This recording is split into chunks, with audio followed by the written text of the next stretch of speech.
Hi guys, welcome to paper 3 costing marathon, much awaited marathon for all CA Inter students for May 2022 exams. So from the day we started uploading marathon recordings, we mainly received a huge number of requests, one for taxation, another for costing actually, and that costing marathon is here. Well, who is handling this costing marathon? As Resta faculty and a dynamic person, an all India ranker, Srinivas Reddy sir. So Srinivas Reddy sir, so let me give you a brief idea about like what Srinivas Reddy sir is about. So actually Srinivas Reddy sir and me were classmates in CA Inter. When we were studying IPCC, he was my classmate. Even of course all our faculty members know. Accounts Satyaraju sir is also my classmate. Samba Shiva sir was my colleague when I worked in one of the organization. And rest all other rest of faculties I just know through the institution. Like after starting the institution, I just came to know. But Srinivas Reddy sir was a friend to me from 2011 itself.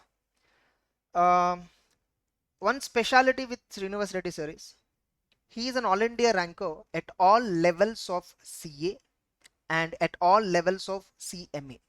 Yes, he's an all India ranker at CA final 24th rank all India, CA Inter some 28th or 29th rank at CA Inter. He even worked in Bharat Petroleum Corporation Limited.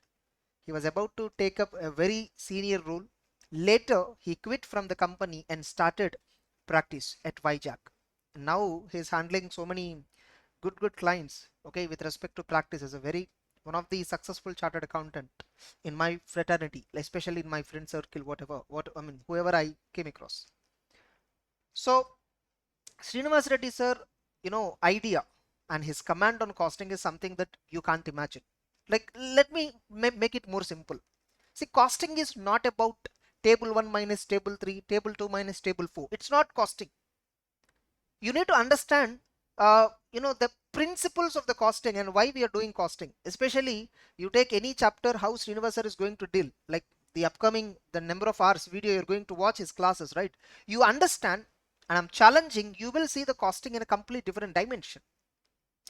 Sir has practically worked in that environment. In BPCL, sir has looked into some costing related affairs as well as, of course, cost records as well as financial statements. Both he looked into. So he know how practically things work. And entire that his practical knowledge in the form of decoding the very difficult concepts. No, he is giving all that examples.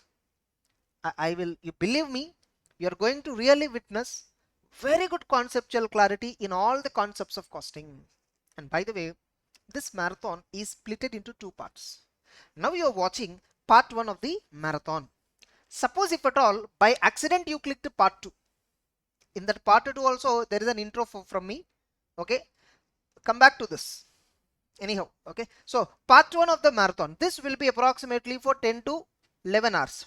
This part 1 marathon will be some 10 to 11 hours. Okay, like I'll merge it. You can see the next length of the video, maybe 10 hours or 11 hours it might come.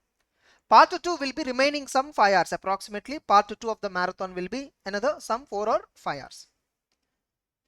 Believe me, you are definitely going to enjoy the costing subject like never before. And also strictly watch the classes at standard speed. And one more important thing that you need to identify, till date in our YouTube channels, Resta, we have uploaded, paper 1 accounting marathon is uploaded. Paper 2B other loss marathon is uploaded. Now you are watching costing marathon. Paper 4B GST is already uploaded. Paper 4A income tax is about to come in another 2 or 3 days. This costing marathon you are watching on either 9th or 10th or later, but it is being uploaded on 9th April or 10th April. Income tax marathon you will be finding it on 12th or 13th April. Okay, and even paper 2A company law marathon you are going to receive very soon, maybe around 22 or 23. Then paper 5 advanced accounting marathon will come. Paper 6 already audit marathon is uploaded. Paper 7 EAS and SM marathon is already uploaded. Paper 8 economics alone we are uploading. Like, sir, where can we find all these marathons? Open YouTube channel, see Harsha. Just my YouTube channel, open, go to the playlist, Inside that CA Inter May 2022 marathons playlist you will find. Inside that all the marathons were arranged in the order wise, paper 1, paper 2, paper 3, paper 4 likewise. So approximately we are the only institute who uploaded approximately marathons close to 150 hours for all subjects of CA Inter. You can find at one-stop solution simply. If this with this YouTube channel you can have one-stop solution. And by the way, sir, in this costing, sir is using material. Yes. So where can we download the material? You can download the material. Opens Raster for CA and CMA application from Play Store. Download Play Store. Open this application. Login. Raster for CA and CMA. Login. And then main menu study material option you will find. Inside that you can download CA Inter. Open that. You can open P3 costing and you can download the main material. Sir, material will be really fantastic. That's it. So these are the basic inputs which I wanted to give from my end. So while it continue watching the marathon class of Srinivas Reddy sir, I'm telling you, you're going to enjoy it. Okay. And whatever any instructions if sir has given to you, try to follow that.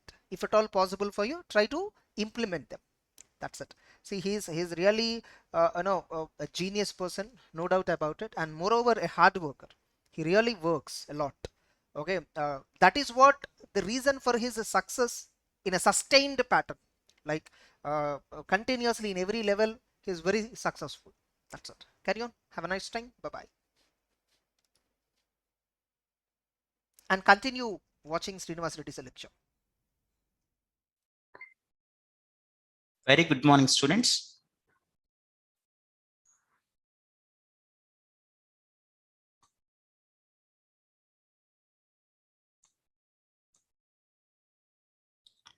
Welcome to CA Inter Paper 3 Marathon session for Cost and Management Accounting. Myself, CA and CMA Srinivas Reddy, practicing chartered accountant and faculty for Cost and Management Accounting. So hope you are all doing well, and welcome to this marathon session. So short video about 5 to 10 minutes about the marathon session.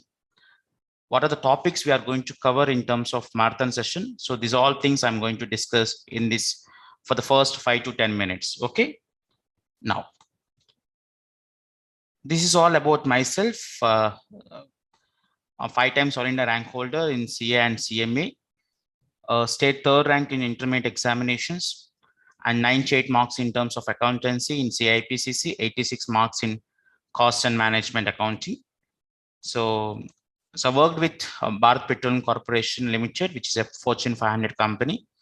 And I worked with Anandam company as an intern. And I'm the partner in Shrikant and Srinivas Chartered Accountants. This marathon session is purely about examination-oriented session and conceptual-oriented session. So this marathon, I'm assuring that this marathon covers you important questions and theory part of cost and management accounting.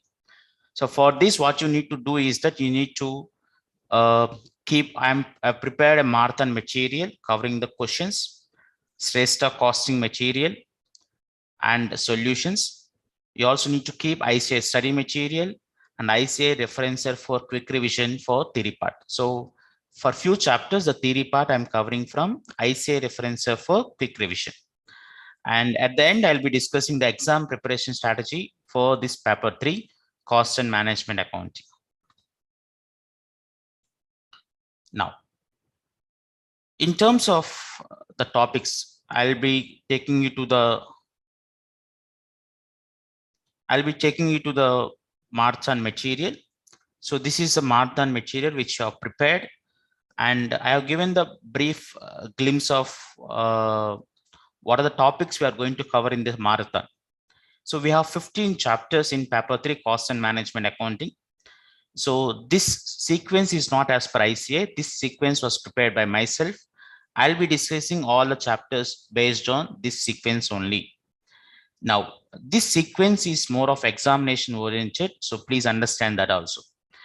Now, starting, I'm discussing with the marginal costing, standard costing, activity-based costing, and budgets and budgetary control, service costing. I'm sure that for the first 5 chapters, you will be getting 50 marks from these 5 chapters, 5 into 10 marks. Employee cost, cost sheet, unit and batch costing, job and contract costing, material cost accounting system, process and operation costing, joint and byproducts and overheads. I'm discussing approximately 1 hour each. An introduction to cost and management accounting, which is a theory chapter, I'll be discussing for an half an hour. This time may change from 1.25 hours to 1.5 hours, depends upon the topics we are discussing. Okay. In this video, I also discuss what I'm going to discuss in marginal costing. What are the questions I'm going to discuss from marginal costing? Like in terms of marginal costing, I want to discuss what is the meaning of marginal cost and profit statement, marginal costing, what is period cost, product cost, PV ratios, what is break-even point and cash break-even point, how to calculate BEP in case of shelf life, BEP in case of multiple products, etc., etc. Key factor analysis, relevant, make or buy decision, shutdown point, indifference point. What is the difference between absorption costing and marginal costing? How to prepare income statement under absorption costing and marginal costing? And I have selected few questions for discussion in the marathon session, like problem number 3, 8, 14, 17, and 20, and practice problem number 3 and 12 from the stressed material and study material illustration number 16. When it comes to standard costing, yes, we'll be discussing the principles of standard costing, material cost variance and how to check material yield variance, labor cost variance with idle time, and alternative name of variance. Like for example, mix variance, we can call it as gang variance, sub-efficiency as yield variance, variable overhead variances based on hours and output, fixed overhead cost variance, missing figure problems, ratios, three variances model. Three variance model is very important because it is clubs both variable of overhead and fixed overhead. Okay. And a few questions as problem number 3, 4, 6 and class notes, and problem number 12 I'll be discussing. Similarly, activity based costing. So when ABC is important and in which cases ABC is supposed to be followed, meaning of activity, cost object, cost driver, and differential between traditional costing and activity based costing. What is the meaning of cost distortion? What is hierarchy stages in activity based costing, hierarchy in activity based costing, what is meant by ABM, what is analysis under ABM, what is manufacturing cycle efficiency, what is activity based budgeting, and a few important topics. And problems also, I have selected 5 problems, 2 problems with 2 different chapters, very important. Activity based costing with standard costing, activity based costing with the marginal costing. There is important question in calculation of gross hours in problem number 2. So in terms of budgets and budgetary control, what is the meaning of budget, classification of budget, what is meant by budget manual, flexible budget versus fixed budget, cash budget, ZBB, zero-based budgeting, performance budgeting, and few budget ratios like capacity ratio, activity ratio, efficiency ratios, standard capacity usage ratios. Those I'll be discussing here.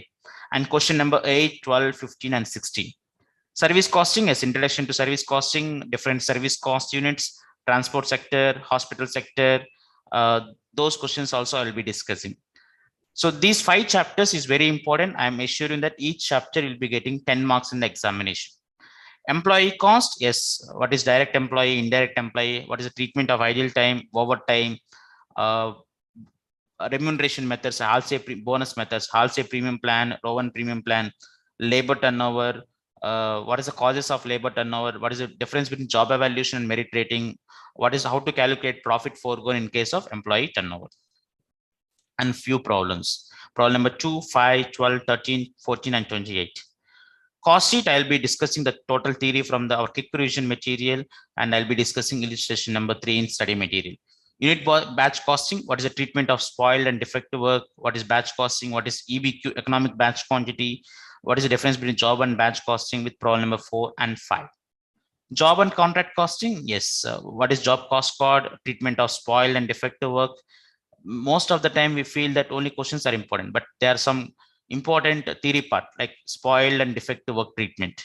What is the meaning of terms used in contract costing? Yes, this is the chapter which you can fetch another 10 marks. Material cost is procurement procedure, material reach, stores ledger, difference between bin card and stores ledger, inventory control levels, minimum level, maximum level, average level, danger level, etc. Economic order quantity, ABC analysis, FSN analysis, VED analysis, HML analysis. input output ratio, input inventory turnover ratios, material issues, method of issues, before method, LIFO method, and treatment of abnormal and normal loss of materials, difference between waste and scrap versus defectives. Question number 2, 7, 9, 12, and 30 will be discussed. Cost accounting system, yes. What is integrated cost accounting system, non-integrated accounting system, entry flow of accounting systems, what are the items included and excluded in financial accounts and cost accounts, reconciliation between financial accounts and cost accounts, partial plan versus single plan, and how what is the disposition of variances. Okay, with problem number 3, 4, and 15. Process and operation costing. Here major important is equivalent production units, normal loss, abnormal loss, and in some cases you'll be getting abnormal gain. And inter-process profit is one important question in terms of process costing. Problem number 3, 10, 12, 14, and 16. Joint and products. What is the meaning of joint product, co-product, byproduct, split off point, apportionment of joint cost at split off point, what is the methods of allocation of cost, and treatment of byproducts. And along with question number 1, 4, 5, 9, and 10. Overheads is last chapter in terms of practical chapter. What is cost allocation, apportionment, reapportionment, and absorption, the methods of allocation, blanket overhead rate, multiple overhead rate, treatment of overhead variance, concepts related to capacity, practical capacity, normal capacity, etc. Treatment of certain items in cost accounting, and two-tier Michelin rate, along with the questions. In terms of introduction to cost and management accounting, what is the meaning of cost accounting, cost accountancy, cost management, what are the objectives of cost accounting, uses of cost and management accounting, cost object, cost center, cost driver, what are the responsibility centers, and what is the evaluation of responsibility centers, elements of cost, difference between cost accounting and management accounting, what are the different methods of costing and techniques of costing, what are the different types of cost. So this is what broadly I'm covering in terms of this marathon session. So marathon session is this, I wanted to finish in somewhere about 15 hours.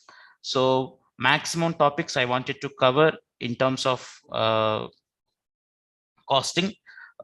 Few important questions also I'll try to explain here, so that you'll be full aware about the paper 3 cost and management accounting. Students, please understand, this is a marathon session. That means I assume that you have already listened to our classes and you are having aware about the costing, and this is more of recapitulation, and I'll be discussing what is important, maybe some topics which you might have left, which are important for examination. Those I'll be covering in terms of this marathon session. Okay. So with this small introduction, we'll move to the respective chapters of marathon session. Okay. Yes. Come on. Next chapter, we are discussing about the marginal costing. It's the first chapter in our marathon session. So in terms of marginal costing, we'll be discussing what is marginal cost and cost and profit statements under marginal costing, and period cost and product cost, PV ratio, cash BEP, normal BEP in case of multiple products, BEP in case of shelf life, margin of safety, decision making, shutdown point, indifference point, etc., with a few questions in terms from our material. Please understand, students, this is one of the very important chapter. I'm expecting at least 10 to 15 marks from this chapter. It can be more than 10 to 20. So in between 10 to 20 marks we're expecting from this marginal costing chapter. Okay. Now,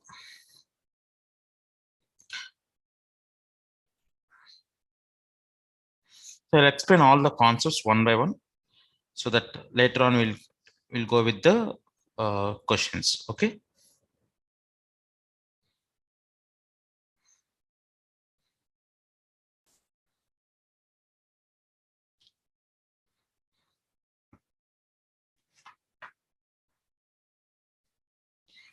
Marginal costing.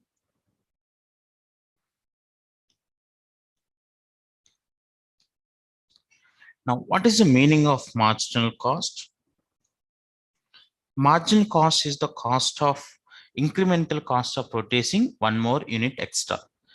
Now, in terms of Standard Institute of Management Accounts, the marginal costing is a system in which variable costs are charged to cost units So variable cost are charged to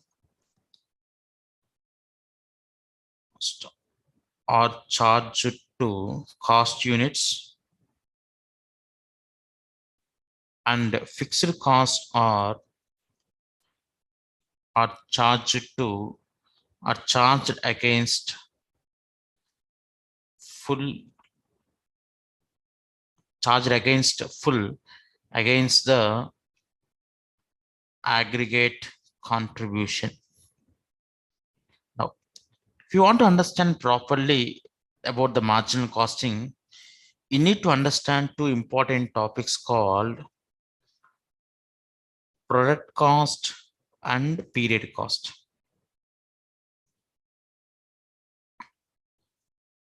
Now, so don't assume that marginal costing is all about formula, sir. So this is a very important introduction to the marginal costing. Product cost or inventorable cost. Inventorable cost means those are considered for inventory valuation.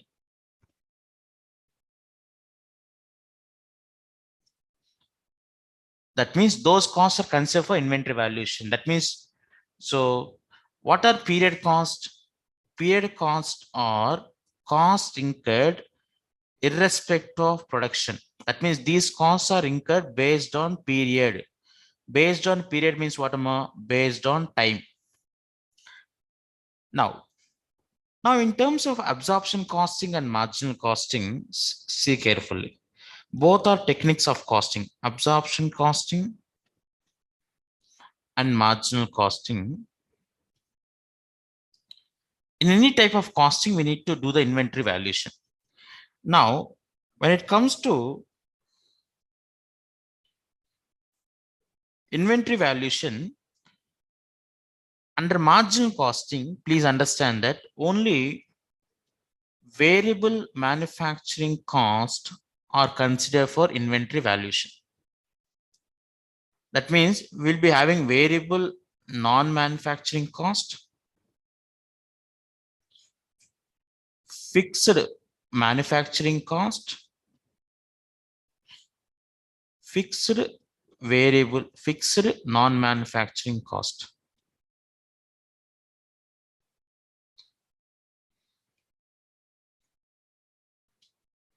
Now, in terms of marginal costing, this we call as product cost and period cost. Under marginal costing, only this is a product cost. Remaining all are period cost. Those are not considered for inventory valuation. If you remember accounting standard 2, there are some expenses which are considered for inventory valuation. There are some overheads which are not considered for inventory valuation, right? Now, under marginal costing, only variable manufacturing costs are considered as product cost. Whereas, what about variable non-manufacturing costs like selling and distribution expense, variables like commission or paying, sales commission? That is a variable non-manufacturing cost. Those are not considered for inventory valuation. That is not a product cost. Fixed manufacturing cost and fixed, those are period costs. Those are not considered for inventory valuation. Whereas under absorption costing, variable manufacturing cost, fixed manufacturing cost are considered as product cost. Whereas variable non-manufacturing cost and fixed non-manufacturing cost are period cost. That means the difference between absorption costing and marginal costing is an account of what? Treatment of fixed manufacturing cost as period cost under absorption costing. Any fixed cost or period cost under marginal costing. That means when you're doing inventory valuation, you should consider only variable manufacturing cost under marginal costing. Whereas under absorption costing, if you remember our cost sheet also, so these two will be form part of cost of production. These two are form part of what? Cost of goods sold and cost of sales, correct? That means Under absorption costing, our cost sheet is based on absorption costing. Variable manufacturing costs and fixed manufacturing costs are product cost, whereas under marginal costing only variable manufacturing costs are period cost. Only variable manufacturing costs are product costs. So this is the major difference between absorption costing and marginal costing. Now, when it comes to marginal costing, what SEMA defined is that, sir, under SEMA, Standard Institute of Management Accounting, marginal costing is a system where variable costs are charged to cost unit. That means they are be charging to cost unit. Cost unit can be product, service, or etc. And all the fixed costs are written off against full contribution. Now you need to understand what is the profit statement under marginal costing. If they ask you profit statement under absorption costing, consider cost sheet. Profit statement under marginal costing, understand.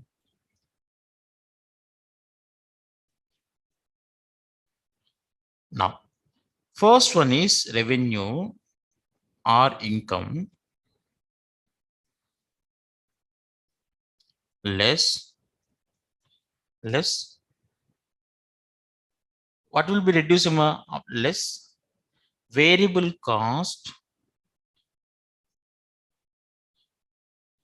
which are of production cost.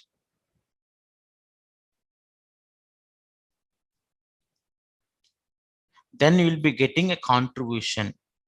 What is the meaning of contribution? Contribution is the amount contributing towards the fixed overheads. If recovered, it is contributing towards your profit. This contribution is called contribution from manufacturing. From this, I need to reduce variable non-production cost like selling and distribution. Then you will be arriving at contribution net. This is the contribution. From this, we need to reduce fixed cost, whether it is manufacturing or non-manufacturing. You'll be arriving at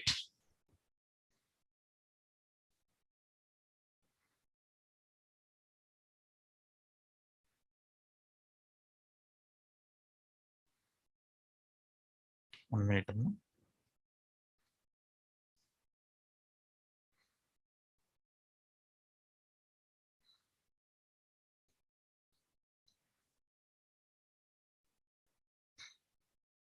You'll be arriving at profit.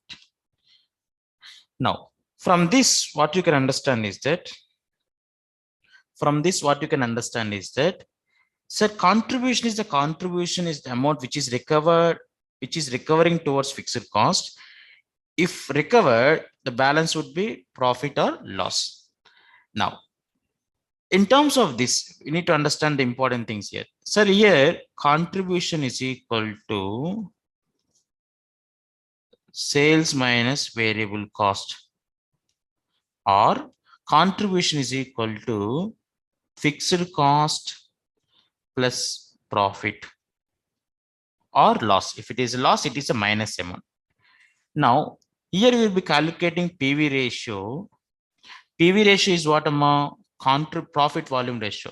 Contribution divided by sales into 100. You can also calculate if 2 years data is given, change in profit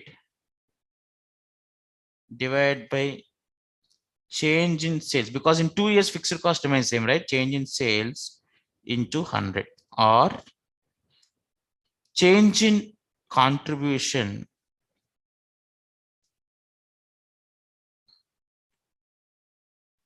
divided by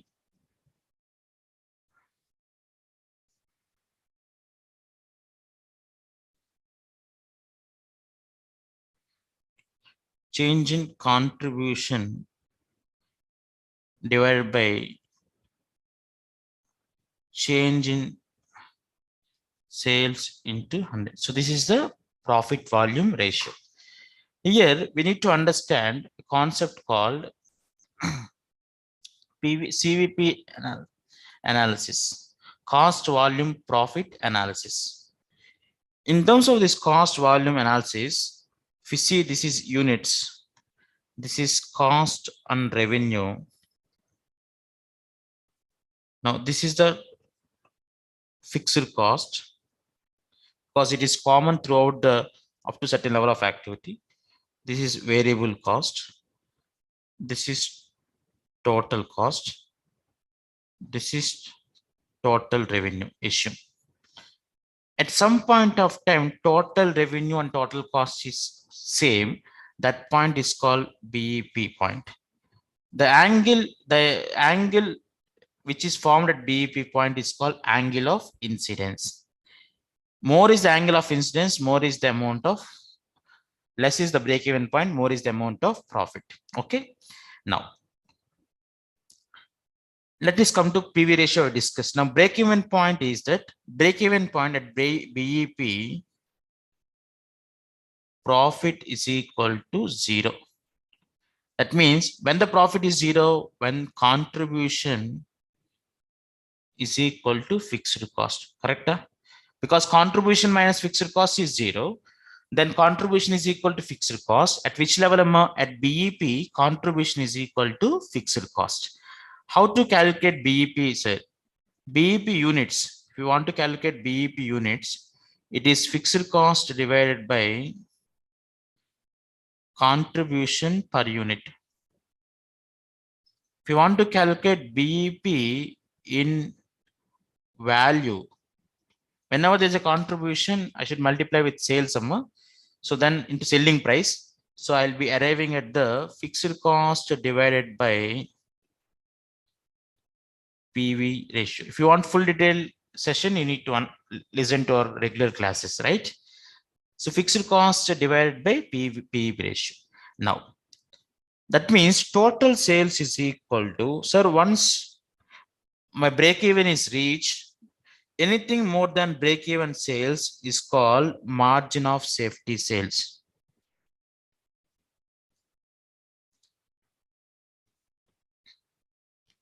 Sir, if in case of margin of safety sales, what happened is that in case of margin of safety sale, see here, once, for example, if you have recovered your fixed cost in 500 units, for the next any units you have sold, let us assume I'm selling another 100 units beyond this 500 units. I need to incur only the variable cost because variable costs are incurred when there is a production. Fixed costs are not be incurred because the total fixed costs are recovered in the 500 units. So now obviously sales minus variable cost, what will get? Contribution. There is no fixed cost. So that remains what amount? Profit. So at margin of safety sales, contribution is equal to profit. Contribution is equal to profit. At break-even sales, contribution is equal to fixed cost. Now at margin of safety sales, contribution is equal to what amount? Profit. That means margin of safety sales is equal to profit divided by contribution per unit. If you want margin of safety sales in value, profit divided by PV ratio. So this is very important. Okay. Now we have worked out BEP. Now in terms of BEP, there is a call cash BEP. Because in fixed cost, you may have some expenses which are of non-cash in nature, like depreciation. So in case of cash BEP, it is total cash fixed cost divided by contribution per unit. If I want units, if I want value, total cash fixed cost divided by PV ratio. Okay.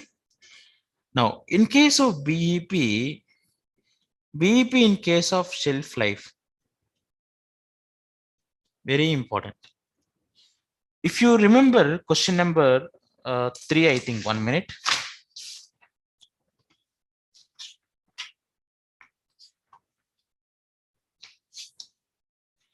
If you take it to question number,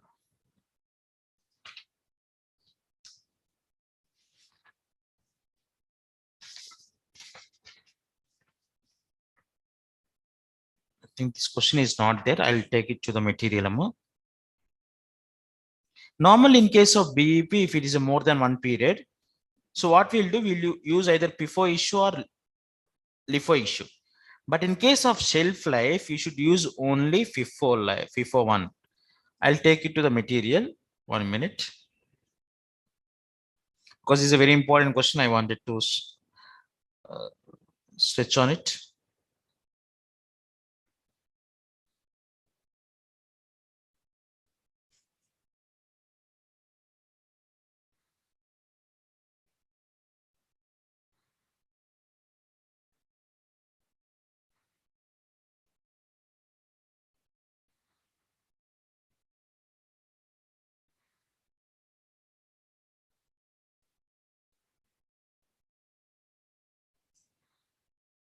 Now, see the question number 17, our question, material.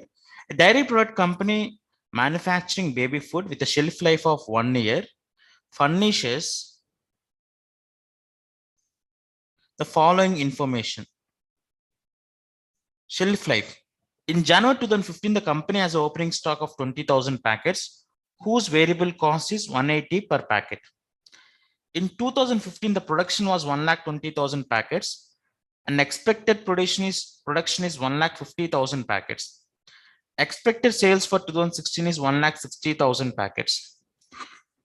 In 2015, the fixed cost per unit was 60.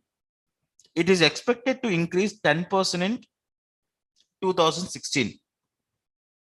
The variable cost is expected to increase by 25%, and the selling price for 2016 has been fixed at 300 rupees per packet. You are required to calculate the break-even volume for 2016. Now here, we are calculating break-even point in case of opening stock. That is very important. That is only the thing which you need to understand here. Now, what is the production in the last year? What is the production? Opening stock is how much amount? 20,000. So I'll write down here. How to calculate it? So opening stock is how many units? 20,000. What is the cost of opening stock? Because in marginal costing, your inventory is valued at which cost? Variable manufacturing cost. That is what I discussed at the beginning, right? Now, what is the cost of last year? So variable cost is how much amount? 180 rupees, correct?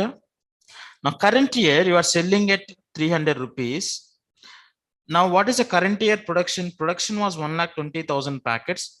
Expected production is 1,50,000 packets. What is expected sale? 1,60,000. What is the fixed cost? Sir, in calculation of BEP, normal formula is what? Fixed cost divided by contribution per unit. But contribution per unit is different because for opening stock, contribution is 300 minus 180, which is equal to how much amount? 120. Whereas for the current year units, 300 minus 180 into variable cost is expected to increase by 25%. That means how much amount? 180 into 125 percentage. 225. So 300 minus 225, how much amount? Only 75 rupees. Now I know fixed cost. What is my fixed cost last year? What is the current last year production? 1,20,000 into 60. How much amount? 72 lakhs. But this is expected to increase by 10%. 72 lakhs into 110 percentage. How much amount? 72 lakhs into 110 percentage. 79 lakh 20,000. How much amount? 7. So total fixed cost. What is the BEP point? At BEP point, total fixed cost to be recovered. What is the fixed cost I'm supposed to recover? 79 lakh 20,000. Now, normally you may use FIFO method, LIFO method, or weighted average. But in case of shelf life, you should use only FIFO method. Normal understanding is that, sir, if the product is having shelf life, first I'll sell those units, then the current production. For example, you are doing a milk selling business. You have yesterday's milk and current day milk. Which milk will you sell first? Yesterday's milk, because that is having a shelf life. Now, from opening stock, how much contribution I'm expecting? From opening stock, 20,000 packets are available. What is the contribution from opening stock? 20,000 into 120 rupees. Correct? How much amount? 24 lakhs. Still, I need to recover how much amount? 79 lakh 20,000 minus 24 lakhs. How much amount? 55 lakh 20,000. Now, this 55 lakhs should be recovered from which year production? Current year production sales. So that means current year produced and current year sold. What is the contribution from each unit? 75. So 55 lakh 20,000 divided by 75. How much amount? 73,600. Is your BEP 73,600? Obviously no. Your BEP is 73,600 plus opening stock of how much amount? 20,000. So total BEP is how much amount? 93,600 units. So you need to calculate like this. If it's a normal break-even point, it is very easy. So fixed cost divided by contribution per unit. If you're having an opening stock, if question is specifically says to follow FIFO method, LIFO method, you need to follow similar method. But if the question is absent and if it is having a shelf life, you need to follow FIFO method. That means opening stock units are sold first, then the current year produced goods. Now, for example, 79 lakh 20,000 is the total revenue, total fixed cost to be recovered. From opening stock, I'm selling 20,000. I'll be getting 24 lakhs. Still, I need to recover 55 lakhs 20,000. 55 lakh 20,000 divided by what is the contribution from existing produced units? 75 rupees. So 73,600. So total BEP would be 73,600 plus 20,000, which is 93,600. Very important from examination point of view. Okay. Right. Now, so BEP in case of shelf life, we have explained with problem number 17 in our material, right? So that point is covered. Now, next point. BEP in case of multiple products.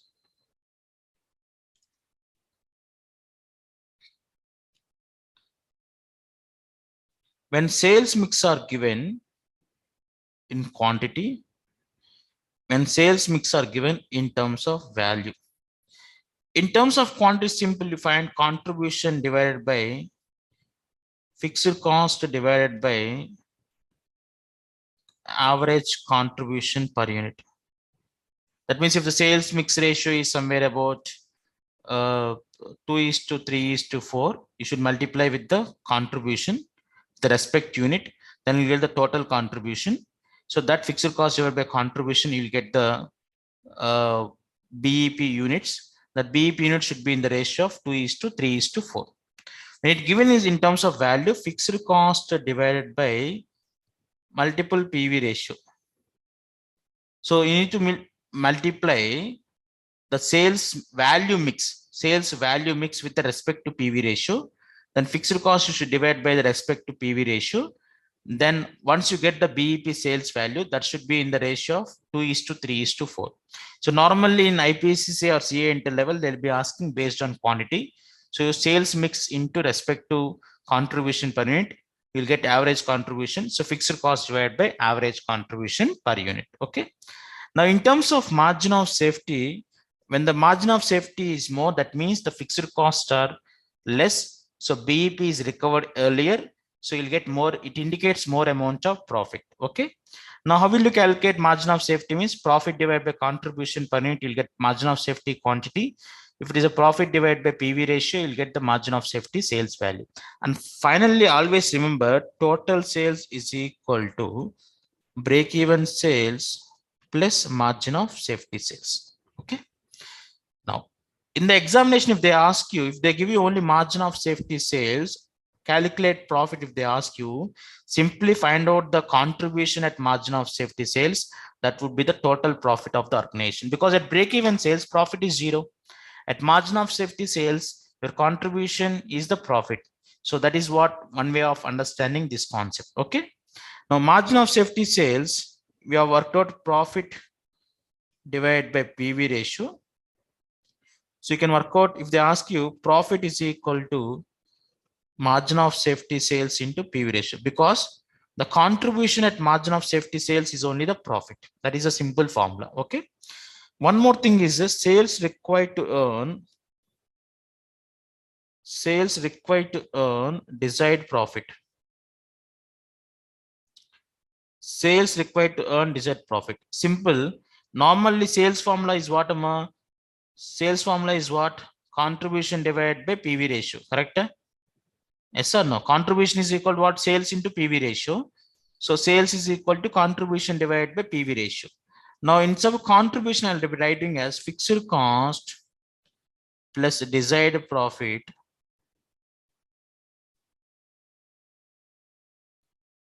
fixed cost plus desired profit divided by PV ratio. If you want to find out the quantity, always remember contribution per unit. If you want to value, you need to divide by PV ratio. Okay, so this is one important concept which many times you'll ask. Okay, angle of incidence I also discussed. Now, next important point is that indifference point.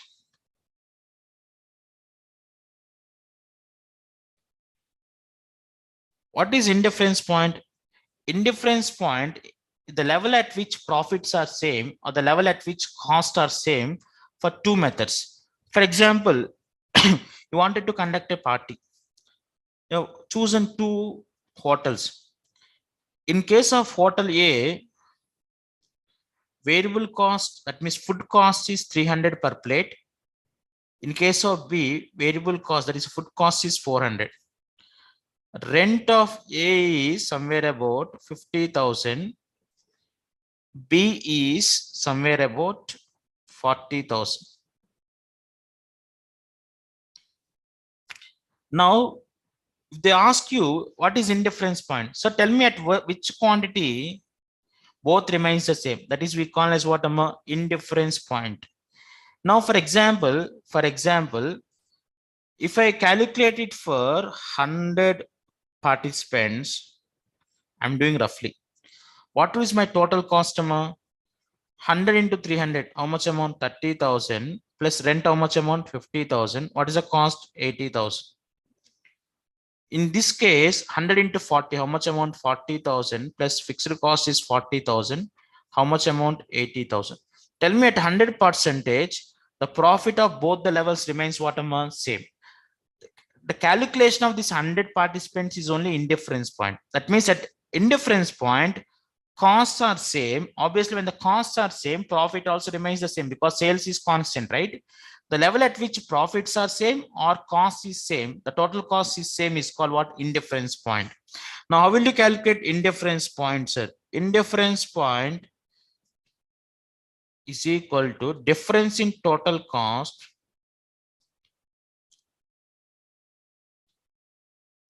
divided by difference in variable cost.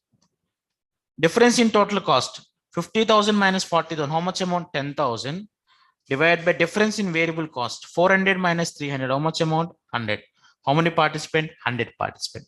That is how you got the total cost under both the methods remains what same.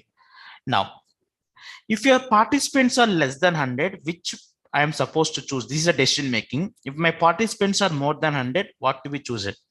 If your quantity is more than indifference point, choose where variable cost is less.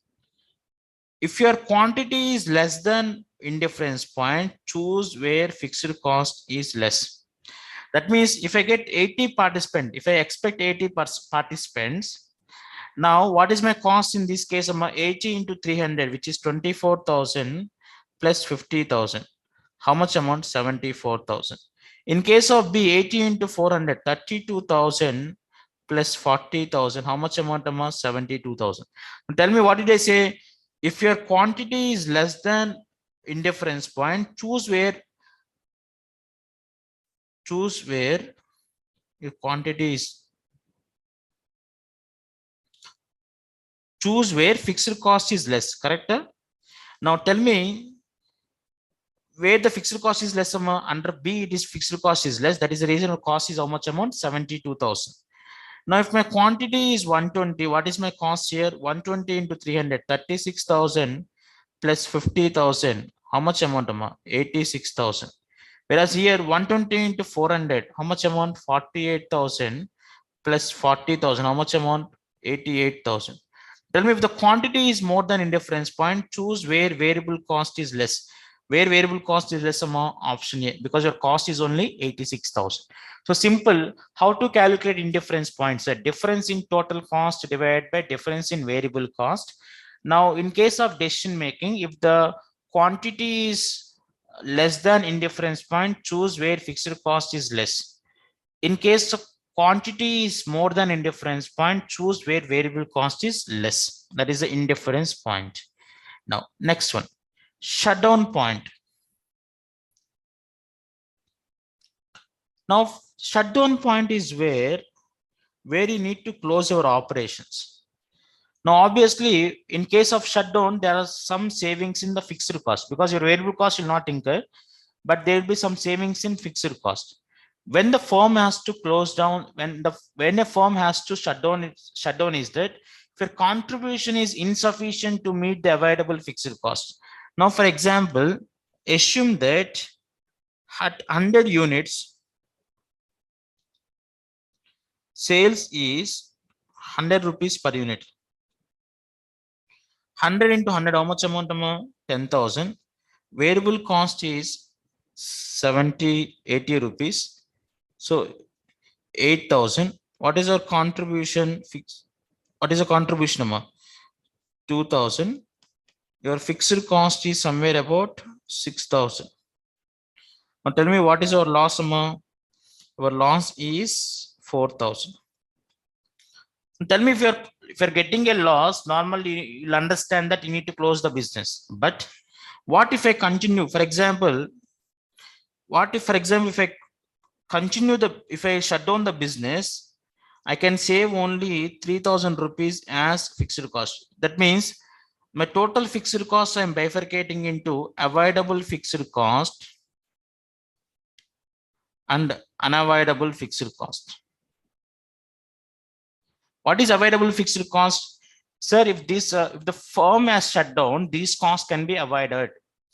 What are unavoidable costs? Even the firm has shut down, the costs are supposed to be incurred. What would be there? For example, you have kept a security guard for safeguarding your machinery. Even if firm is shut down, you need to incur that cost. That is we call as unavoidable fixed cost. There are some avoidable, for example, electricity. So there is something called you are using two spaces. Now, if I shut down, I can keep all material at one space. I can save one fixed cost. That is we call as avoidable fixed cost.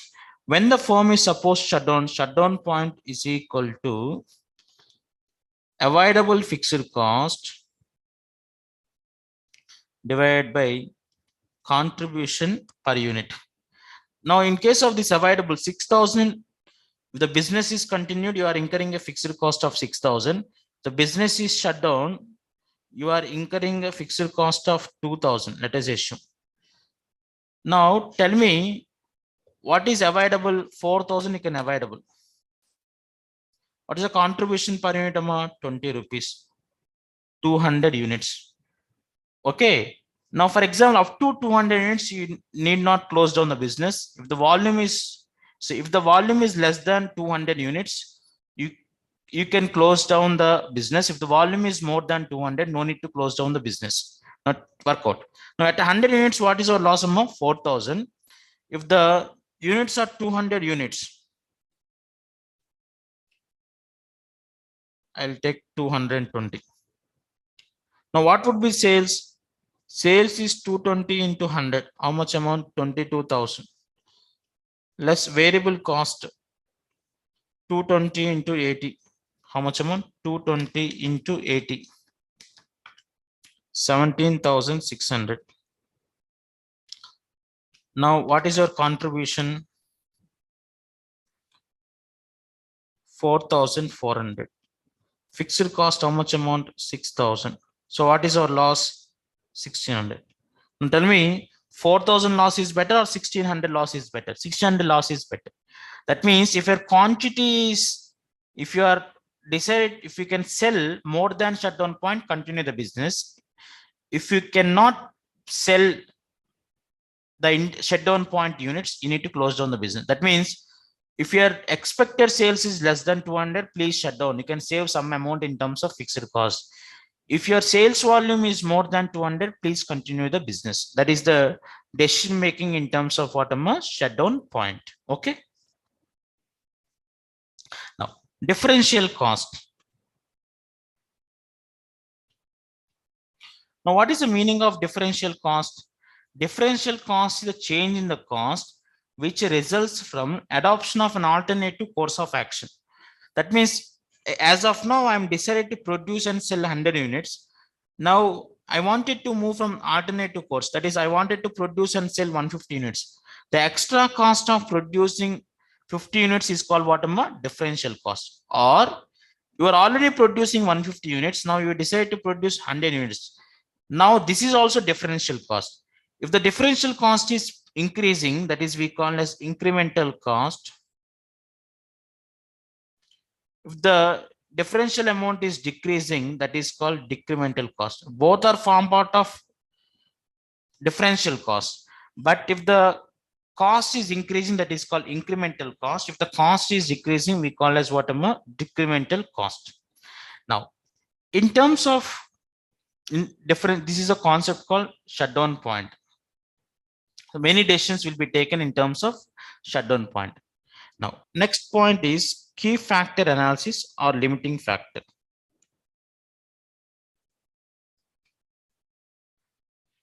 Key factor analysis or limiting factor. What marginal costing suggests that? What marginal costing suggests that? Sir, if the contribution is positive, if the contribution is positive, you can,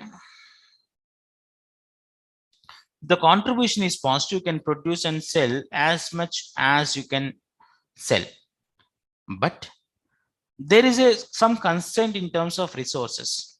Now, for example, I am producing 3 products A, B, and C. The contribution is like this: 100, 120, 150, 60, 70, 90.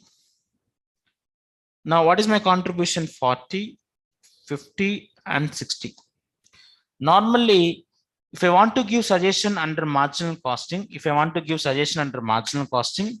so if I am having resources, you can produce and sell all the 3 products. So there is no, 1 minute. There is no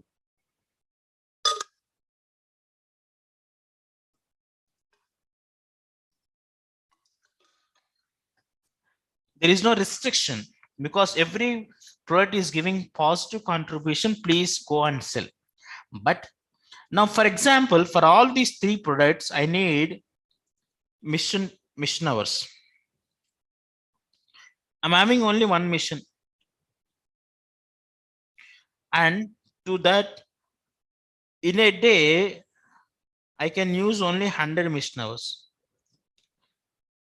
Now tell me whether this 100 mission hours I can use it for A, B, or C, because A need 100 hours, B need 100 hours, C 100 hours.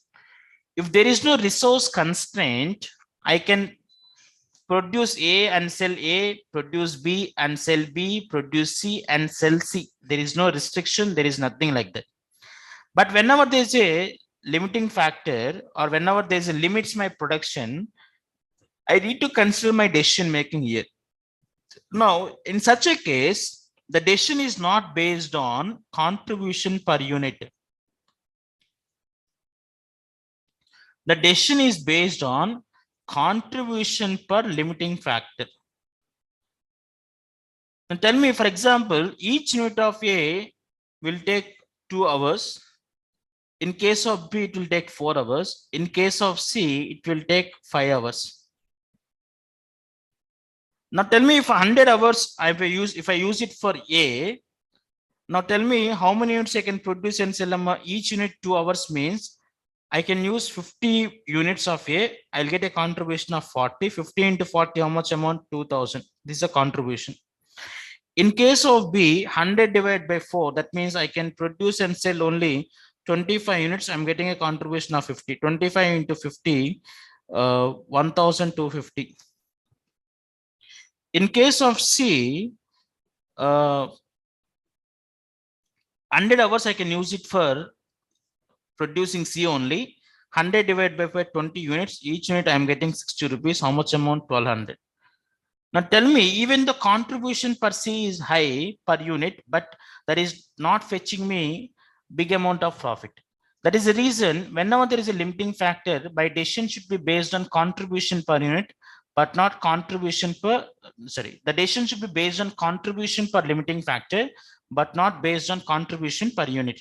Now, what is how to calculate contribution per limiting factor? Contribution per unit divided by number of hours required. 40 divided by 2, how much amount? 20. 50 divided by 4, how much amount? 12.5.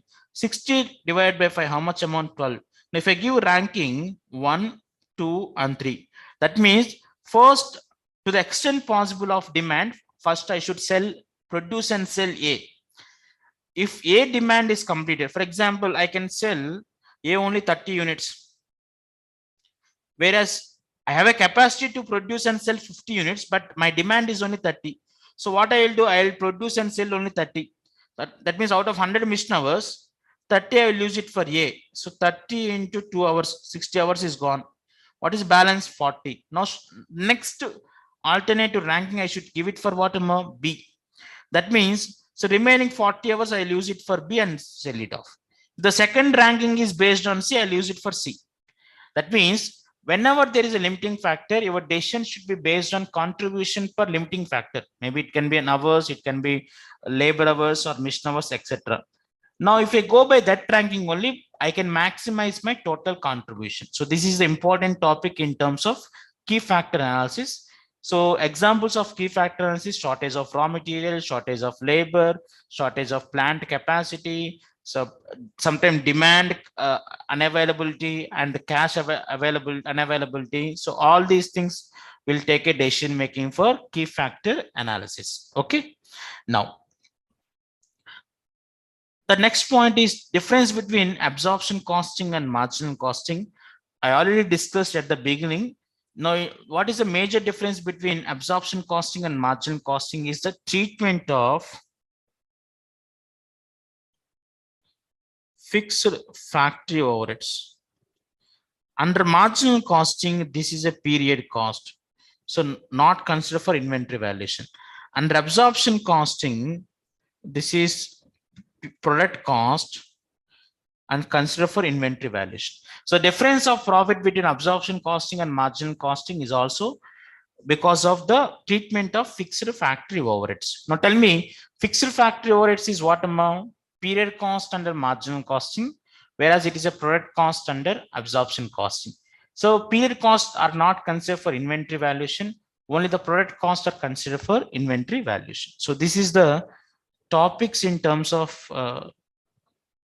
marginal costing. So we have decided what is marginal cost and profit statement and marginal costing, BEP, margin of safety, and we have discussed BEP in case of multiple products and case of shelf life, key factor, angle of incidence, key factor analysis, relevant and irrelevant costs in decision making. So those costs are relevant for decision making. Those we call as relevant costs, like opportunity cost.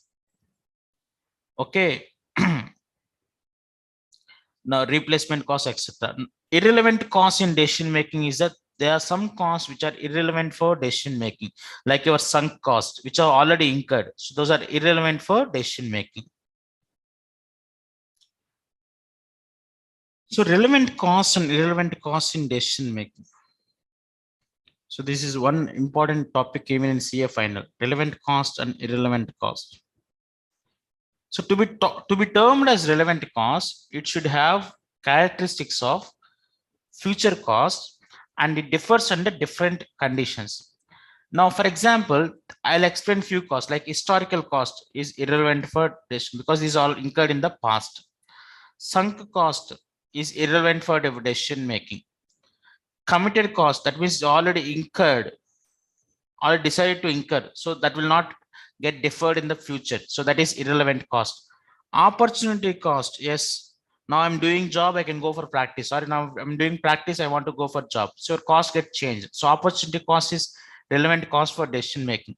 Notional cost or imputed cost, both are of opportunity cost, that is also relevant for decision making.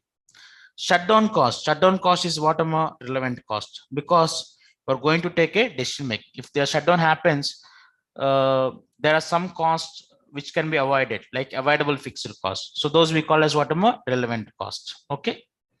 So this is one of the important point. And then in terms of our material, distinction between absorption costing and marginal costing. So I'll also explain with in terms of a question. So that's it. Now let me move to the questions so that I'll explain few questions which are important in terms of marginal costing.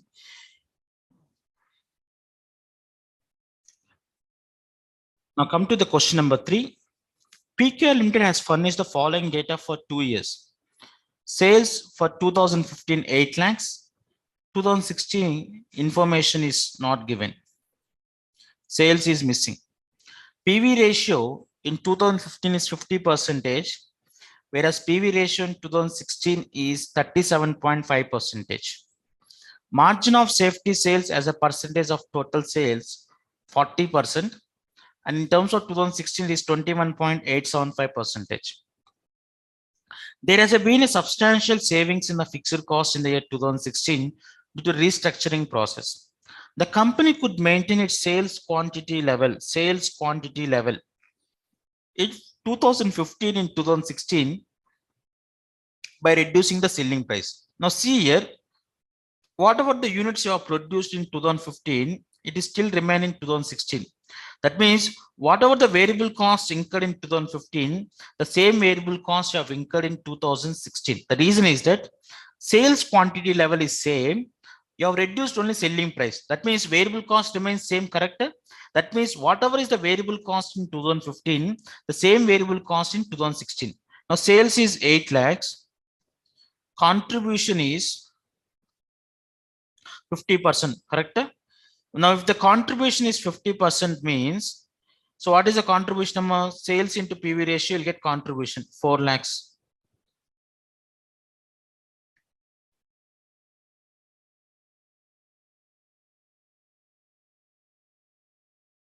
So 4 lakhs.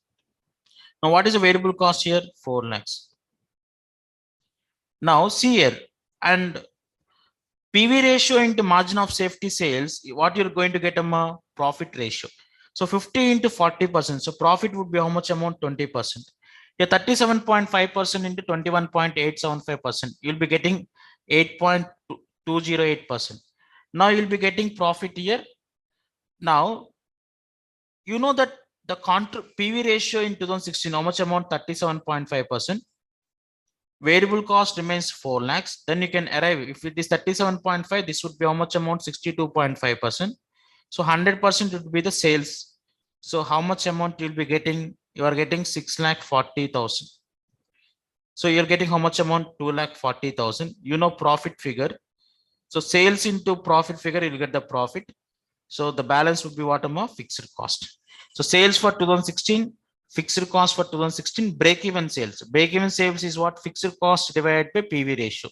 So you will arrive fixed cost, you can divide by PV ratio. The important point here is that PV ratio into margin of safety sales, you'll get the profit ratio, profit as a percentage of sales, because whatever the contribution on margin of safety is only profit. So that logic we are applied here. And second important point is that they have maintained same quantity of sales. They have reduced only selling price. That means variable cost remains the same.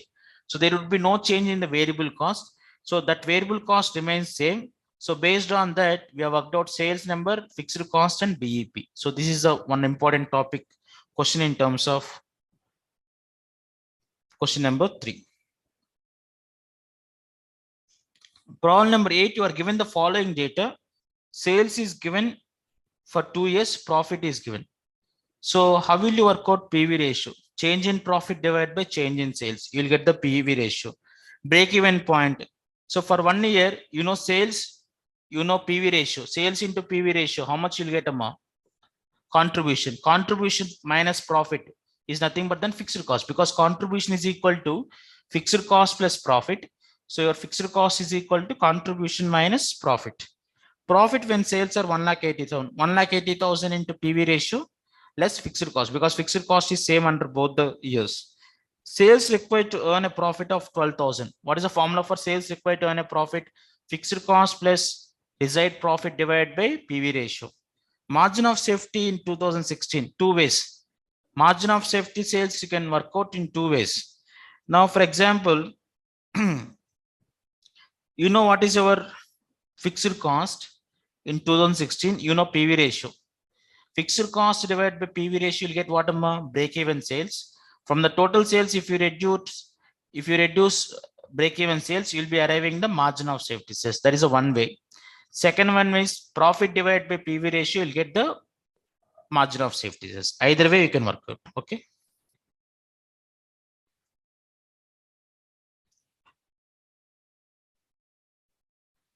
So this question is also simple. So unknown limited manufacture and sales its product R9. The following figures have been collected from cost records of last year for the product R9. So direct material, direct labor, factory overheads, general administration overhead, selling and distribution overheads are given. So, and the fixed cost is given. Now that means cost of goods sold. Last year, 5,000 units were sold at 185. From the given data, find out the break-even sales, profit earned during the last year, margin of safety, profit if the sales were 10% less than the actual sales. Now you see a total cost of variable part and fixed part is given, correct? Now, so in terms of this, so now you know cost of sales is equal to cost of goods sold plus variable selling and distribution plus fixed selling and distribution. Now cost of goods sold, how will you arrive the cost of goods sold? How much amount they are given? Now, for example, 5,000 units into 185 is our sales, which is 9,25,000. Direct materials, how much they are given? 30% of cost of goods sold.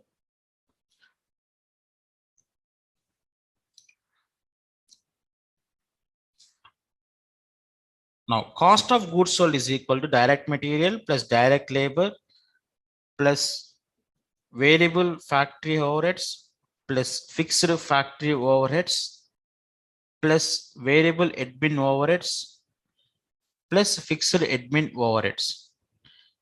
Now, if I consider direct material is what 0.3% of COGS.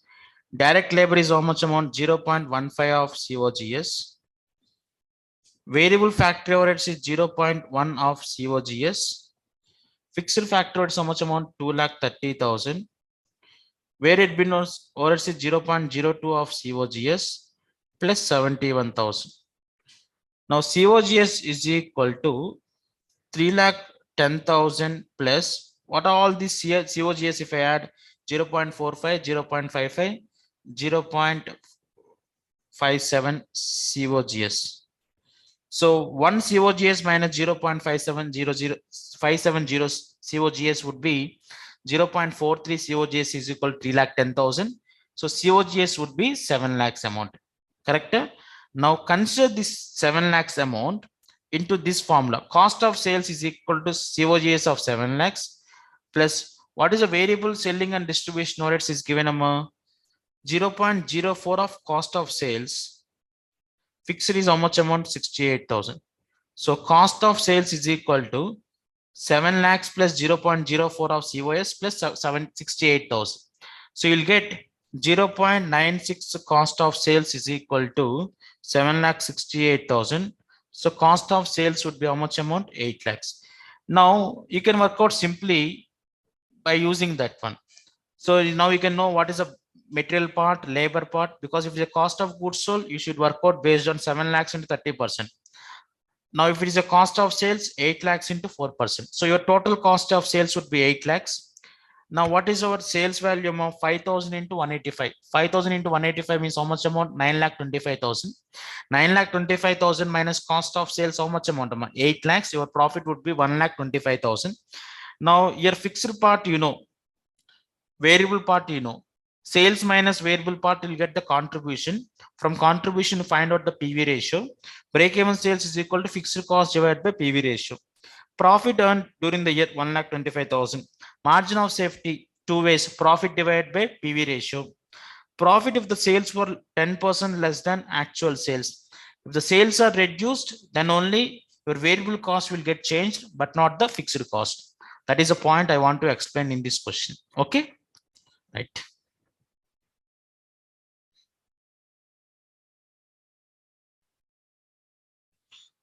Problem number 17, you can work out. It's a simple question. So now let us come to problem number 20. XYZ Limited has a production capacity of 2 lakhs units per year. Normal capacity utilization is reckoned as 90%. Sir, while calculating fixed factory overheads, you should consider the normal capacity. Standard variable production costs are 11 rupees per unit. The fixed costs are how much amount? 3,60,000 per year. Variable selling costs are rupees 3 per unit, and the fixed selling costs are 2,70,000 per year. The unit selling price is 20. In the year just ended 30th June 2016, the production was 1,60,000 units and sales were 1,50,000 units. The closing inventory on 30th June was 20,000 units. The actual variable production costs for the year were 35,000 higher than the standard. Calculate the profit for the year under absorption costing method and marginal costing method. The difference, I already said, it should be an account of fixed factory overheads. Now, let me take you to the solution here. From solution, I'll try to explain. Now, see here.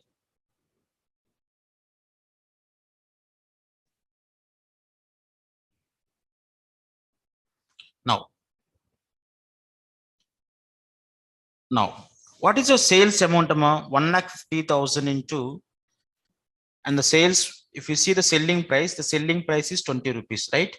So I am working under absorption costing, then I'll be working at the marginal costing later. Now, production cost, sir, what they said sales is 1,50,000, closing stock is 20,000. Then opening stock would be how much amount? 10,000, right? So that is how you need to work out, because they said closing stock is 20,000 and you have produced only 1,60,000, but sales is 1,50,000. That means opening stock is 10,000. Now tell me, under absorption costing, stocks are valued at which rate? Stocks are valued at the product cost. Product cost includes both variable and fixed part. That is very important. Under absorption costing, product cost includes both variable factory overheads and fixed factory overheads.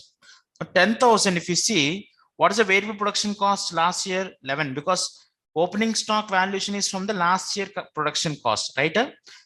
Variable part is 11.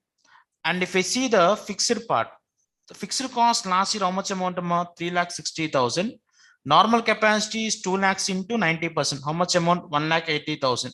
So how much you'll get? 2 rupees. So 11 plus 2, how much amount?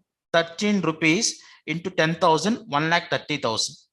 Now add production cost current year. So what did they say? Sir, actual variable production cost were 35,000 higher than the standard. Now tell me, under absorption costing, your inventory cost includes both variable factory overheads and fixed one, right? Variable production cost and fixed production cost. Now 1,60,000 I have manufactured. 11 rupees is variable part, 2 rupees is fixed part, 13 rupees. For that, 35,000 is higher. So 21,15,000. Now what is the closing stock, sir? So closing stock is from the current year production, right? 21,15,000 is incurred for 1,60,000. What is the closing stock amount? 20,000 rupees. So your cost of goods sold is 30 lakhs, 19,80,625. From this, I need to reduce only the selling and distribution overheads, whether it is variable and or fixed. Variable selling cost, how much it is? They said 3 rupees per unit. How many units I have sold? 1,50,000. 1,50,000 into 3, how much amount? 4,50,000. So 1,50,000 into 3, 4,50,000. Fixed selling cost 2,70,000 per year. So that is remains same. So cost of sales is 27 lakhs. Under absorbed overheads, because in terms of absorption costing only, if you remember the standard costing, unabsorbed overheads. Now the unabsorbed overheads treatment is three types. You can take it to P&L in the same year, you can carry forward for the next year, or you can adjust among cost of sales, cost of goods sold, and cost of production. Now I'm taking into P&L here. Now see here, now your normal capacity is how much amount? 1,80,000, because you are recovering based on 1,80,000 units, whereas you have produced only 1,60,000. So under absorption, budget is 1,80,000. Budget is how many units? 1,80,000 units. Actual output is only 1,60,000. You'll get a volume variance, right? That is a disposition of variances. Now for this 20,000 units, how much is under absorbed overhead? 40,000. So that amount of cost under absorption means it is addition to cost. So your profit will get reduced by 2 lakh. Total profit is 2,59,375. So because sir, whether this under absorption, over absorption will be there in the marginal costing, sir? No. The reason is that under marginal costing, the fixed production overheads are not considered for inventory valuation. That means there is no recovery of concept here. That means only under absorption costing only you will have this under absorption or over absorbed overheads. Okay. Now this is under which costing system? Absorption costing. How much amount? 2,59,375. Now let me move to marginal costing. Now in terms of marginal costing, sales under both the methods remains what? Same, 30 lakhs.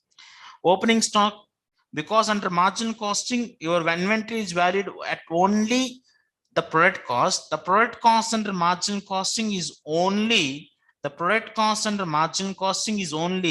variable production cost. Fixed production costs are not considered. Only variable production costs are considered for inventory valuation. What is the amount? 11. Production cost 1,60,000 into 11 plus extra cost of 35,000, and closing stock 17,95,000 for 1,60,000 and into 20,000. You'll be getting the contribution manufacturing. From contribution manufacturing, if I reduce variable selling cost, what is the variable selling cost? 2 rupees per 3 rupees per unit. So 1,50,000 into 3, how much amount? 4,50,000. So you'll be arriving at contribution net. 1 unit reduce here. Now from that, I'll reduce the total fixed cost, whether it is a fixed production cost or fixed non-production cost, because any fixed cost is period cost under marginal costing. So 3,60,000 and 2,70,000, you are getting a profit of how much amount? 2,39,375. Now see carefully, what is the difference of profit under both the methods? What is the profit here? 2,59,375. What is the profit here? 2,39,375. Tell me what is the reasons for this, sir? Only because of considering fixed factory overheads in inventory valuation. Now, if you see here, I'll write down here.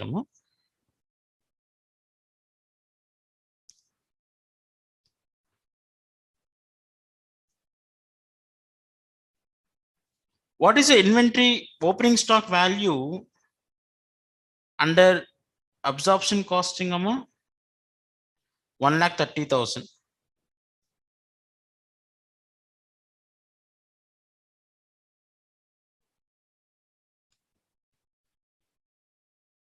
And what is the opening stock under marginal costing? 1,30,000. This is 1,30,000.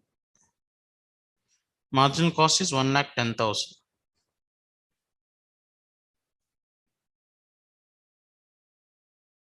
Okay. This is opening stock. Closing stock valuation under absorption costing. How much amount of closing stock? 2,64,375.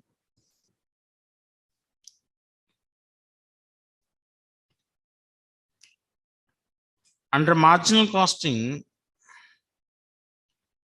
2,24,375.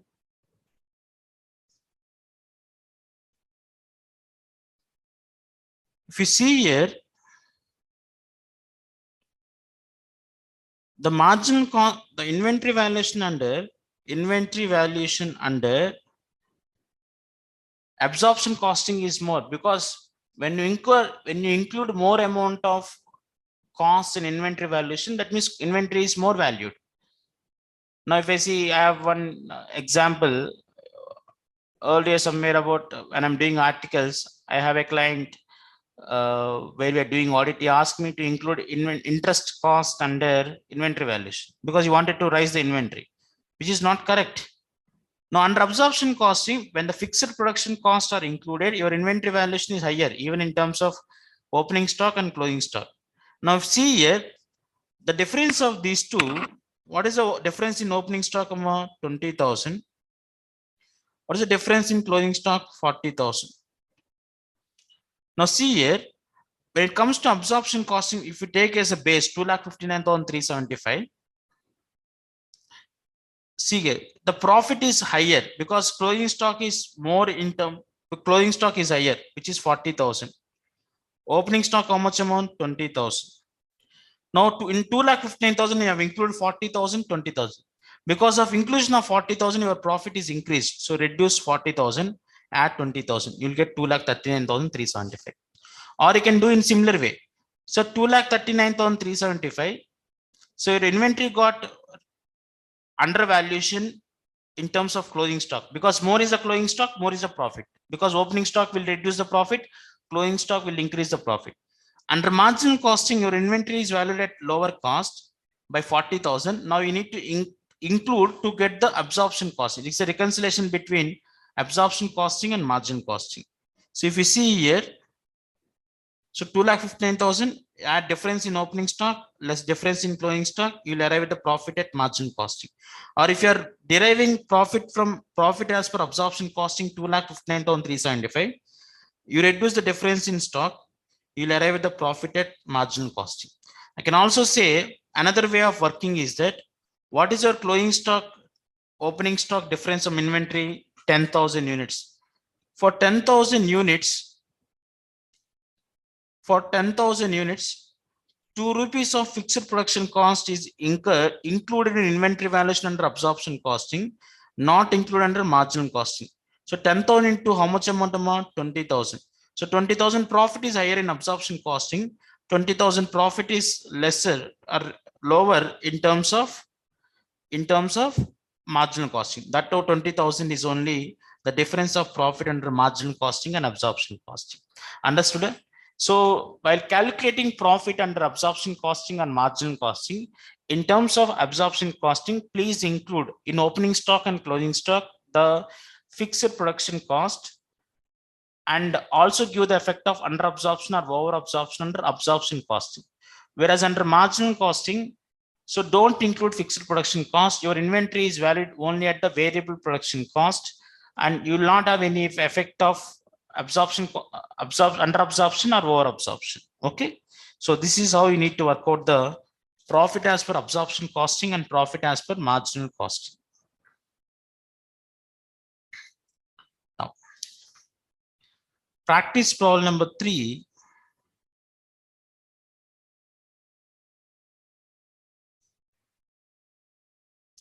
Simple. PQ limited is a following. I don't know why I have given. So capacity is 2 are different.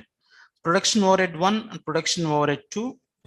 So you need to calculate at 100% capacity.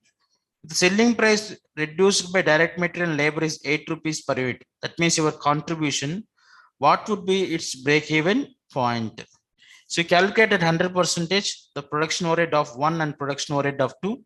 Then if you work out by contribution per unit, you'll be arriving at the break-even point. Okay. Now, in case of practice problem number 12, here the sales mix in value is given. When the sales mix in value is given, you need to calculate the PV ratios multiplied by this sales mix. You'll get the composite PV ratio. Fixed cost divided by composite PV ratio, you'll get the break-even sales in value. That value multiplied by respective value will get the break-even sales. Now let us assume that your fixed cost is, if it is a quantity is different, if it is a value, okay, fixed cost divided by composite PV ratio, 33.33 into variable cost as a percentage of selling price is given. So if variable cost ratio is given, variable cost is 60, what is the PV ratio? 40%, B 32%, C 20%, D 60%. When variable cost ratio is given, 1 minus variable cost ratio would be the PV ratio, correct? Now you multiply this 33.33 into 40%, 41.67, 16.67 and 8.33.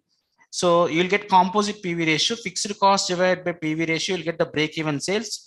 That break-even sales you multiply, if you want to calculate break-even sales for A, it is that amount into 33.3%, that amount into 41.67% for B, that amount into 16.67 for C, that amount into 8.33%, which is of D. If the quantity is given, you should multiply the sales quantity mix with the respective contribution. You'll get the average contribution per unit. Fixed cost divided by average contribution per unit, you'll get the total BEP units. That BEP units quantity should multiply with the respective quantity mix to get the BEP of the respective unit. And if you want to get the sales, respected BEP units into selling price, you'll get the respective BEP sales. Okay.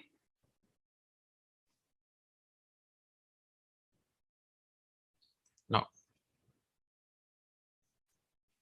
illustration number 16, which is about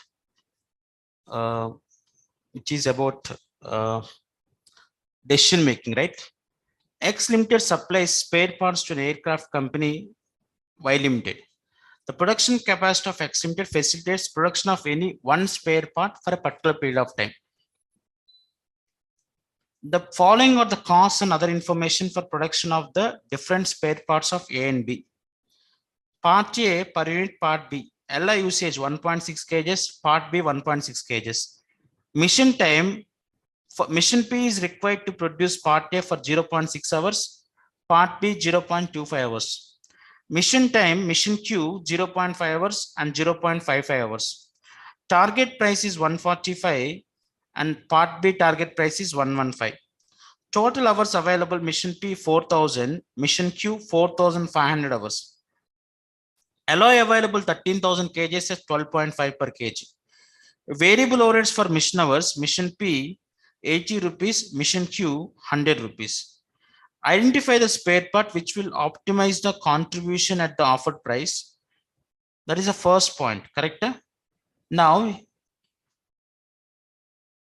see here. Now, mission P 4000 hours are available, mission Q 4500 hours are available. Now, only one part can be produced at one time, right? If this 4000 hours of mission P is given for part A, how many units I can produce? Sir, 4000 divided by mission P, how many units it take? 0.6 hours. So 4000 divided by 0.6, 6666 units. Part B, 0.25 hours is required. So 4000 divided by 0.25, 16,000 units you can produce by using mission P. Mission Q, because every part you need mission P and mission Q, and alloy also is required, correct? Now mission Q with 4500 hours, if I use it for part A, 4500 divided by 0.5 hours, 9000. Next one, 4000 mission Q, 4500 divided by, what is mission Q in terms 0.55? So 8181. Alloy, if 13,000 kgs, if I use it for A, 13,000 divided by 0.16, sorry, 1.6, 8125. Now tell me, to produce part A, mission P support is required, mission Q support is required, alloy support is required. Now, even though I can produce 9,000, but mission P is not suitable, not available. That means mission P, I cannot produce 9,000 units of part A with mission P. So it is a least of the three. So maximum I can produce how much amount? 6,666 units of part A, 8,125 units of part B. You are understanding why you are getting like this? The reason is that even though one factor is abundant, there is another factor which is limiting my production. So always it is the lowest of the three which I can produce, correct? Now I'll work out the marginal costing. So I know that 6,666 units of part A or 8,000 units of 8,125 units of part B can be produced. I'll work out the profit because material cost 1.6 into what is the rate amount? 12.5. Variable at mission P. So your cost is 80 rupees and 0.6 hours, right? So 48 rupees per unit and 100 into 0.2 mission P. Cost is 80 into 0.25, 20. When it comes to mission Q, what is the cost of each hour of mission Q? 100. How many hours is required for A? 0.5. So 100 into 0.5, 50. 100 into 0.5, 55. And so you are getting 118 and 95. So price offered is 145 and 115. You'll get contribution per unit. Total contribution, need to check it out. And tell me which is more beneficial, producing part A, because you can produce either part A or part B. If either of the units can be produced, then you need to use the limiting factor, then you need to calculate. But here the question says that you can produce either part A or part B. So that is the reason least of the three is selected. For that, we are calculated the profit, and wherever the profit is higher, that is we have considered. Second point, what did they say about second point? If while Limited reduce the target price by 10% and offer 60 per hour of unutilized mission hour, calculate the total contribution from the spare part identified above. Now then tell me, so part A can produce 6,666 units. How many mission hours of A you use? For 6,666, total P I'll use it 4,000. Q I need only 0.5 hours, right? So 6,666 into 0.5, 3,333. So how many unutilized hours are available for mission Q? So 4,500 minus 3,333. How much amount? 1,167. For that, you are getting a compensation, which is 1,161 into 60 rupees. How much amount? 70,000. But you are losing a contribution. Your reduction in price by 10%, causing fall in contribution of 14.5 because they wanted to raise the target price by 10%. So instead of 145, they'll offer only 90% of 145. So 145 into 10%, 14.5 into 6,666 units. How much amount? 96,657. Now, what is the contribution? Original contribution is 1,79,992. Extra, you are getting 70,020, but you are losing a profit of contribution of 96,657. Now, what is the contribution you are getting? 1,53,345. In such a case, it is better you manufacture part B. Understood? In the second case, because you are getting a profit of only 1,53,000, go with part A. So what did they say? Sir, original 1,79,982. For that, they wanted to give some compensation for unutilized hours, which is 1,167. You are getting, how you are getting 1,167. Total mission hours of Q, you are having 4,500. To produce part A of 6,666. Can we produce more than 6,666? No. The reason is that mission P is not supporting it. So this 1,167, I need to pay how much amount? 60 rupees. So add 70,020. But they wanted to reduce on the 6,667 units into 14.5. They want to reduce the price, which is 96,650. So net effect is how much amount? 1,53,345. Whereas part B, if I produce, even though you are giving compensation, you are losing in terms of sales value. Part A is not correct. You can go with the part B. So this is the question in terms of study material. So please understand that So marginal costing, there is a unlimited number of questions they can give it. But if you are very confident about the each topic, like if you are able to understand differential cost, if you can understand cost in difference point, if you can understand shutdown point and break even sales, margin of safety, total sales, and difference between absorption costing and marginal costing and decision making, I'm assuring that you'll get 10 marks in terms of this topic. And in terms of theory part, if I'm missing, I'll just checking out.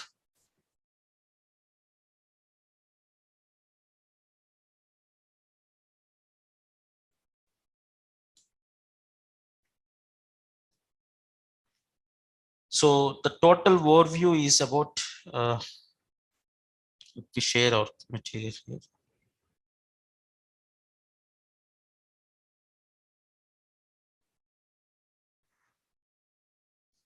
Having page number 42. I say is well designed the theory part. So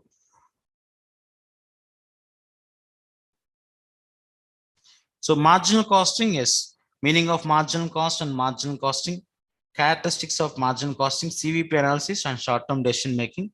In CVP analysis, break-even analysis, margin of safety, angle of incidence, and contribution ratio. What are the characteristics of marginal costing? All elements of cost are classified into fixed and variable.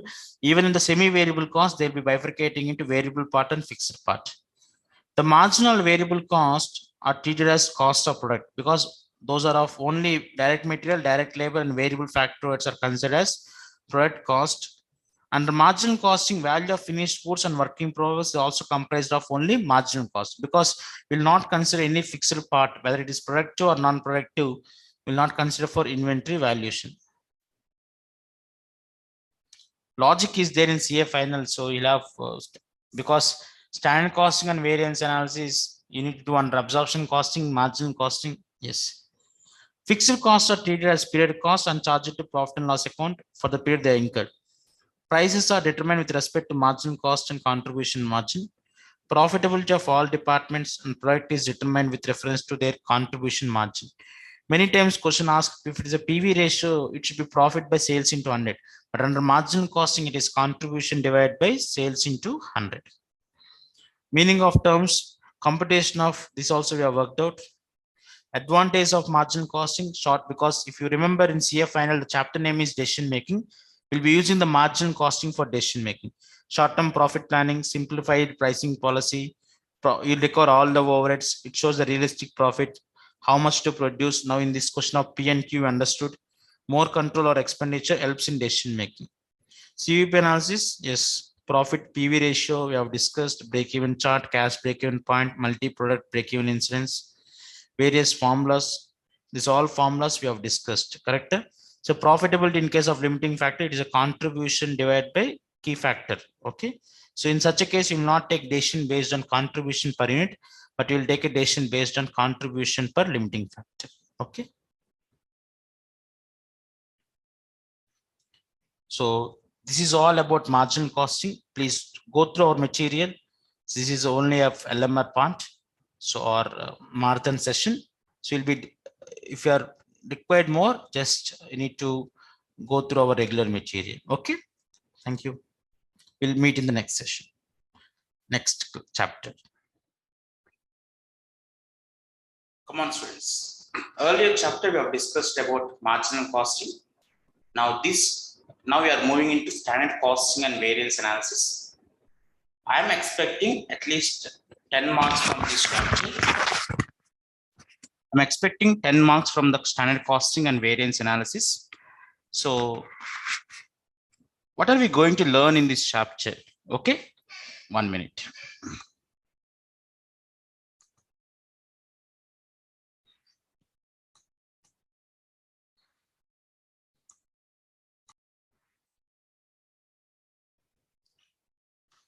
Standard cost is a what is meaning of standard cost? Standard cost is a predetermined cost.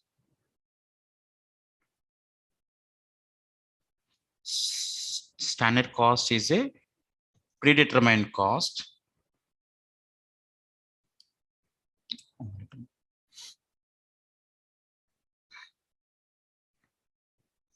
Right.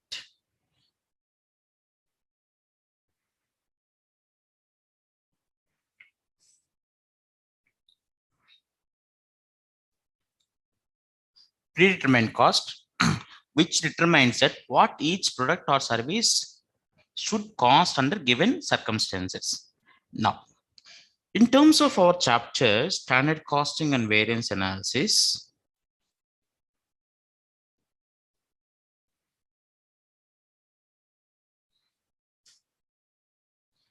we are discussing about variance analysis in paper 3. That is with respect to CA Inter syllabus. Now, sir, why we are supposed to work out variance analysis? Every organization will prepare budget at the beginning of the period. Budget at the beginning of the period. Budget consists of what? What is my budget income or budget revenue less expenses with respect to direct material, direct labor, direct expenses, variable overhead, and fixed overhead. These are my major elements of cost. At the end of the period, you will be having actual numbers. What is actual revenue? In terms of actual expenses,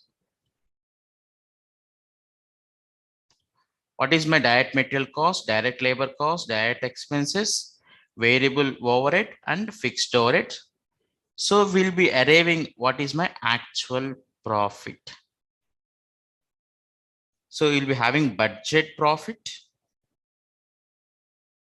and you'll be having actual profit. Understanding the reasons between budget profit and actual profit is nothing but then variance analysis. Sir, for example, what are the elements of variance, sir? It may be because of revenue, that is sales. It may be related to material. It may be related to labor. It may be related to expense. It may be related to variable overheads. It may be related to fixed overhead. If it is related to material, that is we call as material cost variance.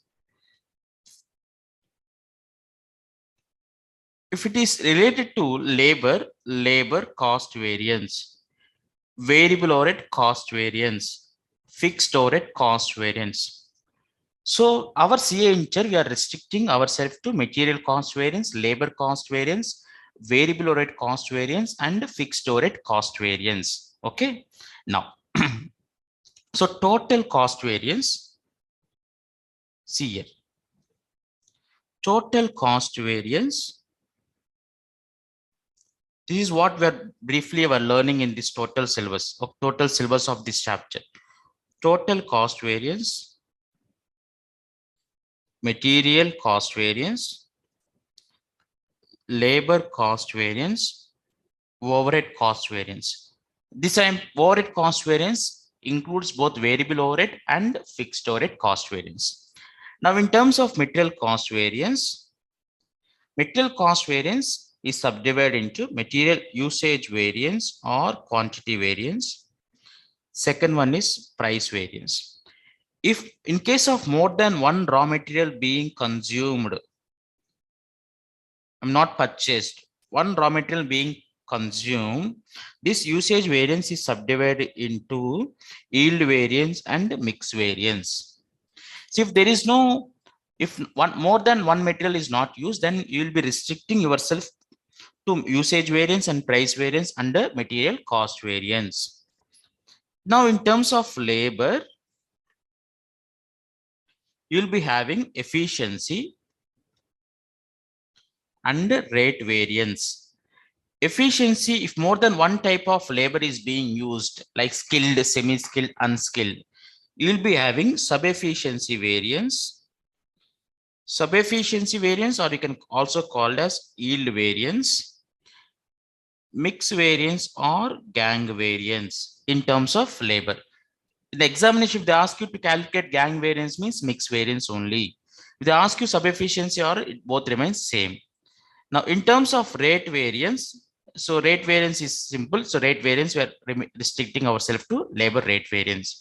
In case of idle time, this efficiency would become net efficiency.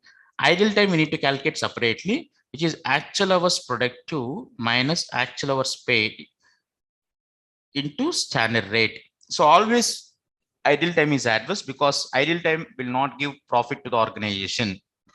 Now let us come how to calculate, we'll discuss later. Overhead cost variance I'm giving here is bifurcated into two categories: variable overhead cost variance and fixed overhead cost variance. Variable overhead cost variance is subdivided into efficiency variance and expenditure variance. In terms of fixed overhead cost variance, it is subdivided into volume variance and expenditure variance. In terms of volume variance, it is bifurcated into first calendar effect, capacity, and efficiency. There could be idle time in even in terms of fixed overhead cost variance. So this is briefly what we are going to learn in terms of variance analysis. Now, three important points which you always supposed to remember while calculating the variance analysis. Three important points. First important point, standards should be incomparable with actuals. What does this mean, sir? In the question, if they're given standard data for one quantity and actual data for 10 quantity, standard should be considered for 10 quantity. So you cannot compare one quantity with 10 quantity. Standard data should be changed to the extent of actual output quantity. That means for one quantity, if you are using 10 units, for 10 quantity, standard should be how much amount? 100 units. That you can compare with actuals. It could be 110 or 110 or 120 or 90. Okay. So this is the first important point. This all we have discussed in terms of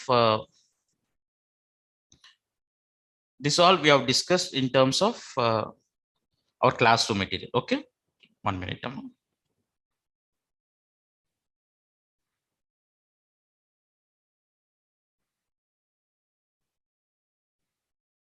Now, second point is that while calculating price variance or rate variance, actual quantity or actual hours should be considered. Because when you're going to the market, you will procure only for actual quantity or you'll be paid only for actual hours. Third one, while calculating quantity variance or usage variance, standard rate or standard price should be considered. If you are my student who have listened to the basics of standard costing, you will understand the three important logics. Okay. So this is the first part in terms of standard costing and three important topics which you need to understand. Okay. Right. 1 minute.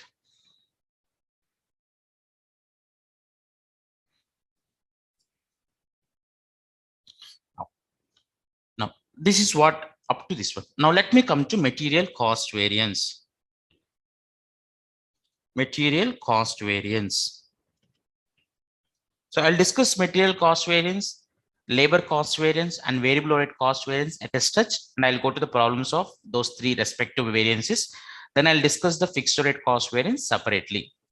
Now, in terms of material cost variance, any cost variance, if it is material cost variance or labor cost variance or variable overhead cost variance, it is the standard material cost for actual output less actual material cost for actual output. If it is a material cost variance, if it is a labor cost variance, standard labor cost for actual output less actual labor cost for actual output. Standard should always be compared with your actual output. Third one, variable overhead cost variance. Simple. Standard variable overhead cost for actual output less actual variable cost for actual output. This is common. Now, in terms of standard material cost for actual output means standard quantity into standard price. Actual material cost is actual quantity into actual price. Whenever in the question, sir, you can do formula wise or you can do tabular wise. So all our classes are based on formula, not concept wise. Sometimes we use the table also. Whenever you use a word like SQ, SP, AQ or SP, you should write down in the down what is meant by SQ, what is meant by SP, what is meant by AQ, what is meant by AP, or what is RSQ, everything, etc. It is very important in terms of examination. And is labor cost variance stand hours into standard rate minus actual hours into actual rate. In terms of variable overheads also stand hours into standard rate minus actual hours into actual rate. So these three will remain the same. Now, let me come to material cost variance. Fixed overhead I'll come later. Now, in terms of material cost variance, I'll put all the three at a stage so that you'll understand variable overhead cost variance. In terms of material cost variance is what standard quantity into standard price minus actual quantity into actual price. Material cost variance is subdivided into usage variance or quantity variance and price variance. Quantity is what difference between two quantities, standard quantity minus actual quantity into standard price. Price variance, standard price minus actual price into actual quantity. This is the three principles we have learned, right? In our regular session, we have discussed with a wood example, right? Or table example. Now, in terms of labor cost variance, also stand hours into standard rate minus actual hours into actual rate. Instead of price, I'm using rate. Instead of quantity, I'm using hours. Labor cost variance is subdivided into efficiency variance and rate variance. Efficiency is what? Difference between stand hours minus actual hours into standard rate. Rate variance is what? Standard rate minus actual rate into actual hours. This is what is I'm discussing in the three important principles. In terms of variable overhead cost variance, it is subdivided into efficiency variance and expenditure variance. Efficiency what? Stand hours minus actual hours into standard rate. Expenditure variance is what? Standard rate minus actual rate into actual hours. Okay. I'll put H here.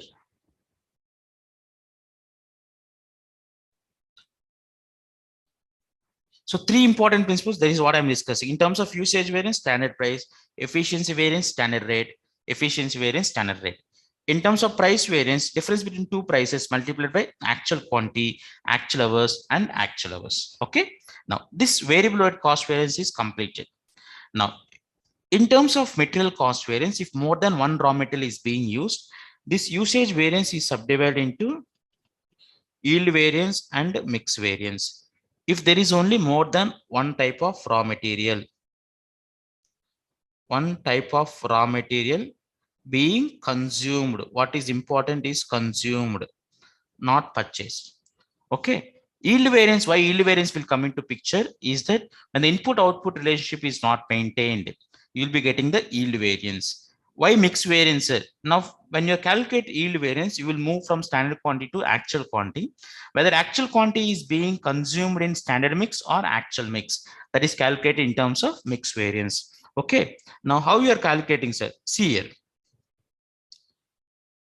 Now, similarly, I'll explain here, then I'll go to. In terms of efficiency variance, if more than one type of labor is being used, you'll be having sub-efficiency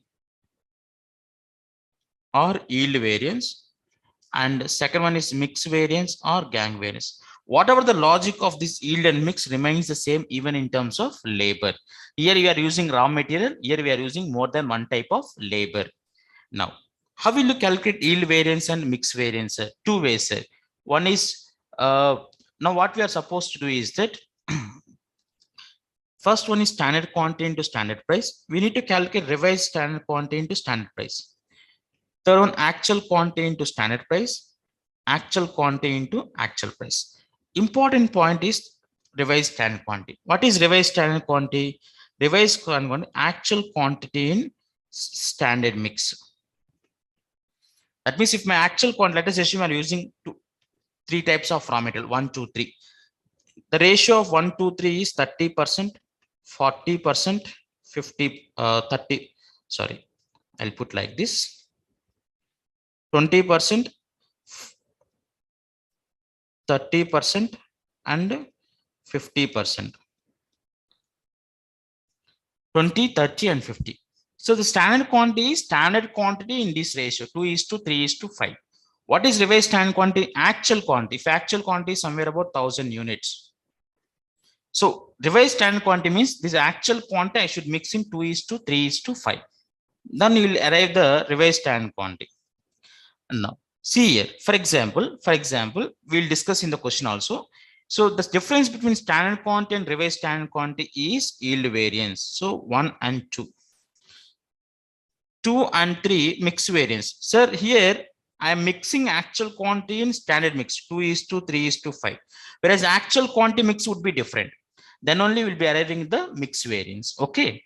Now last one is actual quantity, actual price. See here, 3 and 4 pertaining to price variance, because actual quantity remains same. Difference is standard price minus actual price. So this is 3 and 4. In terms of usage variance, it is 1 and 3. How, sir? Standard quantity, standard price is common. Standard quantity and actual quantity difference is because of usage. Material cost variance is 1 and 4. 1 and 4 is what? Standard quantity into standard price and actual quantity into actual price. Okay. Now, yield variance we can calculate separately. So I'll discuss in the when it comes to the question, I'll explain the second way of calculating yield variance. Similar logic we are using for labor cost variance also. Instead of standard quantity, I'm using stand hours into standard rate, revised stand hours into standard. What is revised stand hours? Actual hours in standard mix. So actual quantity into, sorry, actual hours into standard rate and actual hours into actual rate. In the question, they may give you directly actual labor cost. Then you don't need to wait for what is actual hours and actual rate. You can write out directly what is the total amount here. So if I take 1, 2, 3, and 4, difference is 1 and 2 in terms of if yield variance, mix variance is 2 and 3, efficiency variance is 1 and 3, rate is 3 and 4, and cost variance is 1 and 4. When it comes to variable or cost variance, I have only 3: stand hours into standard rate, actual hours into standard rate, actual hours into actual rate. So difference between these two would be the efficiency variance. Difference between 2 and 3 would be the expenditure variance. Total cost variance would be 1 and 3. Sorry, 1 and 3. So this is about material cost variance, labor cost variance, and variable overhead cost variance. Right now, labor cost variance in terms of idle time. So idle time variance is simple. Idle time variance is a part of efficiency, right? Idle time variance is actual hours productive minus actual hours paid into standard rate.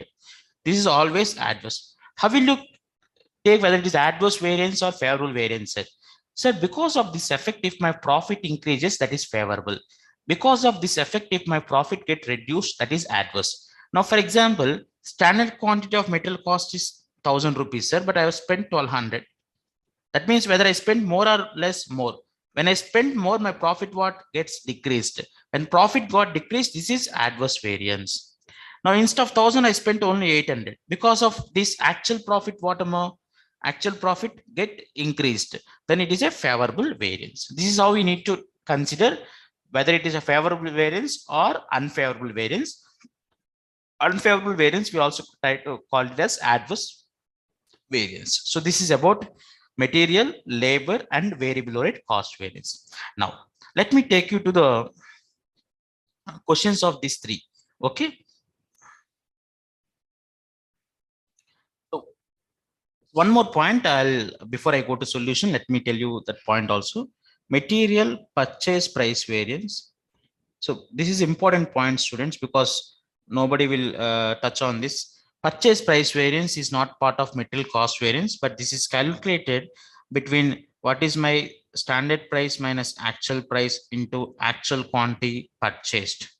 Normal price variance will be using only actual quantity consumed. If they ask you separate purchase, for example, in the question they give you what is actual quantity purchased and actual quantity consumed, please don't get confused. While calculating material cost variance, you should use only actual quantity consumed. If they ask you separately the material purchase price variance only, you consider actual quantity purchased. Understood? So this is with respect to material purchase price variance. Okay. Now,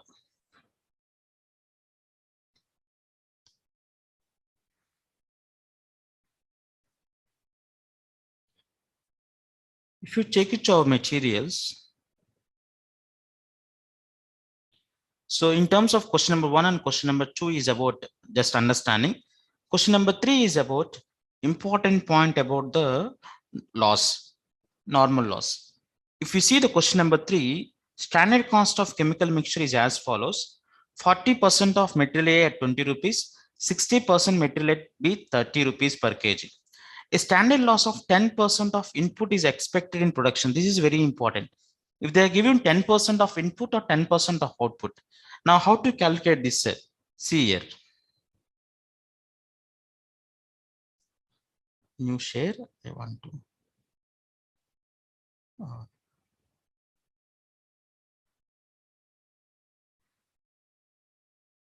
If they are given 10% of input, that means if my input is 100, 10% would be 10% of 100, which is 100. 90 would be the output.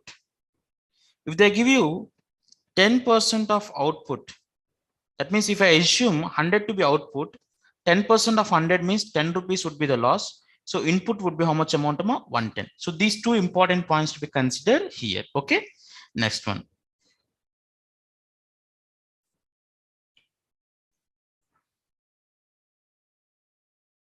The cost records for a period showed the following uses.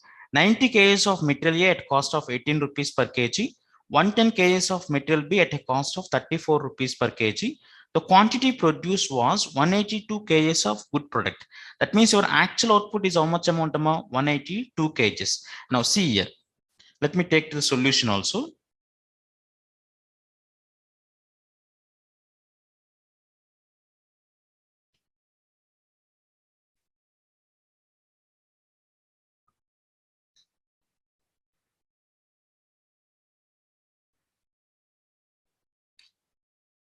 Costing solutions. Yes, here it is. Now see here. What is my actual output amount? 182 kgs, right? So this all data is already given. What is because actual quantity of said that what is actual quantity consumed? Let me take to marathon question.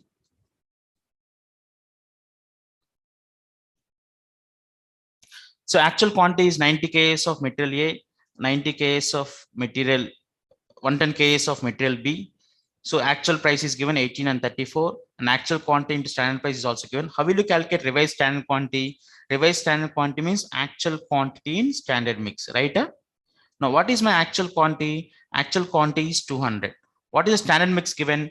40% of material A and 60% of material B. So 200 into 40%, how much amount? 80. 200 into 60%, how much? 120. You multiply with this. So this is how you need to calculate revised standard quantity. Okay. Now, see here. How will you, this is important point is how to calculate standard quantity. Standard quantity for which output? Standard quantity for actual output. Now, what my question says that if my 100 is input, 10 would be the loss and output would be how much amount? 90. Correct? Now, what is my actual output now? 182. Standard quantity for which output? Actual output. Now, based on this, what is my standard input? Which is equal to, sir, 182 divided by 90 into 100. How much will be arriving? Which is arriving 202.22. So this is how. And again, this 202.22 should be in which ratio? 40% and 60%. So 202.22 into 40%, 202.22 into 60%. So 202.22 kgs. Now, if difference between 1 and 2 is what, ma'am? Yield variance. 2 and 3 is what? Mix variance. 1 and 3 would be usage variance. 3 and 4 would be price variance. 1 and 4 would be cost variance. Now, how to calculate yield variance straight away? How to recheck, sir? This is what is important in my class actually. Now, what did I say about yield ratio, input output ratio? Sir, for example, question says that if you give an input of 100, you should get an output of how much amount? 90. Correct? Now, now what is my actual output? 182 kgs. Now, for 182 kgs, how much should be input amount? 202.22. How much amount? 202.22. Now the 2.22 kgs, 2.22 kgs, what did you say, Amma? You should consume 202.22 kgs, but you have consumed only how many kgs, Amma? 200 kgs. So whether there would be quality deficiency, so that is all not required. In terms of input output relationship, how much input I should give, how much output I should get. If I give an input of 100, if I give an input of 100, I should get an output of how much amount? 90. Correct? Now, see here.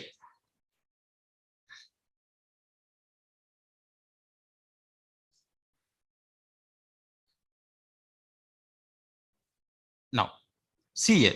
That is what I'm checking here. So, for example, for 100 kgs of input, what is output should be 90. What is your actual output, 182? What should be input? 202.22. But you have consumed only how many kgs, 200 kgs. So you have saved how many kgs? 2.22 kgs. The standard cost of this 2.22 kgs is nothing but than your material yield variance. Now that is one I'm showing in the solutions. See here. If you see here, now, so standard cost of the 2.2 kgs, how will you calculate, sir? 5,257.72.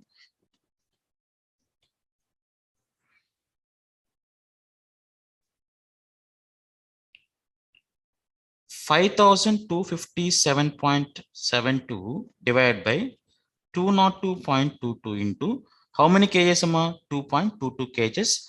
You have saved less. That is the reason your yield variance should get the positive. Understood? So for 100 kgs of input, your output should be 90. What is your actual output? 182.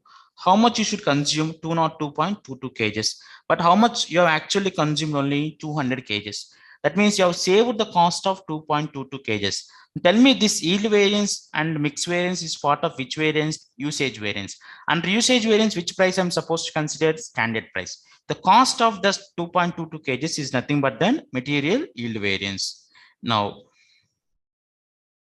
so that is how you have got how much amount, material yield variance, how much amount? 57.72, which is favorable. Understood? So this is how we need to calculate. Even if you go to question number 2, you can see here, so you should consume 1200 kgs, but you have consumed how many kgs, 1220. So 20 kgs extra. 20. So you do normal table. For rechecking, you do like this. Now 20 kgs extra you have consumed more. So how much should be yield variance? 12,500 divided by 1200 into 20 kgs. How much it should be, 12,500 divided by 1200 into 20, which is equal to material, sorry, 12,500 divided by 1200 into 20 kgs. How much it should be? Let me take calculator. So your amount would be Excel. So calculate, how much would be 12,500 divided by 1200 into how much amount? 20 kgs extra, correct? So 208.33. So that should be your. Now tell me whether it is adverse or favorable. Adverse, because you have consumed more quantity. Now if I go to our yield variance answer also, you will get same 208.33 adverse. So this is how we need to calculate in terms of normal loss and how to recheck the material yield variance. This is about question number 3. Now next one is about question number 4. Question number 4.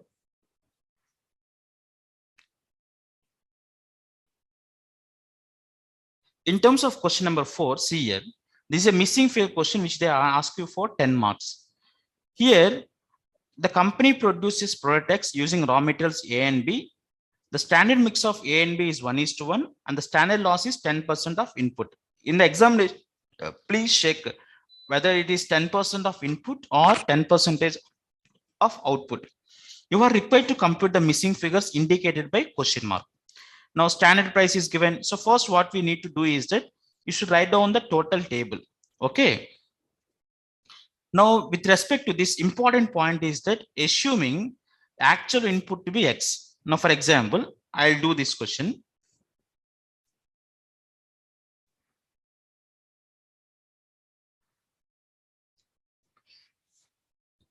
In terms of question number 4, right? This is about material cost variance. So standard quantity into standard price, actual quantity into standard price, actual quantity into revised standard quantity into standard price,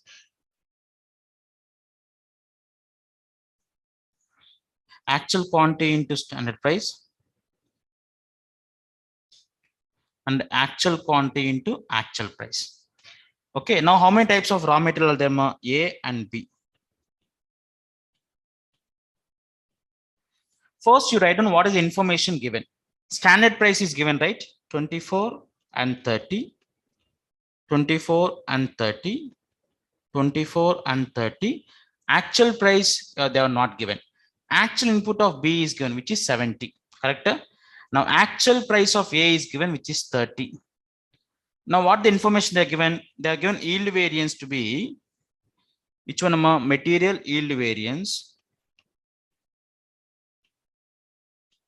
Not for A and B, they are given in total 270 adverse.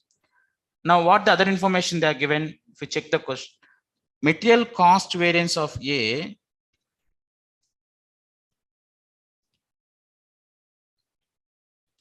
is 0. B is how much amount? Don't know. Total I know. How much total? 1300 adverse. Sir, if A is 0, total is 1300. B means would also be how much amount? 1300 adverse. So one important question mark answer you can get even 1 mark. Okay. Now here the important assumption is that assuming actual input be X. Now, okay, if actual input is X, A would be how much amount? X minus 70. So here also X minus 70, 70. And if you see the ratio, revised standard quantity means what? Actual quantity in standard mix. What is your actual quantity? X. What is the standard mix? If you see the standard mix, what did they say? 1:1 ratio. 1:1 means 0.5x, 0.5x. Okay. Now, based on that, we need to calculate yield. We need to calculate other missing figures. X figure we should find out. Standard quantities we should find out. Actual price of B should also be found out. Okay. Now, this is the first important point. And assuming actual input to be X is the first important point to be considered in the solution. Next one. Now, what did they say about material cost variance? Material cost variance. Look to the question. Material cost variance of A. Material cost variance of A is how much amount? 0. Material cost variance of B is how much amount? They are given question mark. Total cost variance how much amount? 1300 adverse. Correct? Now, see here. Based on the material cost variance of A and B, we'll try to find out here. Now,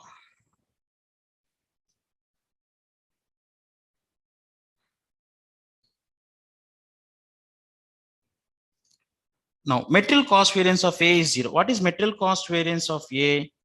Standard quantity into standard price minus actual quantity into standard price. Sir, I don't know what is. I'll put it as standard quantity of A only. Okay, which is 0. Standard quantity of A into what is standard price? They are given 24. What is actual quantity? They are given X minus 70 into 30. If I take this one, to this side. 1 minute. Standard quantity of A into 24 is equal to x minus 70 into 30. Then what is this? Standard quantity of A is equal to 30 by 24. How much would be 30 by 24? It is 1.25 into x minus 70.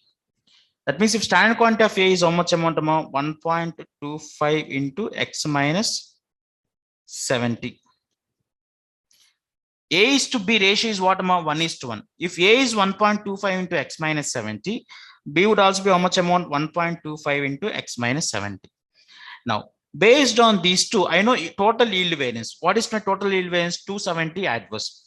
Now, based on that, I'll try to find out x value. So remaining all figures will come into picture. So I'll explain only to this extent here. Okay. Now, material yield variance is equal to 270 adverse, which is 270 adverse is equal to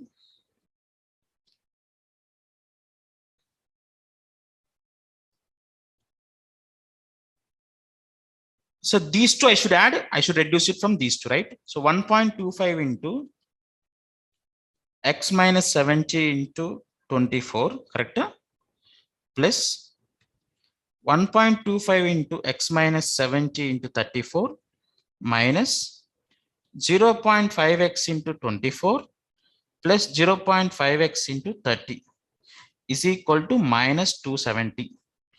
Now, if you calculate here, you will get the x value, because if you take 1.25 into 30, so 30 into x minus 70 plus 34 into, what is the rate they are given?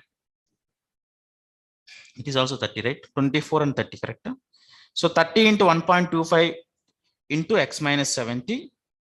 So 37 point, how much would be 37.5x minus 30 into 70 into 1.25, which is 2625 minus 0.5x 24, which is 12x plus 15x. 12 plus 15, 27x is equal to minus 270. So you need to calculate x value, which is x value is somewhere about 110. If x value is found out, yes. Now it is 110. 110 minus 70, how much? 40. 40 into 1.25, how much amount? 50. It should be also 50. 0.5x into 110, which is 55. 55. X minus 70 means 40, 70, 40, 70. By using material cost variance of B, which is 1300 adverse, you can find out what is the actual price of B. Now, this is a question, because the important point is assuming actual input to be X. Assuming actual input to be X, and by using yield variance, this is the logic. So, because 1:1 ratio, if A is found out, B is also same. So, by using that, you need to find out what is the standard quantity of A, standard quantity of B. If standard quantity of A is same, 1:1 ratio, B would also be the same. Based on that, you will work out material yield variance. So you'll work out X value. By using X value, you can work out all the numbers. Understood? So this is the important topic in terms of material cost variance. Next one. Next question. Next question, would like to discuss about the question number 6 in marathon. Correct? So marathon, if you go, it is 6th question.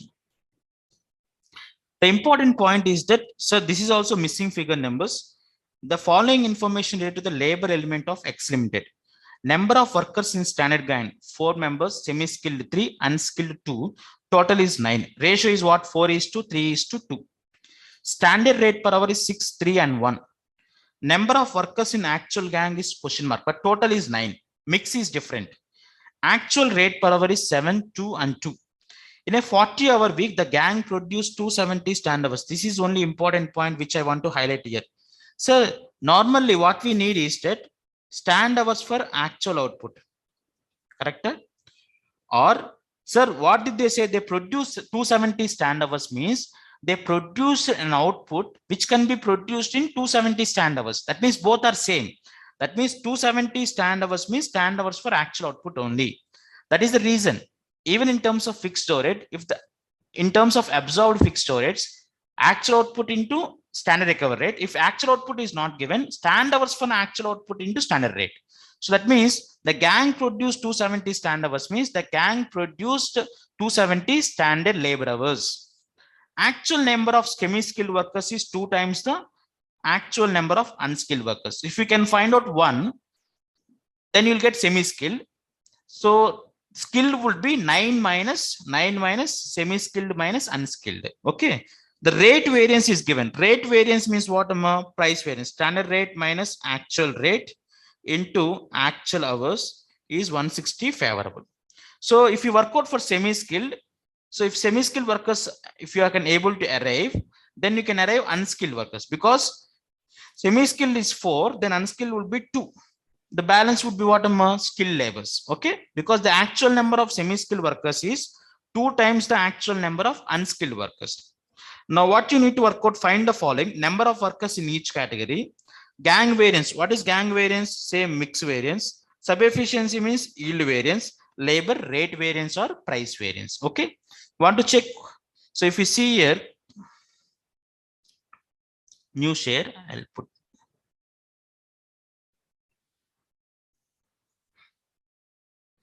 If you go to the question number, remove all the drawings here.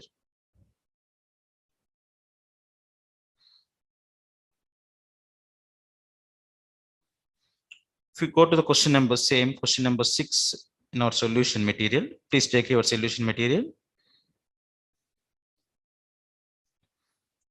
So whatever is yellow means that we need to calculate here, right? 270 stand hours they are given. What is the ratio? 4:3:2. So you will work out stand hours. Standard rate is given. Revised stand hours means what? Actual hours in standard mix. What is actual hours? 40 hours, sir. 9 employees. 40 into 9, how much amount? 360. So 360 in which ratio? 4:3:2. And similarly, this cost is also given. Now, first you need to work out using the rate variance of semi-skilled workers. Rate variance is what? Difference between standard rate and actual rate. What is standard rate of semi-skilled amount? 3 rupees. Actual rate is how much amount?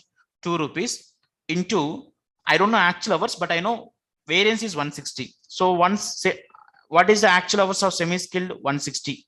If actual hours of semi-skilled is 160 means, what does this mean? Sir, semi-skilled workers, they worked for 160. Each employee worked for how many hours, sir? 40 hours in a week. That means how many employees would make it to 160? 4 employees. 4 into 40. So 160 hours. That means 4 workers are semi-skilled. What did they say about unskilled, sir? Semi-skilled are twice the unskilled. That means 2 would be the unskilled. Total, how much amount? 9. 9 minus 4 minus 2, how much amount?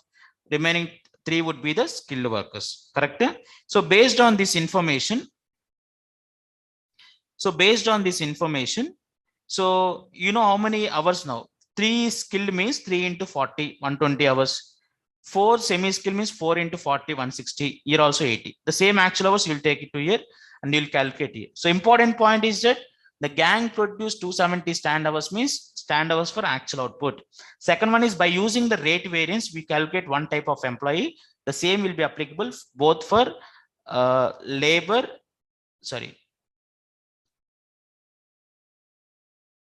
So rate variance, by using the rate variance, we'll calculate the semi-skilled. If you arrive semi-skilled, you'll arrive the unskilled. The balance would be the skilled workers. Okay. So this is the point which we want to cover in the module session, marathon session. Now, next one. Before I go to fixed overhead, so variable overhead is simple. You can just same variance. If you see the variable overhead also, you get the same answer. Stand hours into standard rate. One important point, for example, in the question is, if they given ideal time and efficiency variance, if they have not said anything, please write assumption and consider it should be net efficiency. So ideal time is separate. Okay. So variable load expenditure variance is simple, sir. So variable load expenditure is standard rate minus actual rate into actual hours. Efficiency means standard hours minus actual hours into standard rate. So based on output is important. If it is based on output, the formula remains same. Standard variable overhead for actual output minus actual variable overhead. Now for actual output, what is the standard variable overhead? Now you need to calculate hourly rate. So if the hourly rate is given, then you need to consider here. In terms of variable overhead expenditure variance, sir, how to calculate the variable overhead expenditure variance and variable overhead efficiency variance if it is given based on output? Very important. Normally you consider based on hours. I'm explaining you in terms of output. Now, for example, in this question, if you see here, it's question number 8. You can refer to our material, question number 8. Expenditure variance. Sir, you have worked for 1,05,000 hours. In 1,05,000 hours, how much standard output you can produce? Sir, in 1,05,000, each unit I think 10 hours. Which 1,05,000 hours you should produce 10,500.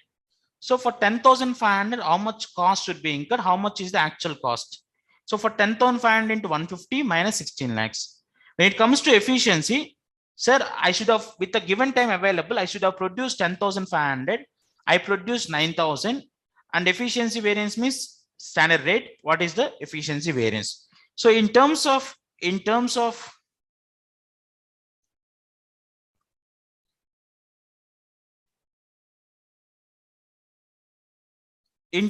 hours, it is simple. Efficiency variance means standard hours minus actual hours into standard rate. But in terms of output, sir, with the given time, what is your standard output? That means, for example, 1 unit I can finish in 1 hour. I have taken 100 hours. That means what should be our standard output, 100 units. So standard output minus actual output into standard rate. So this rate remains the same. Okay, standard rate only. So with the given time available, because even in efficiency, we need to calculate same. Even in the fixed rate, in reconciliation also, I'll use the same concept. Sir, if it is a variable overhead based on hours, it is simple. Variable overheads based on output, I'm explaining. In terms of variable overheads based on output, how to calculate efficiency variance? First, you need to consider how much time you have actually utilized or actually worked. With the actual hours worked, how much should be the standard output? That means with the given time available, how much output I should produce and how much I produced into rate. When it comes to expenditure variance, yes, you should have produced 10,500 units in the given time. What would be the cost of this 10,500 and what is the actual cost? That is how we need to calculate variable overhead expenditure variance. When it comes to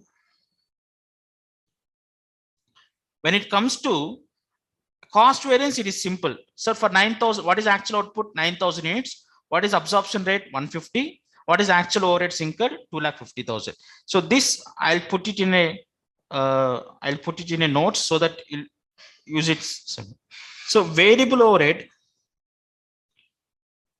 based on hours. In the examination, they may get confused. That is the reason I'm saying variable overhead based on output. If it is hours, simple stuff, standard hours into standard rate, actual hours into standard rate, actual hours into actual rate. The difference between these two would be efficiency. Difference between these two would be expenditure. Total would be cost variance. When it comes to output, you need to calculate each separately. Cost variance is, sir, actual output into standard rate. Standard recovery rate means based on output. Sir, if it is standard rate means in any case of overhead, whether it is a variable overhead or fixed overhead, remember this very important point. Whether in case of variable overheads or fixed overhead rate, how to calculate recovery rate? Budgeted overheads. If it is a budget fixed overhead, divided by budget hours or budget output. If it is in case of variable overhead recovery rate, budget variable overhead divided by budget hours or budget output. Finding out rate is same for fixed overheads and variable overheads, but variable overheads is for actual output, fixed overhead is for different, that is for budget absorption is different. Okay, actual output into standard recovery rate minus actual variable overheads. Now when it comes to efficiency variance, efficiency in case of output, standard output minus actual output into standard output minus actual output into standard rate. How to calculate standard output, sir? With the given time worked, what should be your output? Now, for example, I should able to finish 1 unit in 1 hour. Actually, I have worked for 1,000 hours. That means what is your standard output, 1,000 units. In the question number 8, You have worked for 1,05,000 hours. Each unit will take 10 hours. That means what is your stand output? 10,500. So 10,500 minus what is your actual output into standard rate. When it comes to expenditure variance, yes.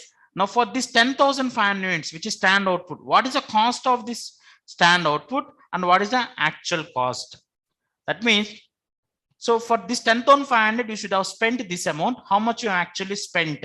That is the variable overhead expenditure variance. Don't compare with the fixed overhead with variable overhead expenditure variance. I'll tell you simple logic here.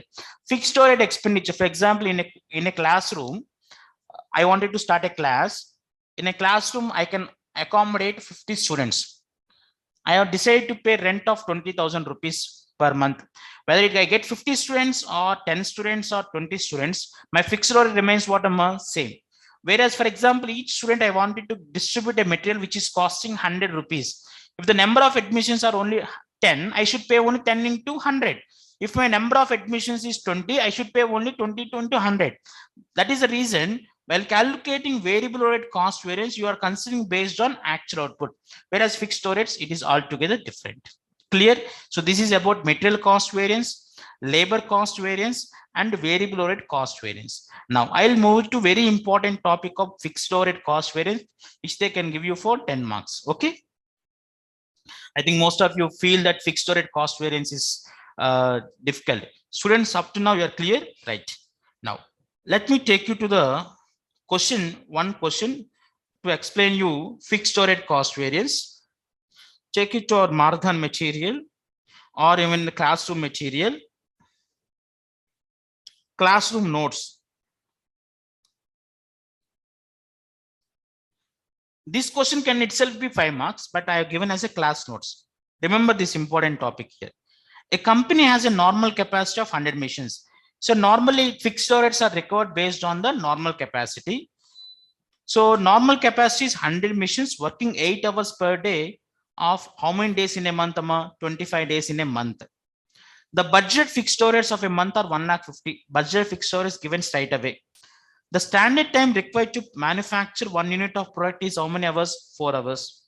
In a particular month, the company worked for 24 days of 750 mission hours and produced how much output? 4,300 units of the product. The actual fixed overhead incurred is 1,05,000. Calculate fixed overhead variances. One variance which I can take straight away is fixed overhead expenditure variance. What is fixed overhead expenditure variance? Budget fixed overheads minus actual fixed overheads. What is a budget fixed overheads? 1,50,000. What is an actual fixed overheads? 1,45,000. What is the logic behind it, sir? Sir, if for example, I have decided to pay 20,000 rupees rent. Sir, if I get 10 students, whether my budget will get changed? No. If I get 20 students, whether my budget will get changed? No. That means I should spend how much? I should spend 20,000 towards rupees rent. But my owner asked me that municipal taxes got changed, sir. Please increase our rent to 21,000. Sir, irrespective of volume, I should have paid 20,000, sir. But I paid how much amount? 21,000. 1,000 is because of fixed overhead expenditure variance. That means when you're calculating fixed overhead expenditure variance, straight away take it like this. Fixed overhead cost variance is subdivided into expenditure variance and volume variance. Now, sir, nature of fixed overhead is that, sir, we observe fixed overhead into the cost of production. Okay. Now, here, before I know, you should understand something called, I'll tell you a simple example because this I will discuss in the classroom also. Now, for example, I decided to conduct a class. For that, I need to take an auditorium or I need to take some place which cost me somewhere about 30,000 rupees rent. Material cost I need to pay 100 rupees. Okay, per student. This rent I can accommodate up to 50 students. This room I can accommodate up to 50 students. Now tell me, before starting session only, most of the students will ask me, sir, what is the price of the session? That means, should I recover my fixed overhead or should I not recover only fixed overheads from the students? I should recover all the cost from my students along with the profit. That means I should include the rental cost into my fee structure. I don't know how many students will come into actually. It can be 50, it can be 10, it can be 20, it can be 30 or 40 also. But I should have something called normal capacity. Sir, based on my expectancy, I have understood that my budget students or budget output, I'm expecting 40 students to come. So I have decided price structure like this. So 30,000 rupees divided by 40. So 750 rupees, I'll take it from each student. 100 rupees material, which is 850, 150 profit. So I said 1,000, I will recover it from each student. Now see here. So budget fixed overhead, how much I've expected, you have expected you should incur 30,000.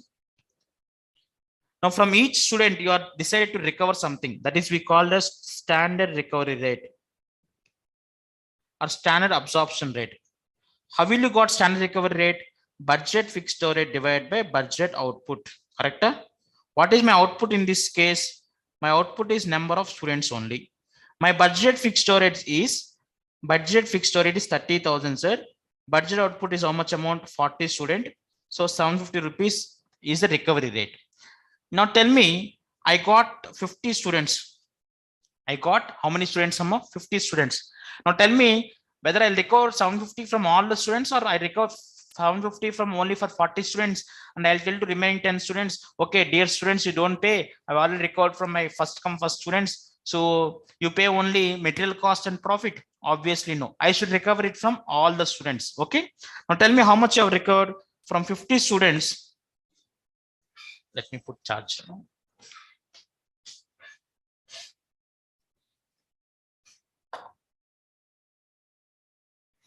So from these 50 students, I'll recover 50 into 750 rupees. How much? Now, how much would be? 37,500. What is this 37,500 we call as absorbed fixed overhead? So absorbed fixed overhead, how will you calculate? Two ways, sir. Absorbed fixed overhead, actual output into, dear student, don't think this is a choice question. This is a very important question. If you have a time, go and listen to YouTube channel also. We'll be having the standard costing separately. Standard recovery rate per unit. How many students I got? 50. From each student, how much I'm recovering? 750. How much I recovered? 37,500. Now, what is your budget fixed overhead?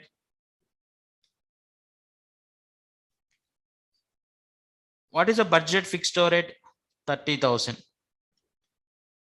Now, owner said, okay, so you need to pay me, sir, taxes have got changed. Please pay me 31,000. So for calculating absorbed fixed overhead, you can also use this formula. Stand hours for actual output. Because when the absence of actual output, should use stand hours for actual output into standard recovery rate per hour. How will you calculate standard recovery rate per hour? Same, budget fixed overhead divided by budget hours. Correct? Now fixed overhead cost variance. Understand clearly fixed overhead cost variance. Now see here, fixed overhead cost variance. How much, sir, see careful, how much I paid actually? 31,000. How much amount came into my account? 37,500. That means how much amount I got extra surplus after paying rent? 6,500. More I got or less I got? More. So favorable. So 37,500 is what? Absorbed fixed overhead. 31,000 is called actual fixed overhead. Now, why I got this difference of 6,500? Two cases. One is expenditure. Second one is volume. Simple. I expected how many students? 40 students. How many students I got? 50 students. 10 students I got extra. So from each student, how much I recovered? 750 extra. How much amount? 7,500 favorable. Expenditure variance, whether it is 40 students or 50 students or 10 students, I should pay only how much amount? I should pay how much amount? 30,000, but I paid 31,000 because of my owner pressure. 1,000 I paid extra adverse. So 7,500 favorable, 1,000 adverse. Put together how much amount? 6,500 favorable, which is a fixed overhead cost variance. Now volume variance is simple. Absorbed fixed overhead minus budgeted fixed overhead. Absorption is based on actual output. How much? 50 students. Budget is based on budget output. How much amount? 40. What is the recovery rate? 750. Expenditure variance, budget fixed overhead minus actual fixed overhead. So that means for calculating fixed overhead cost variance, you should have three numbers. One is your absorbed fixed overhead. How will you calculate absorbed fixed overhead? Actual output into standard recovery rate. How will you calculate standard recovery rate? Budget fixed overhead divided by budget output.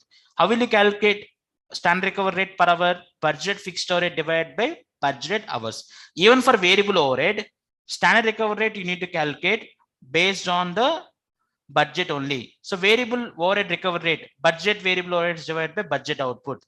Budget variable overhead recovery rate per hour, budget variable overhead divided by budget hours. So this is how we need to calculate absorbed fixed overhead, budget fixed overhead, and actual fixed overhead. Budget and actual would be given in the question. Straight away we can calculate expenditure variance. Now we will calculate volume variance, absorbed minus budget. How will you calculate cost variance? Absorbed minus actuals. Simple. Sir, fixed overhead cost variance, absorbed fixed overhead minus actual fixed overhead. Fixed overhead volume variance. Write down here. Fixed overhead cost variance. Fixed overhead cost variance. Absorbed fixed overhead minus actual fixed overhead. Fixed overhead volume variance. Absorbed fixed overhead minus budget fixed overhead. Fixed overhead expenditure variance. Budget fixed overhead minus actual fixed overhead. AFM's actual fixed overhead. Simple. This is about the fixed overhead cost variance. Let me go to this question. Now, in this question, if you see our classroom question, so how much, what did they say, sir? Here,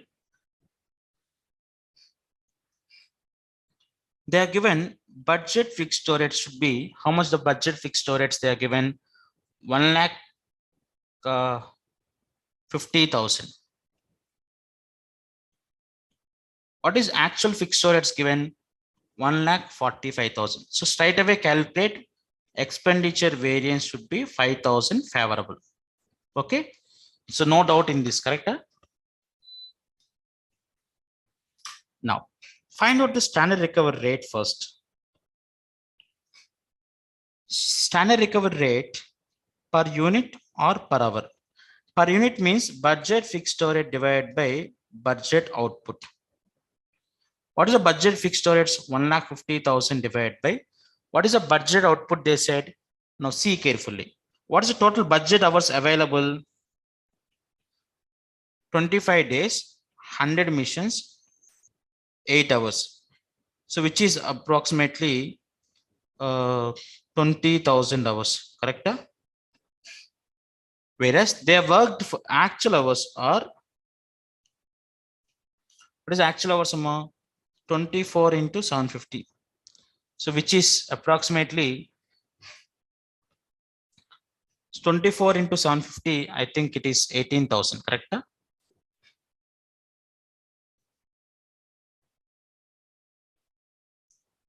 18,000 hours. I know budget hours. How to calculate budget output? This is all based on standard numbers only. Budget output is equal to, sir, 1 unit will take how many hours? 4 hours. Now I have 20,000 hours divided by 4 hours per unit, 5,000 units. So budget output is 5,000 unit. What is your actual output? Your actual output is, how much is an actual output amount? 4,300 units.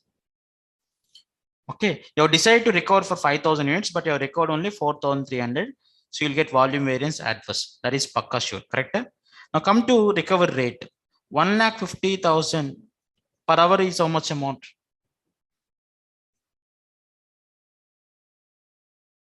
1,50,000 divided by, so 20,000 hours, which is 7.5. Per unit, if I go, I can calculate 7.5 into 4 because each unit will take 4 hours, which is 30 rupees. Or I can consider 1,50,000 divided by, what is output amount? 5,000 unit. So either way you can calculate, it is 30 rupees. Now, carefully. First important 3 points I said to calculate in fixed overhead. First one is absorbed fixed overhead. Second one is budget fixed overhead. Third one is actual fixed overhead. Budget fixed overhead, they are given 1,50,000. Actual fixed overhead is 1,45,000. Absorbed fixed overhead, absorption is based on what? Actual output into standard recovery rate per unit. What is actual output? 4,300 into what is the recovery rate per unit? 30, which is 1,29,000. Or you can calculate standard hours, because I'm using both the formulas for calculation, right? Standard hours for actual output into recovery rate per hour. What is actual output? 4,300. Each unit will take how many hours? 4 hours. This is standard hours for actual output. Into recovery rate per hour is 7.5. So same will get 1,29,000. In the question, if they give you actual output and standard recovery rate per unit, you consider this. In case actual output is missing, to calculate absorbed fixed overhead, you consider standard fixed overhead, standard hours for actual output into recovery rate per hour. So, okay, now fixed overhead,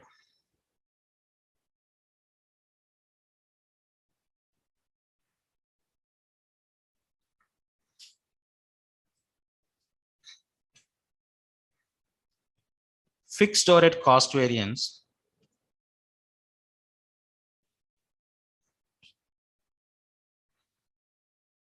fixed overhead cost variance,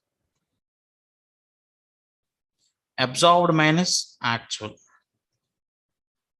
1,29,000 minus 1,45,000. More you have spent, less you have recovered, which is 16,000 adverse. Cost variance is subdivided into volume expenditure. 1 lakh, I should spend 1,50,000, but I spent only 1,45,000. 5,000 favorable, which is 2 and 3, budget minus actuals. Volume variance also can say straight away. Sir, 5,000 units I decided to manufacture, but I have manufactured only 4,300. I have not recovered for 700 units.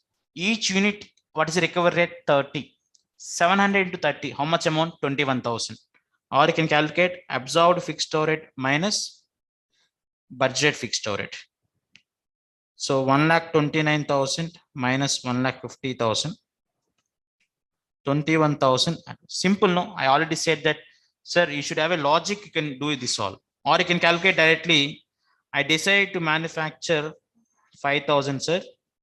I have produced only 4,300. Each unit I wanted to recover 30 rupees. So I am unable to recover that amount. That is my volume variance adverse. Now volume variance is subdivided into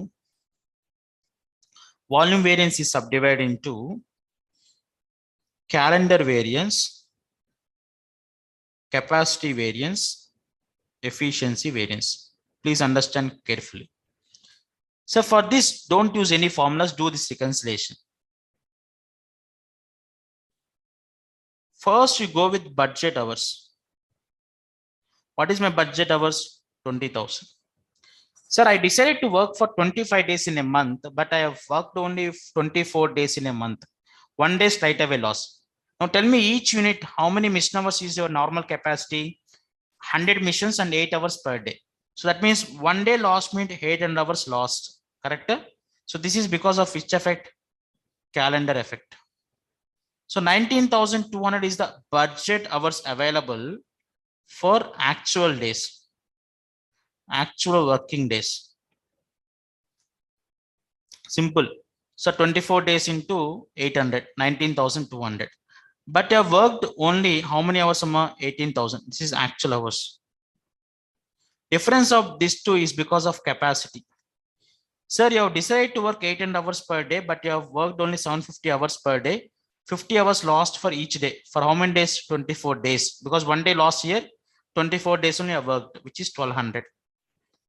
18,000. Sir, if the other question, if there is no calendar effect, the difference between budget hours and actual hours is because of capacity effect. Okay. Now with this 18,000 hours, two ways of calculating efficiency. What is my stand output and what is my actual output? I already said in the earlier session, stand out is based on actual hours. With 18,000 hours, how much output I should be able to produce? Each unit will take 4 hours. With 18,000 hours, I should produce 18,000 divided by 4. Correct? Which is 4,500. But I produced only how much amount? 4,300. So 200 units lost because of what? Efficiency. This is one way of calculating efficiency. Second way is that what is the efficiency variance formula in labor or variable rate? Efficiency is what? Between stand hours and actual hours. Now, what is the stand hours for actual output? Stand hours for actual output. What is the stand hours? Actual output is 4,300. Each will take 4 hours. So, which is equal to 17,200 hours is the stand hours for actual output. Correct? Stand hours for actual output. So say 1,29,000. So 4,300 into 4. So you should able to, sir, with the what are the output you have produced? 4,300. 4,300 you should able to complete in 17,200 hours, but you have complete in 18,000. That means you are not 100% efficient. Okay. Now calendar. Tell me, because of calendar, how many hours lost? 800. What is the recovery rate per hour? What is the recovery rate per hour? How much amount? 7.5. 7.5, correct? 800 into 7.5. Because in all this, calendar capacity and efficiency is part of volume variance. Volume variance means which rate? Standard rate, correct? Capacity, because of capacity, how many hours lost? 1,200 into 7.5. Because of efficiency, how many hours lost? 18,000 minus 17,200, which is 800 into 7.5. Or if you want to calculate in terms of output, sir, how many hours output lost because of efficiency? 4,500 minus 4,300. 200 units into 30 rupees. Because each unit rate 30. 1,200 if I convert into output, 1,200 means how many units? 300 units into 30 rupees. 800 means how many units? 200 units into 30 rupees. See here, 200, 300, 200. 2, 3, 2. How much amount? 700. How much volume got affected? 700. 5,000 minus 4,300. How much amount? 700. So when you're taking hours, hourly rate. When you're taking output, output rate. Okay. So this is how we need to calculate reconciliation. So reconciliation starts with the budget hours. First give effect of calendar. Then you give the effect of capacity. Then you'll arrive at actual hours. Actual hours can be compared with stand hours for actual output, or actual hours can be converted into standard output. That means with the given actual hours, because when you're calculating efficiency, my efficiency is calculated based on hours I worked. So for example, I decide to read 10 pages per hour. If I'm more efficient, I can read 15 pages. I decided to read 10 hours per day. I may not able to read 10 hours per day. I may read only 5 hours per day, but I can read number of pages per hour is more. So that is what, sometimes because of calendar you may lose or you may gain. Because of capacity you may lose or you may gain. Because of efficiency you may lose or you may gain. Okay. So efficiency you can compare based on actual hours and stand hours, or compare stand output with the actual output. Correct?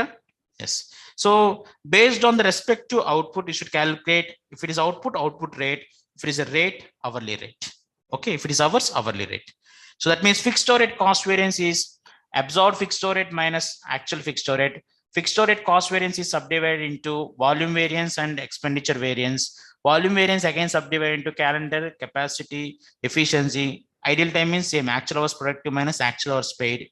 So expenditure variance is budget fixed rate minus actual fixed rate. So to calculate simple three, first you find out absorbed fixed rate. Second, you find out budget fixed rates, actual fixed rate. Budget and actual will be given in the question. Absorption is based on actual output into standard recovery rate. For any type of overhead, calculating standard recovery rate is same. Budget fixed rate divided by budget hours, or budget variable overheads divided by budget hours.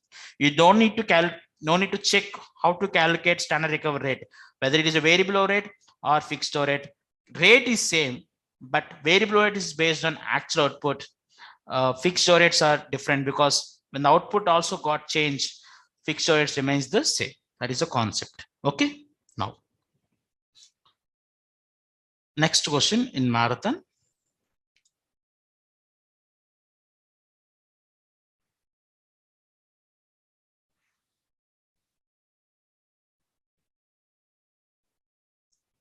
Now, in come to question number 12, if you see, companies engaged in manufacturing several products, the following data have been obtained from the record of a machine shop for an average month. Number of working days 8, working hours per day 8, number of direct workers 150. Efficiency 1 stand hour per clock hour. That means if you want to calculate stand hours, if actual hours are 100, stand hours for actual output is also same. That means, so 1 stand hour per clock hour means 1 stand hour if they give, that is the stand hours for actual output. Correct? Now downtime is 10%. So when you're calculating budget, you need to reduce the downtime because downtime is common. So you need to calculate. So first one is maximum permissible hours you'll get. From then you need to reduce the downtime. Then you'll be arriving with the budget hours.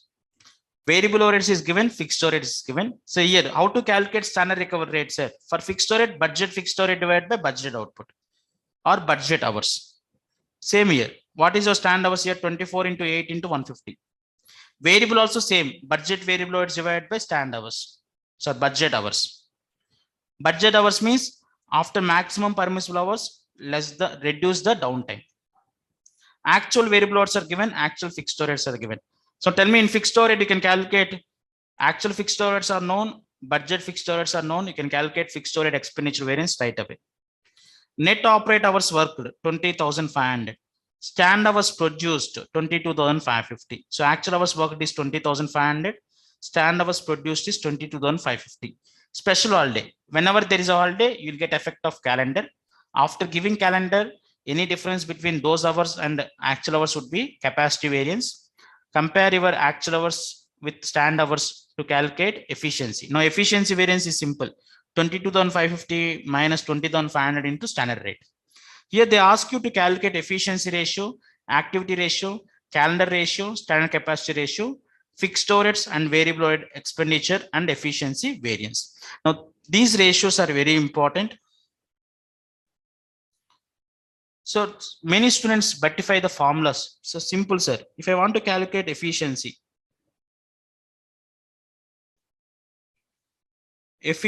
variance can be calculated based on output, based on hours. If you don't remember the formulas, remember this one. Sir, in 1 hour, I should produce 1 unit. Okay. In 10 hours, what is my stand output? 10 units. But I produce 11 units, sir. Tell me whether more efficient or less efficient. With the given time available, you should able to produce 10 hours, 10 units, but you have produced how many units? 11 units. That means you are more efficient. 10 by 11 or 11 by 10 will give you the more than 100. So it is 11 by 10. What is 11? Actual output divided by stand output into 100. If it is based on hours, sir, 100 units I should complete in 50 hours, sir. but I completed in 40 hours. Now tell me whether you are more efficient or less efficient. With the given time, 100 units, I should finish, I can finish in 50 hours, but I finished in 40 hours. That means I'm more efficient, sir. 40 by 50 or 50 by 40 will give me more than 100. 50 by 40. What is this 50? Stand hours.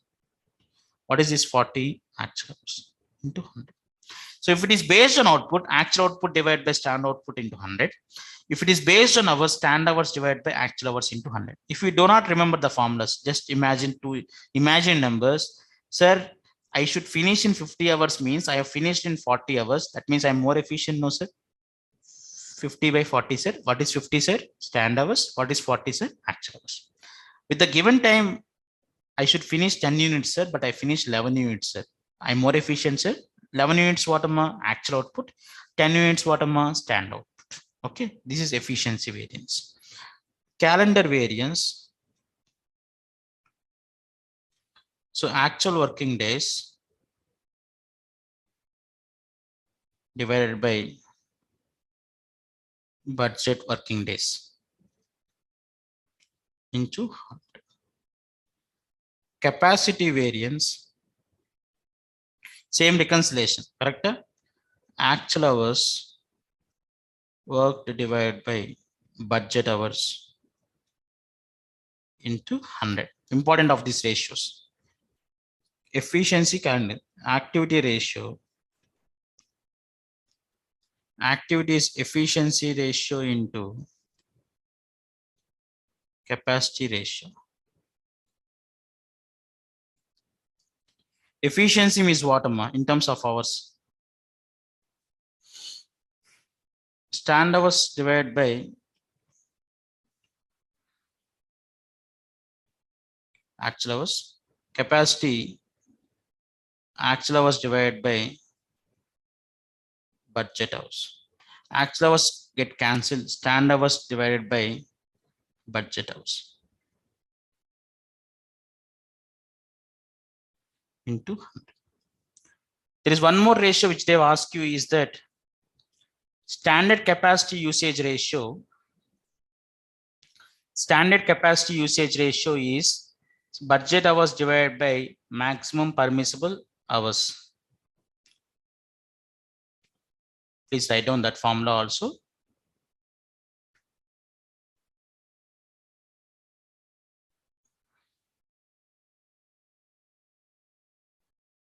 So standard capacity usage ratio is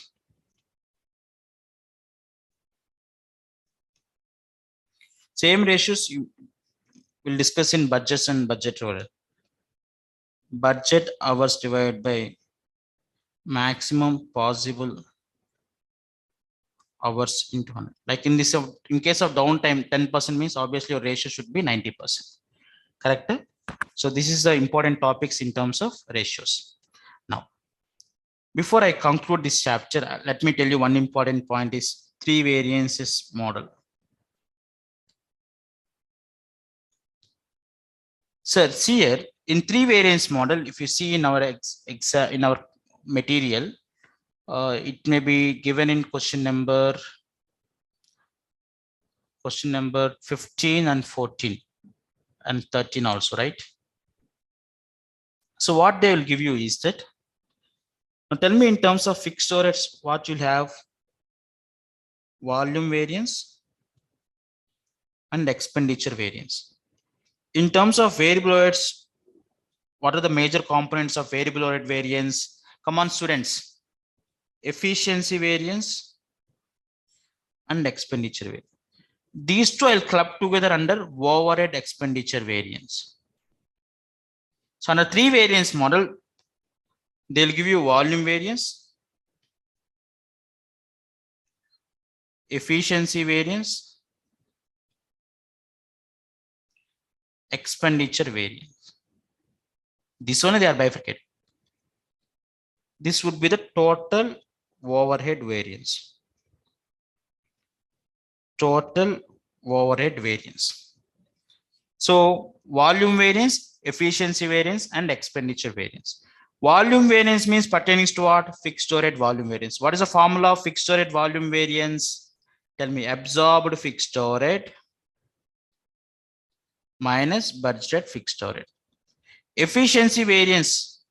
How will you calculate efficiency? Stand hours minus actual hours into standard rate. Which standard rate? Variable overhead standard rate. Expenditure variance means variable overhead expenditure variance and fixed overhead expenditure variance.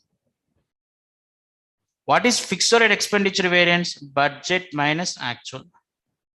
Variable overhead expenditure variance means standard rate minus actual rate into actual hours. That's it. So if we see the question number 13, 14, and 15, we have discussed these two topics, correct? So three variance model means it includes volume variance, efficiency variance, expenditure variance. Volume variance means volume variance pertaining to fixed overhead. Efficiency variance pertaining to variable overhead. Expenditure variance pertaining to both variable overhead expenditure variance and fixed overhead expenditure variance. Okay. So detailed question you can see later. Okay. So these are the important topics in terms of this one. So what I'm expecting here is that material labor. In terms of material, they may ask you about normal loss.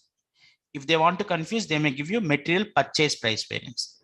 Labor variance, stand hours produced means stand hours for actual output. Okay. And for material labor, you can calculate yield variance by cross checking. Correct? The detailed videos you can see in our Stresta app or in YouTube also. Now, in terms of variable overheads, based on hours, based on output. Fixed overhead, yes. Variable absorbed fixed overhead, budget fixed overhead, actual fixed overhead. Correct?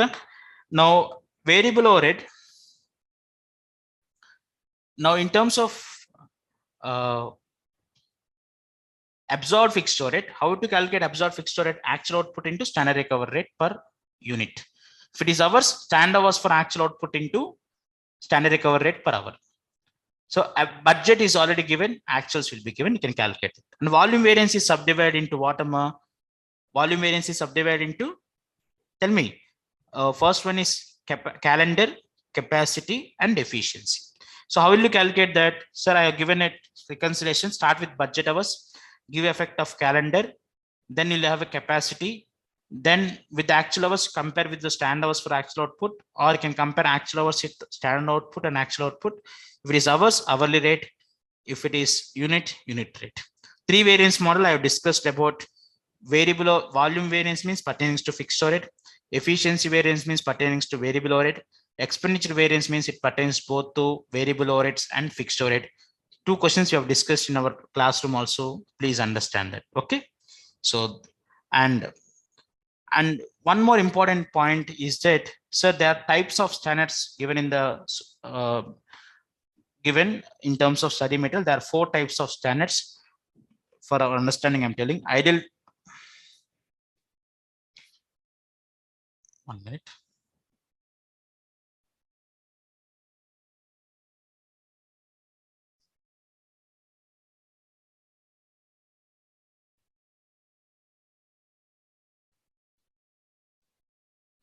So 4 types of standards: ideal standards, normal standards, basic or bogus standards, or current standards. So ideal standards is the level of performance attainable when prices for material and labor are most favorable, and the highest output is achieved with the best equipment layout, and the maximum efficiency in utilization of resources result with the maximum output with the minimum cost.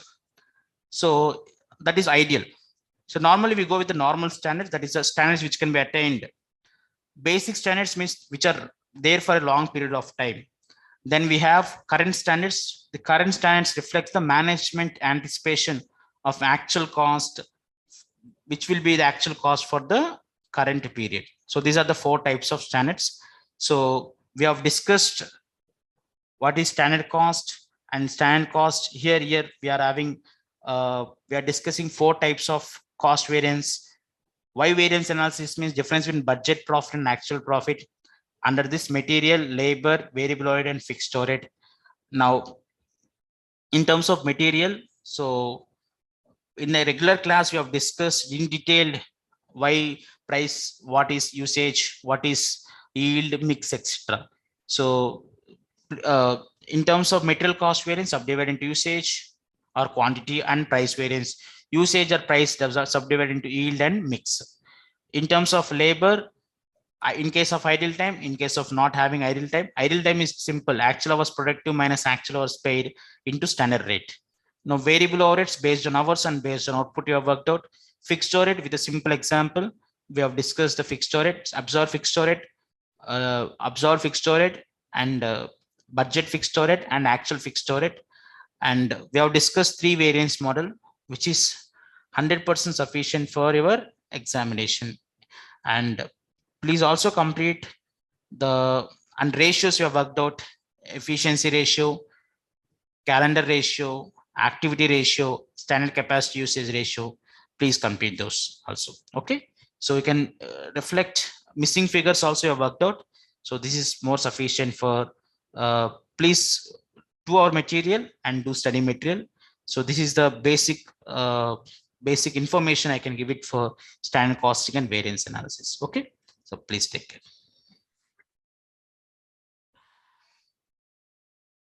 Come on, students. Till now we have discussed about introduction. We have discussed about marginal costing.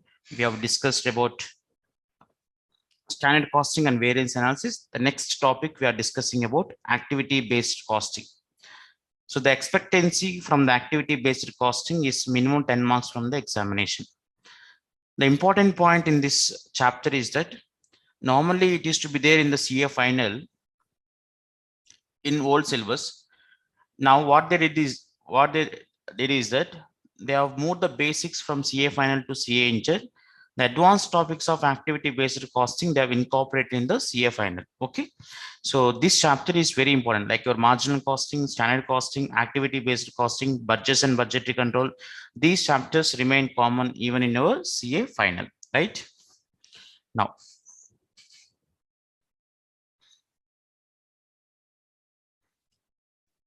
in terms of activity-based costing, here first you need to understand the difference between traditional costing and activity-based costing.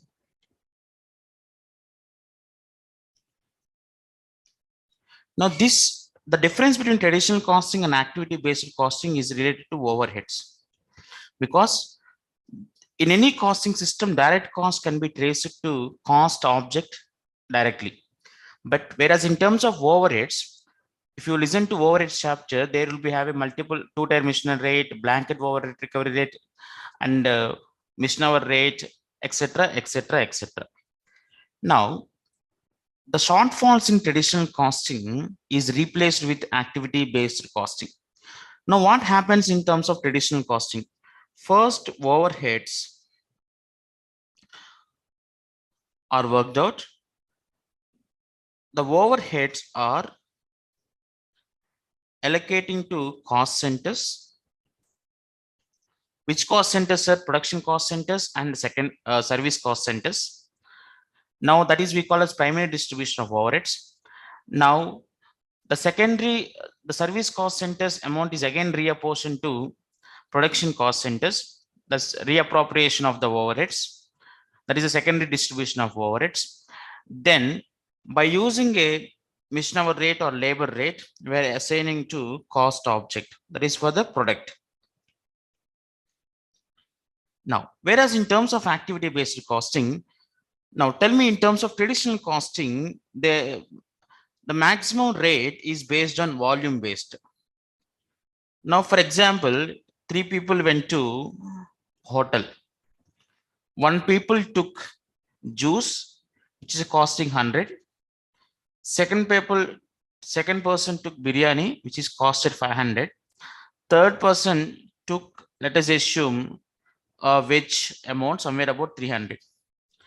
Now, if it is a volume based, what happens is the total will add 500 plus 300 plus 100. How much amount? 900 divided by 3. How much amount will allocate to each person amount? 300. See it. The first person consumed the resources only to the extent of 100, but is burned an amount of how much amount? 300. They got a liability of how much amount? 300. Second person, now first person, see here, He took the benefit of 100, but he paid how much amount? 300. He is at loss. Second person who took the benefit for 500, whereas he has paid only how much amount? 300. Now he got benefit. Third person took 300 and paid 300, no profit, no loss. So he has not incurred any loss. But see here, one person who have consumed resources more but paid less, the other person who have consumed less paid more.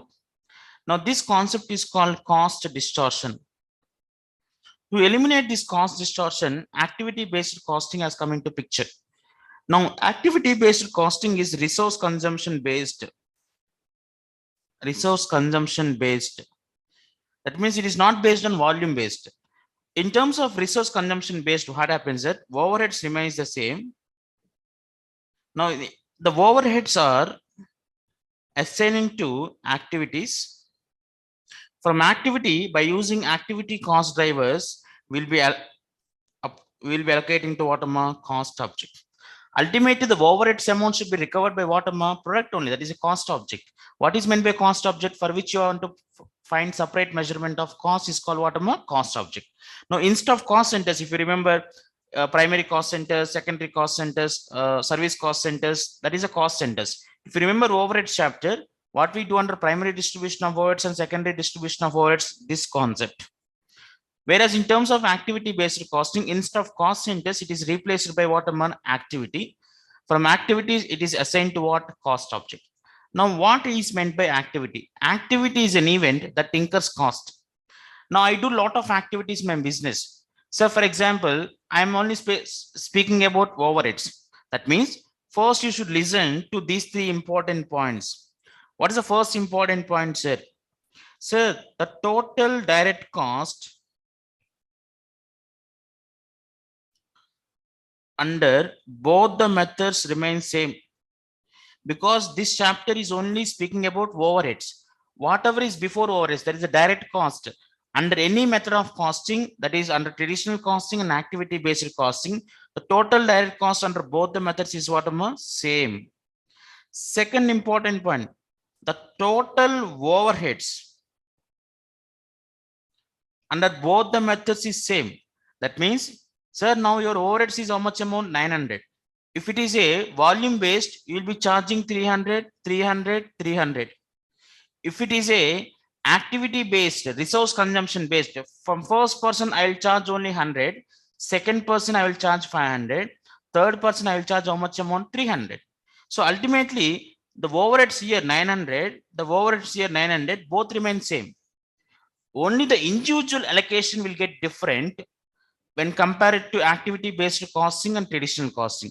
Third important point, the total cost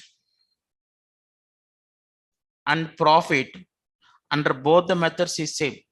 Why, sir? Total cost is of the company, not individual product wise, because individual product wise it will get deferred. The reason is that overheads amount is getting deferred.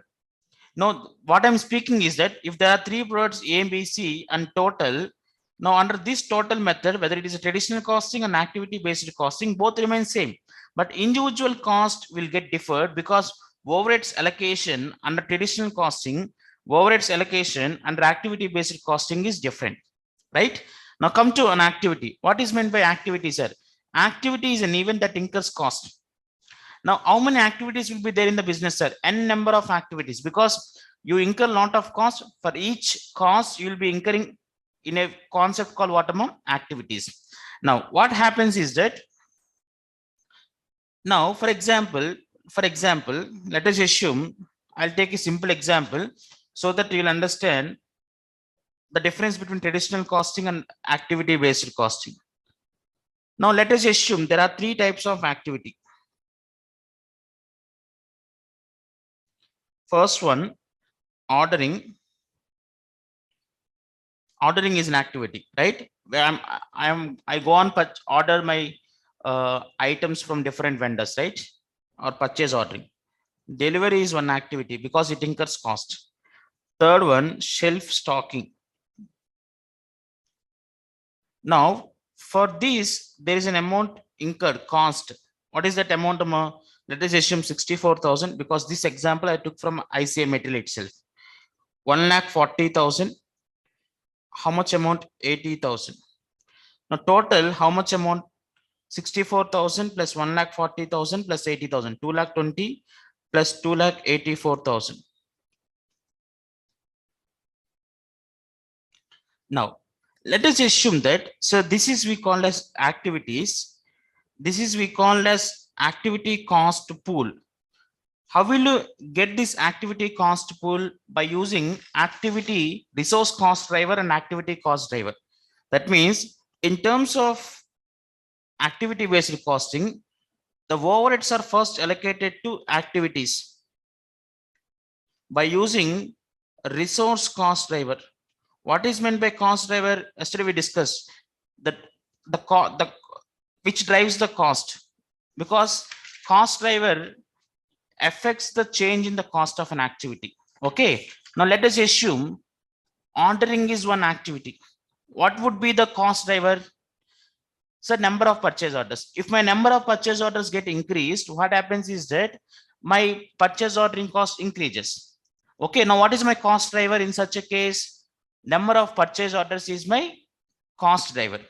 Now overheads are allocated to activities. Now tell me, how you got the 64,000, 1,40,000 and 80,000 by using a resource cost driver? Let us assume in overheads there are something called indirect labor.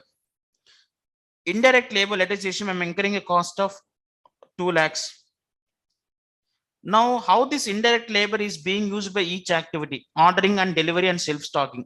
Let us assume in the ratio of 1:3:3. We'll allocate this 2 lakhs in this ratio to activity. There will be something called indirect material. Some amount which is how their resources is being consumed. That means each activity, how they have taken their resources from indirect labor, indirect material. That is by using a concept called what, resource cost driver. Now from this activity to cost object, by using a concept called activity cost drivers. Activity cost drivers. Now tell me, ordering is one activity. I'll repeat, ordering is one activity. Now, which influences ordering cost? If my number of purchase orders get increased, then let us assume cost objects are A, B, and C. Now let us assume if I place more number of orders, more is the amount of ordering cost. If I place less number of orders, less is the amount of ordering cost, right? Now let us assume I'm having two cost objects, product 1 and product 2. Now let us assume number of purchase orders. Let us assume 30 purchase orders and 50 purchase orders are placed. Second one, number of deliveries 110, 90. Shelf stocking hours 220 and 180. Now see here, when it is a resource consumption based, earlier what I used to do, if ordering is 64,000, how many volume of product 1 is sold or produced, how much volume of product 2 is produced, based on volume I used to allocate my overheads to my cost object. But here in terms of activity based costing, now we need to find out very important points. Now how this 2,84,000 is, how this 2,84,000 would be apportioned to cost object. Now see here, I have an activity. This is called activity cost pool. We need to find out activity cost driver for each activity. Now tell me the ordering cost. What is activity cost driver? Number of purchase orders. Don't assume that everything will be in a sequence in examination. They may shuffle it off. You need to keep your mind in understanding what is the activity cost driver for respective activity. For delivery, number of deliveries, self-stocking hours. Now I need to apportion between product 1 and product 2. Now understand here, this is cost driver. Now I need to work out level of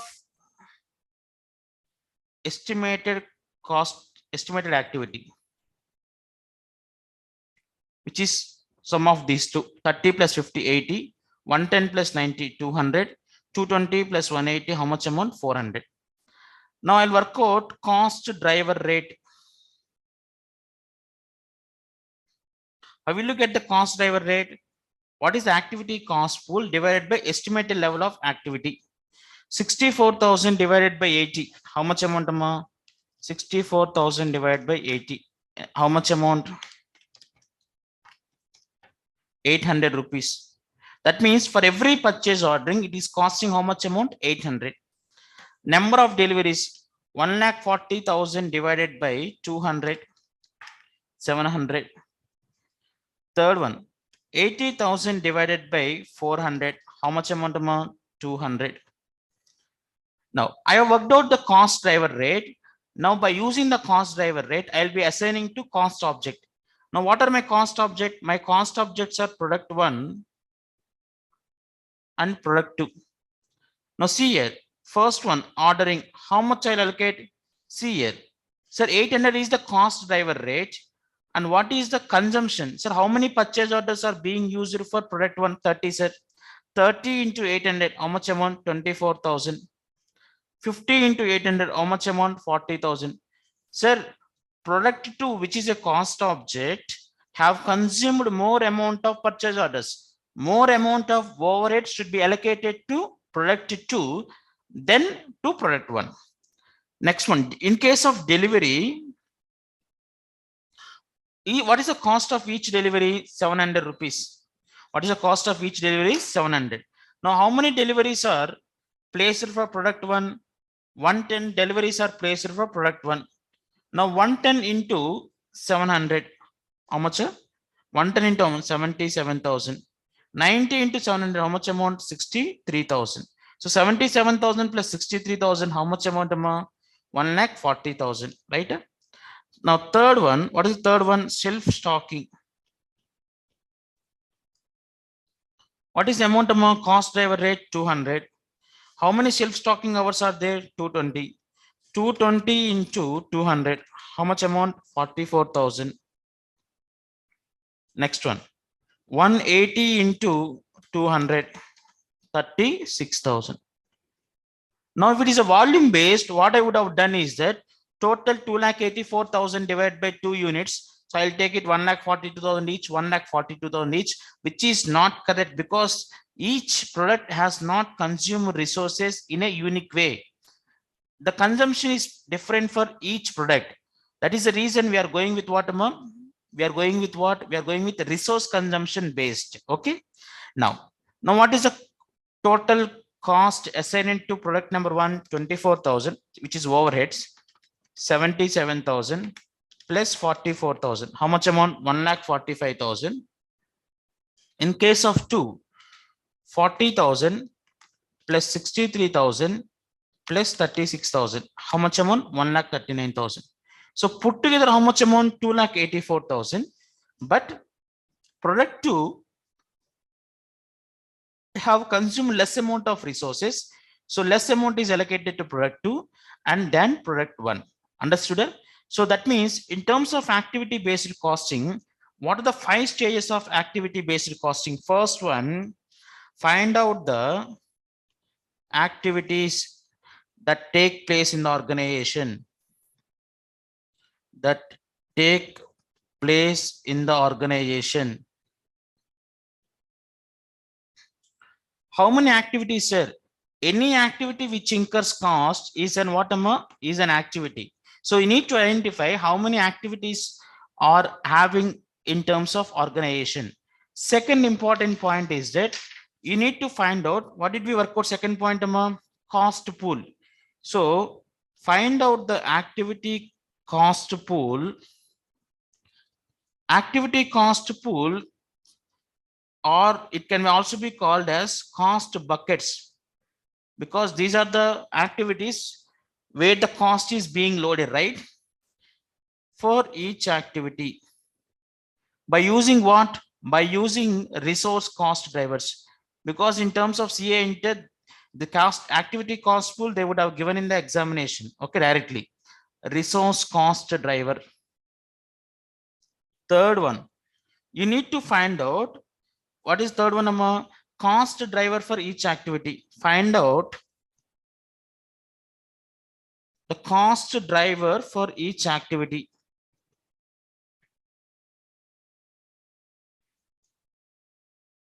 Now, fourth one, find out estimated level of activity base.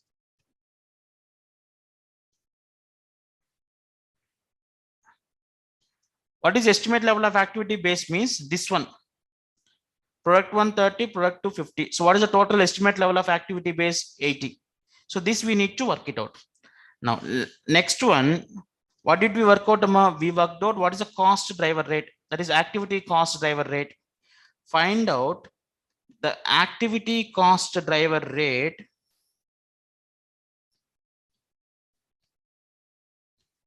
What is the formula for activity cost driver? Activity cost pool divided by estimated activity base.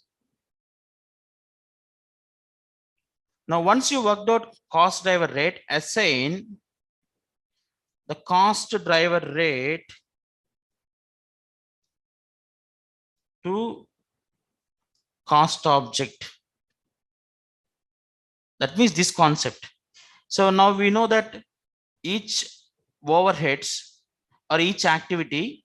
So how much I should apportion to product 1, how much I should apportion to product 2. So these are the steps in what activity based costing.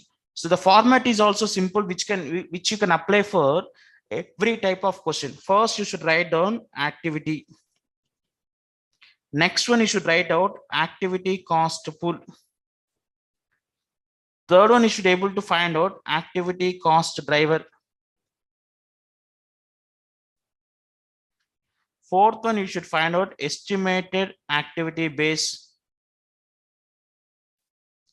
Fifth one, you should find out activity cost driver rate. By using this activity cost driver rate, with respect to estimated activity base, we should assign it to what each cost object. So that is the end of activity based costing. Now, let me move forward. Now tell me how many type of activities are there? What is a cost hierarchy? Because when you understand cost hierarchy, sir, now tell me whether activity based costing is expensive or not. Obviously, activity based costing is expensive. The reason is that now in terms of traditional costing, I need to understand only cost centers, whereas in terms of activity based costing, I need to find out number of activities and activity cost driver, activity cost base, estimated activity base, and finding out the cost driver rate and assigning the cost driver rate to cost object, which is more expensive, which is laborious, which is what I can say. No, though there are advantages, it is a laborious task, it is an expensive task. Now tell me when I should move to activity based costing, when I should continue with traditional costing. For that, you need to understand what is a cost hierarchy. Now that means all the activities are bifurcated under 4 categories. First one, very important, unit level activities, batch level activities,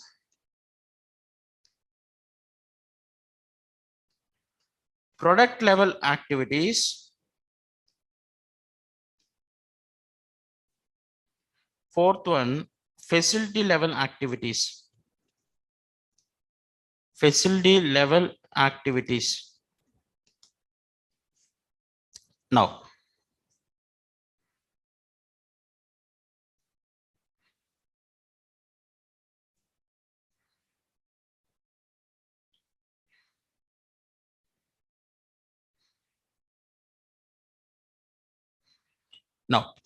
what is unit level activities, sir? Activities which can be identified with the number of units produced. That means it is unitless, because if the number of units increases and the activity cost also increases, that is we call as what? Unit level activities, more of volume based. Examples like indirect material, okay, let us assume indirect labor, etc., etc. Batch level activities, sir, This activity is not incurred for each unit wise for a batch. Now tell me, for 10 units, one batch. So this cost, let us assume setup cost. What is meant by setup cost, Amma? Sir, to run a machinery, first let us assume in terms of plastic industries, the machine is supposed to be heated for 24 hours. Now for running those 24 hours where there is no production, you are incurring some cost like electricity you will incur some indirect labor, you need to incur some amount of tools, consumables, etc., etc. Now tell me whether I'll do setup cost for each activity. No, I'll do a setup activity for 1000 units or 10,000 units or 20,000 units. That is for each batch. So that is we call as batch level activities. Examples, your ordering cost, like your setup cost, etc. Third one is product level activities. It is more about designing. Now tell me, for each product, do I do designing and engineering? Obviously, no. When a designing and engineering is done, you will produce some. This is done for every new product. So those activities we call as product level activities, like parts designing, product specifications, etc. Facility level activities. If any activity which is not coming under above 3, that is we call as what, facility level activities, like all your fixed overheads. Understood? Now tell me, when I should move to activity based costing, if majority portion of my activity consists of batch level and product level activities, then only you should move to ABC. Otherwise, please be with traditional costing. Why, sir? Traditional costing is always based on what? Volume. Now, in case of unit level activities, it is also based on volume. Now, why to move from traditional costing to activity based costing? Not required. It is a facility level which cannot be assigned to each activity or each object, each cost object. Now, the same thing what we do under traditional costing, we need to do under activity based costing, because you take some base and we'll try to apportion. Now, if the majority of the activities, if my major amount of overheads consist of unit level activities and facility level activities, please do not come to activity based costing.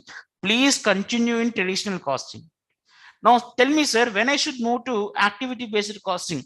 If my majority amount of overheads consist of batch level activities and product level activities, please come to ABC, because you can remove a concept called cost distortion. The reason is that what is meant by cost distortion? You are overpricing some products, underpricing some products because of what? Not following consistent method of allocation of overheads, not following resource consumption based of allocation of overheads. Because when you're going by volume, I said in the example, so 3 people went to the hotel, each person have not consumed equal resources, but I'm allocating equal amount of cost based on volume. Then one person I am charging more, other person I'm charging less. The concept of, in terms of traditional costing, product cost cross subsidization will happen. That means one product will be more amount of cost, the other product would be what, less amount of cost. To eliminate this product cost cross subsidization, to eliminate this cost distortion, I am moving from traditional costing to what, activity based costing. Now tell me, when I should move to activity based costing? If my majority amount of overheads consist of batch level activities and product level activities, please come to ABC. Otherwise, be with the traditional costing. Understood? Now, this is the cost hierarchy, right? Now, here, the examination, they may ask you, they may give you activity cost pool, and asking to write down what is the cost driver for respect to cost driver. Now, for this, I'll share our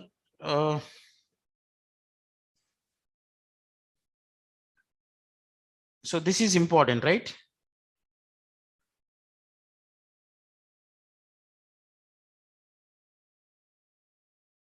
This is what the examiner may ask you in the examination. Sir, if it is ordering and receiving material cost, what is the appropriate cost driver? Number of purchase orders. If it is a setting up of machine cost, is activity cost pool, number of setups. If machining cost, then number of machine hours. Assembling cost, number of parts. Inspection and testing cost, number of tests. Painting cost, number of parts. Supervising cost, you can go based on direct labor hours. Delivery cost, number of deliveries. Shelf stocking cost based on shelf stocking hours. Customer support based on number of items sold. There could be some more activity cost pool. Please understand, please write down appropriate cost driver. So this is one of the 5 marks question which they can ask you. They will write down what is the activity cost pool, and you are requested to write down what is the appropriate cost driver. Understood? Right. Stages in activity based costing I already discussed, right? So this is the concept of activity based costing, right? Then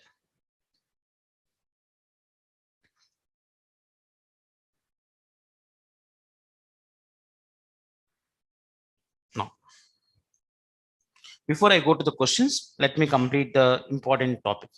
Now this is about activity based costing. Next one is ABM, activity based management, very important for your theory part. Now what is ABM, sir? When you put ABC in action, ABM is nothing but then activity based management. When you put ABC in action, when you use activity based costing tools for managing the cost level, for managing the cost at activity level, that is we call as activity based cost management. Under activity based cost management, I'll be doing 3 analysis, very, very important. First one is cost driver analysis. Second one is activity analysis. Third one is performance analysis. Now, what is included in terms of cost driver analysis? I'll explain from our material.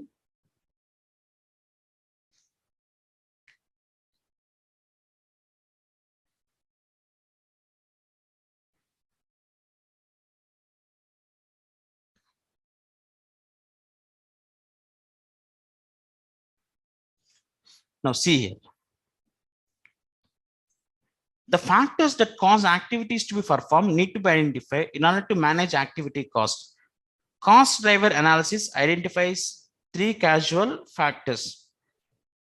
Now,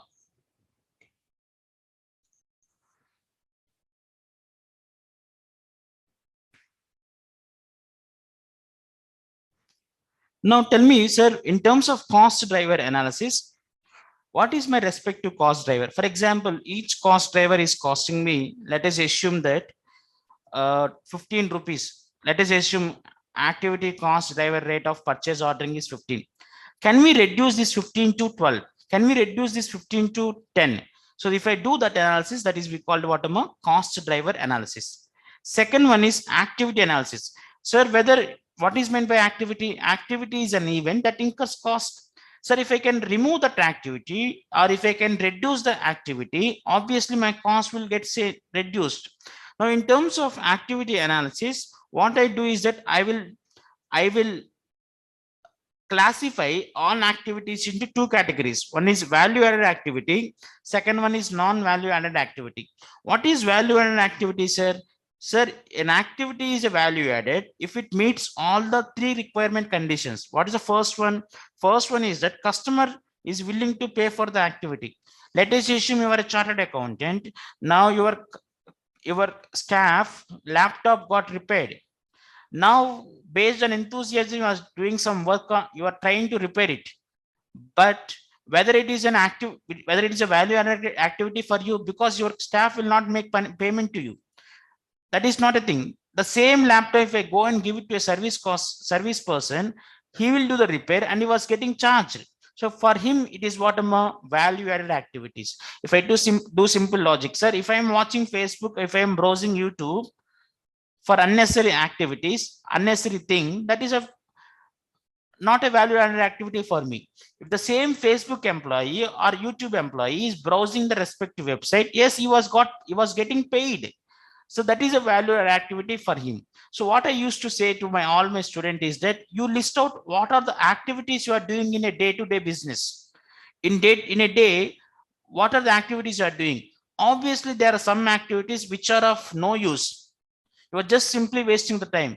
You try to remove those non-value added activities. Like for example, you are unnecessarily browsing YouTube. Lot of time is being wasted. You are unnecessarily looking after your Facebook and Instagram. Lot of time is getting wasted. You remove it. You try to increase more about value added activities. Maybe your examination, reading, or your preparation, your knowledge increased. So that is the reason an activity could be value added for some person, maybe non-value added for some person. Okay. The second one is that value added activities are those activities which are indispensable in order to complete the process. That means to complete that product, whether it is a service or a product, this activity should be incurred. That is, we call as value added activity. Third one, value added activities enhance the value of products and services for the customer. Otherwise, if it is not enhancing the value, what is the use? It is not a value added. So what we do in first one is cost driver analysis. So whether I can reduce my cost driver rate or not. Second, in terms of activities, I incur a lot of activities. If I can reduce my activities, obviously I will incur less amount of cost. If less amount of cost is incurred, obviously I can save some amount. Now that is the reason all activities are bifurcated into value added activities and non-value added activities. Third thing, what is the third one? Performance analysis. This is very important. Now tell me, sir, let us assume that performance analysis involves identification of appropriate measures to report the performance on activity center or the organizational units consistent with each unit's goals and objectives. Performance analysis aims to identify the best ways to measure the performance of factors that are important to organization in order to stimulate continuous improvement. Sir, how each activity in the organization is performed? Now let us assume that there is a number of purchase orders. Now, for example, you are placing 100 purchase orders, whereas the other person, the other organization, which is in line with your organization, is placing only 30 orders and reducing the cost. That means third thing is that whether each activity center, what is the performance of each one. So obviously, when I do these three, obviously I'm reducing my cost. I am managing my cost. That is we call as by using activity based costing. If I manage the cost, that is we call what ABM. So what are the analysis under ABM? First one is cost driver analysis. Second one is activity analysis. Third one in terms of performance analysis. So what we do under performance analysis? First one is cost reduction. If you remember the first introduction chapter, if you remember, there are two things: cost control and cost reduction. Cost control is a temporary measure, cost reduction is a permanent reduction, and it is a preventive nature, right? Now second thing is that BPR will be done in performance analysis. I'll write here because you can understand. First one in terms of performance analysis,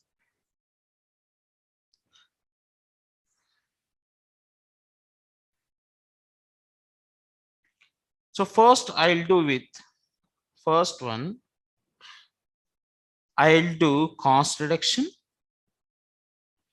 Second one, I'll do BP, business process engineering. I'll do benchmarking. Fourth one, I'll measure performance measurement. Performance measurement in CA final, we have the number of ways to do the performance measurement. So this is what we do under performance analysis. Clear? Right. No, already I said whether an activity is a value added or non-value added, you need to check this table. Now, next one is manufacturing cycle efficiency. So manufacturing cycle efficiency is simple. So out of my total manufacturing cycle, what is my processing time divided by total time? What includes total time? Total time includes processing time also. Processing time plus moving time plus storing time plus inspection time and rework time. If I see here, what is important to produce a product? Processing time. Remaining all are non-valued activities only. So if I can reduce moving time, if I can reduce storing time, if I reduce inspection time, if I reduce rework time, my manufacturing cycle efficiency gets improved. So moving time is moving time from one part to another part in the organization, whether it could be raw material, WIP, or finished goods. Storing time is the how much amount of waiting time, inspection time, and the rework time. So whenever there's a defectives, so what is the rework time? So manufacturing cycle efficiency is equal to processing time divided by processing time plus moving time plus storing time plus inspection time plus rework time. Okay. Next one, activity based budgeting. Now, normally in terms of budgets and budgetary control, we try to give budget for each cost center. Whereas in terms of activity based budgeting, instead of giving budgets for cost center, we try to give budgets for each activity. And against that each activity, what is my budget amount? What is the actual amount? I try to do the analysis. That is we call as activity based budgeting. So activity based budgeting is a process of planning and controlling the expected activities for the organization to derive a cost-effective budget that meets the forecast workload and aggregate strategic goals. Okay. Now, what is activity flexible budgeting? Sir, normally you prepare budget at static time for, let us assuming that my output would be 100 units. Now, actual output, you have prepared the budget for 100 units. Whereas in reality, the output is 120. So when you re-revise the budget for 120 units, that is we call as flexible budget. Now that is in terms of budgets and budgetary control. Whereas in terms of activity plus flexible budget, if the number of activities get changed, if you prepare the revised budget, that is called activity flexible budgeting. Okay, next one. Now in terms of activity based costing, resources, then to activities, then to cost objects. In terms of activity based budgeting, forecasting, resources, activities, and forecast, because budget is always about forecast, right? Now, so what would we learn in terms of activity based costing? First one, we try to understand what is meant by activity. Now, I already said, sir, ABC is full when there is a huge amount of overheads, because direct cost, if it is a labor intensive, we used to have more amount of direct cost, less amount of indirect cost. In such a cases, traditional costing has given a best results. When the machineries, when the mission intensive are growing, obviously more amount of overheads being incurred, less amount is the direct cost. Now in such a case, the allocation of overheads is a becoming big issue. So that is the reason. So what is the important element, or what is the important factors promoting the development of ABC is that first point is that growing overhead costs, second one is competition, third one is diversity, fourth one is different products. Earlier company means you will produce only one unit, one type of product. Now in each, for example, if you consider ITC, even in terms of FMCG will be number of units. Now tell me, each unit is of different. Now tell me, let us assume that if I am doing, let us assume, if I go like this, let us assume that I'm maintaining some store. Sir, let us assume cost of each rice bag is occupying 100 meters, let us assume, is giving me profit of 100 rupees. Whereas in 100 meters, I can keep 50 chocolates. Each chocolate can give me 50 rupees, which I get a contribution of 2,500. So when the diversity of products getting changed, now that tell me overheads, if I go based on number of units, if it is one bag and 50, if I divide by 51, which is not correct. So volume based is no use. So that is the reason resource consumption based has come into existence. So there are advantages and disadvantages of ABC. So if there is high amount of overhead, wide range of products, presence of non-volume related activities, that is batch level and product level activities, and if there is a competition, you need to move to ABC. You may get a doubt, sir, what happens if I do not move to ABC, sir? Obviously, there are some products, by not giving proper allocation of overheads, some cost will be shown more amount, some cost will be shown less amount. Now, obviously, let us assume there would be a concept of overpricing and underpricing. What happens in case of overpricing? The same product, let us assume, take this a calculator. This I have costed 300 rupees, whereas my competitor, by doing appropriate costing, has kept a price of 200. Tell me, customers will move to whom? the other person. Now let us say if it is underpricing, customers may come to me, but I have kept less amount of cost, I'll be incurring loss. So that is the reason pricing decisions plays a very important role in terms of modern business environment. So that is the reason you need to move to activity based costing, correct? Then we have understood cost allocation. So in terms of cost allocation, from first overheads to activities by using resource cost driver, and then from activities to cost object by using activity cost driver, right? Then we understood how in ABC and traditional costing the overheads are got allocated. What are the 5 stages of ABC? What are the different types of activity cost driver?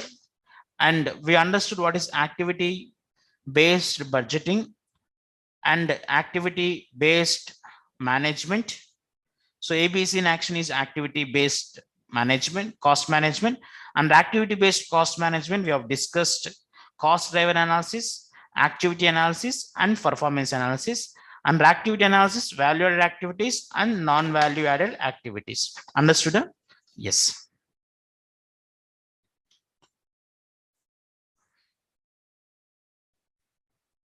Now, this is very important in terms of question number 1, which they can ask for examination. State with a brief reason whether you would recommend an activity-based system of costing in each of the following independent situations. Company K produces one product.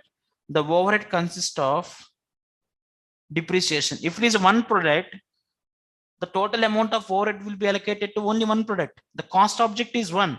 Whether it is activity-based costing or traditional costing, you need to allocate the total amount of overheads to only one cost object. That will not make any difference. So do not move to ABC. So ABC is not recommended. Company L produces 5 different products using different production facilities. Yes, move to ABC.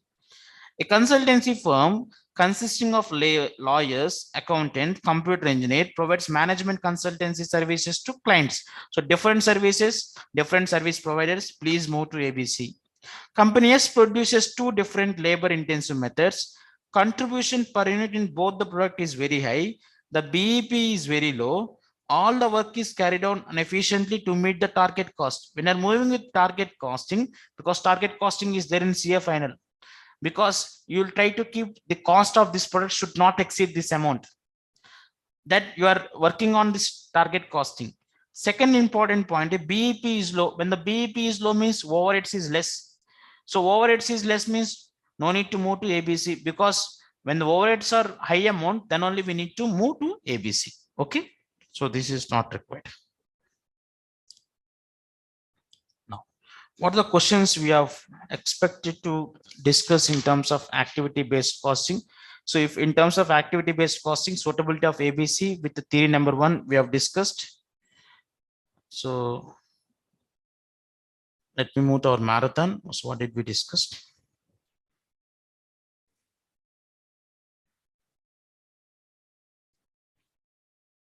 In terms of suitability of ABC with theory question number 1 we have completed. Activity cost object cost driver activity cost pool is completed. Difference between traditional costing and activity based costing is completed. Cost distortion I've explained. Stages in ABC, 5 stages I've explained. Hierarchy in ABC explained. ABM and analysis under ABM is completed. Manufacturing cycle efficiency is completed. Activity based budgeting is completed. 3 important points. What are 3 important points?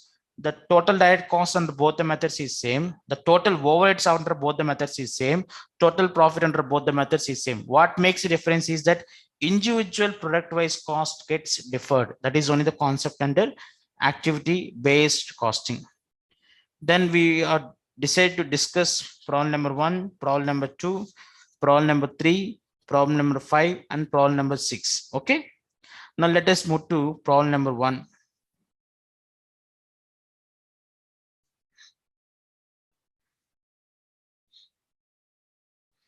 Aerotech Limited manufactures and sells 2 types of wooden deck chairs, deluxe and tourist. Annual sales in units, direct labor hours per unit and total labor hours per year are provided below. Deluxe deck chairs 200 units at 5 direct labor hours per unit. So total 10,000 hours. Tourist deck chair 40,000 hours. So 10,000 units, 4 hours per unit. Cost of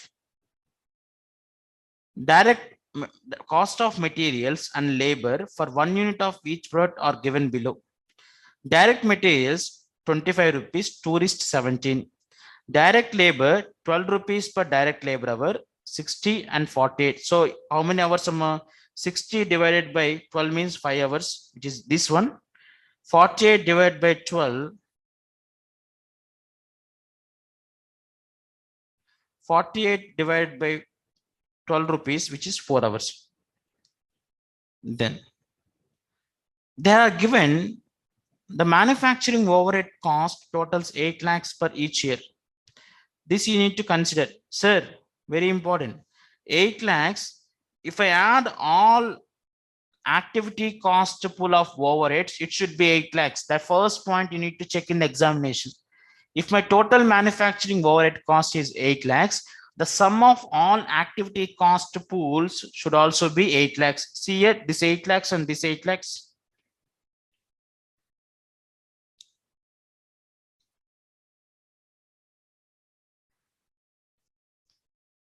8 plus 80,000 plus 1,50,000 plus 1,60,000 plus 70,000 plus 90,000 plus 2,50,000. So what is the total amount? 8 lakhs. So activity is given, activity cost pool is given. What is the third thing you need? Activity cost driver. This is given in the brackets. That is activity measure. So labor related, go by direct labor hours. Mission setups go by number of setups. Parts administration go by number of parts. Production orders go by number of orders. Material receipts go by number of receipts. General factory go by mission hours. Now, so activity is given, activity cost pool is given, activity cost driver is given. Estimated activity base. This is my estimated activity base. Because in labor related, what the total labor? We see here 10,000 plus 40,000. How much amount? 50,000. Correct? Next one, mission setups. 3,000 for deluxe, 2,000 for tourist. How much total? 5,000. Parts administration 50, 30, total 80. Production orders. This is 400 here. So 100, 300, 400. Material receipts 750. Each one is 150 and 600. General factory 40,000, 12,000 plus 28,000. How much amount? 40,000. So total amount is equal to how much amount? 8 lakhs. So you need to check in the examination whether my total manufacturing overhead cost is sum of all the activity cost pool. Clear? Now, you know activity cost pool, you know estimated activity base. Please find out activity cost driver rate. How, sir? 80,000 divided by 50,000, 1.6. 1,50,000 divided by 5,000, 30. 1,60,000 divided by 8, 2,000. 70,000 divided by 400, some amount. 90,000 divided by 750. 2,50,000 divided by 40,000. You find out the rates. Now, once you work out the activity cost driver rate, what we need to do? We need to find out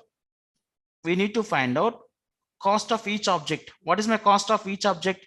Deluxe and tourist. So direct material, direct labor is common. Now what we need to do is that, now tell me for deluxe I am doing. Now how will you work out deluxe cost? 10,000 into 1.6. Correct? Next one, mission setups 3,000 into 30.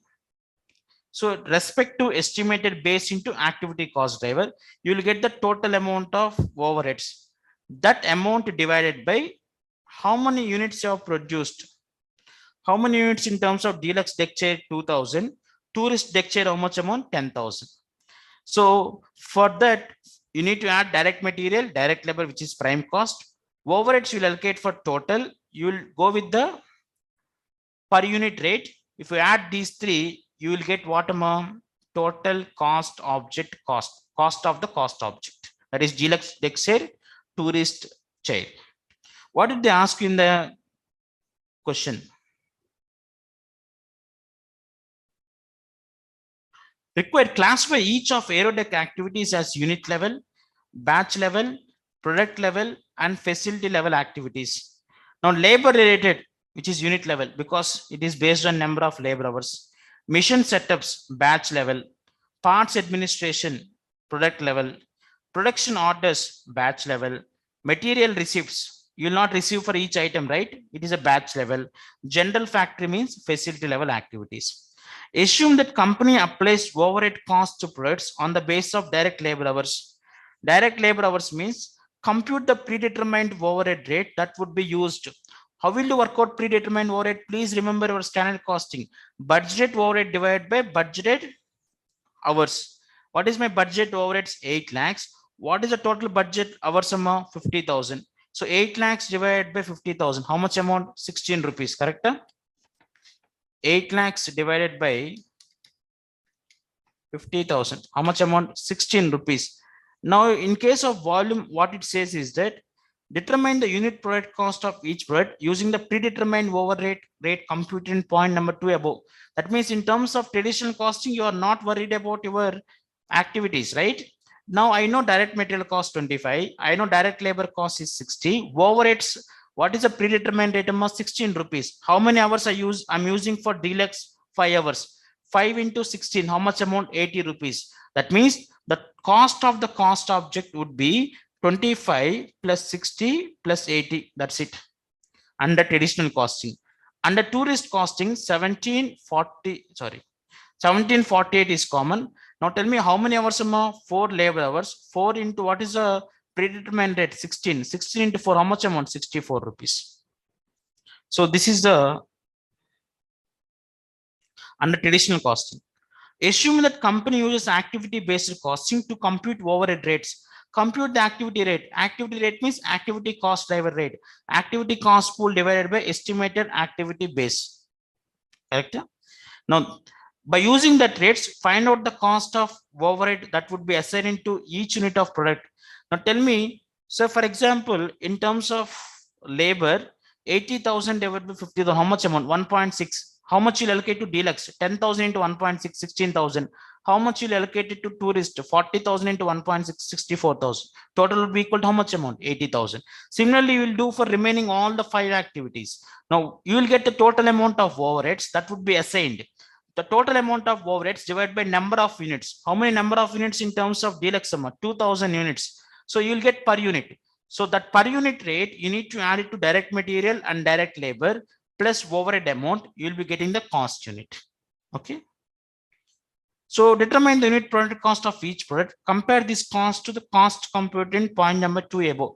That means what is the cost under traditional costing? What is the cost under activity? So obviously, whenever there are more amount of batch level and product level activities, there would be a chance of the ABC will give you approximate accurate amount.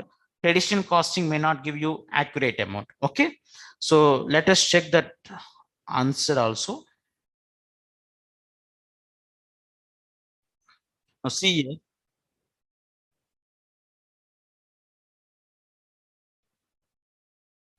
Now see here. Now in this question, is what if you see here, traditional costing 25 plus 60 plus 85. There is a prime cost. Production overhead 16 into 5 hours, 16 into 4 hours. So you got this amount, right? In terms of activity cost driver rate, what is activity cost pool divided by estimated activity base? So you'll get activity cost driver rate, correct? Then, so how will you work out activity based costing? So total units produced 2,000 and 10,000. So all my activities amount I'm assigning to cost object. Total amount is 3,16,500 divided by number of units 2,000. Correct? So I'm getting what is the overheads amount both the cases. So 2,43 rupees, 113 rupees. Whereas in the Deluxe, it is showing 165, 129 under traditional cost. Now it is 243 and 113 because deluxe, even though production is less, they have consumed more amount of resources. Tourist, even though volume is more, they have consumed less amount of resources. That is the reason difference under both the methods is given 165, 243.25, 129, 113.35, and 15.65. So this is what I'm calling as product cost distortion. One product overpriced under one method and underpriced in another method, correct? So this, to eliminate the cost distortion, activity based costing plays very important role. Okay, now next point.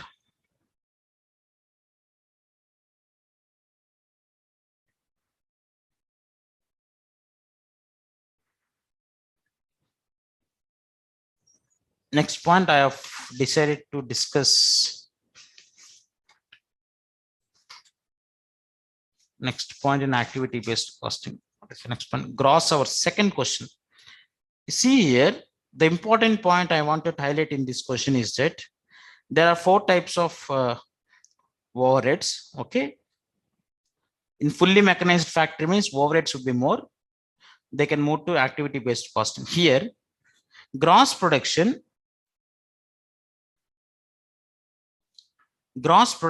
is 2520, 2810, 3010. So remaining everything is okay, because this is also important point. All inventory units are produced and sold. That is the reason there is no opening stock and closing stock, right? And for each point they are given, let us assume product A needs no advertisement. It is readily consumed by diabetic patients. Advertisement cost, including the total selling overheads, is 83,000. So that means, so whatever the advertisement cost, we need to apportion between only B and C. Okay.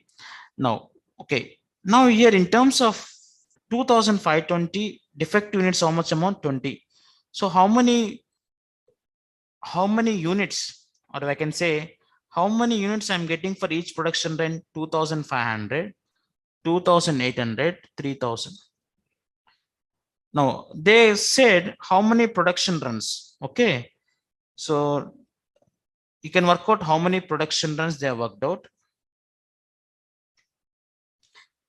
Now, what I wanted to highlight here is that when you're working out the profitability, normally what majority of the students they do is that, sir, why to waste time, sir? Number of units into selling price minus prime cost, I'll take it for contribution. From that, I'll reduce overheads, you'll get profit. But here, what did they say is that all good units are produced and sold, and nothing is said about the defect units. That means, let us assume I have done only one production run in terms of A. Now tell me how many units I will sell. Good units are 2,500. Now you will get sales only for how many units? 2,500. But you are producing how many units? 2,520. That means sales you should consider only for 2,500, whereas cost you should consider for 2,520. And if you are getting any amount of realization from defect units, please reduce from this cost. What majority of the students they do is that whatever is the number of units sold, for that only they'll try to find out the cost, which is absolutely wrong in this case. Whereas my sales is for good units, which is 2,500, whereas my cost I'm going to incur for how many units? 2,520 units. Correct. Now, if you can see how many units you are selling for A, 25,000. That means how many production runs? Each production run, good units are 2,500. That means 25,000 divided by 2,500, 10 production runs. 56,000 divided by 2,800, 20 runs. 27,000 divided by 3,000. How many runs? 9 runs. Now, see here, sales is for 25,000. Production cost is for 2,520 into 10. How much amount? 25,200. Whereas if we come here, 56,000, sorry, 20 production runs, and sales is for only 56,000, cost is for 20 into 2,810. How much amount? 56,200. Whereas in this case, sales is for 27,000, sales is for 27,000, cost have incurred for 9 into 3,010, 27,090. So this is only I want to highlight in this point. So sales is for good unit, production cost is for number of units, including defective runs. And remaining amount of overheads is common. So wherever it is set specifically, you'll allocate. If it is not set specifically, going by activity base, you'll work out. Okay.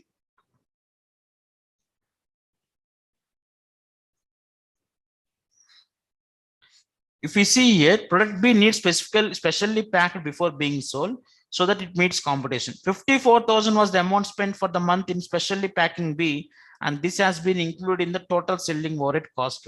So out of the total selling overhead cost, 54,000 should be given only for what amount? B. Okay, and remaining advertisement cost 83,000, you should give it only for B and C. Okay, remaining point is, and all other manufacturing and selling overheads are conventionally allocated. Conventional allocated means on a traditional costing method, it is allocated based on number of units sold. Whereas under activity based costing, it is based on their resource consumption. Okay, right. Please remember this important point. Now, this is very important. Problem number 3 is very, very important because I'm expecting that at least 10 marks you'll be getting from activity based costing. Now, a company produces 3 products. Normally in the examination, what we expect is that activity would be given, activity cost pool would be given, activity cost driver would be given, estimated activity base is given. We'll try to find out activity cost driver rate, and then we try to assign activity cost driver rate to activity cost object. But this question is very important. Units produced and sold, they are given. Direct material cost, direct labor cost is given. So it is same under both the methods. Mission hours per unit 0.5, 0.4, 0.3. That means how many mission hours per PM? Each mission hour, each unit is taking 0.5. That means 36,000 into 0.5, 18,000. 48,000 into 0.4, 19,200. 96,000 into 0.3, 28,800. Now, if I add all these three, how many total mission hours? 66,000 mission hours. Now, the total production overheads are absorbed on mission hour basis, which is under traditional costing. The rate is 60 per mission hour. Now, tell me, how will you normally calculate mission hour rate? Mission hour rate is equal to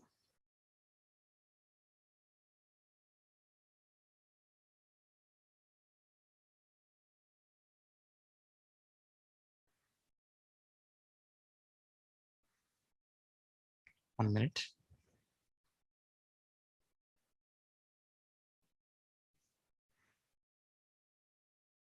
How will you calculate normal mission hour rate? Total overheads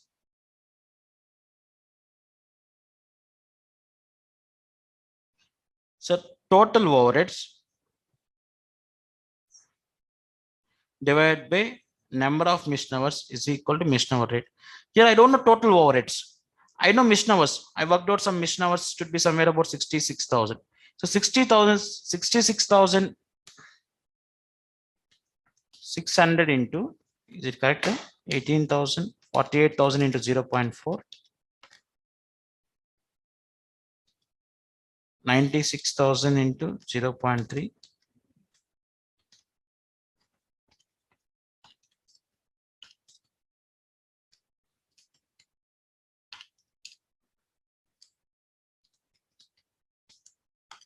$66,000, right? 66,000 into 60, how much amount? 39,60,000. What did I say in the first part of this session? The total overheads under both the methods remain same, whether it is under activity-based costing or whether it is on traditional based costing, my overheads will remain same. Now, what did they given in the question? Stores receiving, they are given 5 activities: stores receiving, mission setup, mission running, packing and storage, they are given respective cost driver. What did they say? Cost of each activity as a percentage of total production overhead cost. They are not given activity cost pool separately in this question. But remember, that is the reason I always keep you to understand the concept based. Now, what did I say, sir? I don't know what is my production overheads. I know mission overhead rate. Under traditional costing, my overheads are recovered based on mission overhead rate. Now I know total mission hours are 66,000. What is my mission overhead rate? 60. What would be my overheads? 39,60,000. Sir, I know that whatever the overheads under traditional costing remains the same in activity based costing, because ultimately the overheads only you are allocating. One is based on cost centers, second one is based on activities. That means the total 13,60,000 I need to allocate based on this percentage. 25%, 20%, 25%, 16%, and 14%. That would be the activity cost pool. So 39,60,000 into 25%, 9,90,000. So like this. So you know activity cost pool, activity cost driver, estimated activity base. This total is also not given. So, okay. 1,200 plus 1,500 plus 3,900. So 2,700 plus 6,600 I'm getting. Similarly, second point, similar third one. So based on this estimated activity base, activity cost pool, you'll work out cost driver rate. Now for each PQR of cost object, so you will go based on calculating overheads. Okay. So that is what they ask you. Calculate total production overheads, 39,60,000. Prepare product cost statement per unit under traditional absorption costing. Simple. 60 plus 30. How much amount? 90. What is the mission hour rate? 60. How many hours a month? 0.5. What is the overhead amount allocated under traditional costing? 60 into 0.5, 30. 60, 30 plus 30, 120 rupees. Similarly for Q and R. Calculate the cost driver rates. The activity cost pool is worked out. Estimated activity base. Then you find out the cost driver rate. Similarly, product cost statement under activity based costing. So the direct material cost and direct labor cost remains same. Then you need to work out the overheads, divide by number of units. You'll get the per unit rate, per unit overhead rate. Prime cost plus overhead rate would be the product cost. Difference of cost due to absorption of traditional absorption costing and activity based costing. Clear? So this is a question they are given for 10 marks in CA final. I'm expecting this type of question will arrive even in the CA Intel level. Okay. Next point. Question number 5 and 6. So in terms of ABCM, activity based cost management, manufacturing cycle efficiency is processing time divided by what is the total time? 40 plus 2 plus 3 plus 2 plus 2 plus 1, 50, which is 90%. Okay. Now, ABC with standard costing. JET uses traditional standard costing system. Inspection setup costs are actually 1,760 against a budget of how much amount? 2,000. Now, okay. So both are related to overheads. So one is under activity based costing, another one is based on traditional costing. Correct? So budget fixed overheads are 2,000. Actual fixed overheads are 1,760. ABC system is being implemented, and accordingly the number of batches is identified as the cost driver for inspection and setup cost. Budget production is 10,000 units in a batches of 1,000 units, whereas actually 8,800 units were produced in 11 batches. Now what is my cost driver under standard costing? Batches. So I should recover my overheads based on batches under activity based costing. Find out the volume on total fixed overhead variance under traditional standard costing system. Traditional standard costing system is simple. So what is the standard recovery rate amount? Standard recovery rate is 2,000. What is the budget amount? 2,000 divided by 10,000 units. How much amount? 0.2. Correct? Now what is absorbed overheads? Absorbed is based on actual output. What is your actual output? 8,800 units into 0.2. How much amount? 1,760. What is actual overheads? 1,760. What is budget? 2,000. So cost variance. absorption minus actuals 0. Volume variance, absorption minus budget 1760 minus 2000 240 adverse. Expenditure variance, budget is 2000, actuals is 1760, so 2000 240 favorable. That is under traditional standard costing system. Now let me move to activity based costing. In terms of active, what is the number of batches, right? What is the recovery rate for batches?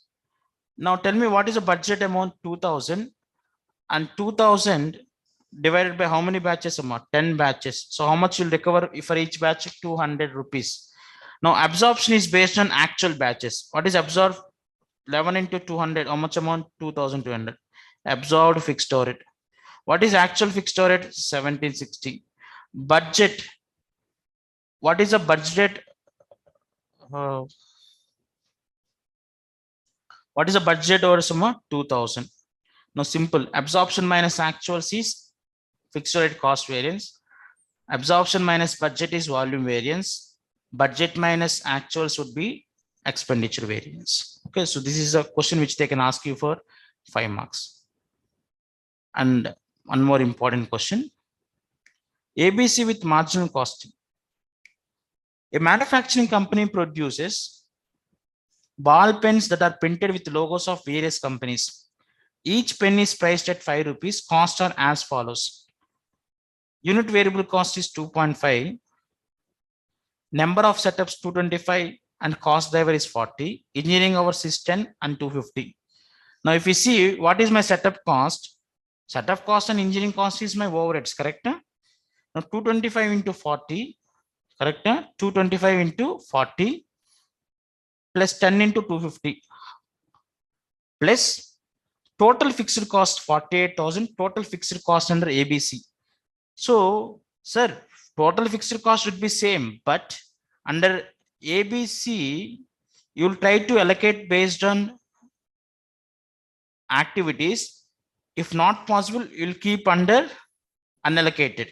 See at 225 into 40 plus 10 into 250. What is fixed cost under ABC? 36,500. If you remember activity analysis, cost driver analysis and performance analysis, that is only we're expecting in this question. How much? It should be only 48,000. So total amount of fixed cost we are splitting off to each activity wise under activity based costing. Compute the break-even point in using activity based analysis, sir.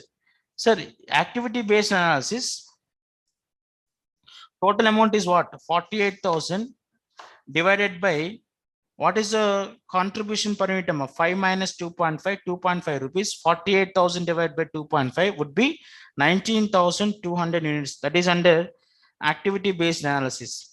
Suppose the company could reduce the setup cost by 75. What is setup cost? One activity.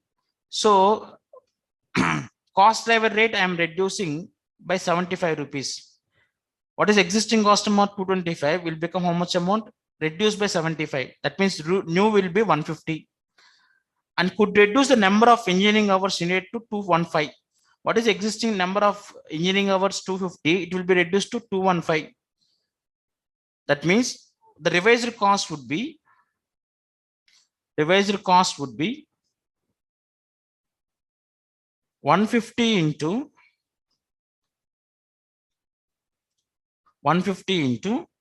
40 rupees plus 215 into 10 rupees. Unallocated would remain the same, 36,500. This is how you can break down your fixed cost. Sir, if it's a total amount of fixed cost, it is difficult to reduce the fixed cost. When you are analyzing it to each activity, what happens is that you are focusing on each activity. Yes, under fixed cost, there is one setup cost. Can we reduce the setup cost? Target it. Under fixed cost, there is engineering hours. Can we reduce the engineering hours or engineering hour cost? That is how, when you break down this total fixed cost, then by doing cost driver analysis, by doing performance analysis, by doing activity analysis, we'll try to reduce the cost. Now, what would be the revised BEP? 150 into 40 plus 215 into 10 plus 36,500 remains same, because Now it would be 44,650 divided by 2.5. Now what is the revised BEP? 17,860. You want 6,000 plus 2150 plus 36,500 divided by 2.5. How much amount? 17,860. So from original BEP of 19,000, I have reduced it to how much amount? 17,860 by doing the activity based cost management. Clear? So this is one probable question in terms of examination. Okay. Question number 7, 8. This is all. Now, production support and production factor overheads both will come as a part of overheads. So total overheads it would be 14 lakhs. So don't get confused with, sir, how to find out the total overheads. Any factory overheads, any overheads under both the methods remains what same. So this is the concept related to activity based costing. So what did we learn in terms of activity based costing? First, understand what is meant by activity. What is resource cost driver and activity cost driver? What are the types of hierarchy, cost hierarchy under activity based costing? Unit level, batch level, product level, and facility level. If the number of activities, if majority part of the cost or majority part of the overhead consists of batch level and product level, please move to ABC. Otherwise, you please continue in traditional costing. Then we have worked out 5 stages in ABC. So first you should know what is cost driver, what is activity cost pool or activity cost bucket, and activity cost driver, estimated activity base, and the cost driver rate. Now that cost driver rate, by using estimated base, you will assign it to products.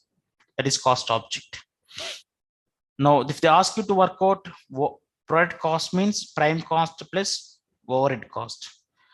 Both prime cost under both the methods remains the same. Total overheads under both the methods remains same. That is what I explained in terms of question number 3, right? Because here I have not given anything amount. By using traditional costing of 39,000, same overheads will be applicable even in terms of activity based costing. Correct? So that is one important point. We have discussed ABC, ABM, and activity based budgeting. So this is, I'm sure that if you revised it, you will get pakka 10 marks from this chapter. Okay. So we'll continue in the next chapter. Thank you.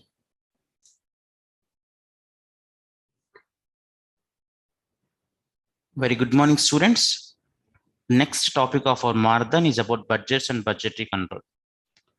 So one of the important chapter in terms of CA inter, CMA inter, and CA final. So my expectancy from this chapter would be around 10 to 15 marks. So there would be one theory question also from this chapter, and one of the easiest chapter in working out. So let us go and learn the important topics of budgets and budgetary control.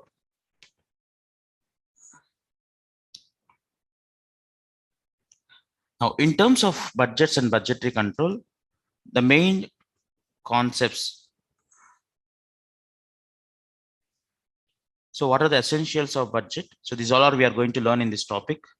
And we also discussed that we'll be discussing 4 questions in this chapter. The objectives of budgeting. Types of budgets very important. Capacity wise budget, functional wise budget, period wise budgets, and master budget. Zero based budgeting, and we'll also discuss about performance budgeting along with budget ratios. There are 6 budget ratios which they can ask you for theory question. Right? Now let us understand what is meaning of budget.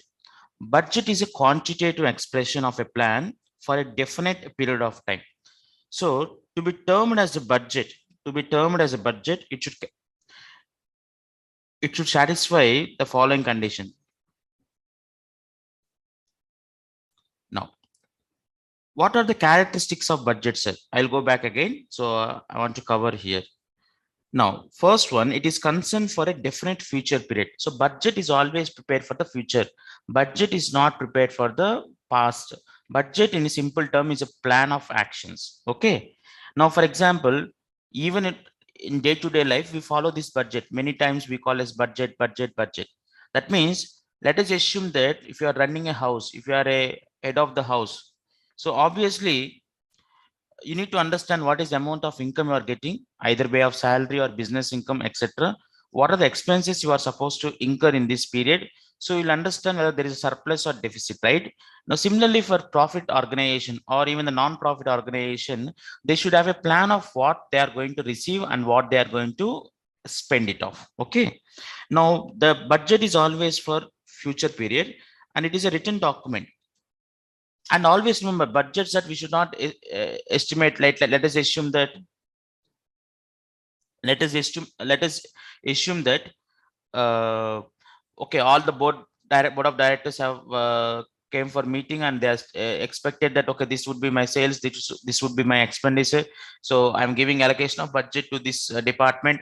That should not be happen. It should be a written document, and it is a detailed plan of all economic activities of a business. So economic activities includes your production, your accounts, your HR cost, your admin cost, selling and distribution cost.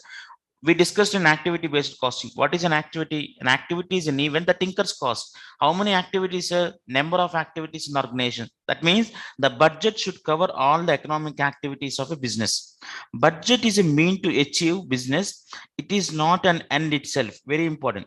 Let us assume you have targeted to sell 10,000 units.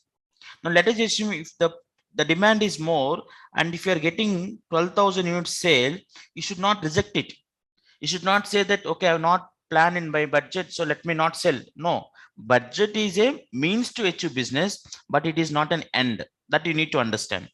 Budget helps in planning, coordination, and control. Now when you have a planning, let us assume you know that this would be my income, this would be my expenditure. You can plan properly your expenditure, right? And coordination between the departments and control.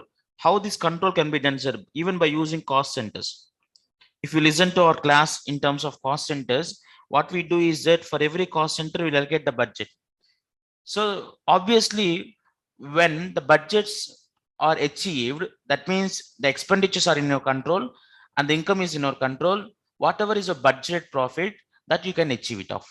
Now otherwise, what we do, we need to do standard costing and variance analysis, because we have a budget plan, we have a actual results. Comparing the budget profit with actual profit is nothing but then your variance analysis, correct? Now obviously, in terms of budgets, all the costs would be predetermined cost, that is standard cost. That is the reason, even if you remember, in terms of introduction to standard costing and variance analysis, we try to work out budget profit. What is that? Budget revenue minus standard cost, you'll get budget profit. Whereas actual profit, how will you arrive? Actual revenue minus actual cost, you'll get actual profits. Okay. Budget is usually prepared in the light of past experiences. Obviously, now let us assume that I need to prepare a budget for an institution in the next period. Obviously, I'll take the base what we have spent in the past. For that, all the changes will be made. Then you will be prepared the budget. So these are the characteristics of budget. Okay. Budgeting is what, sir? Budgeting is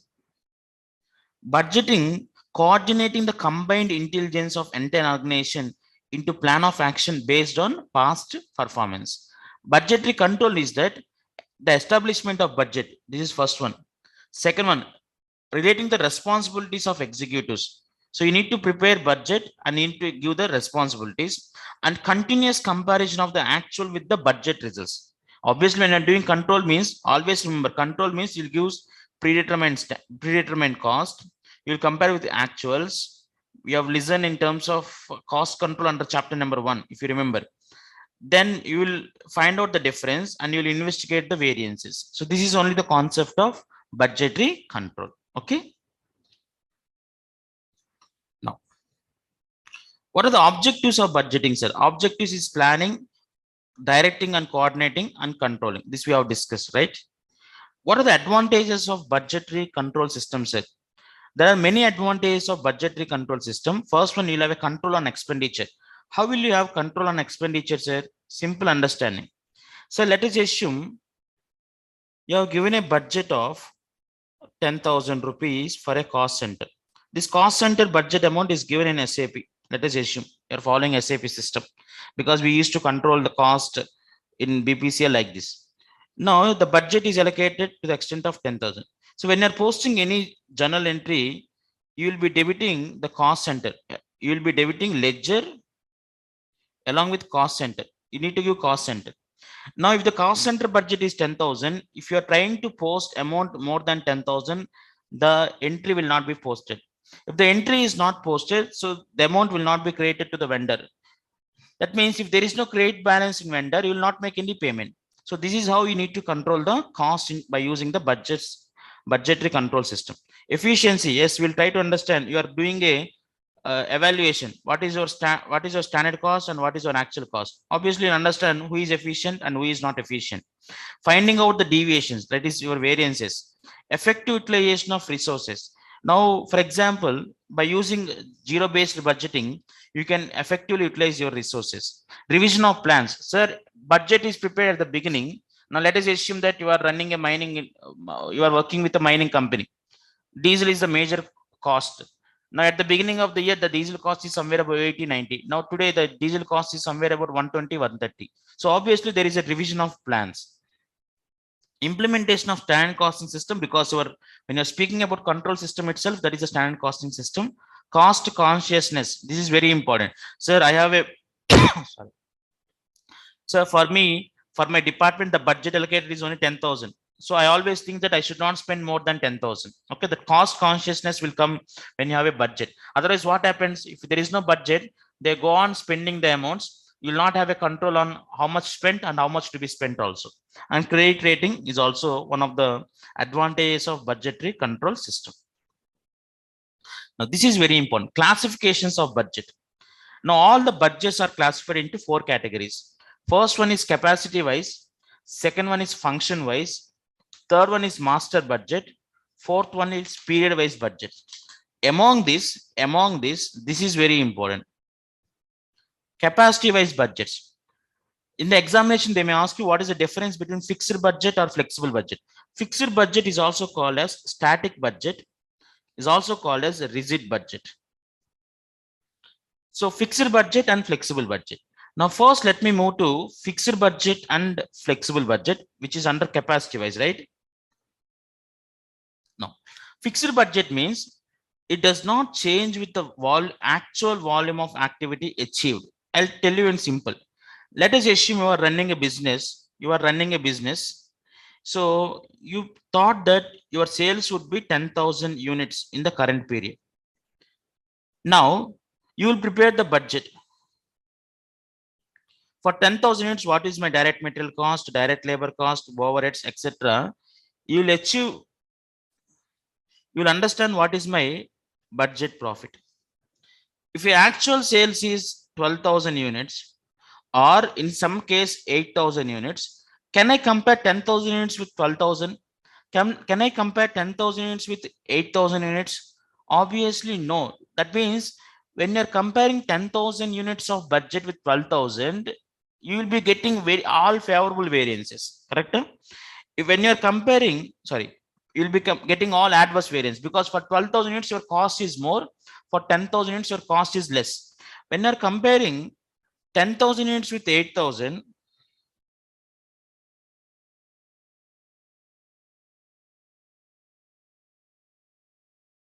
when you're comparing 10,000 units with 8,000, yes, the budget for 10,000 units cost is more.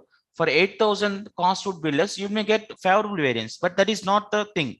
But what fixed budget says that, sir, irrespective of your actual volume achieved, I'll try to compare my budget of 10,000 units with actual volume.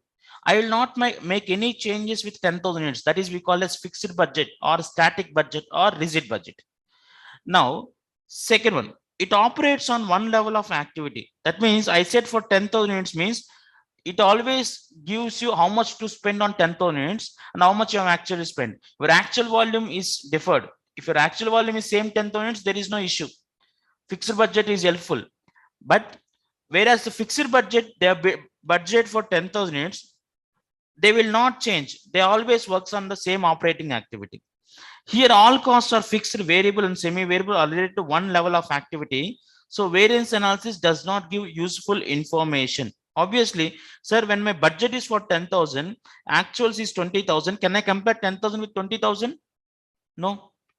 If the budget and actual activity levels differ significantly, the aspects like cost ascertainment and price fixation do not give what a correct picture. Comparison of actual performance with budget targets will be meaningless, especially when there is a difference between two activity levels. When my budget activity level is 10,000, and actual activity level is 20,000, obviously there is no meaning in comparing 10,000 with 20,000. Then there is no use of budgetary control system in the organization. So this is called fixed budget. Fixed budget is helpful if you are running a service industry, because in service industry majority of costs are what are fixed. Because when you're preparing budget, I'll be having variable cost, I'll be having fixed cost, I'll be having semi-variable cost. In semi-variable cost, variable part will be there, fixed part will be there.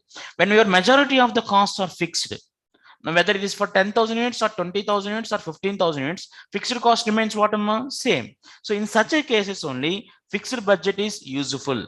Okay, now come to flexible budget. Now what happens in flexible budget? Sir, it can be recasted, very important. It can be recasted on the basis of activity level to be achieved. Let us assume that you have prepared a budget for 10,000.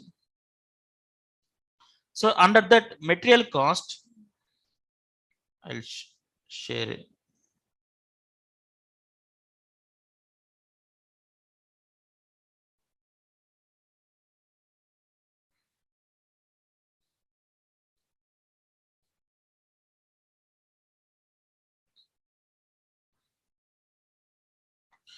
Now, let us assume you have prepared a budget for 10,000 units. Okay. Under this sales, material cost, labor, okay, variable overhead and fixed overhead. Let us assume that material cost is 3 rupees. Now tell me how much amount would be there, 30,000. Now, let us assume that your actual sales is 20,000. Now for this you have spent 70,000. Now can I compare 30,000 with 70,000? There is no use. The reason is that your budget activity level is 10,000. Actual activity level is how much amount? 20,000. What under flexible budget they do is that now they will prepare a budget for 20,000 units and they'll compare actuals with 20,000 units. If you remember, this is what I said in the first principle of standard costing. Standard should be compared with what are actuals. Now tell me, all my costs are bifurcated into variable, fixed and semi-variable. Sir, in case of variable, yes, when the activity level changes, your variable cost also changes. Per unit, how much amount? 3 rupees. How much would be for 20,000 units amount? 60,000. Then you can compare with 70,000. Like fixed cost, if for 10,000 units, if your budget fixed cost is 20,000, even if the activity level changes, fixed cost remains the same. It should be taken how much amount? 20,000 only. In case of semi-variable, we need to bifurcate between variable part and fixed part, and variable part changes with activity level, fixed cost remains what same. Then you are preparing a flexible budget, because flexible budget is prepared at different levels of activity, because at the beginning your plan to achieve this one, but your actuals is different. I cannot compare my original budget with my actual results. That is the reason I'm recasting. Use this word, recasting my original budget into yet actual volume. That concept is called what flexible budget. Now can I compare 60,000 with 70,000? Obviously yes. Whereas in terms of static budget, it says that you should compare 30,000 with 70,000, which is meaningless. So this is the concept of what flexible budget. Now it can be recasted on the basis of activity level to be achieved. This is not rigid. It consists of various budgets for different levels of activity. Now I'm having original budget for 10,000 units. Now I expect that my sales can be 12,000. I'll prepare a budget. 8,000, I'll prepare a budget. 13,000, I'll prepare a budget. 15,000, I'll prepare a budget. Now what I'll do is that I'll try to reconnect my actual results. Now my flexible budget volume and actual volume would be same. Then I will compare whether I have achieved my budget or not. So that is a concept of flexible budget. Here, analysis of variance provide useful information as each cost is analyzed according to its behavior. Because here behavior means variable part is different, Fixed cost is different, semi-variable cost is different.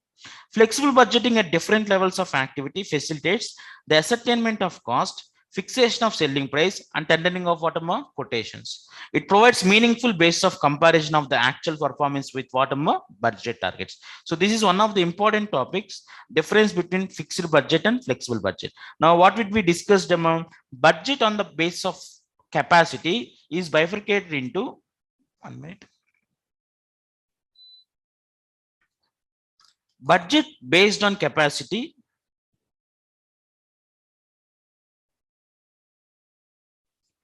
is bifurcated into fixed budget and flexible budget. Majority of the questions, they'll ask you to work out the flexible budget. Understood? Very important. Next one, function wise budget. Sir, we know that all the costs can be bifurcated into functions. Okay, now you have a sales budget. How will you have sales budget? Sales budget is simple. What is your expected volume? Selling price? What is the budget sales for each region, north, east, west, south, or you have different state wise. So the total we call what a sales budget. Production budget. Yes, how much I am supposed to produce. Production budget, you can work out opening stock of finished goods, closing stock of finished goods, sales amount, then you'll arrive how much to be produced. Okay. Plant utilization budget. So if I'm having different type of plants, so I'm having 3 factories, how I wanted to utilize that. So that is a plant utilization budget. Material usage budget, raw material usage. How will you get raw material usage? Opening stock of raw materials. Okay, add purchases, less closing stock of raw materials. You'll be getting the raw material consumption. Material purchase budget. Purchase is different. How will you arrive purchases? Opening stock plus purchases minus closing stock is equal to consumption. I want purchases. Consumption plus closing stock minus opening stock. Direct labor personal budget. If I'm having different types of labor, how I'm going to use them and how many hours I'm going to use them, how much rate I'm supposed to make payment, that will be there in the labor personal budget. Factory overhead budget, production cost budget, ending inventory, closing inventory budget, cost of goods sold budget. You'll have cost of goods sold means all prime cost, factory overheads, administration overheads, etc. Selling and distribution cost budget. Like let us assume how many salesmen I wanted to keep it, how much commission I want to pay, how many warehouses I need to maintain, how much staff I need to maintain. That is a selling and distribution cost budget. Administration expense budget. Yes, what is my audit fees? What is my accounting cost? What is my HR cost? What is my admin office buildings? So this is the budget. Research and development cost budget. Capital expenditure budget. So let us assume how much, this all pertains to revenue expenditure. How much equipment I'm supposed to procure in this period, or what is the new buildings I'm supposed to construct. So these all things comes in terms of what a capital expenditure budget. And capital expenditure budget you can prepare for more than 1 year also. Okay, that is we call as long-term budget. If you see in the newspapers, you will see that BPCL is planned to spend 1 lakh crores in the next 5 years, or Reliance is planned to spend 30,000 crores in the next 5 years. That is the long-term budget. Okay. Cash budget. Cash budget is very important. Cash budget says that what is my opening balance plus receipts minus payments, what is my closing balance. So I'm wanted to explain you a little bit about cash budget importance. Now tell me, for example, if you're not planned your cash, you are foregoing your interest. Let us assume in BPCL, we used to get every day 300 to 400 crores, let us assume surplus amount.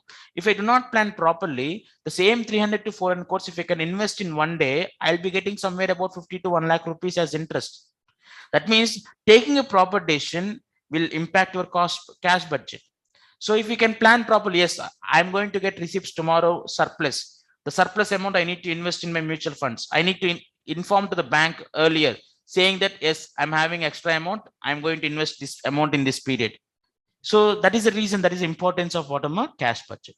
Now, sum of all functional budget is called master budget. So master budget gives you what is the total amount of revenue, total amount of expenses, and what is the total amount of surplus, that is profit or loss. We can work out master budget. So sum of all functional budgets put together we call as what a master budget. Next, last one, period wise budgets. Period wise budgets are bifurcated in 3 categories: long term budgets, short term budgets, and current budgets. What is long term budget, sir? If you are preparing a budget for more than 1 year, or you can say a period of 3 to 5 years, that is we call as what a long-term budget. As I already said, BBCL plan to spend proposed to spend 1 lakh crores in capital expenditure for the next 5 years. Now tell me that budget is not going to complete in 1 year. That is going to complete in how many years? 5 years. So that type of budget is called what? Long-term budget. Okay. Now what is short-term budget? Short-term budgets are prepared for less than a year, like your cash budget, your raw material usage budget. So these budgets we call as what? Short-term budget. Now, what is basic budget? A budget which remains unaltered over a long period of time is called what? Basic budget. So the budget remains same. For example, like our audit fees, they says that okay, this budget 1 lakh rupees for every year. That's it. Management will not revise, auditor will not change. That will go like that only. Current budget, a budget which is established for use over a short period of time and is ready to the current conditions. So short-term budget is for less than a year. Current budget, for example, for 3 days, for 10 days. So for current conditions, if I prepare a budget, that is called what? Current budget. Fixed budget and flexible budget, I've already explained. But if you have got a question to write about fixed budget and flexible budget, first you write down these definitions. Very important. SEMA, Chartered Institute of Management Accountants official terminology. A fixed budget is a budget designed to remain unchanged irrespective of the level of activity actually attained. That means if I prepared a budget for 10,000, if my actual activity level is 20,000 also, I will not consider what is my actual sales. I'll just compare my 10,000 with 20,000. That type of budget is called what? Fixed budget. And fixed budget is no use, no meaningless if your actual activity level differs significantly. Flexible budget. According to SEMA official terminology, a flexible budget is defined as a budget which, by recognizing the difference between fixed, semi-variable and variable cost, is designed to change in relation to the level of activity attained. That means you may prepare a budget for 10,000 units, sir. Variable cost, fixed cost, and semi-variable cost. Actual level attained is 20,000, where variable cost will change proportionately. Fixed cost remains constant. In semi-variable cost, you will be having fixed part and variable part. Variable part will be based on actual activity level. Fixed cost remains what? Same. That's it. Sir, always remember, variable cost changes with the change in production. Fixed cost remains the same up to certain level of volume. It remains same irrespective of level of activity attained. That is the important thing. So when you're given a budget, when you are finding out the flexible budget, you need to understand that variable cost will change proportionately. Fixed cost remains the same unless there is an indication that 5% is increased, 10% is increased. Otherwise, fixed cost remains the same for the budget level. And the semi-variable part, we need to bifurcate into fixed part and variable part. And variable part will go as per variable cost, and fixed part will go as a part of fixed cost. Clear? Now, come to zero-based budgeting. Sir, what happens in organizations is that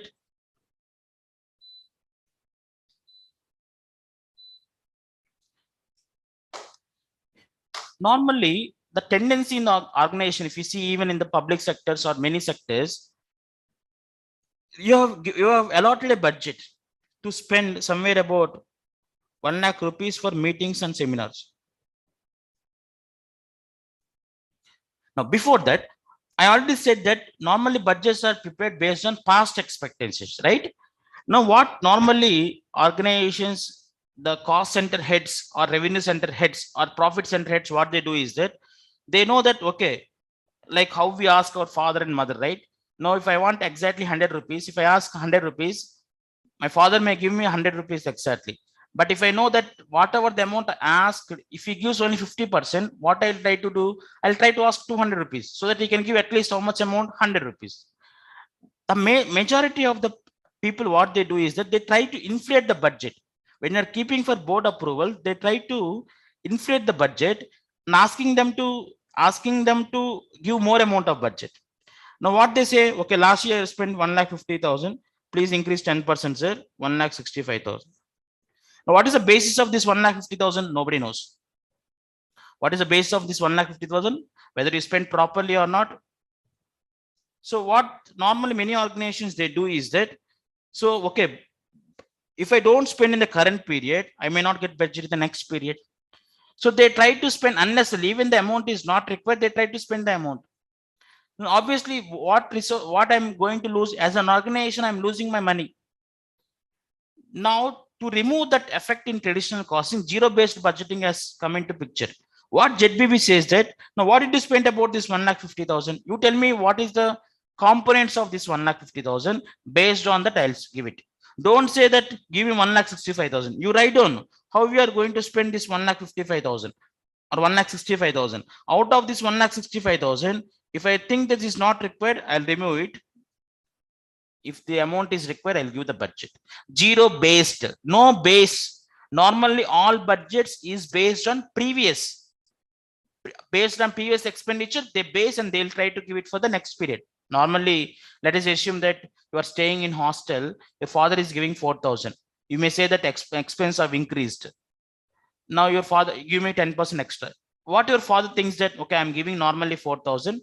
Now he's staying outside. I need to pay more amount. So 4,000 plus some amount, he will add it. You will not ask what you are spending with 4,000. But under zero-based budgeting, you need to explain how you are spending 4,000. So that is the concept of zero-based budgeting. Can we do zero-based budgeting every year? No, it is costly. Zero-based budgeting is costly. So that is the reason what many organizations they do is that they give the budgets on traditional based budgets for a period of time. For every 10 years, they say, let us move to zero-based budgeting this year. Again, for some period, continuous budget. Then after some period of time, zero-based budgeting. So zero-based budgeting is useful, but it is costly, time-consuming, etc. Now, let us come to, this is a concept of automa. It is defined as method of budgeting which requires each cost element to be specifically justified. If you're asking to give budget of 1,65,000, normally what happens is that, sir, last year I spent 1,50,000, sir, 10% inflation, please give me 1,65,000. This is the way of asking in the normal budget. Whereas in zero-based budgeting, you need to explain why you need 1,65,000. You need to give justification for each cost element in 1,65,000. Okay. All the activities to which the budget relates are being undertaken for the first time without approval, the budget allowance is what? Zero. So it assumes that earlier budget allowance is zero. Now you justify for 1,65,000. Based on that, I'll give the budget. That is called zero-based budgeting. Next one, performance budgeting. Performance budgeting is morely used in terms of government organizations. So what they do is that here qualitative and quantitative aspects are considered in terms of performance budgeting. Here, not only giving budget, they try to get the input of what is being achieved. I given the fund. Let us assume I given 100 crores of fund for from social development. What is the achievements I got by spending 100 crores? That is considered in terms of what? Performance budgeting.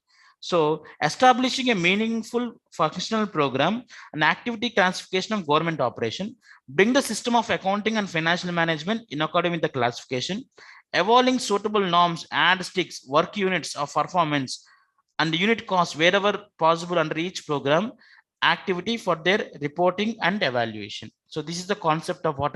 Performance budgeting. So a performance budget is one which presents the purpose and objectives for which funds are required. So for which purpose you are asking for funds, and what is the cost of that program, what is the proposal for achieving these objectives, and quantitative data measuring the accomplished and work performed under each program. So you're asking fund for each program. Yes, I'll give you the fund. What are the objectives of the program and what you have achieved finally? That also I need to ask in terms of performance budgeting. So this is morely used in terms of government organizations. Okay. Last important topic is in terms of budget ratios. This budget ratios we have already worked out in standard costing. So I'll explain here. Now, budget ratios, efficiency ratio, this you all know, right? In terms of hours, stand hours by actual hours. In terms of output, actual output by standard output into 100. Sir, if you are facing a problem to remember this formula, simple. I have one unit. I need to complete in 10 hours. That is standard. I complete in 11 hours. Whether I'm 100% efficient or less than 100% efficient. Less than 100%. 10 by 11 or 11 by 10. 10 by 11. What is 10? Stand hours. What is 11? Actual hours. Okay.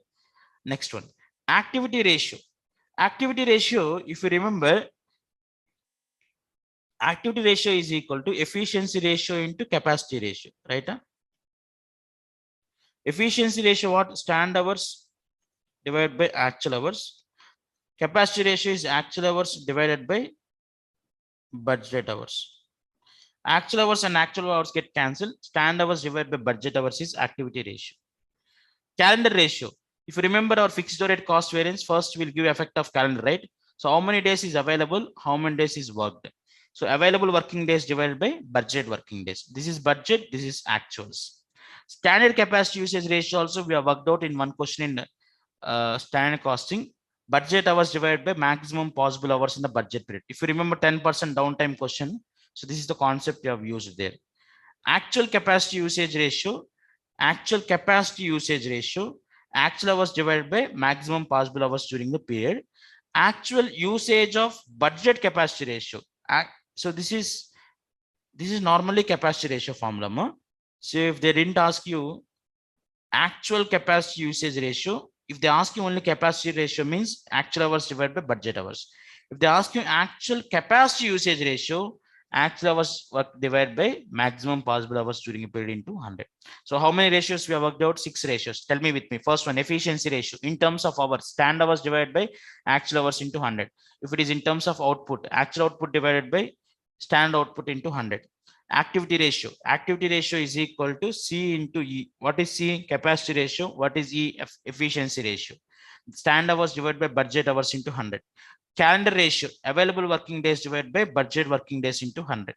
Standard capacity usage ratio, budget hours divided by maximum possible hours during the period into 100. Actual capacity usage ratio, actual hours worked divided by maximum possible hours during the period into 100. Actual capacity, actual usage of budget capacity ratio is actual hours divided by budget hours into 100. So these are the concepts of, so majorly they will be asking what's the types of budget, what is the essentials of budget, the difference between fixed budget and flexible budget, and the different ratios. Okay, and zero based budgeting and performance budgeting. Okay, now we'll move to questions more.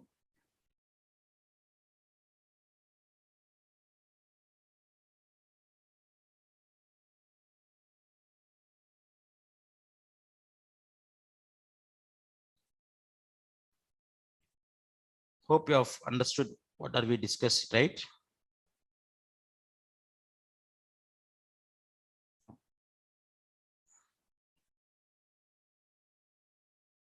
So I've kept for 1 more, so you can do remaining problems from our material. Now,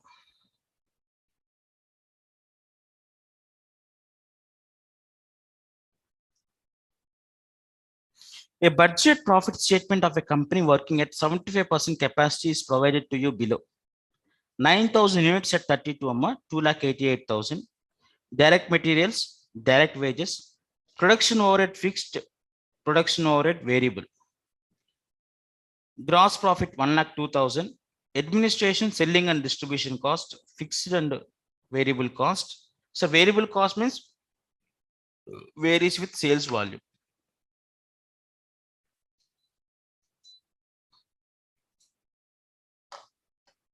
So net profit is 39,000. You are required to calculate break-even point in units and value. How will you calculate break-even point? Break-even point is fixed cost divided by contribution per unit is unit. Fixed cost divided by PV ratio is in volume, in value. Here, this is my sales value. Now, direct materials for 54,000 divided by 9,000, you'll get variable part. This is variable cost, this is variable cost, this is variable cost, this is variable cost. Sales minus variable cost, you will be arriving at contribution, right? Now, what is fixed cost? 42,000 is fixed, 36,000. So total fixed cost is 78,000 divided by contribution per unit. How much would be contribution? 54,000 by 9,000, somewhere about 6. Is 8. This one is 8. This is 2 rupees. This is 3 rupees. 6 plus 8, 14 plus 2. 16, 16 plus 3, 19. So 32 minus 19. correct? 13.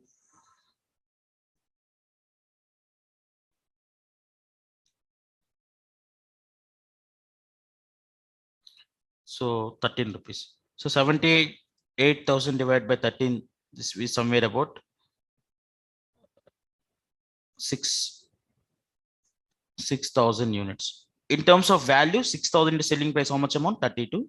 That would be the break-even sales in value. Okay. It is estimation that if the selling price per unit were reduced to 28, and the increased demand will utilize 90% of company capacity without any additional advertising expenditure. Now, what you are supposed to do, sir, here existing, you are working at 75% capacity. How much would be for 90%, sir? How much would be for 90%, sir? Sir, 9,000 divided by 75 into 90, correct? So then that would be 9,000 divided by 75 into 90, 10,000 units. Now for 10,800 units, the selling price would be only 28.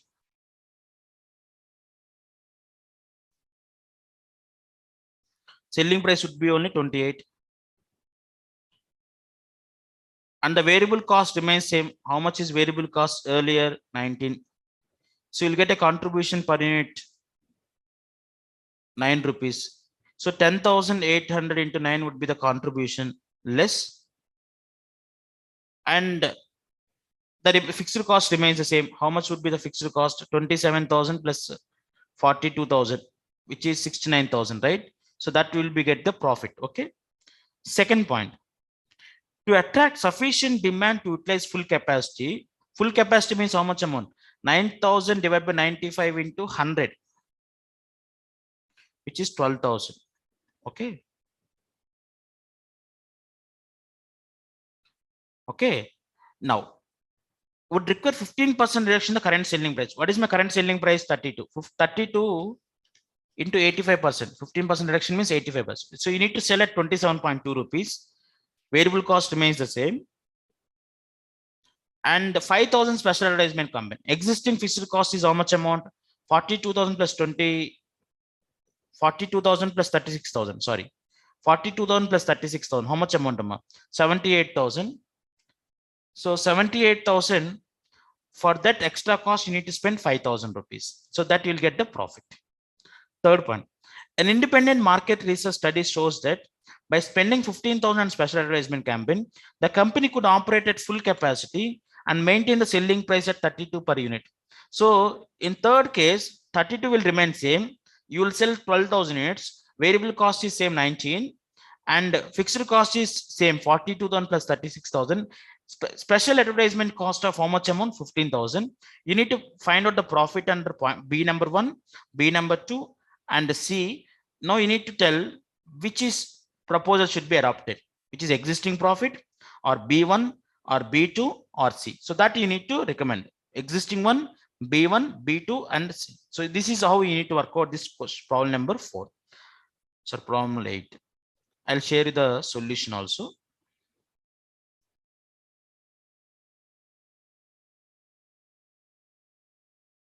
Now this question, if you see here, so sales 32, variable cost, so 19, contribution getting 13, existing profit is 39,000, right? So option number 1, 90%. So 28, selling price will be reduced to 28, contribution, variable cost is 19, contribution is 9. You need to work out the profit. Option 2, 12,000. So profit is 15,400.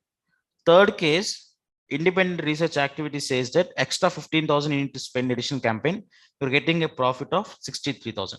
Tell me which is better, original profit of 39,000 or 19,200 or 15,400 or 63,000.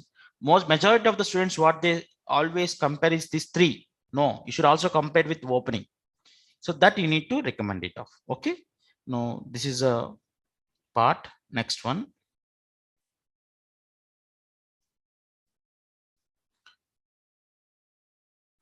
Question number 12. Question number 12 is very important for CA inter level because this includes a question from financial management along with the costing part. PQR Limited is considering introducing a new product at a price of 105 per unit. PQR Limited's controller has compiled the following incremental cost information based on an estimate of 1,20,000 units of sales annually for the new product. Direct material cost is okay. Labor cost, flexible manufacturing support is more of variable overheads. Sales commission 10% of sale. Capacity related cost, you are increasing your capacity, like more about fixed cost or capital expenditure cost 20,000. This is a decision making. This is a decision making. In terms of decision making, what is my incremental revenue? What is my incremental expenditure? You need to find out whether if your incremental profit is positive, please accept. If your incremental profit is adverse, please reject. The average inventory levels for the new product are estimated as follows. Raw materials, 2 months of production. So total you're expecting 36 lakhs, 2 months. If you remember your working capital question, chapter of working capital in financial management, how will you calculate the inventory holding cost? Same is the concept here. So 36 lakhs is for 12, and how many months you need to hold? 2 months.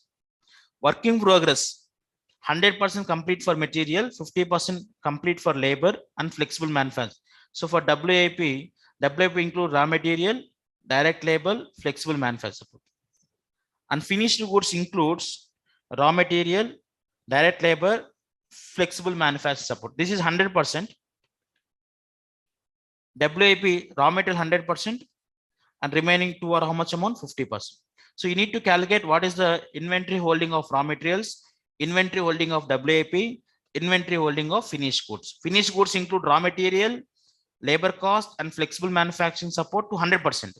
In case of WIP, raw material is 100% utilized, direct labor and flexible manufacturing support is only 50%. Okay. Now, average annual inventory carrying cost not including the flexible manufacturing support listed earlier are estimated to be 12% of inventory value. Let us assume how much would be the total amount of inventory. On that, you need to consider 12% as a decision making cost, carrying cost, because if I want to introduce new product means I need to incur this carrying cost also. In addition, the sales manager expects introduction of new product result in reduction of sales of existing products from 3 lakhs to 2,40,000. That means when you're introducing new product, old product sales are got reduced. You are having opportunity cost. Opportunity costs are considered for decision making. Now, what is my opportunity cost? On this 60,000 units, I am losing 20 rupees as contribution. Why you are taking contributions are instead of sales?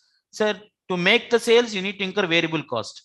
So both are avoided. Then you are losing contribution. So 60,000 in 20 is the opportunity cost to be considered for decision making. Prepare a statement showing the budget impact on PQR profits on the introduction of new product. Should the new product be introduced or not? Simple.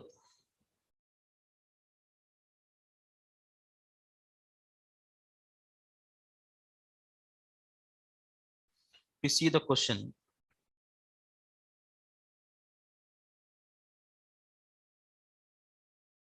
So this is the valuation of inventory. 32 lakhs divided by 12 months into 2. 6 lakhs is old in terms of inventory. WIP includes raw material and labor support 4,50,000. Finished goods 2,70,000. So incremental revenue. You are selling new 1,20,000 units at 105 rupees. You are getting incremental revenue of 1,26,000. What is my incremental cost? 36 lakhs is material.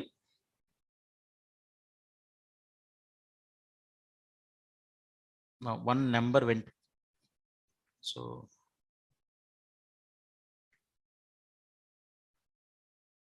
this is for this.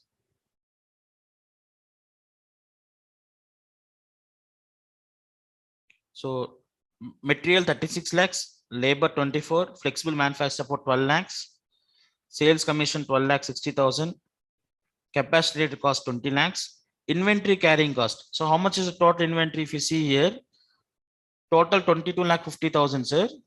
12 lakhs here, 4 lakh 50, 6 lakhs. On that inventory carrying cost, how much? And 12%.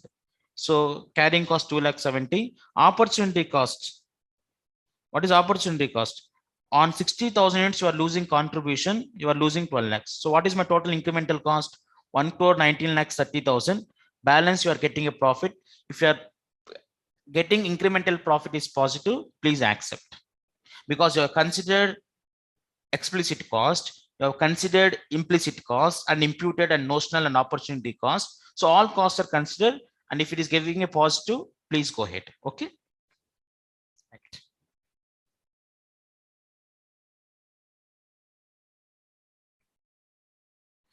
Now, question number 15. KG Limited is engaged in production of two products K and G. 1 unit of product K requires 2 units of material A, 4 units of material B. So I'll write down here. So I'll write down 2A. That means 2 units of A, 4 units of B. G requires 4 units of material A, 2 units of material B, and 4 units of material C. Material C is locally produced in the factory of the company by using 2 units of material B. So C is 2B. So now tell me, I need A, B, C, but C is procured from B. So I need to procure A and B units. Okay. Material A and B are purchased in the open market. Production of product K, G, and C is carried out evenly throughout the year. At present, the company has a purchase 3 months requirements of A and B in one purchase. That means if my total requirement is 10,000, my each order is 10,000 divided by 4. That is 4 purchase per annum. The other particulars of the company are given below. Budgeted sales is given. Desired stock at the end of the year. Expected stock at the beginning of the year. That means what you can work out, what is the production? Opening stock plus production minus closing stock is equal to sales. Correct? Now sales plus closing stock minus opening stock is the production requirement. So how many units of K is required? How many units of G is required? Purchase price of A and B is also given. Ordering cost per order, carrying cost is given. Prepare production budget and material requirement budget.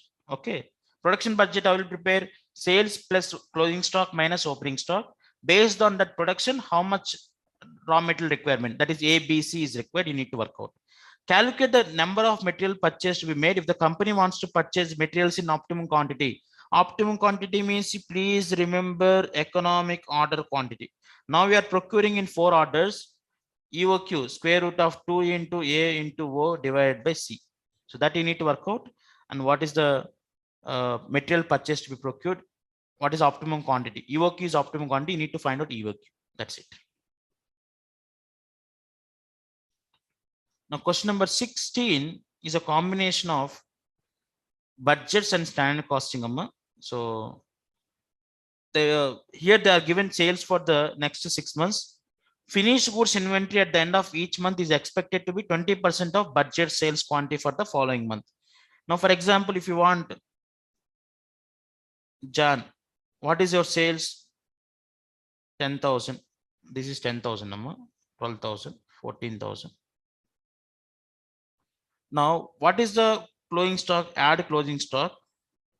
20% of the next month. What is the next month? 12,000 into 20%, 2,400 minus opening stock. Opening stock, they are given 2,700. So how much to be produced for January? I think 10,300. For February, sales 12,000. Last time closing stock would be opening stock, right? Opening stock is 2,400. Closing stock is next month production. March production, how much amount? 14,000. 20% on 14,000. 2,800. Okay. So this is how you need to calculate. Now, after working out this, material in hand and January. So now tell me, each unit of finished product requires 2 types of materials. Material X, how many kgs? 4 kgs. Material Y, 6 kgs. Now from production, you can arrive to consumption. So for example, if you want 20,000 units to be produced, X means 80,000 to be consumed. How much to be purchased of X? Opening stock plus purchases minus closing stock is equal to consumption. If you want purchases, for consumption add closing stock, reduce what? Opening stock. So opening stock 19,000 kgs of X and 20,000 kgs of material Y is given. Monthly closing stock of material is budgeted to be equal to half of the requirements of next month production. If my next month production is 20,000, then X you need how many units? 4 units, 80,000. So closing stock would be consumption 80,000 plus closing stock is what? 50% of next month production. 80,000 into 50%. How much amount? 40,000. 80,000 into 50%, 40,000. Less opening stock. How much opening stock? 19,000. That is to be procured in that month. So purchase, you need to arrive like this. Okay. So for production, sales plus closing stock minus opening stock. For purchase of raw material, consumption plus closing stock minus opening stock. Okay. Our actual data for Q1 they have given. So purchase cost based on material actually issued to production, that is consumption. This is raw material consumed. Labor hours worked, labor cost they are given. So you need to work out the material production quantity, raw material consumption quantity, purchase quantity budget, and all the material cost variance, price variance, usage variance. Now see here, important point to be remembered is that you may have prepared budget for different, but actual production quantity is how much amount? 40,000. So for 40,000, you need to compare it. Okay. Now, one more important point to be remembered is budget direct labor cost for the first quarter of the year is 10,18,000. How will you get the budget direct labor cost? Budget hours into budget cost. So here you need to work out the standard rate. This standard rate you should apply for 40,000 units. So you need to compare based on that standard rate, because this is a actual hours worked, direct labor cost. So standard rate is given, so you can work out labor cost variance, labor rate variance, and labor efficiency variance. If you want, you can check the answer also more.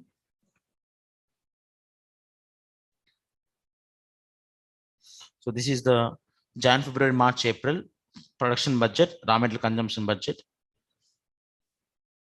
So purchase quantity budget, material cost variance. Here you need to work out is budget labor cost is 10,08,900. This is only important. Budget labor hours, how much amount? 36,300 hours into 3/4 into standard rate, which is 10,89,000.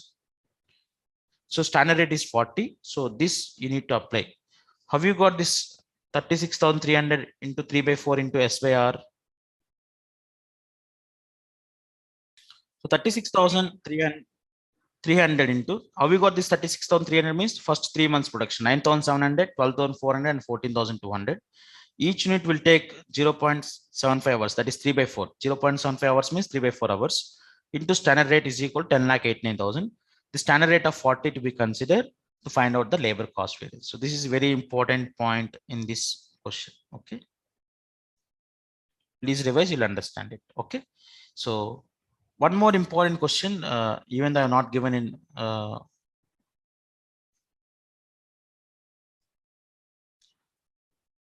material, but you need to work out the cash budget. See here, if you see our question number F, how the realization from debtors. So each month wise, we have worked out. So how much is collected in the current month, how much from the future month, last month sales are collected now, and 2 months journey. So this question, please work out. So whenever the amount is less, you are getting borrowed. So this is what is highlighted. So opening balance, receipts, and you will work out the closing balance. So this question also, please work it out. So that is the end of the budgets and budgetary control. So what did we learn in terms of budgets and budgetary control? We have explained what is meant by budget, budgets and budget control system, and the types of budget, that is capacity wise, like fixed functional wise, master budget, and based on time. Okay. So capacity wise, we have flexible and fixed, function wise number of budgets. Some of all this is master budget, and there is something called, which I forgot, is budget manual. Budget manual includes so all this data. So responsibility of each item, how much spent, everything is there in terms of budget manual.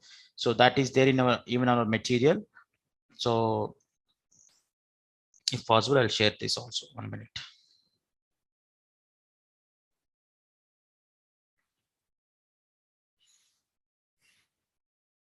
So I wanted to cover 100% of the topic, Amma. So cash budget prepared, master budget, fixed budget, flexible budget. Budget manual contains many information which are required for budget, effective budgetary planning. It is a collection of documents. It explains what is the explanation, who is responsible for everything. So the total information will be given in terms of budget manual. So ZBB have explained ZBB traditional budgeting versus zero based budgeting. Difference is also important. Ratios you have worked out. And these are the different types of budgeting. Top down budgeting and bottom up budgeting is there, where the top down budgeting, top management will fix the budget and that is to be followed by bottom level. Okay, bottom level. In terms of bottom up, the lower and middle level managements will try to prepare the budget that will be accepted by top management. Okay, so please do all these questions. Majority of the time, fixed budget and flexible budget. I already said, sir, if it is a variable part, when the volume changes, variable cost also changes proportionally. Fixed cost, it remains same. Semi-variable part, please bifurcate into variable part and fixed part. Difference in cost divided by difference in units, right? That is, you'll get variable that you substitute in some item, you'll get the fixed part. Okay. So decision making, whenever there's a decision making, please by incremental approach, incremental revenue and incremental cost, please consider opportunity cost also. So question they may ask you based on budgets and standard costing, please follow that also. Okay. And so this is the end of budgets and budgetary control. We'll move to service costing now. Okay.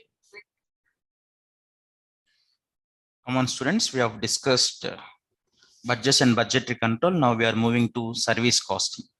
Service costing is also important chapter because whatever I given for the first 10 chapters, I'm assuring that you'll get approximately 80 marks in the examination, right?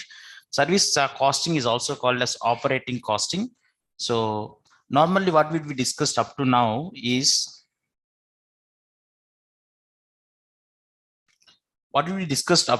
about production based, like product cost, and in terms of overheads, primary cost centers, service cost centers, etc., etc. But the costing is also useful for service industries. Now, the reason is that, sir, even for any organization, the objectives of costing is what? Cost control and cost reduction. So that is the reason that service costing is now applicable to service sector industries. Sorry, the costing is applicable to service sector industries that we call as what? Service costing or operating costing. Now,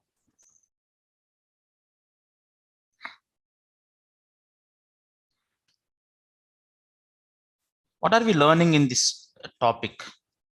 The application of service costing versus product costing.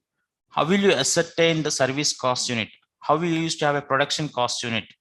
Similar way for service industries, it is a service cost unit, which is important for 5 marks question in the theory part. Service cost statement.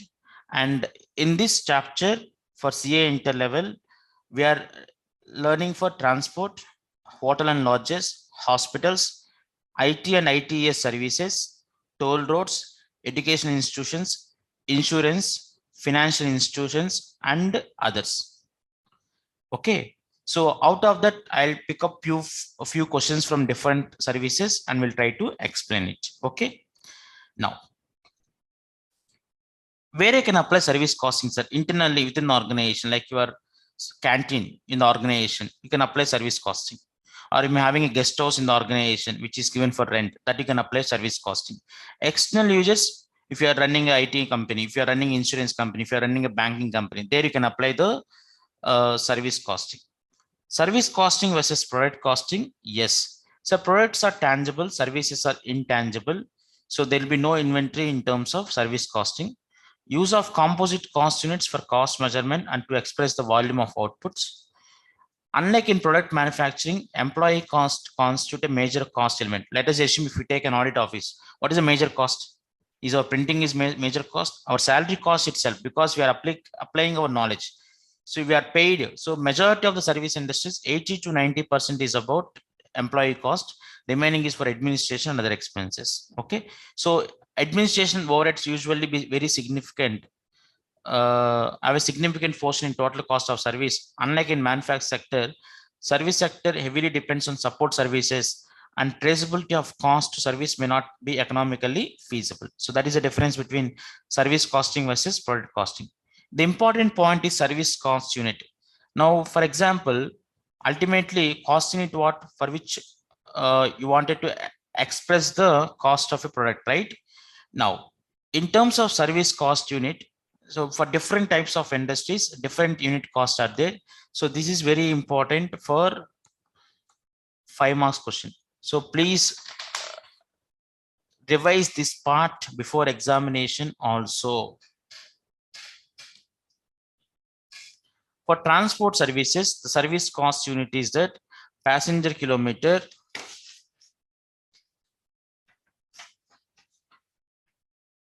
quintal kilometer, ton kilometer, or absolute ton kilometers. So we have a different thing. So what is cost unit? Service normal cost unit is that it is unit of product or service in relation to which cost may be ascertained or expressed, right? If it is applicable in terms of service industry, that is we call the service cost unit. Okay. Now for transport services, passenger kilometer, quintal kilometer, 10 kilometers. 10 kilometers could be commercial 10 kilometers or absolute 10 kilometers. Electricity supply service, kilowatt hours, kWh. Hospital, patient per day, room per day, per bed, per operation. Canteen, per item, per meal. Cinema, per ticket wise. Hotel, guest day or room day. Banks or financial institution, per transaction, per service. Okay, for each statement, etc. Educational institution, per course or per student or per batch, per lecture. IT and IT is there is in terms of cost per project, because if you see in IT industry, they say that yes, so they say that we have got a project. So the cost of each project is one cost unit. Insurance, per policy, per claim, per TPA, etc. So this is how the different service industries and the respective service cost unit. This is not a full list. So based on the respective industry, you need to work out the cost unit. Okay. Now, how will you ascertain the service cost unit set? Now, in terms of composite, ton kilometers, quintal kilometers, or passenger kilometers, you can calculate in terms of two ways. One is absolute basis, second one is simple basis. If it is a absolute kilometers, what we need to do is that respect to weight into distance. For example,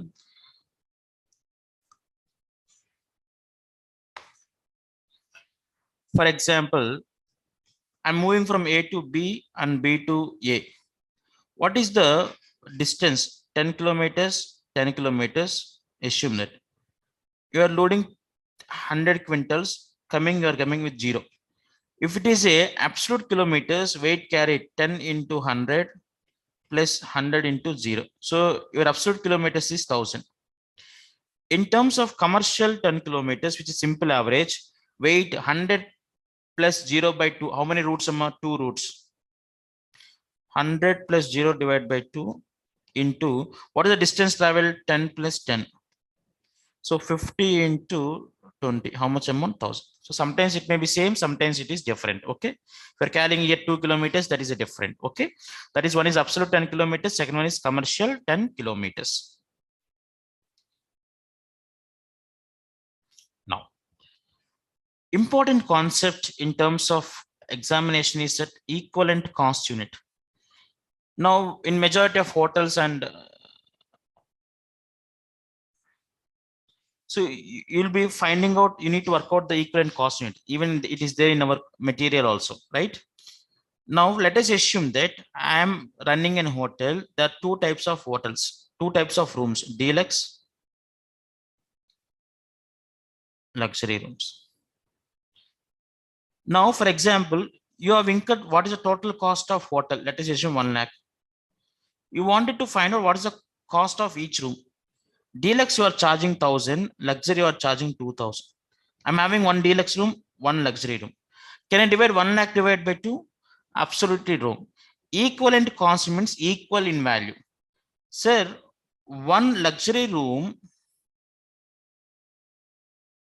is equal to two deluxe rooms, correct? That means if I want to convert everything in value, I can take into deluxe or I can take into luxury. How, sir? If I want to convert everything into deluxe, one luxury is equal to how many deluxe? Two deluxe. Then I can say three equivalent deluxe rooms. Three equivalent deluxe rooms means how much I'll charge? 3,000, right? 3 into 1,000. That includes one deluxe, two luxury. Or if I want to convert everything into luxury, I'll say that one deluxe room is equal to 0.5 luxury. Then how many luxury rooms are there? Equivalent 1.5 luxury rooms. So one luxury room and 0.5 luxury room, which is equal to deluxe. Now see, the value would be same. 1.5 equivalent deluxe room, equivalent luxury rooms is equal to how much amount? 1.5 into 2,000. How much amount? 3,000 rupees. Or three equivalent deluxe rooms. 3 into deluxe room cost, how much amount? Revenue 1,000. How much amount? 3,000. So when the cost units are different, you need to convert into equivalent cost units. Okay, so that is the concept of equivalent cost units. This is applicable in majority of the questions in terms of service cost unit. Even this is applicable even in terms of process costing also. Okay, so this is a concept of equivalent cost unit. Questions I'll explain later. Statement of cost for service sectors. In terms of transportation basis, you need to convert all the costs on the three heads. Fixed cost or standing charges. Standing charges means that amount remains same irrespective of whether you run the business or not. That in our nature we call as fixed cost. Second one is operating charges, which is variable cost. Normally, in majority of the other textbooks, the total transportation they'll keep either under standing or operating, okay, or running cost, right? But if you want, you can also bifurcate in three: fixed cost, variable, and semi-variable, or standing charges, operating expense, or maintenance expense. So total expense you need to. So when you're preparing the cost statement, service cost statement, first you should write down standing charges, then operating or running cost, or maintenance expense. Okay, this is appropriate. You should write in examination. Sometimes many of the students I observe, they write fixed, variable, and semi-variable. Instead of that, if it's a transportation service cost, and please write down like this: standing charges, operating or running cost, and maintenance charges. Okay. Treatment of depreciation, whether it is variable or not. So it is all depends upon the type of activity. If it is based on time, it is fixed. If it is based on running level, it is called variable. For example, if you remember mines, if you are based on extraction, if you're amortizing, that is variable. Irrespective of production, if you are charging same amount, that is fixed cost. Treatment of interest. So normally interest and finance charges are, those are not part of cost of sales. That will be shown separately as a part of cost of sales. And in general, interest is treated as fixed cost unless otherwise given. Okay. Now, what would be the standing charges or fixed costs, sir? Insurance, license fees, salaries to driver, conductor, cleaner. So if you are also giving driver salary plus some commission, so salary part will go as a part of standing charges.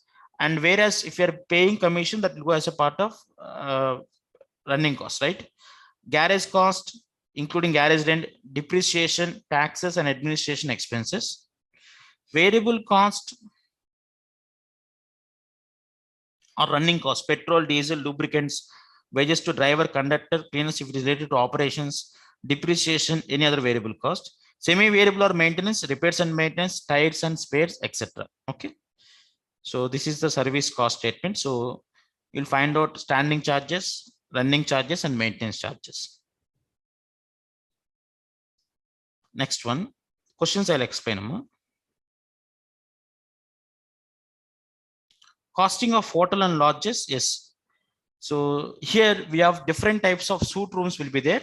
So you need to convert everything into one equivalent either into single room or double room and triple rooms. Then find out the cost of each equivalent unit.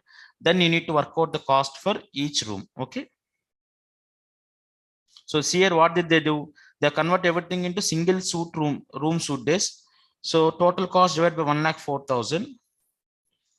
So based on that, they multiplied. If you work out one single room suite, 2.5 times would be the double room, 5 times would be the triple room. Okay. Costing of hospitals. So you need to segregate the expenses. So that is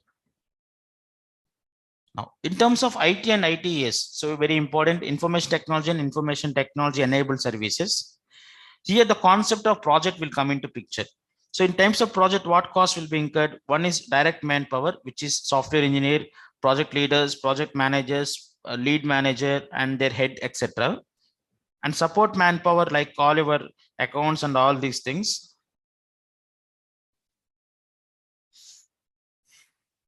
So you need to keep under what is hardware and software cost, travel and training cost, and effort cost. Effort cost includes lighting space, not only along with the employee cost, your writing cost, networking, communications, library, etc., etc. So costing of toll roads. Yes, in terms of toll roads, you'll be having capital cost and maintenance cost. And the concept of BOT approach has come into. What is BOT?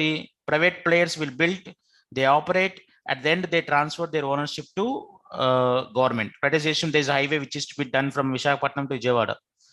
Government do not have any funds. They'll ask one person, they'll ask the contractor, you build, you operate for 15 years. After 15 years, please hand over to government.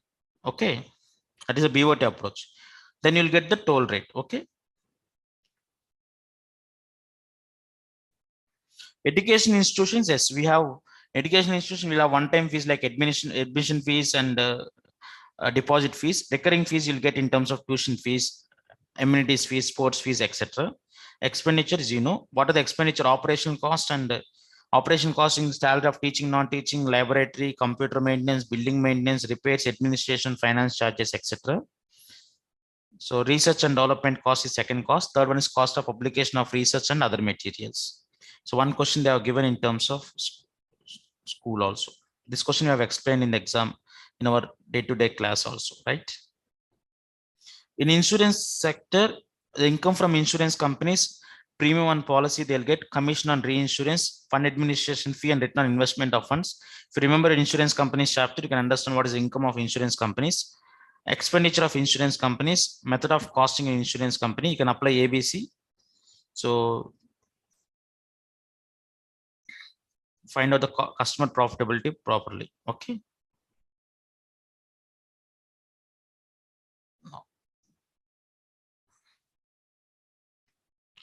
So other services, costing for power services, powerhouses, you need to work out cost unit is kilowatt hour.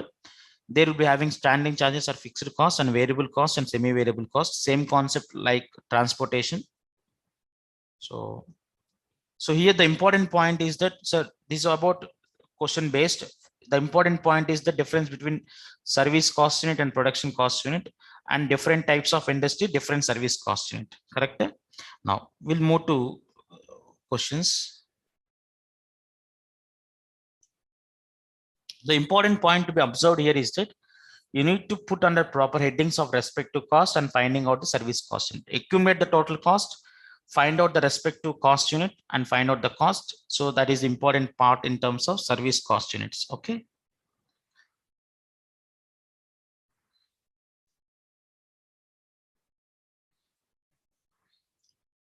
Now, problem number 3. So the important point is finding out the equivalent number of students. That is only I wanted to explain in this question. Let us come on students, let us come to problem number 3. EPS is a public school having 25 buses, each plying in different directions of the transport of its school students. In view of the large number of students availing the bus services, the bus work 2 shifts daily, both in the morning and the afternoon. The important point to be remembered: morning and afternoon. The buses are garaged in the school. This is important. The important point, the buses are garaged in the school. That means if a bus from school, it will start, it will go to place called A, pick the students from A to school, it will come in the morning.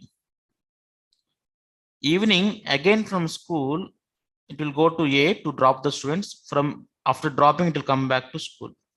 Tell me how many trips among 4 trips, or I can say 2 trips, 4 one-ways and 2 trips, right? If this question is not given and buses are garaged in the school,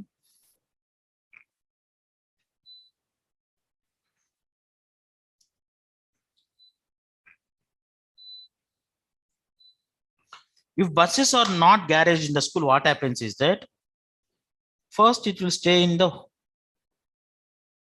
town or in the village where the students are to be picked. So it will come to school in the morning. From school, it will go to the respective place. That means tell me how many trips it is doing. Only 2 trips, only 1 trip a day. Morning coming, evening going. If buses are garaged in the school, then you are giving 4 rows, 4 ways, 4 one-way travels. If buses are not garaged in the school, it is getting only 2 times. So this is the important point to be remembered. If you see in our, when you're studying in school also, if the buses are there in our village in the night, it will come and stay there. Morning, it will pick the students, come to school, again going back to village and stay there. That is when the buses are not garaged in the school. If the buses are garaged in the school, means evening after dropping the students, it will come back again to school. From morning, from school, it will go to village, collect, pick up the students and come to school. Again from school to village, drop the students and come back. So because when the trips are changed, our cost will also get changed.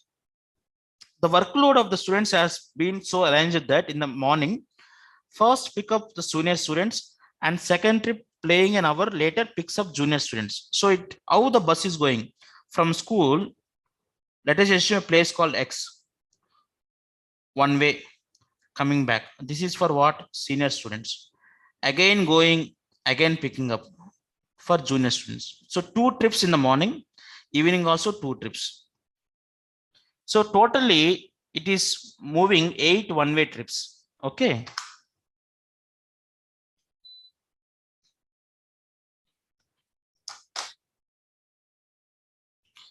Similarly, in the afternoon, first trip takes up junior students and an hour later, the second trip takes the senior students home. The distance traveled by each bus one way is 16 kilometers. Now tell me per day, how many kilometers it is getting traveled?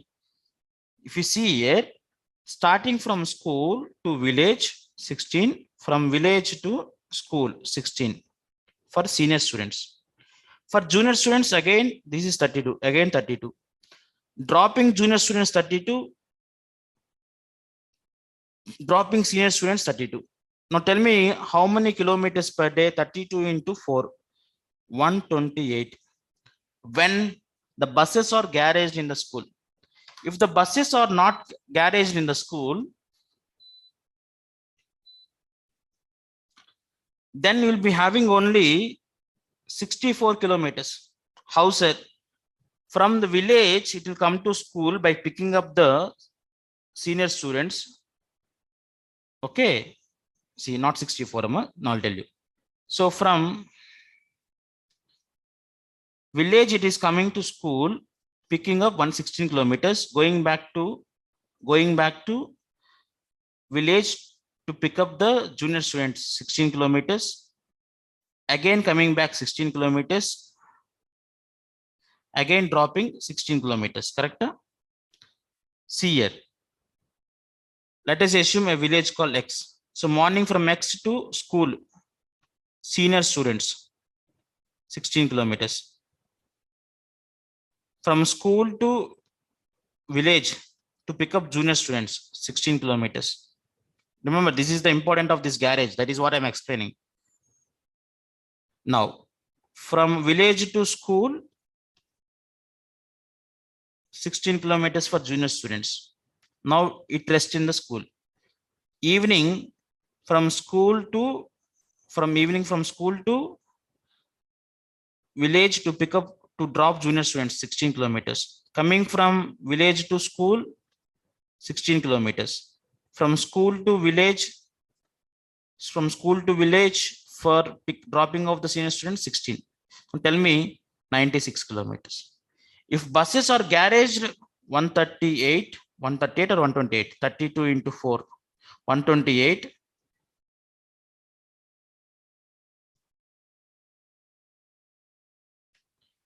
If buses are not garage, kilometers is 96, because your fuel cost depends on the number of kilometers. Understood? This is what I want to say. In buses or garage. Okay. So in examination, you should be very careful understanding this. Okay.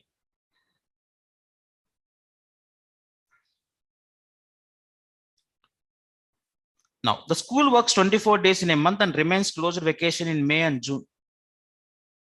That means 10 months only traveling. Fees will collect for 12 months. The bus fee, however, is payable by the students for all the 12 months. And whereas cost is incurred for 10 months, that you need to understand. So driver salary, license fees, everything is given. Each bus gives an average of 10 kilometers per liter of diesel, because based on KMPL, you need to work out. The seating capacity of each bus is 60 students. The seating capacity is fully occupied whole the year. Now, the school forms differential bus fees. This is what I wanted to highlight.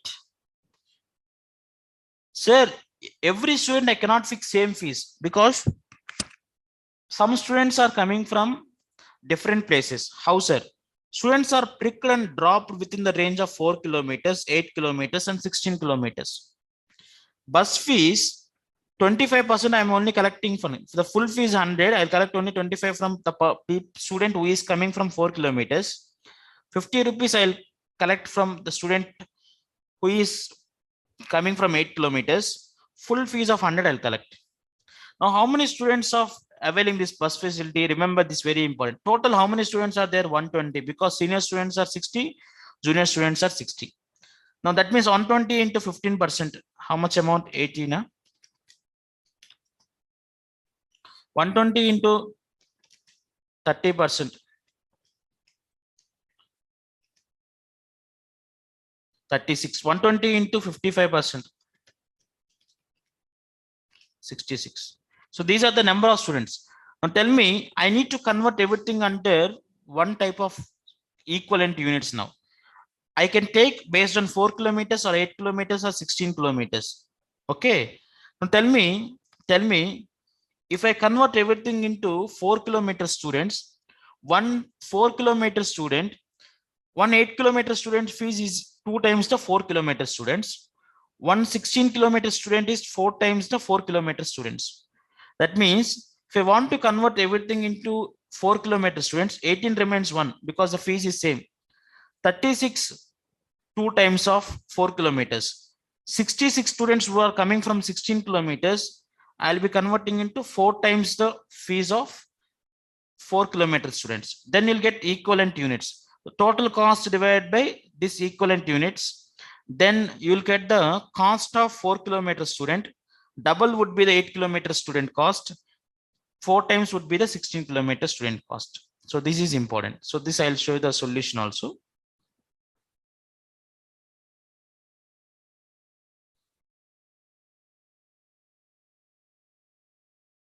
Share them.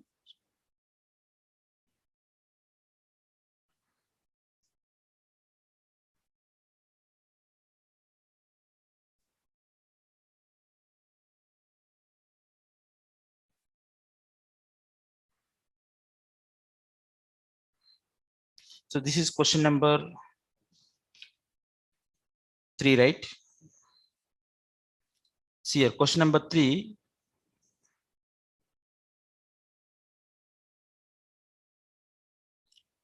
See here, how many students? 4 trips, right? So equivalent 4 students, total 120 students, 15%, 30%, 55. So you'll get 354, 1 by 4 equivalent student. Total cost you'll divide it by 354, you'll get 59.34. So if the student is coming from 4 kilometers, I'll charge 59.34. If the student is coming from 8 kilometers, I'll charge 2 times, 118.68. The student is coming from 16 kilometers, 4 times the equivalent. Or you can convert into everything into 16 kilometers. Then what happens is that 18 divided by 4, because 116-kilometer student is 4 times the 4-kilometer range, right? So 4-kilometer range is 1/4 of 16 kilometers. 8 kilometers is half of the 16 kilometers. 16 kilometers remains 16 kilometers. Then it will be 66. This 36 would be 18. 18 would be 4.5. So then you will get the full fare 16 kilometers equivalent student cost. Then you'll get 237.36. Half of that would be this one, half of this would be this one. So you can convert into any equivalent cost unit, so that there is no fast rule that you should convert into 1/4, or you can convert into 8 kilometers rate, or you can convert into 16 kilometers student also. Okay, so this is the important point in this question number 3.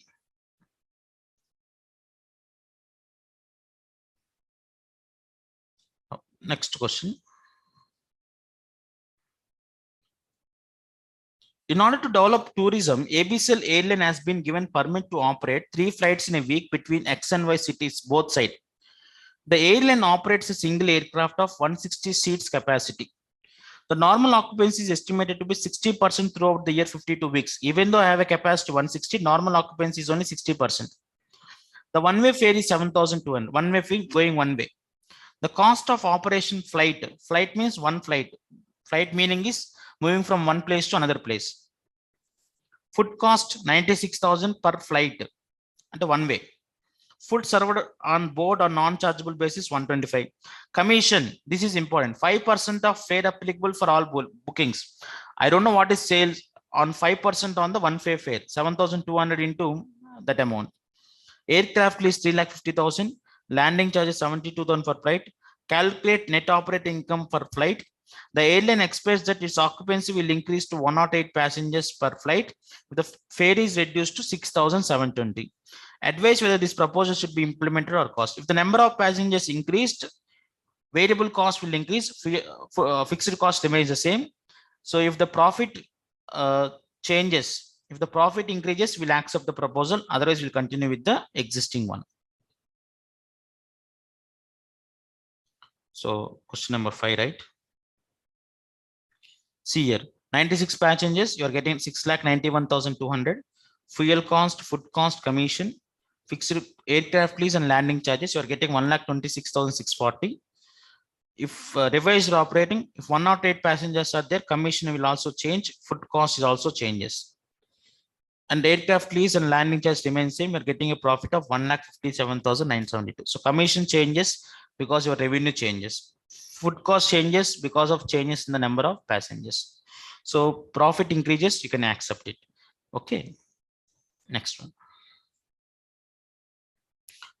A city health center provides health and other related services to citizens who are covered under insurance plan.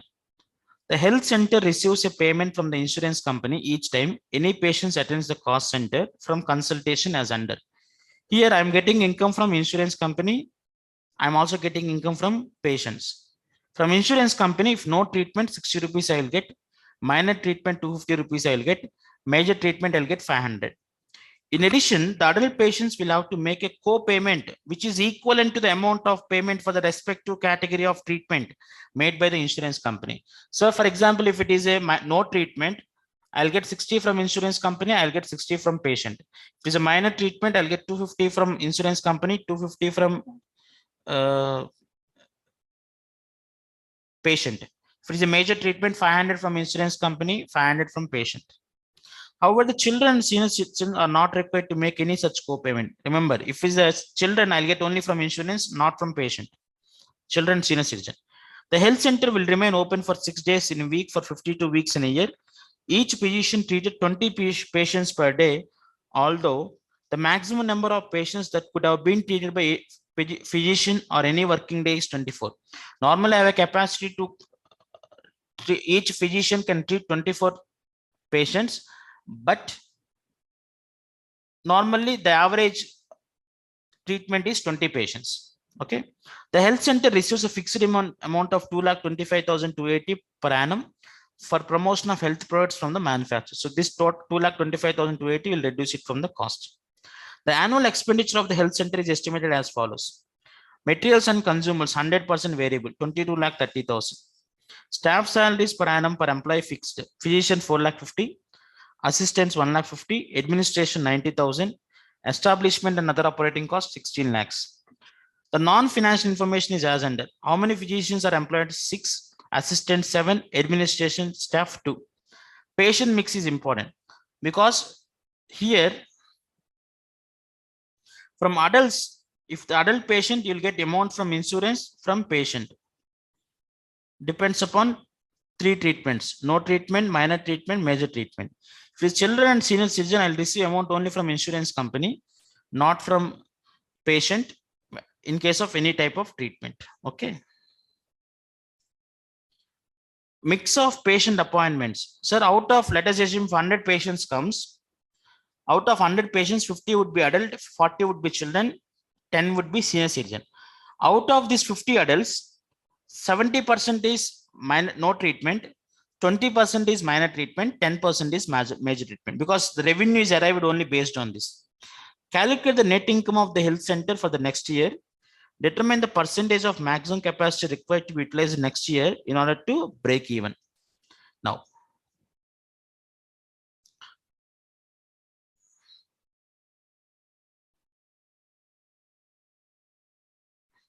we go to the solution.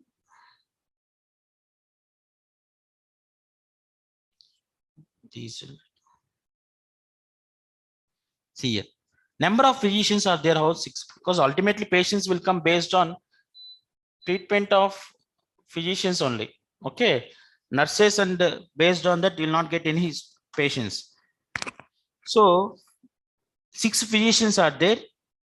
Each physician will treat 20 patients per day for 6 days for 52 weeks. So total, how many patients will get? 6,240. Out of this 6,240, what is the maximum? Maximum patients that can be treated is based on 24, 6 days and 52. But normally they treat only 26 and 52. 6 patients, 6 physicians, 20 patients, 6 days, 52 weeks. Maximum 6 physicians, 24 patients, 6 days, 52 weeks. Because this is for break even, right? Calculation of patient mix and treat mix. So out of this 37,440, mix is like this. 50% is adult, 40% is children, 10% is senior citizen. Out of this 18,720, treatment mix. This is a patient mix, this is a treatment mix. 70% is no consultation, 20% is minor treatment, major treatment, how much amount? 10%. Correct?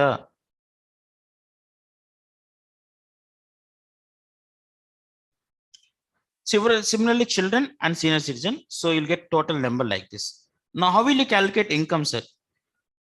Sir, from this 26,208, if it is a no consultation, I'll get 60 rupees from insurance company.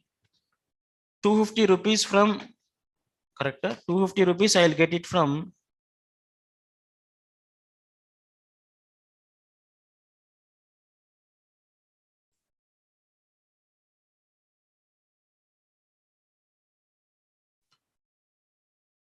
₹250, I'll get it from minor treatment. Major treatment would be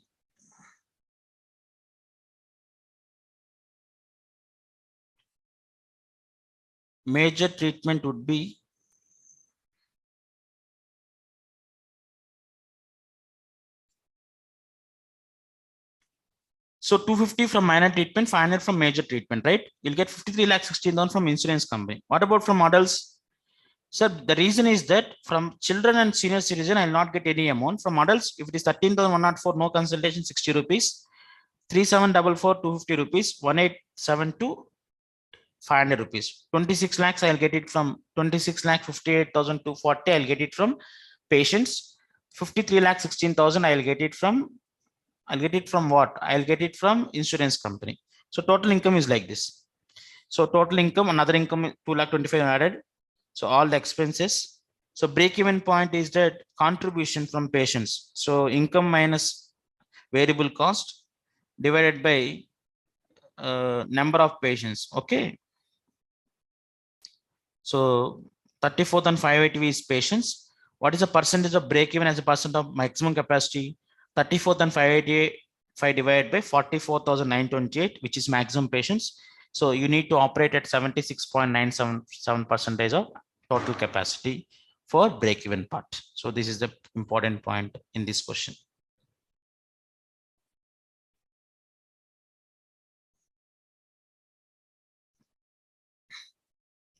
So 10th question is also similar, Amma. It's the important point to be highlighted is this one.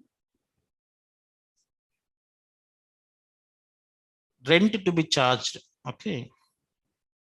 Rent of cottage ward to be fixed at 2.5 times of general ward, and the deluxe ward is twice as the cottage ward bed. So if your general ward bed is 1 rupee, cottage ward would be 2.5, and deluxe would be 5. So this is an equivalent concept. So you need to convert total cost under equivalent. Either you can convert into general ward bed, or you can convert into cottage ward bed, or you can convert into deluxe ward bed. So then you find out the cost unit, then you find out the rate. The other point is to be understood is that here you need to find out the rate, but 5% of total taking. So you don't know what is the rent. 10,000 is fixed, remaining is total taking. If my total taking is 100, 5 rupees should be given for building owner, and the profit part. What is the profit part here? 20% is the profit part. So all your cost should be equal to 75. 8% GST is different. Okay. So the total cost will be equal to 75. Then you find out the rate to be charged. And if you are converting into deluxe bed, general bed, 2.5 times would be deluxe bed, and 5 times would be the cottage ward bed. Correct? Yes. Question number 10, right? So I'll show you here also.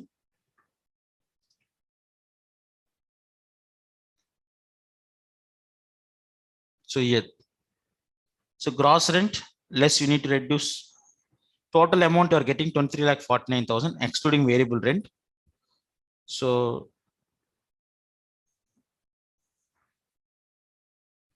general ward bed, so you are converting to general ward bed because total 36,000, 14,000 deluxe ward bed. Additional bed, general ward bed 600 you are using. So total bed days would be this one. And you are converting everything into general ward bed, you'll get 29.83. So rate including GST, you need to add another 8%, correct? So profit margin, variable rent is 5% on total takings, net operating cost. See it. If you understood 100 rupees to be rent collection, remember these points. This is what I have. So if it is 100%, total taking would be 108. 20% is profit margin. So total cost would be 8, and 5% you should give it per building. So remaining all cost is equal to 75%. 23,49,000 is equal to 75%. Track it for 100%. Then divide by total bed days, general ward bed days. 29.83 into 2.5 times would be the cottage ward, 5 times would be the deluxe ward, add the GST. Okay. So in the question they said take it for 360 days. Okay.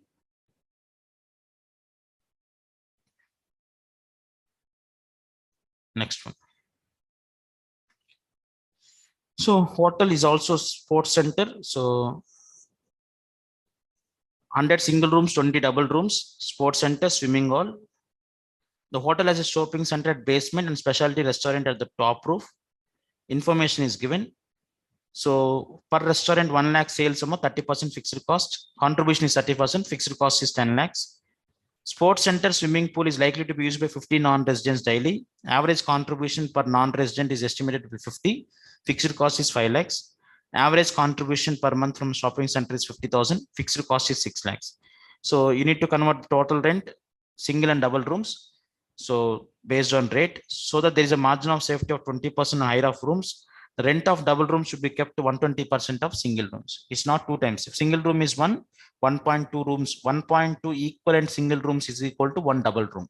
That is a concept. So this in the total chapter, equivalent unit concept is very, very important. Evaluate the profitability of restaurant, sports center, and shopping centers separately. So this is a simple question which can do it. This is also charitable institution number. So I'll take it from your institute material. So I'll come from top so that if any question, important points in each question, I'll try to explain.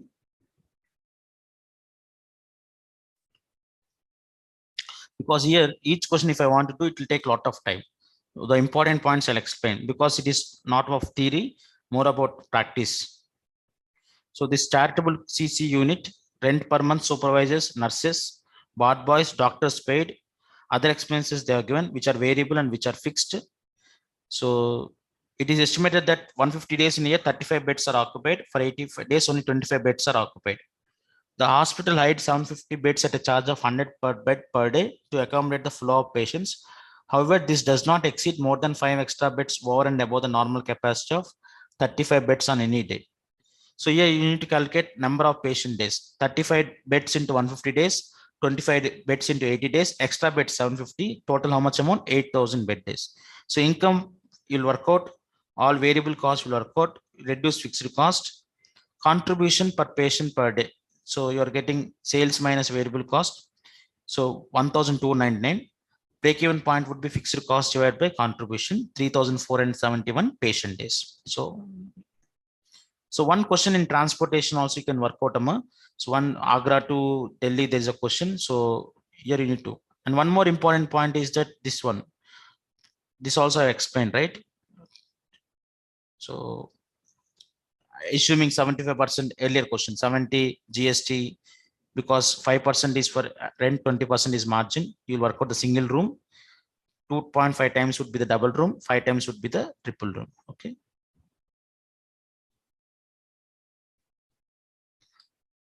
ITS. So here you will go by based on project, right? So software engineering cost, project leaders, project manager, repairs and maintenance, administration overhead. Project duration is for how many months? 6 months. One project leader, another 3 software engineers are involved for the entire duration of the project. Whereas project manager spends 2 months efforts during the evaluation of the execution of the project. Total expense incurred for the project. 2 laptops were purchased and life is to be 2 years. So software engineers full will be given. Project leaders full. Project manager only 2 months. Annual 6 lakhs. So 2 months means 50,000. Because on 2 projects, right? So per month is 50, 2 months is 1 lakh. So total salary, overheads, travel expense, depreciation, total project cost would be 13 lakh 75,000. If you get a question like this, the marks are inside your pocket. Toll road also. So what is the total cost? Divided by rate per vehicle. So how many vehicles per month? 10 lakh vehicles. Cost plus 25% margin, 24.35. So how many vehicles? Total estimated vehicles by 10 year. So for 1 month you are working out. So it will be 10 lakhs. Education institution, already I said, number of students. So each item wise you need to work it out. Okay, profitability. Insurance companies, this is also measure of professional protection plus each item wise. So marketing support, operations, IT costs and support functions. Total cost divided by number of policies you'll get. Insured vehicle also will get.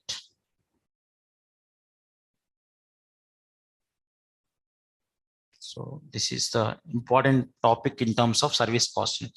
So more important point to be remembered in terms of service cost unit is that understand an equivalent unit, you need to prepare a proper service cost statement and proper service cost unit, and you try to work it out what is a cost per each service cost unit. Equivalent concept, please be careful. So that is only I'm expecting, and surely you'll get a question here in this chapter. What is important is that reading the total question, understanding each point, like garaged, that only one word can change your total answer. So you should be very careful with respect to that words. So you practice as number of questions in the service cost and service costing. So and theory part of finding out the service cost in it. Okay. So this will give you the best chapter. Like we have discussed marginal costing, we have discussed talent costing, we have discussed activity based costing, we have discussed budgets and budgetary control, we have discussed service costing. I'm sure that from these 5 chapters you'll get 50 to 60 marks.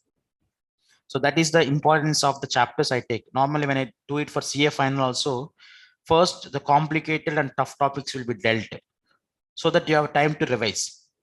So you need to first, the important thing is that you are listening marathon, you prepare our material, you prepare our institute material, ICA material, then do try to understand each point. Reading the point itself will give you the answer. So don't get confused in the, I'm sure that you may not get same questions in the examination, but the concepts will remain the same. Understood? That is the importance of this marathon session. Yes, let us move to employee cost. Very good morning, students. So the next chapter we are discussing in marathon session is about employee cost. It is also called as labor cost, sometimes in terms of cost and control of labor also. Okay, so this is to be chapter number 6 of marathon session. So very important chapter because the elements of cost includes material, labor and overheads. So we have not discussed material and overheads. Now we are moving into employee cost. Right here in this chapter, it is important from theory point of view and along with the problematic point of view. So the object of this marathon session in respect of employee cost will be discussing the treatment of idle time and overtime and the premium, also premium plan and Rowan premium plan. We'll be discussing the labor turnover, causes of labor turnover and effects of labor turnover, job evaluation versus merit rating, and the computation of profit foregone due to employee turnover. And we have also selected 6 questions for discussion in terms of marathon session. Okay. Now,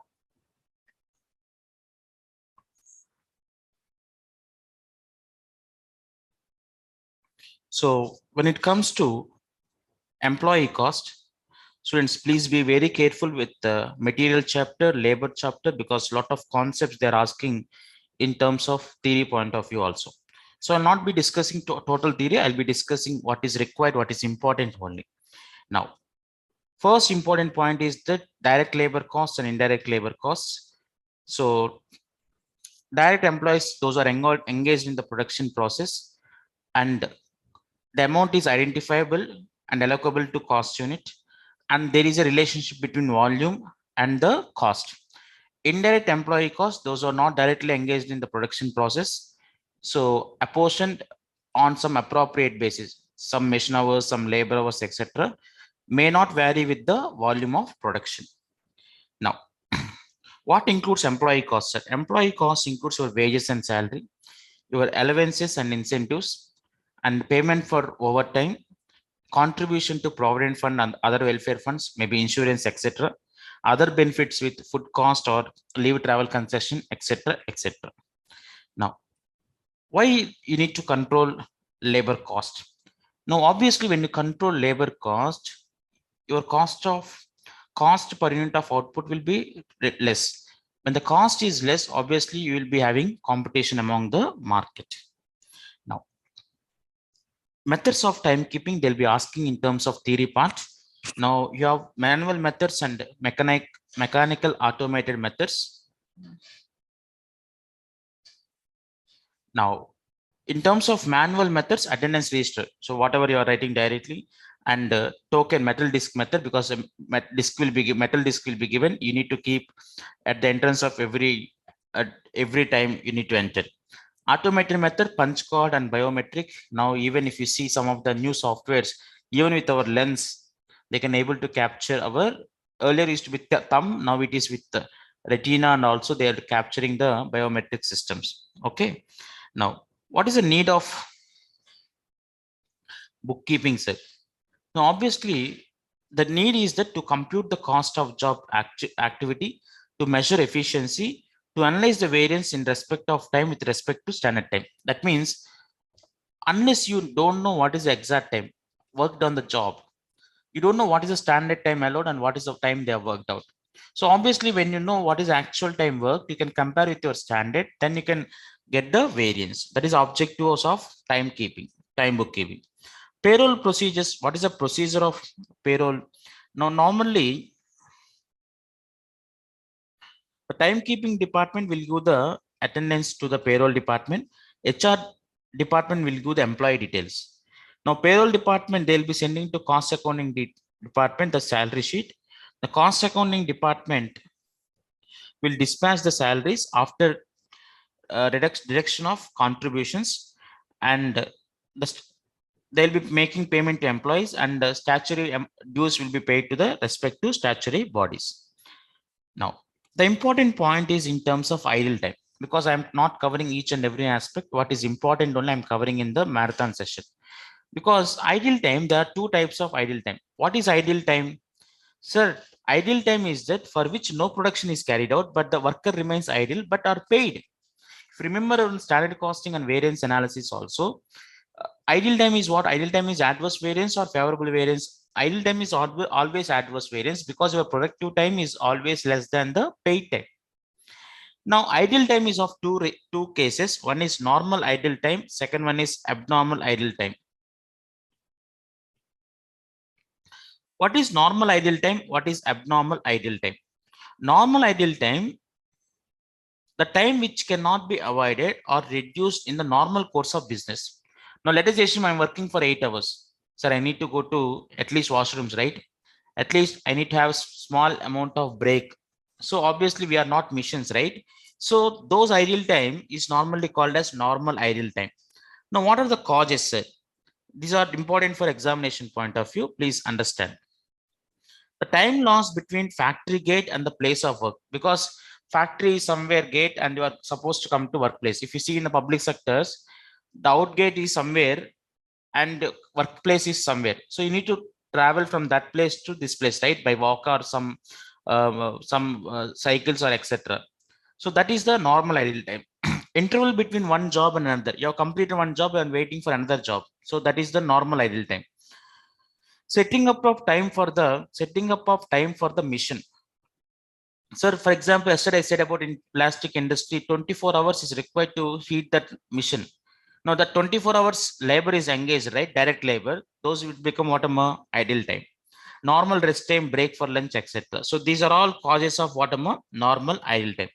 Now, what is the treatment of normal idle time? That is what I wanted to highlight it. In terms of normal idle time, this is treated as a part of cost of production. How we treat normal loss in the accounts, it is recovered from the good units, right?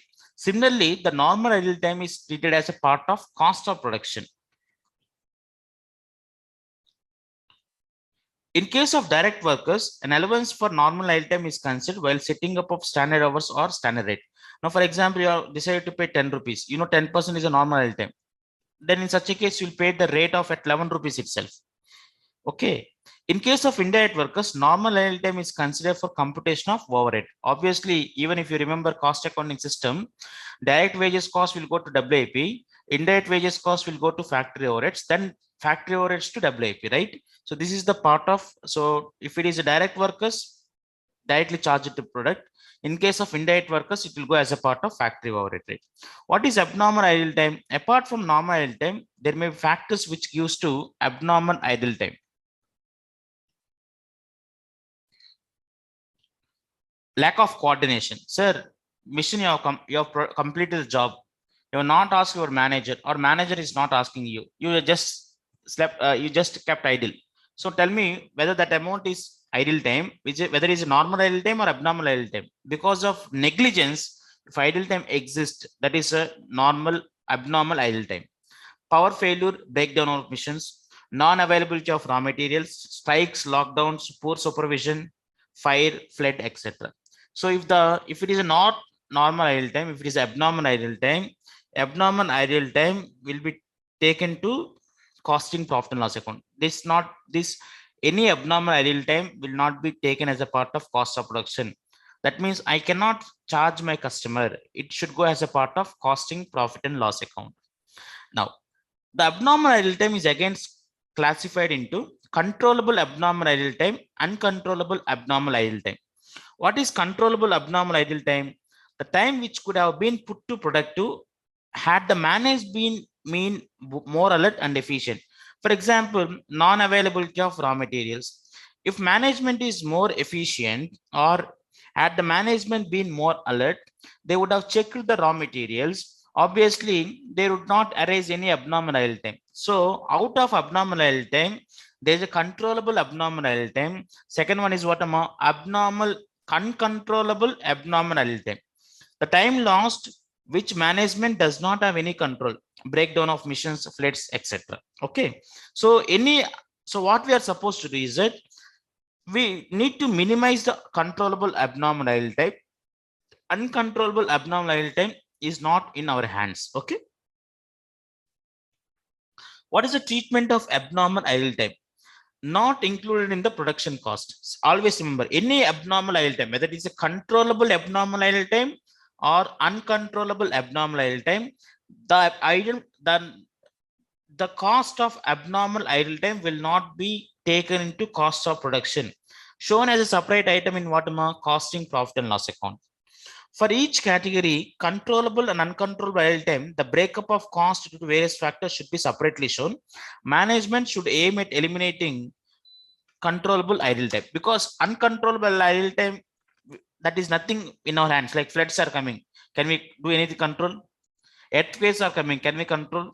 So if non-availability of raw material is available there, that we can be controllable. So management should aim at to reduce the controllable abnormal idle time, but any abnormal idle time should be charged to costing P&L account, not to the cost of production.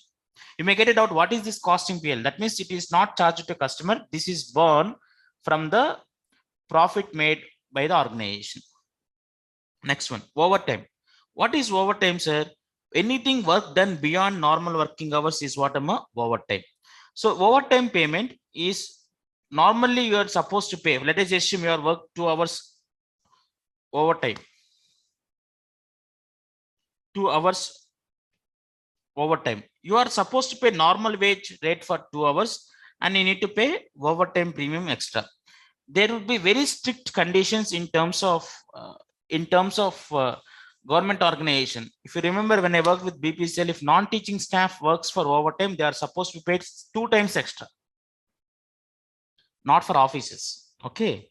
Now, so overtime premium, normally we need to avoid the overtime premium, but some cases, yes, overtime is required and we are supposed to make extra payment.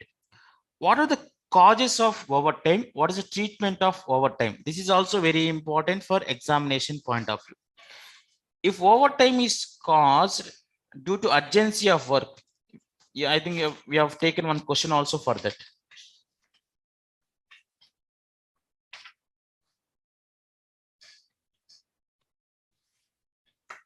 Right. We'll discuss that question later.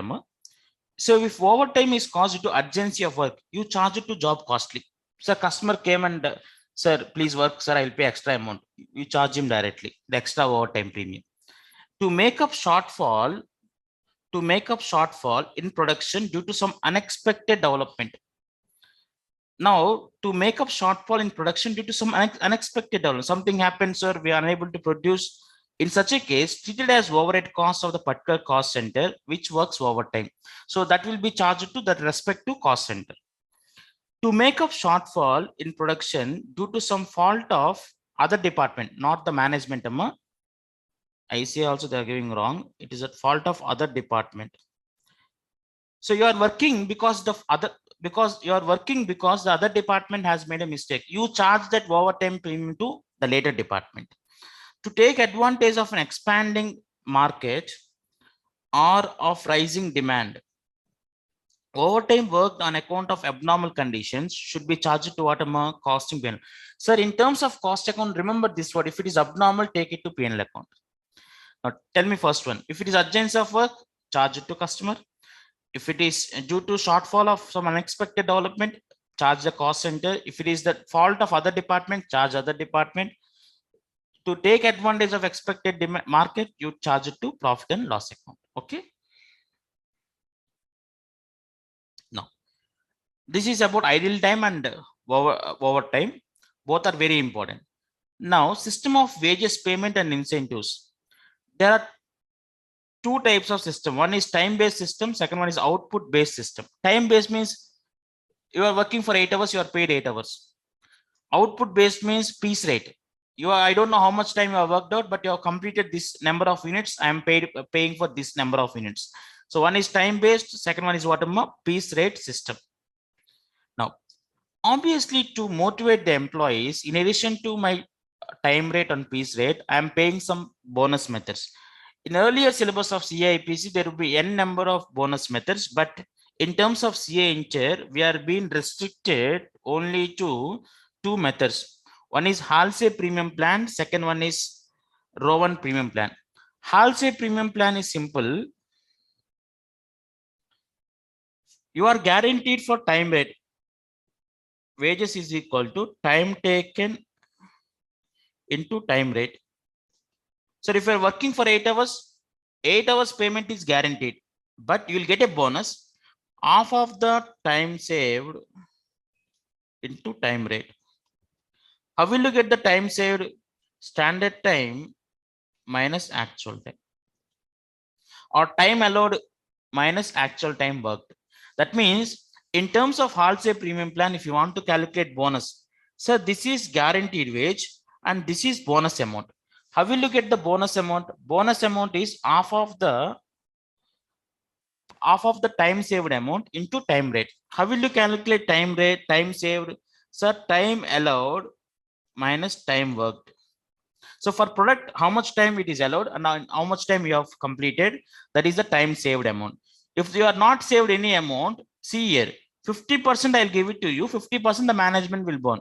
If you are not saved any amount, you are not got any amount, you are paid only the guaranteed wages. If you are saving some time, 50% is given to management, 50% is given to employee. That is the Halsey premium plan. Okay. Second one. Rowan premium plan, here also time rate is guaranteed, time taken into rate per hour. But instead of half of the time saved, I'm using a formula called time taken by time allowed. This is the ratio. Instead of 1/2, this is the ratio. Time taken by time allowed into time saved into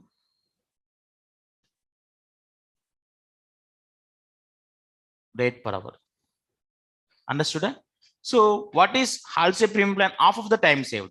Whereas in Rowan premium plan, it is not half. It is time taken by time allowed. This is the ratio. So this is guaranteed. If they ask you only to calculate bonus under Rowan premium plan, this only. If they ask you to calculate bonus amount, not total wages, this is total wages. This is total wages. If they ask you to calculate only bonus under,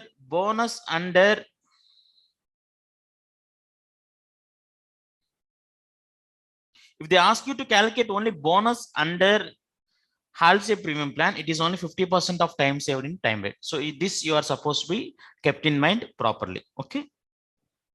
Now, advantage of Rowan premium plan, disadvantages, advantage of Halsey premium plan, and disadvantages. You can read them. Now, next one. Efficiency rating percentage. Efficiency what? Yesterday we have worked out efficiency ratio. What is the stand hours divided by actual hours into 100? That is only. Now, factors increasing employee productivity. Employing who possess right type of skill, placing the right type of person to the right job, training young and old workers by providing right type of opportunities, taking appropriate measures to avoid the situation of excess or shortage of employees, carrying out work for fixation of wages. So these are supposed to be considered. So then the employee productivity will increase. Now, next important point is in terms of employee turnover. Now, what is employee turnover, sir? Very important for theory part and examination part.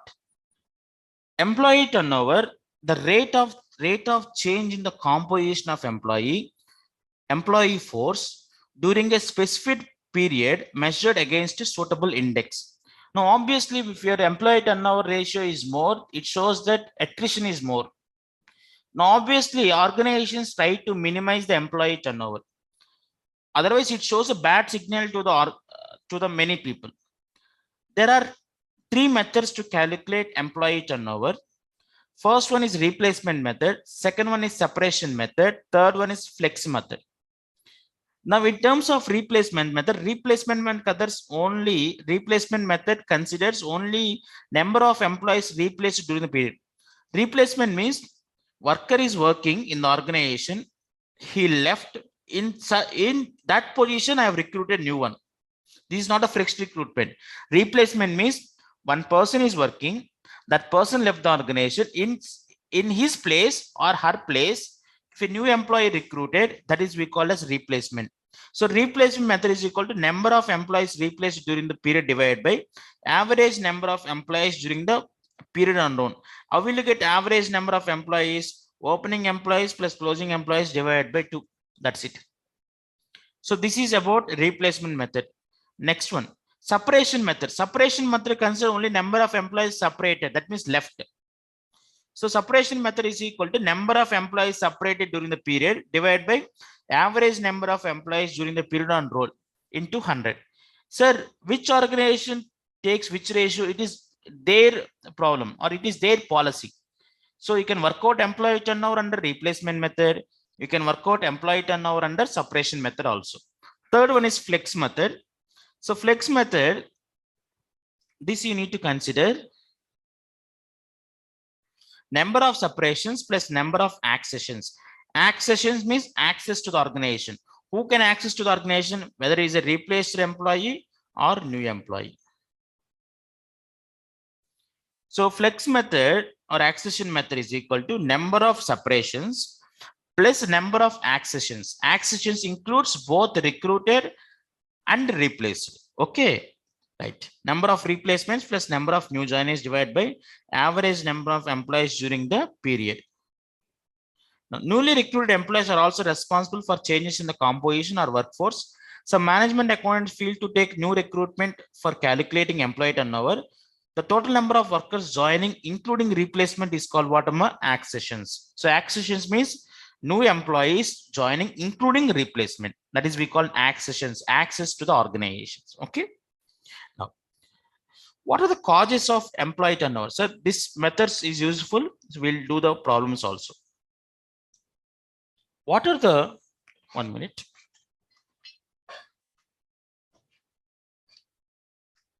Causes of employee turnover, sir. Why people leave the organizations? It is not only the fault of it is not only the fault of management. It could be because of personal reasons, unavoidable causes, avoidable causes. What is personal causes? Changes for job for betterment. If you are looking for new betterment job, obviously this is personal reasons. Premature retirement, sir, I want to take VRS. Nothing, you cannot do anything. Domestic problems or family responsibilities. Your wife is working somewhere, you are working somewhere. Okay. Discontent over the jobs and working environment. You are not happy with your working environment. So those will be personal causes. Second one, unavoidable causes. So change in plant location. Disability, discipline measure. You are not suited to the organization. You are left. Unavoidable causes. Discipline measures. Avoidable causes. See here, avoidable causes. Sir, if I wanted to keep the employee, I can keep it. These are avoidable causes. What are the avoidable causes? Dissatisfaction with job, remuneration, hours of work, working conditions. If the management speaks to them, these people can be retained in the organization. Strained relationship with management. Lack of training facilities and promotional avenues. Lack of recreational medical facilities. Low wages and allowances. If you can increase their wages, they will be stay. If you're providing training, if I see in terms of BPCL also, many people who joined from IITs and chartered accountants, they try to leave after 2-3 years, assuming that we wanted to study further, we wanted to complete MBA, etc., etc. What the management has done, they only introduced the MBA programs so that 2 days in a week they can go and read and study it. So you are not leaving the employees, and employees are also happy with the further education. I always say employees are the best assets of the organization. It is not about the properties the organization holds. It is not about the money that holds, because it is employees who run the organization, who makes organization proud. Okay.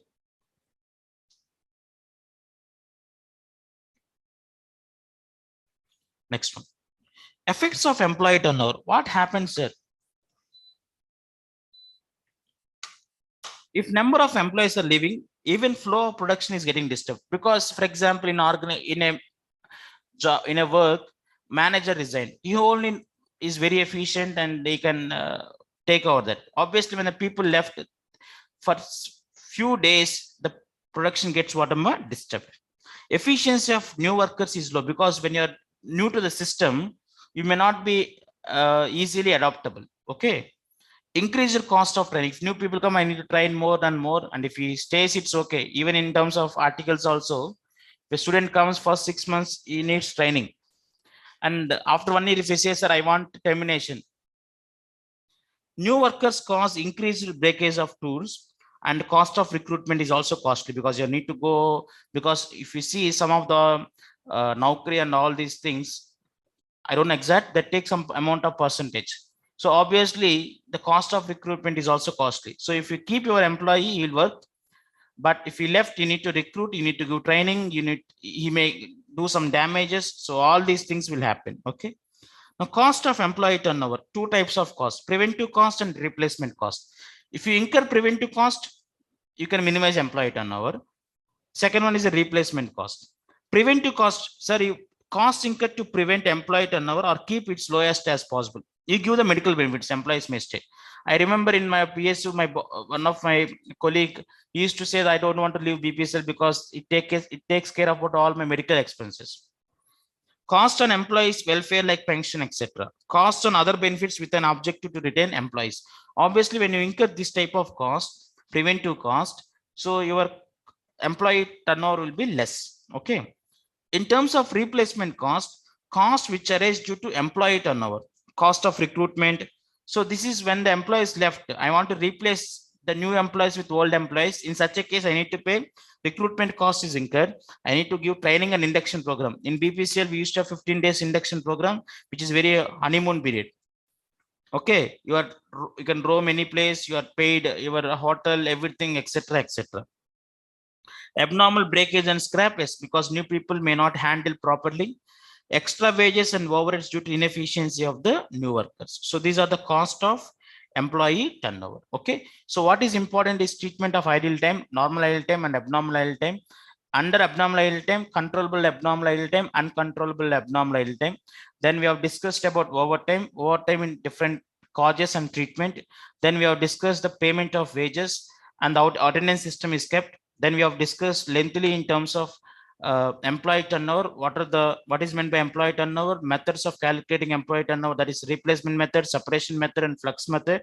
So we have discussed what is meant by accessions, the causes of employee turnover and effects of employee turnover, and cost of employee turnover. So these are very important in terms of examinations. Okay.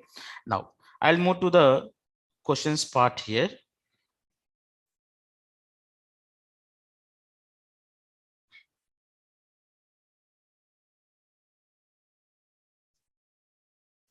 So when it comes to questions, Marathon, page number 28.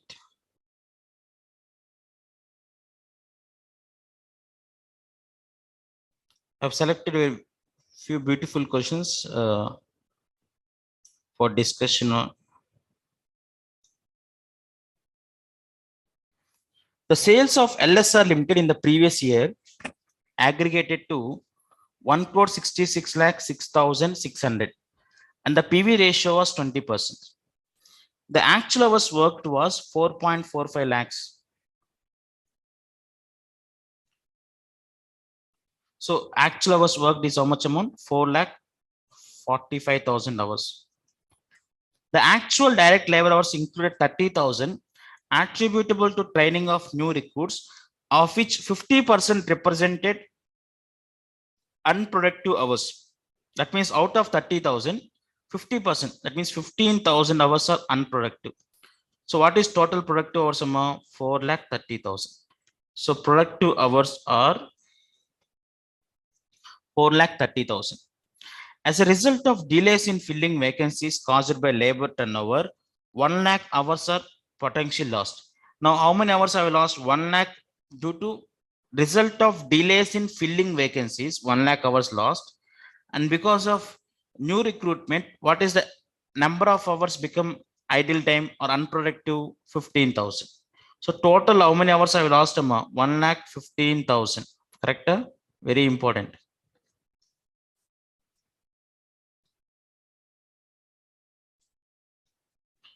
1,15,000 hours are lost. Now, so total 4,45,000 out of this 15,000 are unproductive. The costs associated with the labor turnover were settlement costs due to leaving, because I need to settle all the cost. I need to pay 87,640. Recruitment cost is 53,840. Selection cost is 25,500. Training cost is how much amount? 60,980. Assuming the potential production loss consequent upon labor turnover could have been sold as at the prevailing price, find a profit foregone in the previous year on account of labor turnover. How much profit you have foregone? First one is contribution foregone. How much contribution foregone, sir? 1 crore 66 lakh sales you have made by using how many labor hours, Amma? How many productive labor hours? 4,30,000. Correct? Now, how many hours are lost? 1 lakh is due to delay in filling. 15,000 is due to unproductive of new recruits, right? In some solutions, they are taken only for 1 lakh, but 1 lakh and 15,000 is correct. So 1 lakh 15,000. So this is one first cost. What is second cost? Settlement cost 87,640. What is next cost? Sorry, 1 crore 66 lakh 6,000 divided by 4 lakh 30,000 into 1 lakh 15,000. This is sales lost. On sales loss, what is the PV ratio? 20%. So this is the amount foregone. So don't forget to include this 20%, because if you are making sales means you need to incur variable cost also. Ultimately, what you are losing is only PV contribution. That is the reason sales into PV ratio is equal to contribution. Settlement cost 87,640, recruitment cost 53,480, selection cost 25,500, training cost 60,980. So total put together would be the profit foregone in the previous year on account of what? Labor turnover. So very important for the examination part. Okay. Next what? Problem number 5. A workman wages for a guaranteed 44 hours a week is 75 per hour. The estimated time to produce one article is 30 minutes. Under incentive plan, the time allowed is increased by 20%. During a week, a worker produced 100 articles. Calculate the wages under time rate, Rowan system, Halsey plan. Time rate is simple, 44 hours into 75 rupees. Now, while calculating Rowan plan and Halsey plan, what we need is time allowed. How will you calculate time allowed here? 100 articles into 30 minutes. How much amount? 3,000 minutes. Plus 20%, you are giving time allowed extra. So how much amount? 600. So 3,600 minutes. 3,600 minutes means 3,600 by 60 minutes per hour. How many hours? 60 hours. So time allowed is 60 hours. Time taken is 44 hours. Then you need to calculate the Rowan plan, Halsey plan, and premium plan. Okay.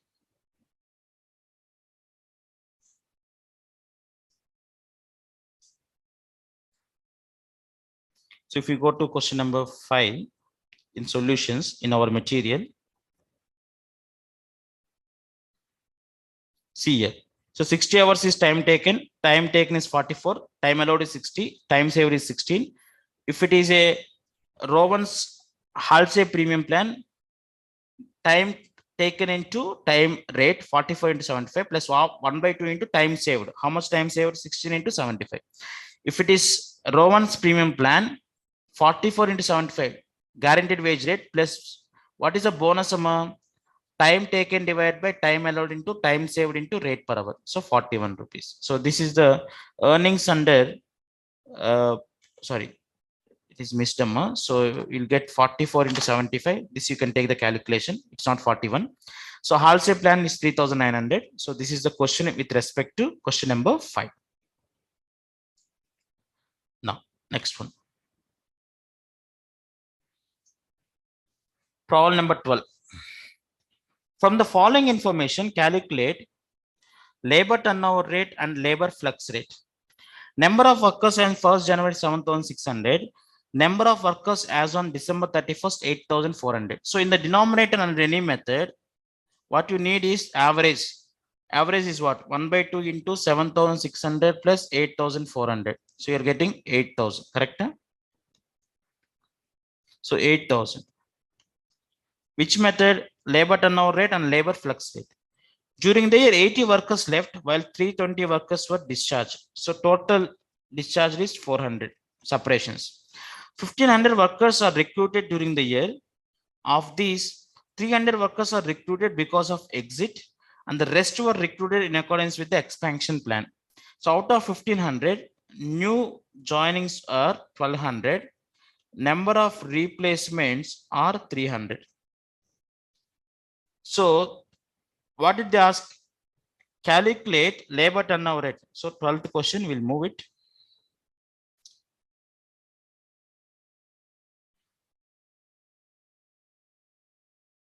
See here. So labor turnover, you can follow on REDDY method. First one, separation method. How many people separated? 80 plus 320 divided by 8,000.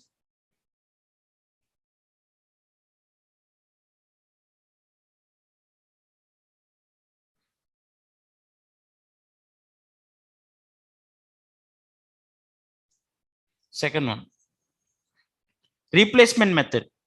Number of replacement 300 divided by 8,000 divided by 100. If it's a labor flux method, number of separations plus number of replacements, and you can also consider accessions. So total is 300 left.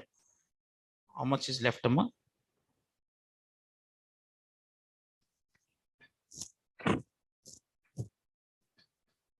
Recruited 300, right? So 300 recruited plus fresh expansion, how much amount? 1,200 plus how many are separations, Amma? 400 separations divided by 8,000 into 100. Or you can also work out the another formula is number of separations plus number of replacements divided by average number of employees during the period into 100. Okay, so labor flux rate or accession method, you can use this one. Okay, next one.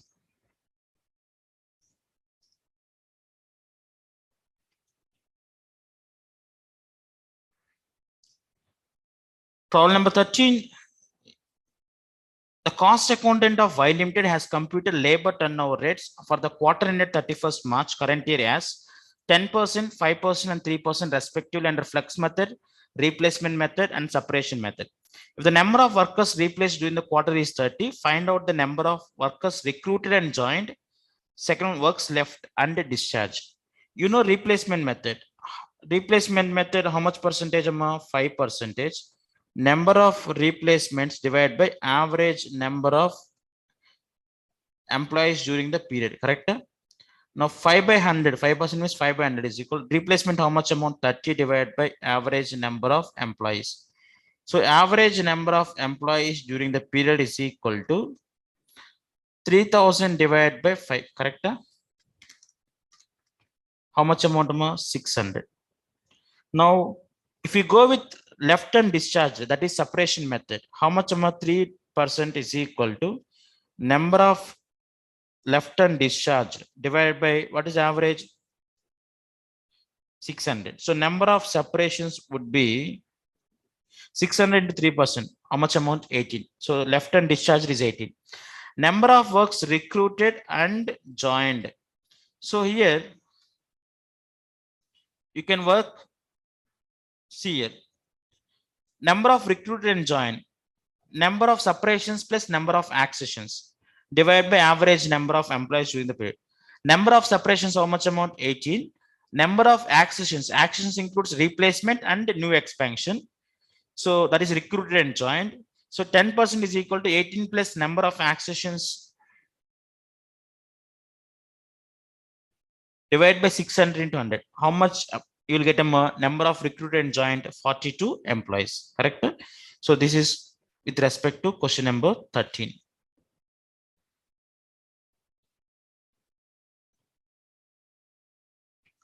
Now,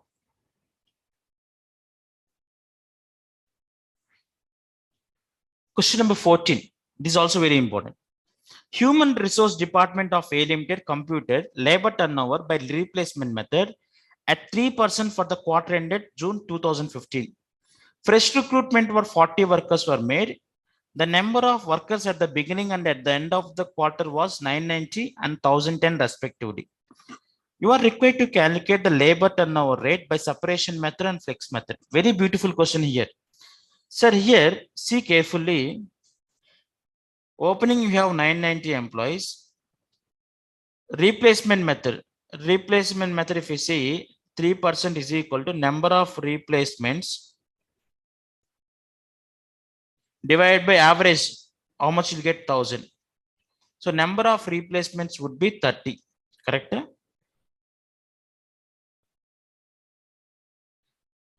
And fresh recruitment, how many employees? 40 workers. Fresh recruitment 40. You are requested to calculate labor turnover by separation method and flex method. Now, let me go to this point, very important point, question number 14. You know, average number of workers is 1000, correct?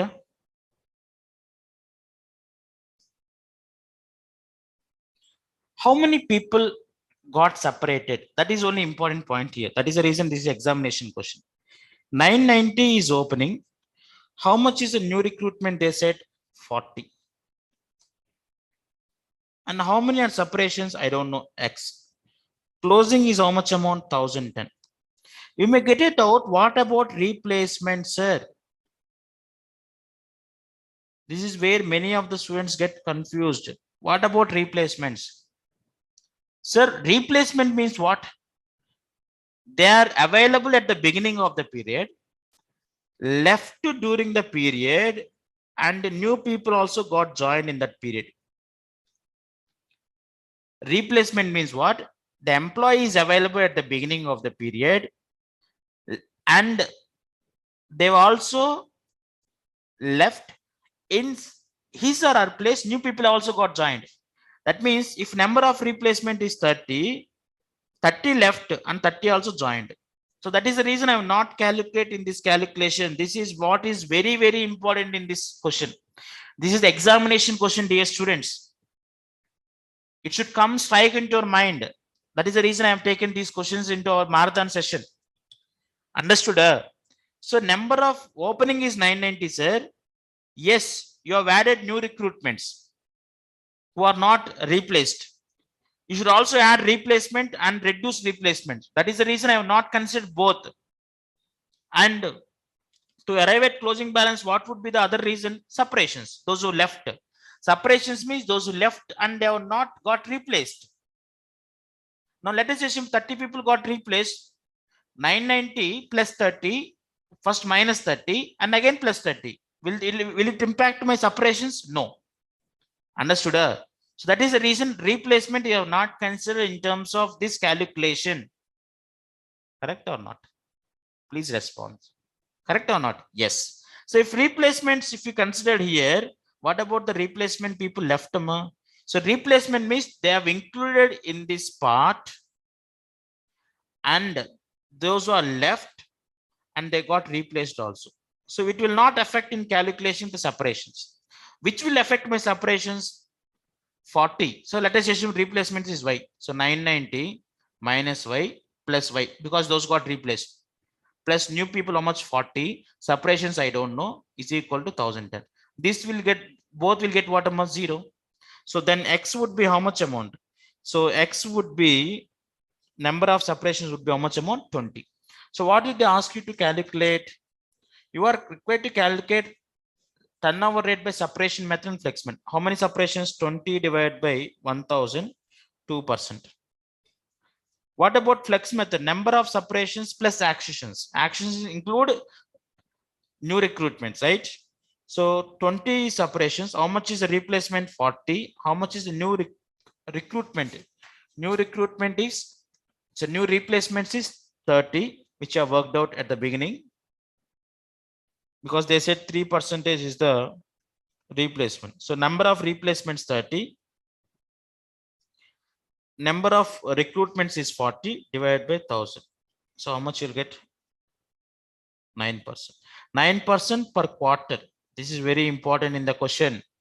They worked out 3% for quarter, and per annum is how much amount? 36%. This is also important. That is the reason when you're getting a question in the examination, don't be very silly. They may ask you no part. You need to be very thorough in terms of reading the question itself. Understood? So here in the question, if you see, they are given for quarter ended.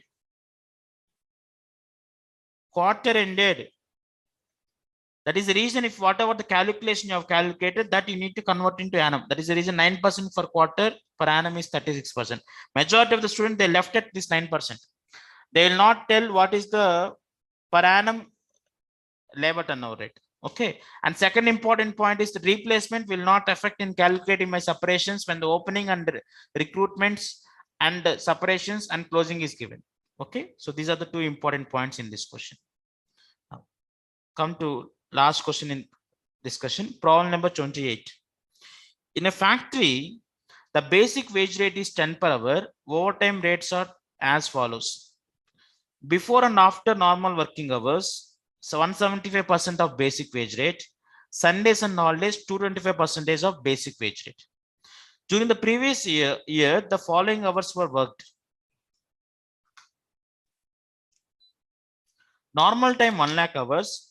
Overtime before and after working hours 20,000, which you are supposed to pay 175% of basic wage rate. Overtime on Sundays and holidays, you are supposed to pay 5,000. What is the rate amount? 225%. The following hours have been worked on job jet. Normal hours 1000, overtime hours 100, Sundays and holidays how much amount? 25. Total how much amount? 1,125. You are required to calculate the labor cost chargeable to JED and overhead in each of the following instances. Where overtime is worked regularly throughout the year as a policy of due to labor shortage. What is the treatment? When the overtime is worked irregularly to meet the requirements of production, what is the treatment? When overtime is worked at the request of the customer to expedite the job, what is the treatment? Okay. Now, if you remember our overtime, what did we discuss, Dama? So when the overtime is worked regularly throughout there as a policy of labor shortage, by using inflated rate, it will be charged to cost of job, right? If you see here overtime, to make up the shortfall regularly throughout the year, it will be charged to, it is treated as premium is treated as labor cost. If the overtime is worked regularly to meet the requirements of production, any extra amount is charged to overheads, factory overheads. If overtime is worked at the request of customer, we will charge that amount only to the respective job. Now, what is the basic wage rate amount? 10 rupees. Overtime before and after normal working hours, how much amount? 17.5 per hour. Overtime rate for Sundays and holidays, 225% of basic wage, which is 22.5. Annual wages, 1 lakh hours into 10 rupees, 20,000 into 17.5, 5,000 into 22.5. For total hours, it is 11.6. This is we call as average inflated rate. If overtime is worked regularly throughout the year due to labor shortage, it is treated as a part of what? Labor cost. So on job jet, how many hours worked? 1,125 into 11.57. So overtime is treated as a part of labor cost, whether it worked on Saturday, Sunday, etc. If overtime is worked regularly to meet the requirements of production, so what is the normal time of jet? 1125 hours, you are paid 10 rupees, that is charged to jet, and anything more than that, that extra premium for 100 hours is, which is what time?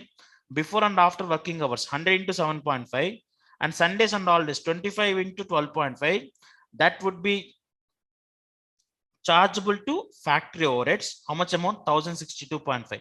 If overtime is worked at the request of customer, please charge total amount to respective job only, whether it is overtime or whether it is a labor cost. Understood? So this is the important topic in terms of labor cost.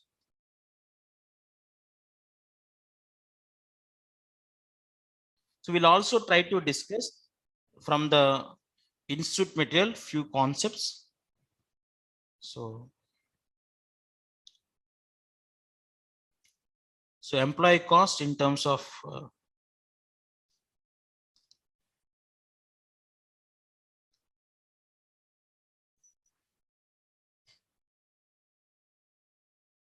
so what is employee cost? We have discussed direct employee cost, indirect employee cost, then labor cost control.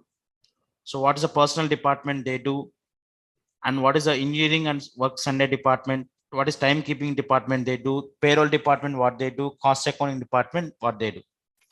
Importance of factors of this is okay. Attendance system.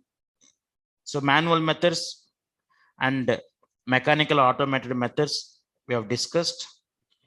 So requirements of good timekeeping system is that you should not allow proxy for another employee or under any circumstances. So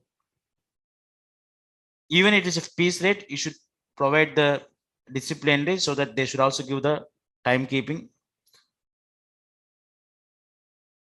So time arrival, time departure should be recorded properly.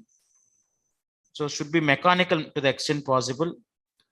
Latecomers should record rate arrivals. That system should be simple, smooth, and quick. The system should be reviewed and maintained periodically to prevent any error. So time booking also we have discussed. Payroll procedure, yes, we have discussed. Now, this is also important point. Let me touch this point, Amma.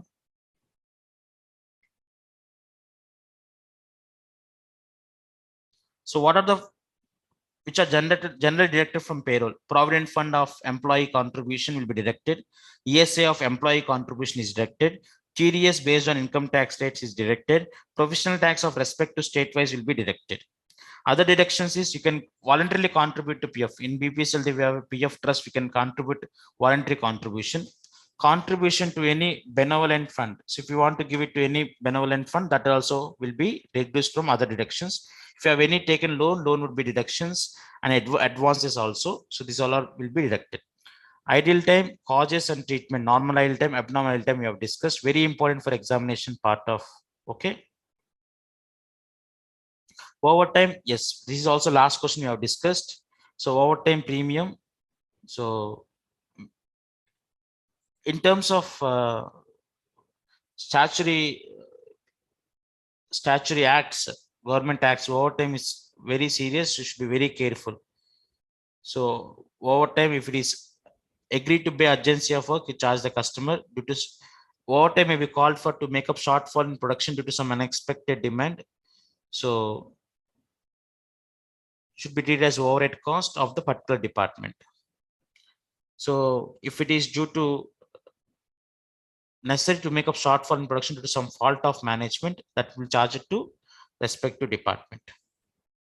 Overtime work may be restored to secure an outturn in excess of the normal output to make advantage of the expanding market. Please charge it to P&L account. Okay, this is all we have discussed, right?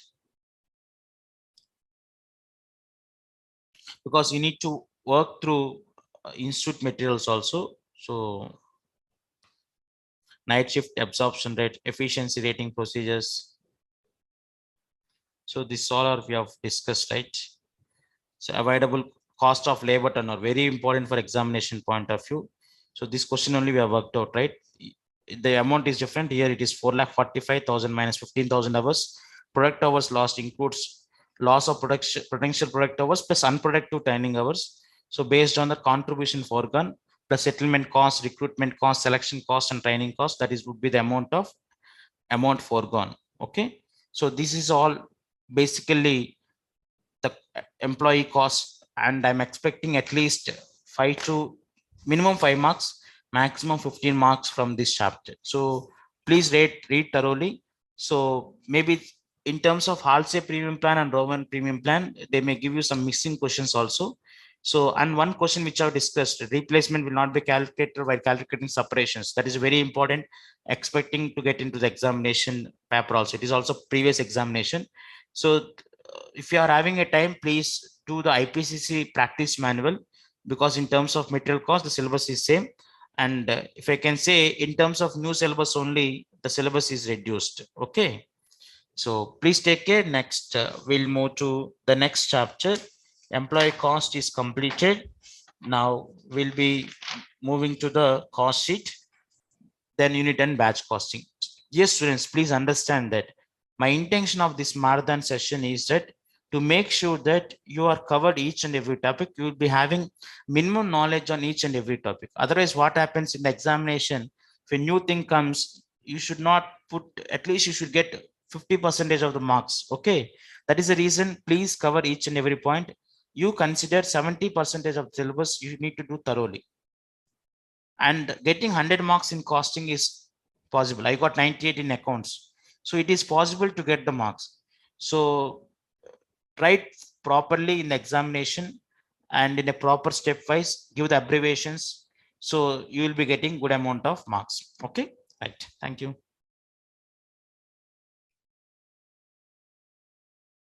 Come on, students.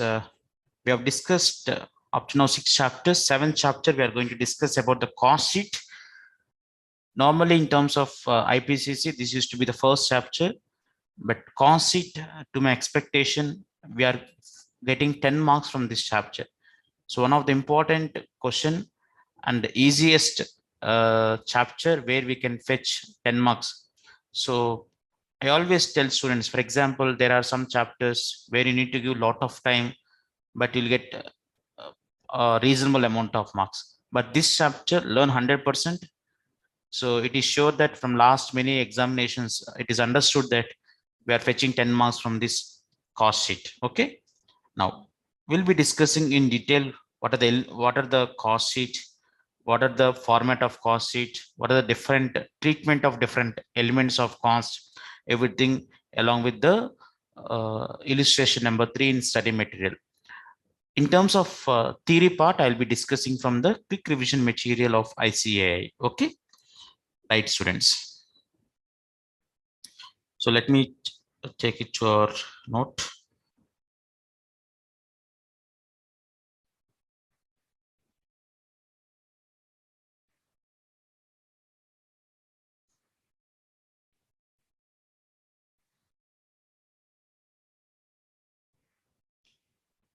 So let me add a new sheet.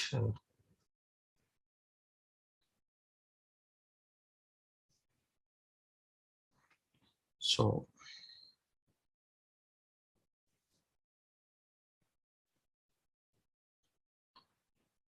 cost sheet, very important. So now, what are the main objectives of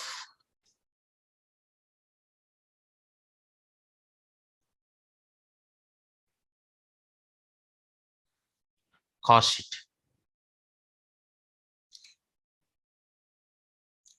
So one of the objectives of costing is cost control and cost reduction and cost ascertainment of cost object. Cost ascertainment of cost object. So initially, I'll be discussing the total format of cost sheet. Then I'll discuss each element wise separately. Okay. Now, the cost object can be a product,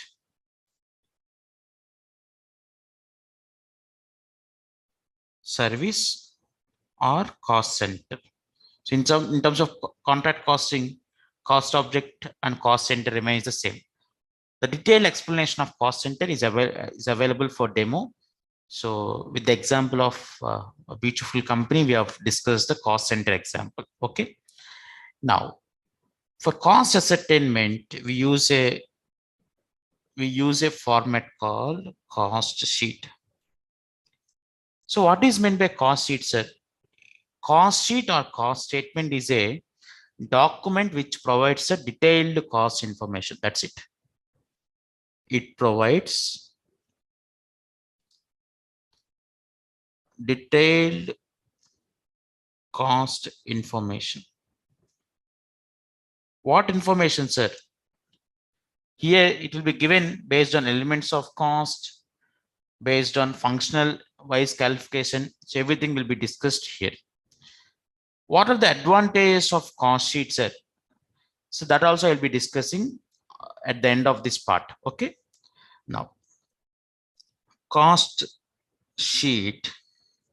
If I am taking here cost sheet, specimen of the cost sheet I am giving here, specimen format.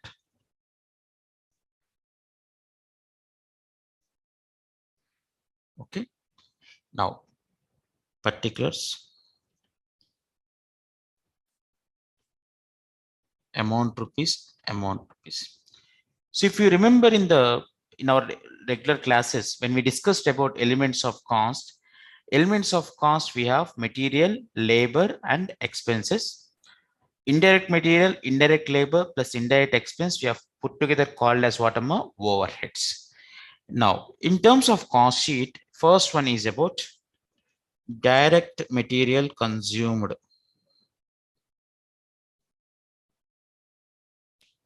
What is important is consumed here. How will you get the consumption, sir? Sir, here opening stock of raw material,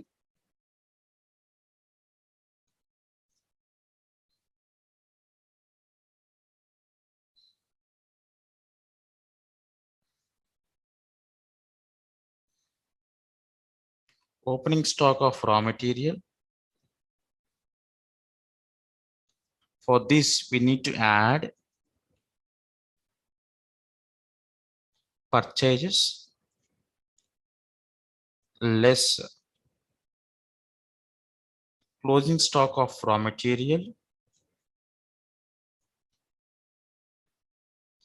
Then we'll be arriving at the raw material consumed. So that is the first part is direct material consumed. Second part, direct labor. Those are engaged in the production part, we call as a direct labor or employee cost.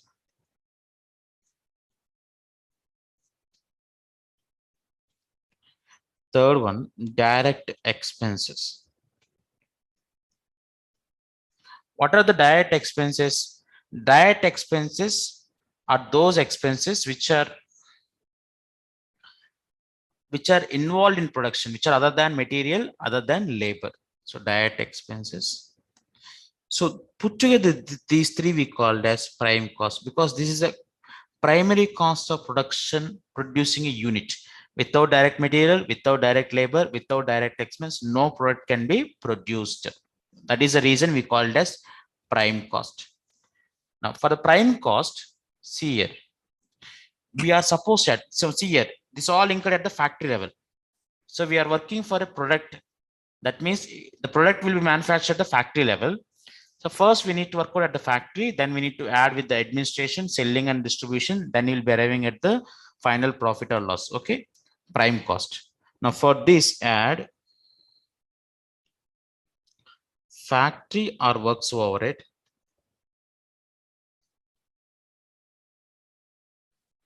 Now for this, add factory or works head. So after this, we are arriving at, I'm putting numbers here. After this, we are arriving at, for prime cost, if we add factory or works head, we call it as gross works cost. Gross works cost. Now see here, in terms of our normal trading and P&L account, opening stock is on the left side, closing stock on the right side, because we need the net consumption. Now, obviously, when the product is at the production stage, this cost, what happens for this? These are the costs incurred for which are coming from the last year production. That is opening stock of work in progress, will consume it. For closing stock of work in progress, for which sales will not happen or which are not moved to cost of production, for that matching concept, sales will not happen, right? So for that we need to reduce. So for this we need to add opening stock of work in progress,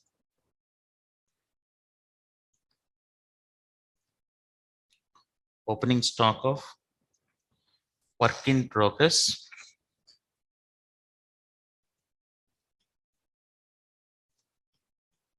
less closing stock of work in process. So then we'll be arriving at net works cost. So these all are incurred at the factory level. Okay, net works cost. For this network at factory level, we'll be incurring some cost. These are very important. Add quality control cost. Second one, research and development cost.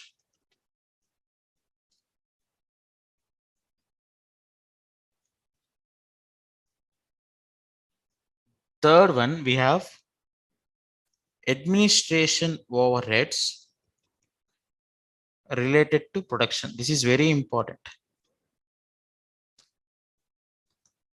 This I have worked out with when I'm preparing the cost sheet for BPCL, because we prepared for 30 to 34 products.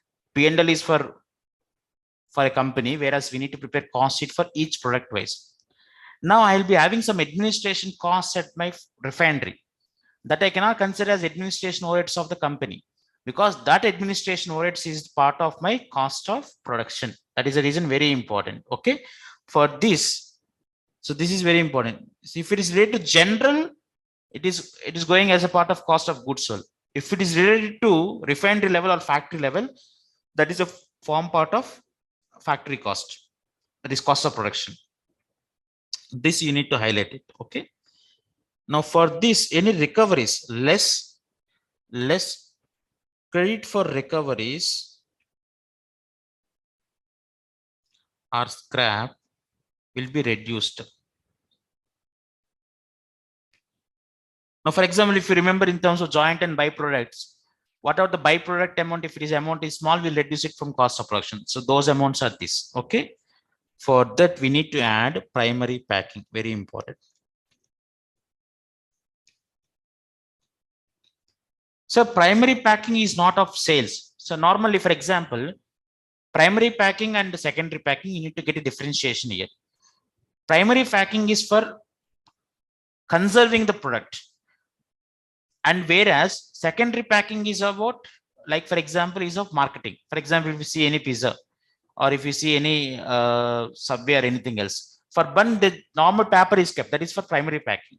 Secondary packing is that outside logo, marketing, everything will be there, that will be the secondary packing. So primary packing is a form part of cost of production. So then you will be arriving at cost of production.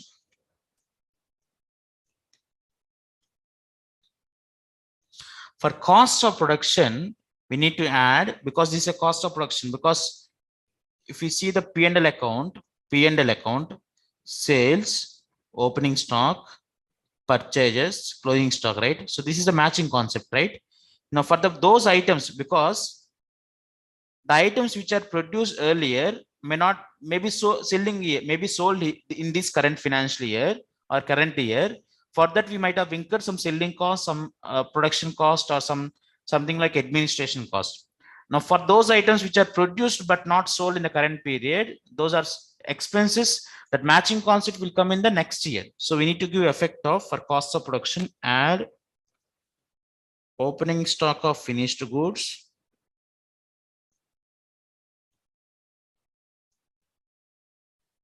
less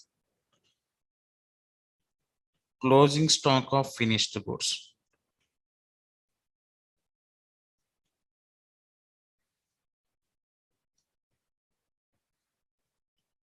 Then we'll be arriving at cost of goods sold.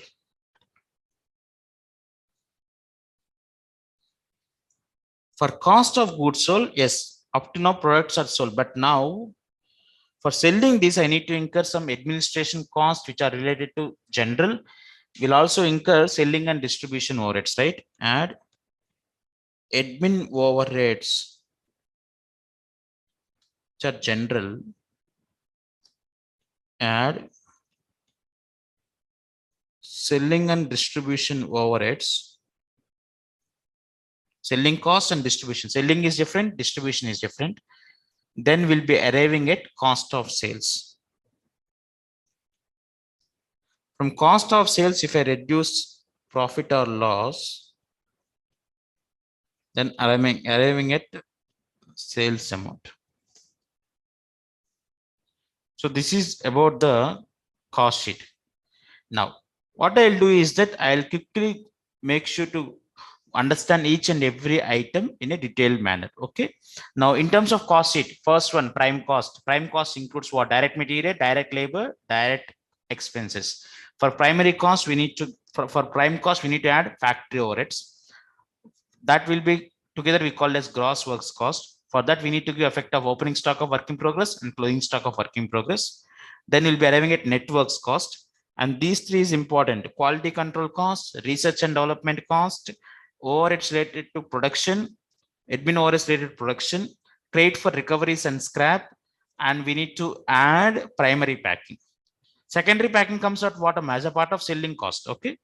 For that will be arriving at cost of production. For cost of production, opening stock of finished goods less closing stock of finished goods. Then you'll be arriving at cost of goods sold.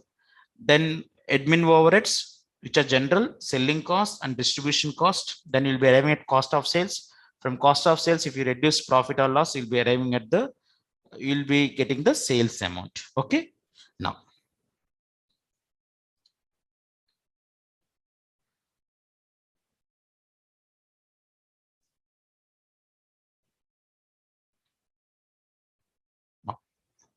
hope you're seeing this right. Functional wise or element wise of cost. Sir, functional classification, material cost,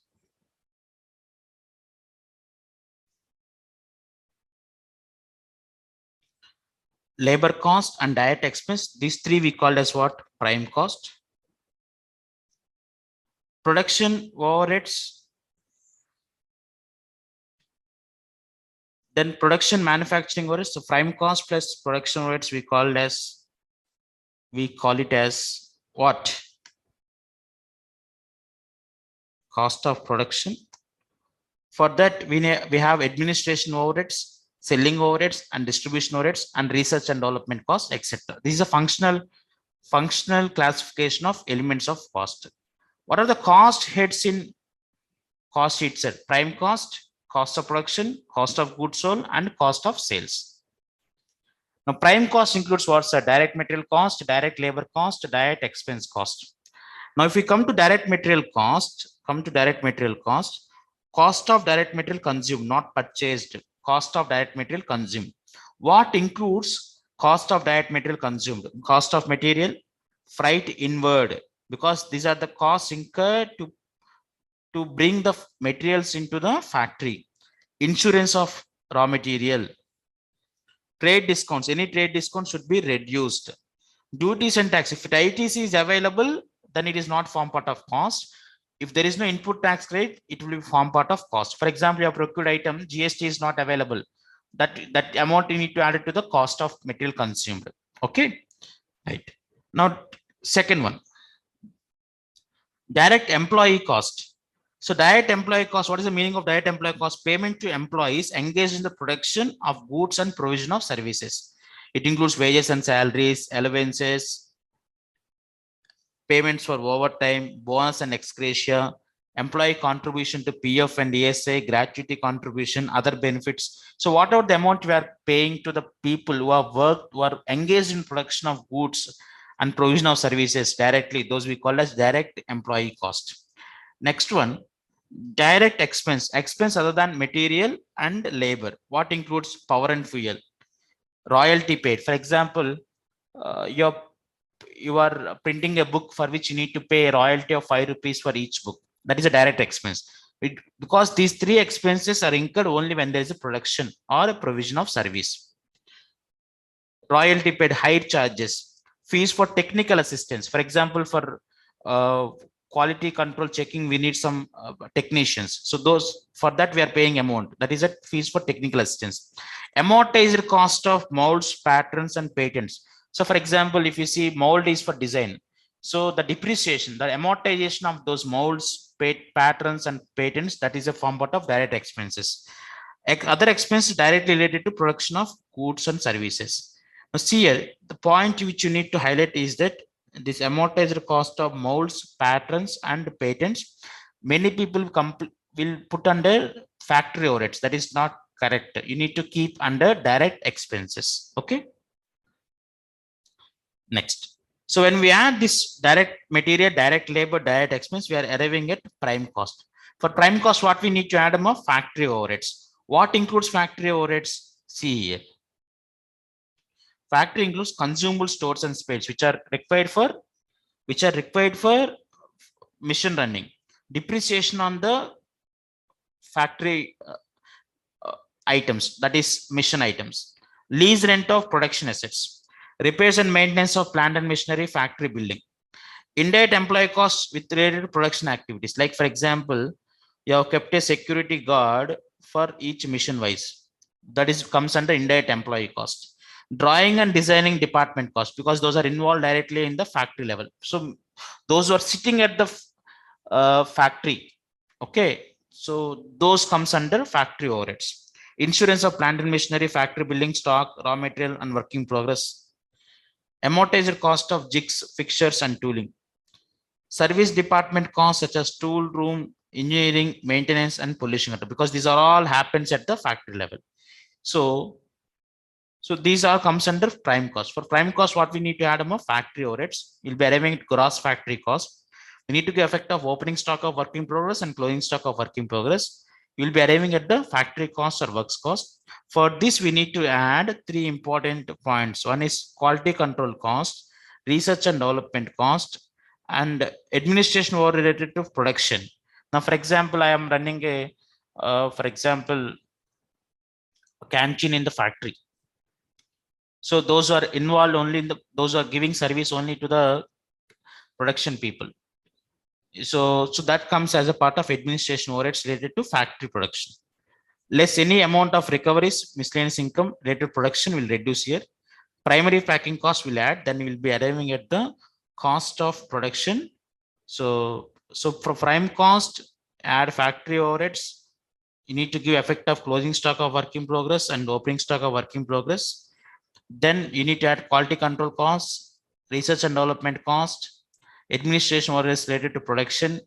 Then you reduce rate for recoveries and add primary packing. Okay. Next, from cost of production, how will you move to cost of goods sold? Okay. So for cost of production, if you give effect of opening stock of finished goods and closing stock of finished goods, it will become cost of goods sold.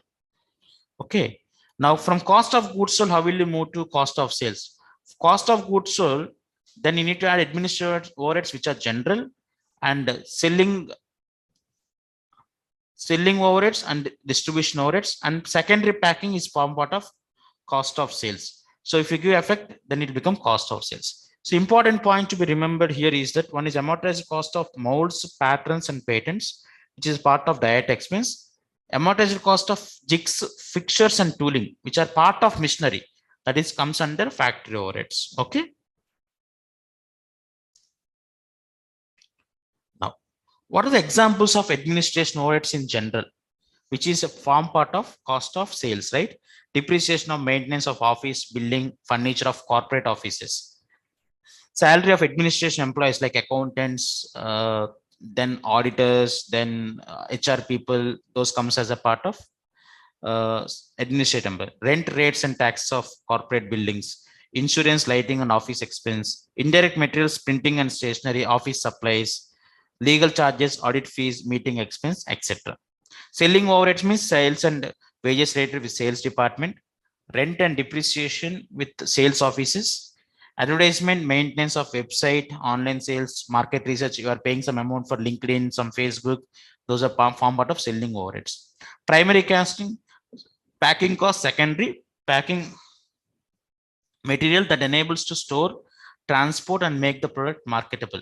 So that is we call the secondary packing. For example, if you see lace packet, it shows attractive.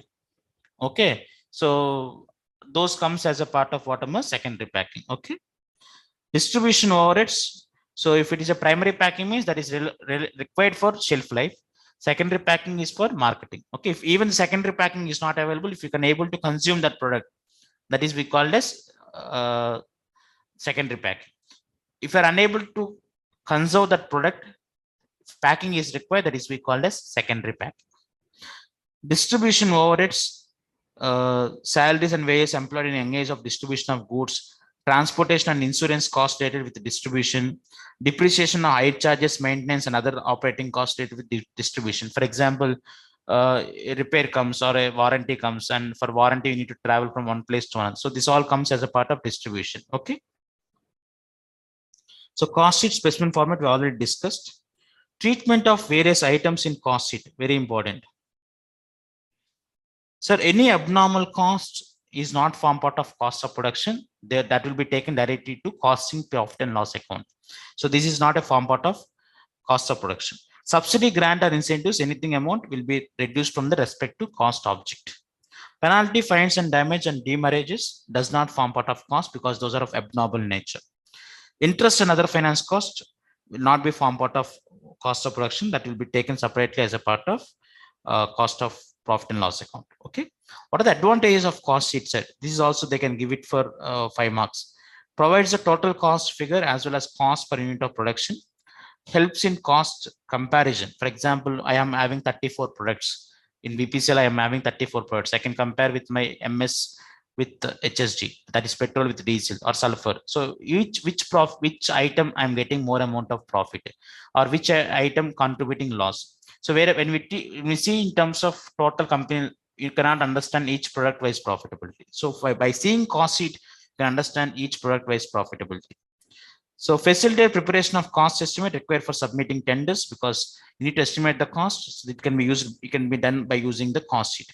Provide sufficient help in arriving at the figures of selling price. Facilitates cost control by disclosing the operational efficiency. Okay, so this is this cost control. The objective of cost control can be done by using the cost sheet. So this is the important topic and very simple, right? And which fetches you a lot of marks in terms of examination. Okay, so this is all about cost sheet. And one important point I wanted to show you is that detail items excluded from cost accounts. So some items which do not include in cost accounts, that is appropriation to sinking funds, dividends paid, taxes on income and profits transferred to general reserves. This all will not come as a part of P&L. Amount written of goodwill, preliminary expense, underwriting commission, capital expenditure specifically charged to revenue, charitable donations. So these are items excluded from the cost accounts. So there are matters of pure finance which are not considered in the cost accounts. Loss on sale of investment, expense on transfer of company's office, interest on bank loan, debentures, damages payable, any damages, any penalties, any demurrages will not be considered in cost accounts. Any losses, so in excess of fair reward of services rendered, remuneration paid in excess of remuneration paid to the proprietor in excess of fair reward for service rendered is also not considered. They are purely financial incomes: interest received, profits made, transfer fees received, rent receivable, interest, dividends, brokerages, discounts, commission, subsidy, grant received. We do not consider in terms of cost accounts. Abnormal gains and losses also we do not consider in terms of cost accounts. So this is a important point. If you get in cost sheet, these items do not consider in the cost sheet because those are not considered in the cost accounts itself. Understood? Now, for our understanding purpose, let me take you to material part. One question I want to discuss in detail about the cost sheet. Now, we'll move to illustration number 3 in terms of cost sheet. It's very detailed question, so we'll try to understand. Okay. Anno Ispat Udyog Limited has the following expenditure for the year ended 31st March 2020. So you need to tell me under which head each item will come. Okay. Raw material purchased, which is part of what direct material consumed. GST paid on the above purchase at 18%. So this is, if IT is available, it is not form part of cost. freight inward, we need to add to the direct material. Wages paid to factory workers, which is a part of what wages paid, which is a part of direct labor cost. Contribution made towards employees PF and ESI, it is also part of direct labor cost. Production bonus paid to factory workers, that is also form part of direct employee cost. Okay, how much is the production bonus paid? 2,90,000. Royalty paid for production, which is a part of direct expense. Amount paid for power and fuel, direct employee cost, so direct expense. Amount paid for purchase of molds and patterns, it is not jigs and fixtures. Jigs and fixtures means factory overheads. It is here, it is a part of molds and patterns, which is a part of direct expenses. Here the equivalent life is 2 years. We need only amortized. So 8,96,000 divided by 2. 8,96,000 divided by 2. That is only amortization. Okay. So somewhere about 4,48,000. Job charges paid to job workers is also part of direct expense. Stores and spares consumed, which is a part of factory overheads. Depreciation on factory building, factory overheads. So office building, which is part of administration overheads. Okay. Depreciation on plant and machinery is also part of factory overheads. Delivery vehicles means distribution expenses. Salary paid to supervisors, factory overheads, so which are of indirect labor, right? Repairs and maintenance paid for plant and machinery, factory overheads. Sales office building, selling expense. Vehicles used by directors also is a part of administration overheads. Insurance premium paid for plant and machinery is factory overheads. Factory building is also part of factory overheads. Stock of raw material and work in progress is also part of factory overheads. Expenses paid for quality control check activities, which is a part of quality control cost after networks cost. Salary paid to quality control staff is a part of quality control cost. Research and development cost paid for improvement in production process, research and development cost. Expenses paid for pollution control, engineering and maintenance. This is a form part of factory overheads. Remember this. 26,600 is a form part of factory overheads. Expenses paid for administration of factory work, which is a part of administration cost related to factory, which is a part of cost of production. Correct? So very important. This administration cost related with the production. Salary paid to functional managers. Production control means factory overheads. Finance and accounts means admin overheads. Sales and marketing is selling and distribution overheads. Salary paid to general manager is a form part of administration overheads. Packing cost paid for primary packing, necessary maintain quality. Primary packing means cost of production. For redistribution of finished goods means it is a part of distribution overheads. So understand this. This is a distribution overheads.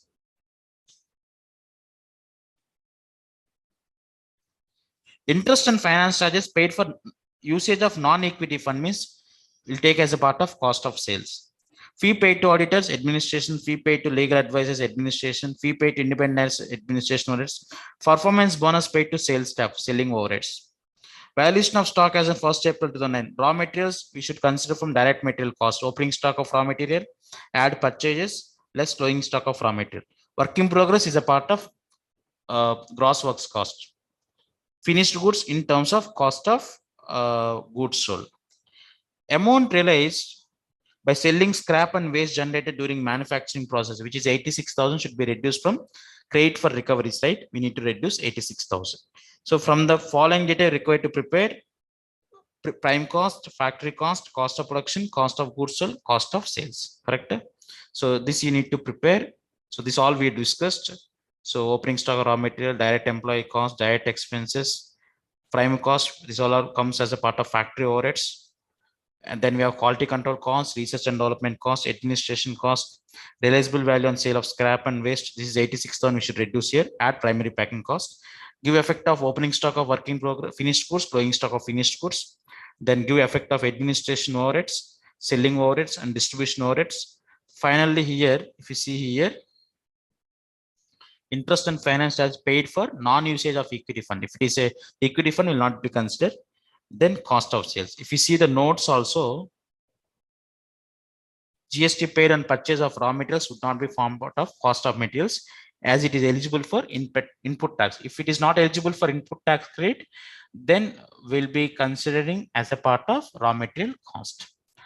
Then we have some few MCQs we'll try to understand it. Generally, for the purpose of cost sheet preparation, costs are classified based on what? Based on functions. Which of the following does not form part of prime cost? Cost of packing, cost of transportation paid to bring materials to factory, GST paid on raw materials, overtime premium paid to workers. So cost of packing is not form part of prime cost. So this is part of what? Cost of production. A Limited received an order for which it purchased a special frame for manufacturing.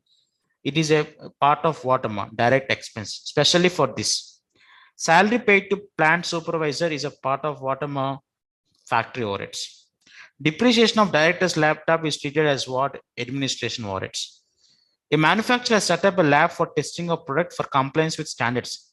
Salary of this lab staff form part of what? Quality control cost. Audit fees, what? Administration cost. Salary paid to factory store staff is what? Factory overheads. Canteen expense for factory workers is form part of what? Factory overheads. This is what I'm discussing about canteen, right? A company pays royalty to state government on the base of production. It is treated as what? Direct expense. So in terms of theory expense, describe how costs are classified on the base of function. Material cost, labor cost, direct expense, factory overheads, administration overhead, selling and distribution overhead, distribution cost, right? Explain the treatment of administration overheads. Yes, we have discussed in terms of administration overheads. What are administration overheads? Include administration overheads in general and in terms of factory. So in terms of factory means those are incurred at the factory level. General includes what? Depreciation on maintenance of office, salary of administrative, rent rates and taxes, audit fees, accountant fees, and everything, right? State the advantage of cost sheet. Yes, in terms of cost sheet, if you remember cost comparison, you can understand cost attainment, you can use it for cost, and you can give it for cost submitting for cost centers. You can arrive at the profit. You can also achieve the cost control objective by using cost sheet. You can compare. So these all things are advantage of cost sheet. Okay, so this is one of the important chapter which they can give you for 10 marks. So please do not neglect it. So you do all the questions. You remember important points. Important points I already said in terms of amortization of molds and patterns, amortization of fixed and jigs, and quality control cost, and research and development cost, primary packing and secondary packing. And you need to understand logically which type of cost it is. So don't need to buttify it. Understand the nature of the factory, nature of office building, nature of corporate building, nature of selling and distribution. You can understand clearly yet. Okay. Yes.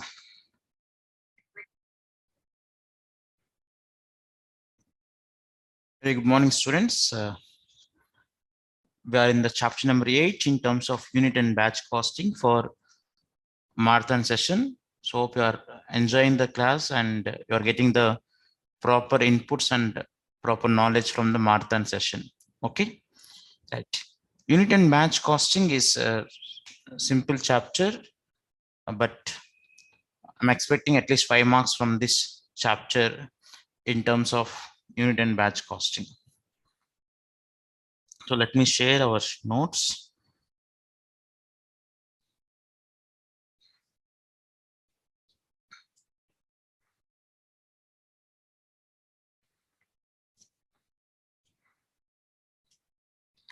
So unit and batch costing. So what is unit costing and what is batch costing? Unit costing is where the output produced is identical and each unit of output requires identical cost. That is we call it as unit costing. That means if I'm producing only unique product, not unique product, identical product, that type of costing is called what? Unit costing. This we can also call as single costing, etc., etc. Now, where we apply this unit costing, sir? Unit costing is applied in case of this is also called as single costing or output costing. So unit costing is applicable in terms of paper, cement, steel works, mining, breweries, etc., etc. Now, what we do is that in terms of unit costing, how will you work out cost per unit? Cost per unit is calculated based on total cost of production divided by number of units produced.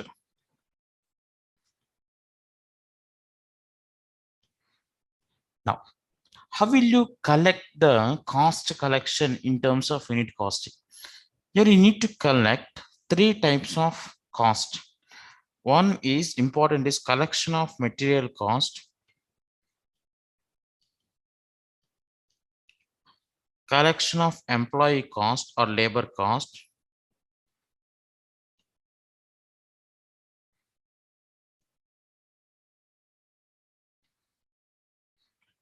collection of overheads.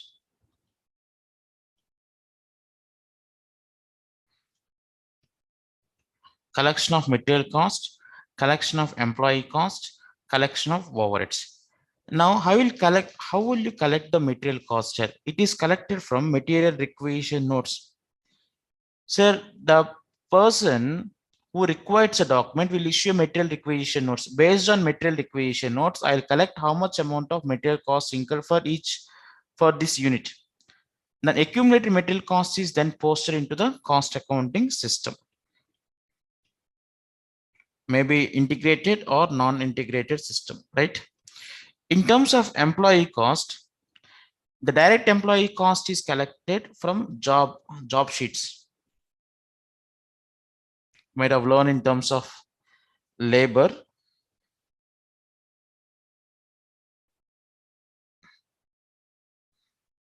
One minute.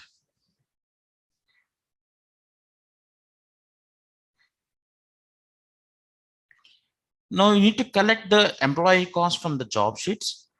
The second one, the time booked or recorded is valued at appropriate rates and entered into the cost accounting system. So based on each, let us assume employee worked from morning 10 a.m. to evening 6 a.m., 6 p.m. Then against this 8 hours, what is the rate is given? So from that will be entered into the cost accounting system.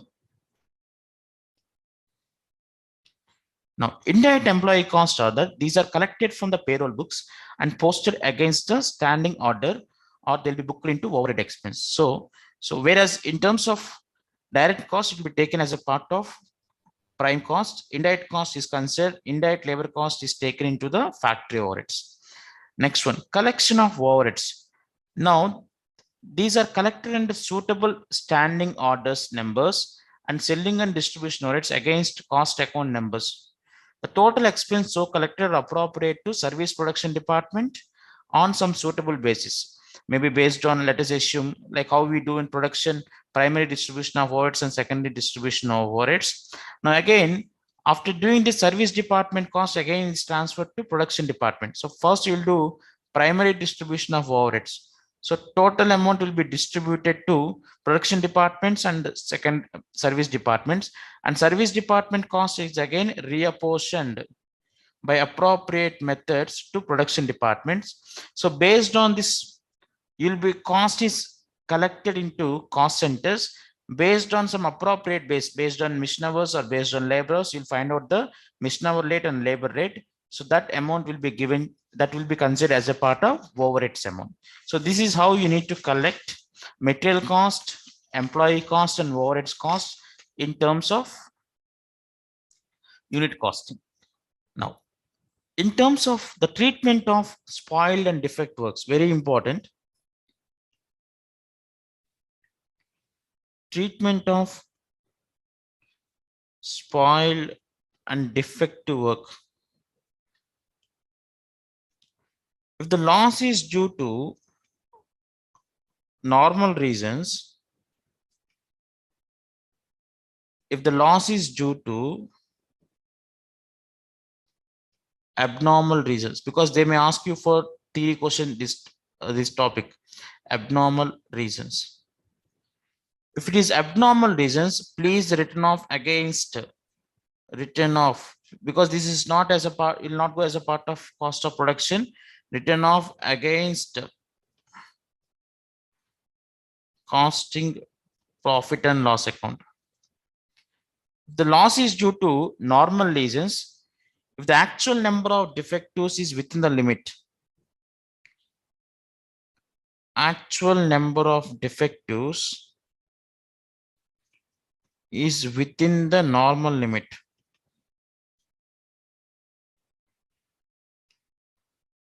Second case, if actual number of defectives exceeds normal limit.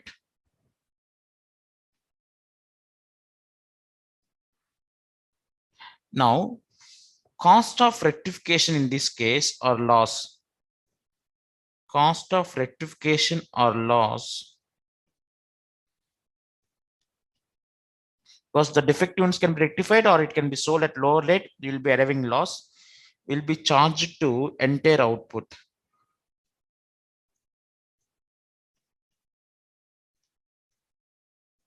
So this is normal loss, will be this loss will be absorbed into the cost of production. Whereas it is beyond normal limit, written off against.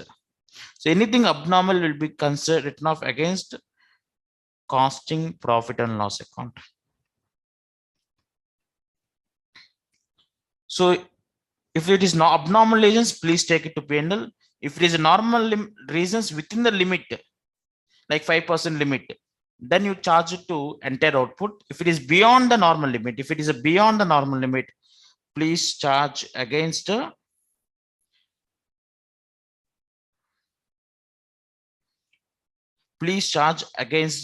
costing profit and loss account. So this is the treatment of spoiled and defective works in case of unit costing. Next one, batch costing.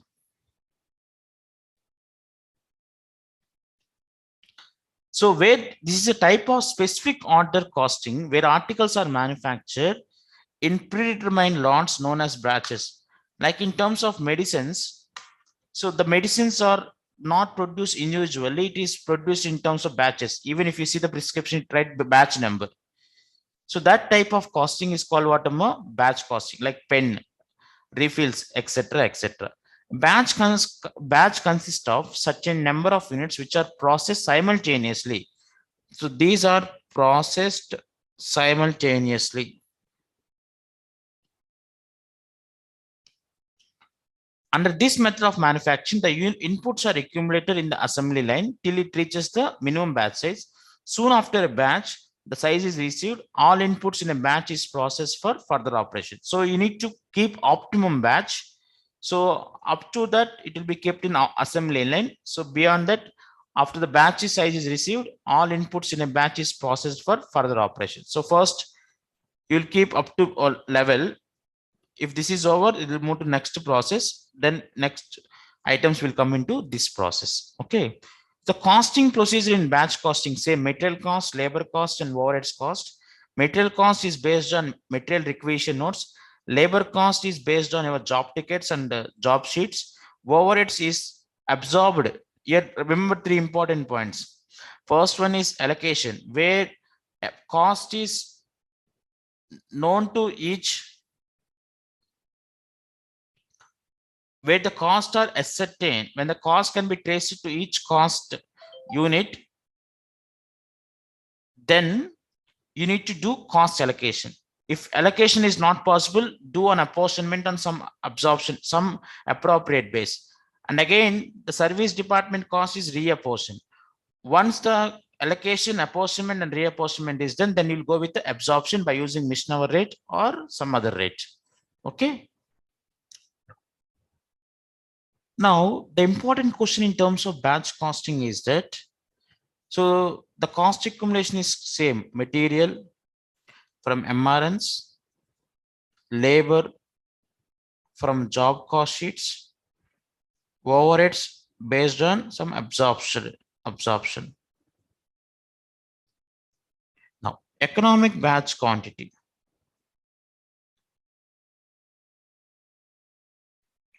This is similar to your economic order quantity. Now, what is the concept of economic order quantity? Sir, if I place more number of units at a some time, I'll be incurring the cost of, if I place more number of units in one order, I'll incur inventory cost more and purchase ordering cost is less. If I place less number of units in every order, the inventory carrying cost will be less, but purchase ordering cost would be more. So the level of activity where it minimizes total associated cost. Total associated cost includes carrying cost and ordering cost. So for that, the assumptions are there. That is the reason you are working out economic order quantity. Now, in terms of economic batch quantity, now let us assume if we keep less batch size, let us assume 100 units. Total production, I wanted to produce 10,000. Each batch 100 units. That means how many batches I need to work out? 100 batches. So for every batch, I need to incur cost called setup cost. As I already said in the earlier in activity-based costing, for a plastic industry, to keep the setup cost, I need to run my machine for 24 hours because the threads are supposed to be heated. In the 24 hours, assume no production, but you need to incur electricity, you need to incur consumables, you need to incur labor cost. So that means I'm incurring setup cost. If my number of batches increases, setup cost is less. If my number of batches, if my number of batches increases, setup cost is higher. If my number of batches decreases, setup cost get decreased. Obviously, 100 batches, the cost would be high. If it is 10 batches, if we decide to produce 1,000 units in every batch, obviously the number of batches will come down. When the number of batches comes down, your setup cost will get reduced. Now, what is the second associated cost, sir? Second associated cost is inventory holding cost. Sir, when I produce more, if I keep less number of batches, that means I need to hold inventory of 1,000 units. Average would be half of that. If I work out in 100 batches, I need to hold inventory of 100 units. If less is the holding, less would be the inventory holding cost. If I produce more in each batch, inventory holding cost would be higher. So what is economic batch quantity is that where the level of batch size where my setup cost and inventory holding cost would be minimum. And at EBQ, remember, at EBQ, setup cost would be equal to inventory holding cost. So for this, there is a formula. If I see here, now let us assume that inventory holding cost would be like this.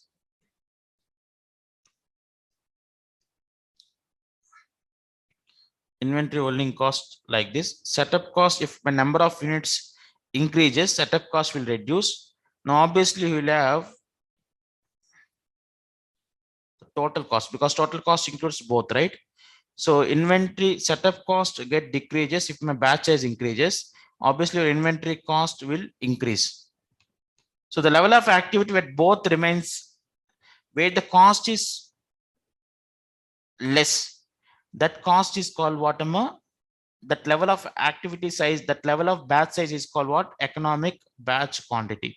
So at EBQ, total inventory, if I add inventory cost and setup cost, the amount would be less. And at EBQ, both remains what, same. So that is the formula for, that is the concept of EBQ. How to calculate EBQ, sir? Two ways, by formula, square root of D to DS by C. What about EOQ? Square root of 2 AO by C, right? What is D? Annual demand for the product or annual production. S is what? Setup cost. C is carrying cost per unit per annum. If it is given per month, you need to convert to per annum, right? So whatever the concept we learn in material cost remains the same. Carrying cost per unit per annum. So annual demand, carrying cost should be per annum. So this is the important point. Now, normally, how will you calculate carrying cost? Half of the inventory, half of the EBQ, not EBQ, half of the batch size into carrying cost per unit per annum. Setup cost is number of setups into setup cost. So obviously, other than EBQ, your cost will be more. At EBQ, the cost will be less. Like let us assume if EBQ is 100, cost would be 5,000. If your batch size is 90, cost would be more than 5,000. Even if the batch size is more than EBQ, your cost would be more than 5,000. So at EBQ, the amount would be minimum. Okay, that is a concept here. Next, difference between job and batch costing.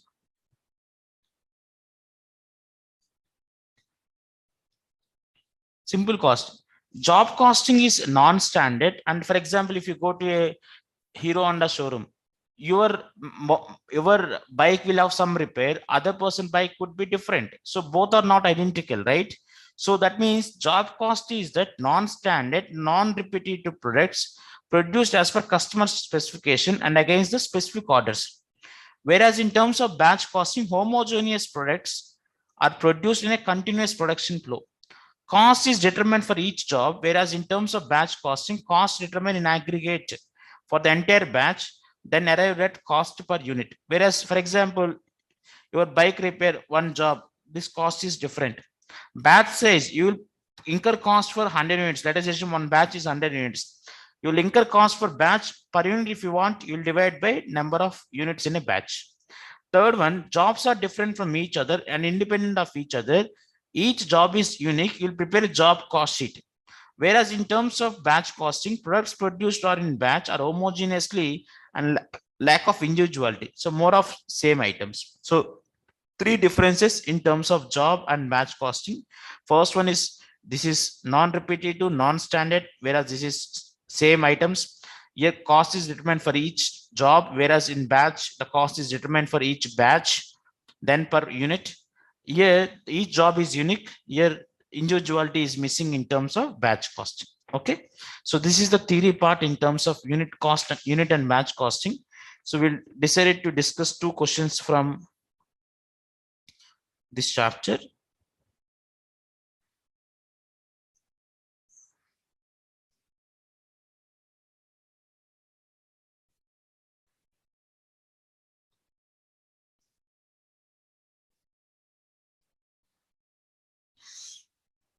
So first one, when you want to work out per cost per unit, you will include all costs and divide by number of units. So economic batch quantity annual demand setup cost is given. Carry manufacturing cost per unit is given. Carrying cost is calculated on the manufacturing cost. So square root of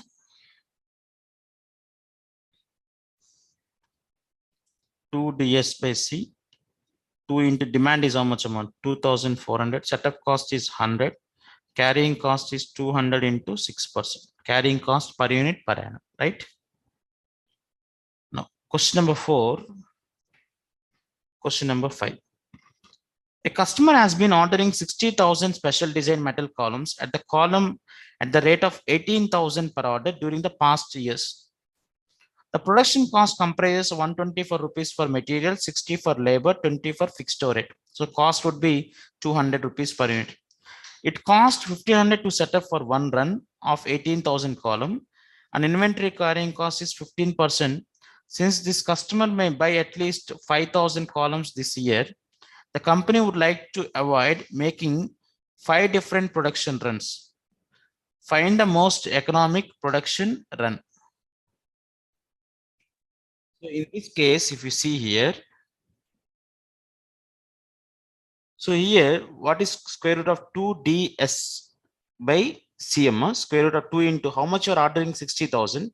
So 2 into 60,000 into what is the setup cost of 1500 divided by 200 into 15 percentage.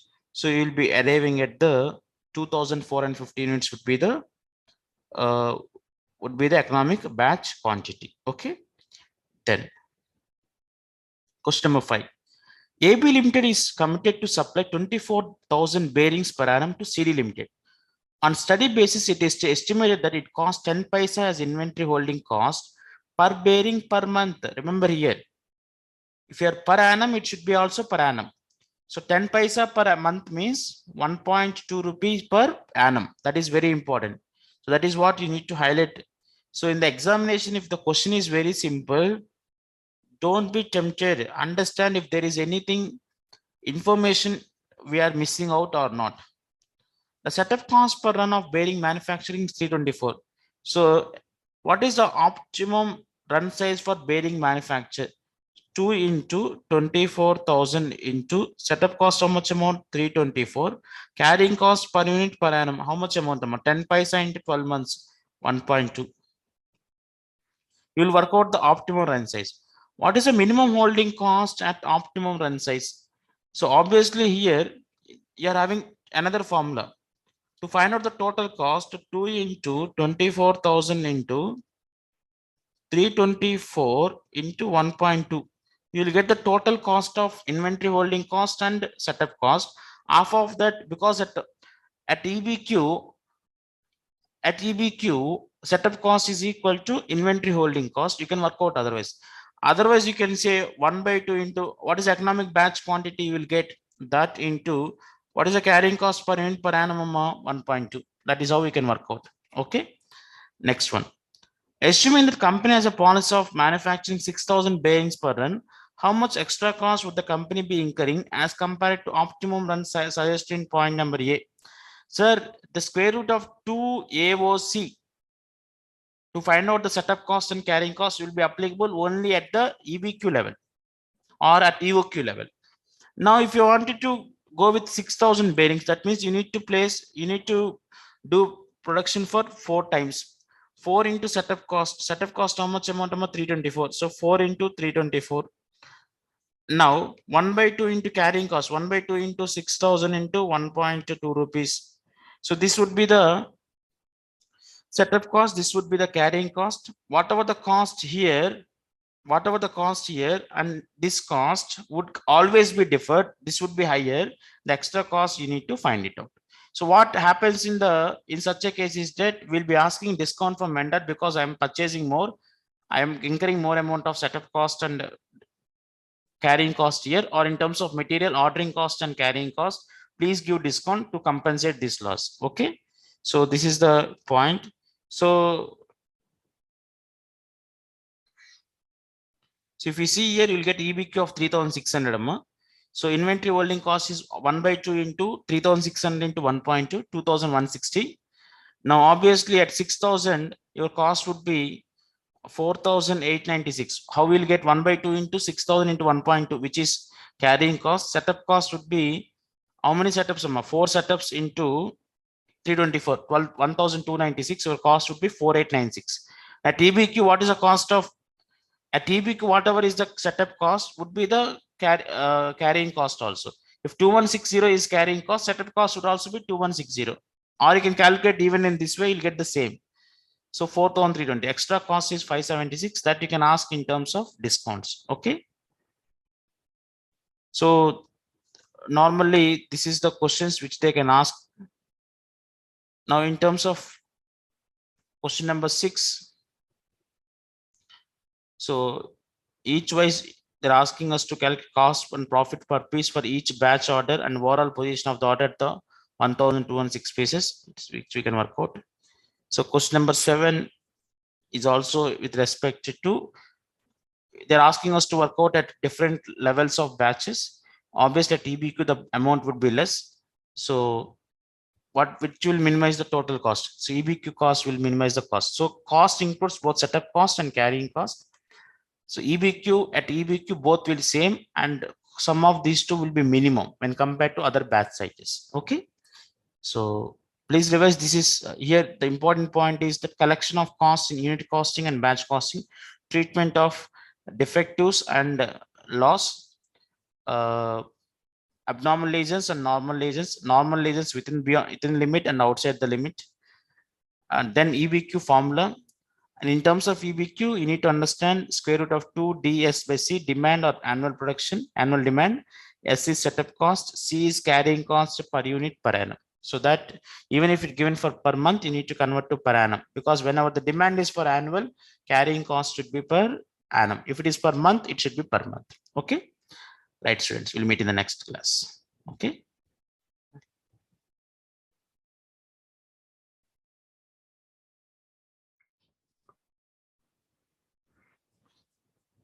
Very good morning, students. We have covered unit and batch costing. Now we are moving to job and contract costing of marathon session.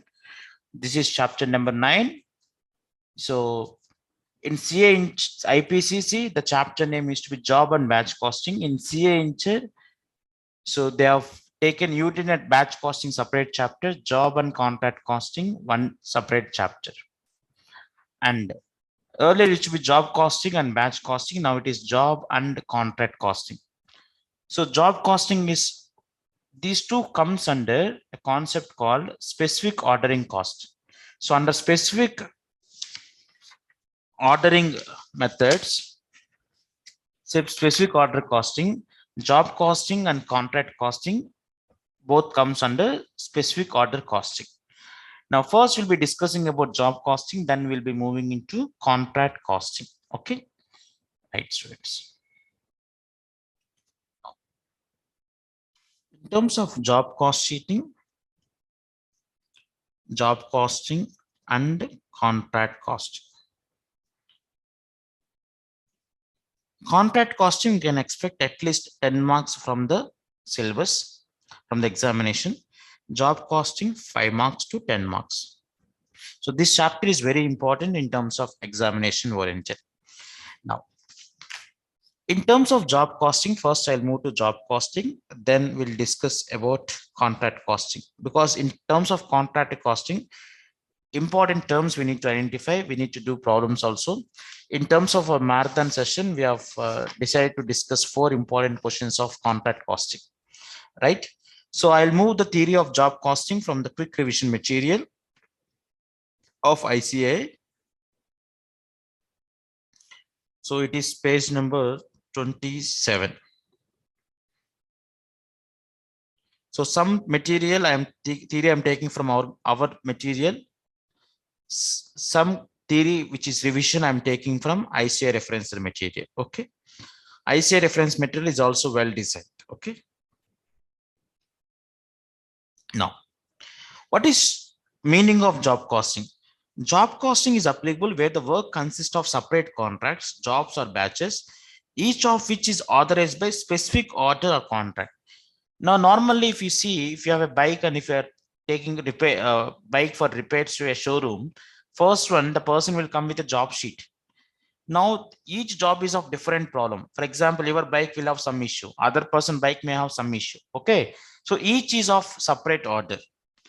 Now in terms of job cost sheet, if you see the job cost sheet here, the description number is given, blueprint number, material number, reference number, job number, quantity number, date of delivery, date of commence, date of finished. So in terms of this job sheet, it will accumulate what is the direct material cost for this job, direct wages for this job, production overheads for this job. So the total would be the production cost. For this administration selling overheads and percentage of profit or loss, you'll be arriving at what amount? Selling price. Now usually in terms of specific order cost, so each material is issued directly to particular job. The labor is particularly charged to job. Overheads percentage is also charged to job. Then you will arrive at the selling price by adding markup. Okay.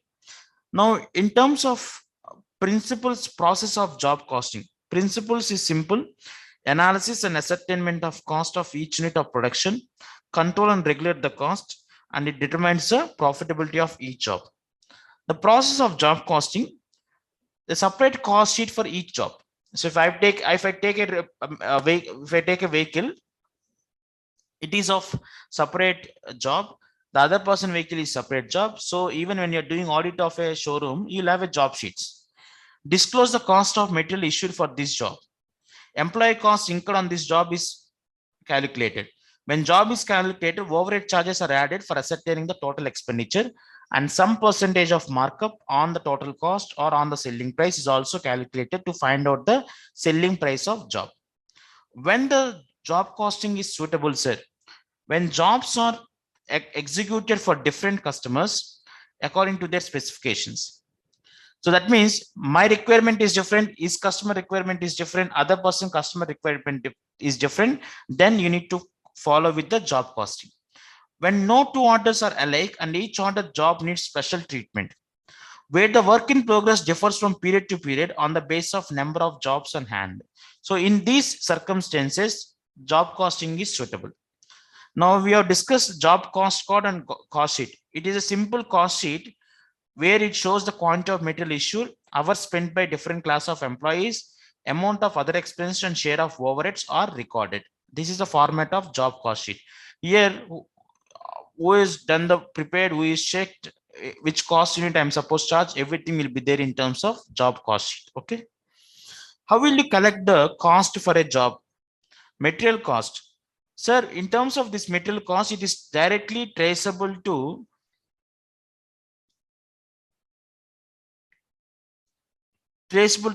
with specific job or work order. For example, I say that material is required for job number 101. So you'll debit 101, you'll issue the materials. Posted to individual job cost sheets or cards in the working progress ledger. The surplus material is utilized on some other job instead of being returned to the stores first. Material transfer note is prepared. That means one job, for example, from 101 job, you have transferred material to 102. Normally, material should go back to stores. Now, what I'll do, 102 account I'll debit and 101 account I'll credit. So this is the accumulation of the material cost. Now, in terms of labor cost, booked against the specific jobs in the job time code or sheets, posted to the appropriate job cost sheet or work in progress ledger. In terms of overheads, manufacturing overheads are collected in suitable standing order numbers. Selling and distribution overheads are collected against cost account numbers. Total overhead expenses are apportioned to service and production departments on some suitable basis. So the total overheads are allocated to production service centers. Again, service department cost is finally transferred to production department. This is called secondary distribution. Reapportionment, secondary distribution of overheads. This is primary distribution of overheads. This is secondary distribution of overheads. The total production overhead is then applied to product on some realistic basis. So some percentage you will go ahead. Okay. So this is how you need to accumulate material cost, labor cost, and overheads amount. Now, very important point is spoiled and defective work. What is spoiled work and what is defective work? Spoiled work is a quantity of production that has been totally rejected and cannot be rectified. So even if you rework on that, it is no use. What is defective work? Sir, it is not quality product, but you can make it saleable provided you do rectification. So defective work is saleable, but do rectification. Spoiled work, you cannot rework and you cannot make it saleable. What is the treatment of defective work and spoiled work? Where a percentage of defective work is allowed in a particular batch as it cannot be avoided. The cost of rectification will be charged to whole job and spread over the entire batch. So when the percentage of defective work is allowed, you can say that 5% of my production is allowed. Defectives are allowed. That will be charged to more of like normal loss. That will be charged to entire batch. When the defect is due to bad workmanship, it is treated as abnormal cost and charged to P&L. When the defect is due to inspection department wrongly accepting incoming material of poor quality, so the cost of rectification will be charged to whom? To the inspection department, and this is not considered as the cost of the manufacturer of the batch because it is the fault of the inspection department. I will charge inspection department. So do you are getting any confusion with all this? Why I'm charging? Charging means it is a cost to them. So it is recovered from that department. Okay. So three parts. When it is a normal allowance, charged as a part of total product. If it is due to bad workmanship, charge it to P&L. If it is due to inspection department of poor incoming quality, if the inspection department worked properly, then the incoming material will not come. Poor incoming material will not come into place. So then defect will not happen. But if it is due to that person, it will be charged to inspection department. It is chargeable to inspection department. Okay. Accounting of cost for a job, it is more like your cost accounting system, Summer. So for purchase of material, stores ledger control account to general ledger account or cost ledger account. From materials issued to job, it will be going to work in process to stores ledger. From materials returning from job, reverse stores ledger control account to work in process. Materials, return of materials to suppliers, first entry, reversal. Cost ledger to stores ledger. Indirect material means factory overhead to stores ledger control. And again, this factory overheads will transfer to WAP. For wages paid, wages control account to stores ledger account. This is all happens when it is a non-integrated accounting system. For direct wages incurred on jobs, from wages it will go to WAP. Indirect wages from factory overheads, wages control, factory overheads control account to wages control account. Any indirect expense directly paid, factory overheads account to cost ledger account. So now I need to charge the overheads to job, work in process account to factory overhead control account. Now from work in process, it will go as a part of cost of sales. So cost of sales will be charged to costing P&L account. Any profit or loss will be transferred to costing P&L account. So that is the concept. The profit is lies in cost ledger account, will be transferred to costing P&L account. So this is more about cost accounting system ledger only, nothing new. What is the difference between job costing and process costing? Job is carried out by specific orders. Costs are determined for each job. And each job is separate and independent. Each job has a number of costs are allocated against the job number. So for 101 job number, material is allotted, labor is allotted, overheads are allotted, everything will happen. More managerial attention is required for the effective control. When it comes to process costing is a continuous flow and it is of same product. Product lost their capacity when it is going to process. For example, crude oil, when it is getting processed, you may get HSG, you may get diesel, HSG and diesel is same. Petrol, sulfur, nitrogen, okay, other products of many, what I can say, ATF, etc., lubes, etc. Okay, gas. Control here is comparatively easier. Now, this is all about job costing. Now come to the important point of contract costing. Here, few important terms to be understood. Earlier in terms of CA, IPCC, we used to have a different formulas to calculate the notional profit, but those formulas are not there now. So it is of completely different in terms of CA inter. Contract costing is also part of specific order costing. It's more like a job, but it takes more than 1 year to complete. For example, you are got an order to complete a residential apartment. It may take more than a year. Or you have got an order to complete a metro. It takes somewhere 5 to 7 years also. So in such a cases, we'll apply contract costing. So you can also link to some extent to AS7 also. Adopted by the contractors engaged in contracts like construction, building, road, bridges, erection of towers, etc. What are the features of contract? The features of contract costing is that work is carried out at the site of the contract. Normally, in all other costing, work is done at our place, whereas here the work is done at the contractor's place. Second one, separate account is usually maintained for each contract because each contract is of each cost object, so a separate account would be maintained. Bulk of the expense incurred are considered as what a direct cost to the particular job.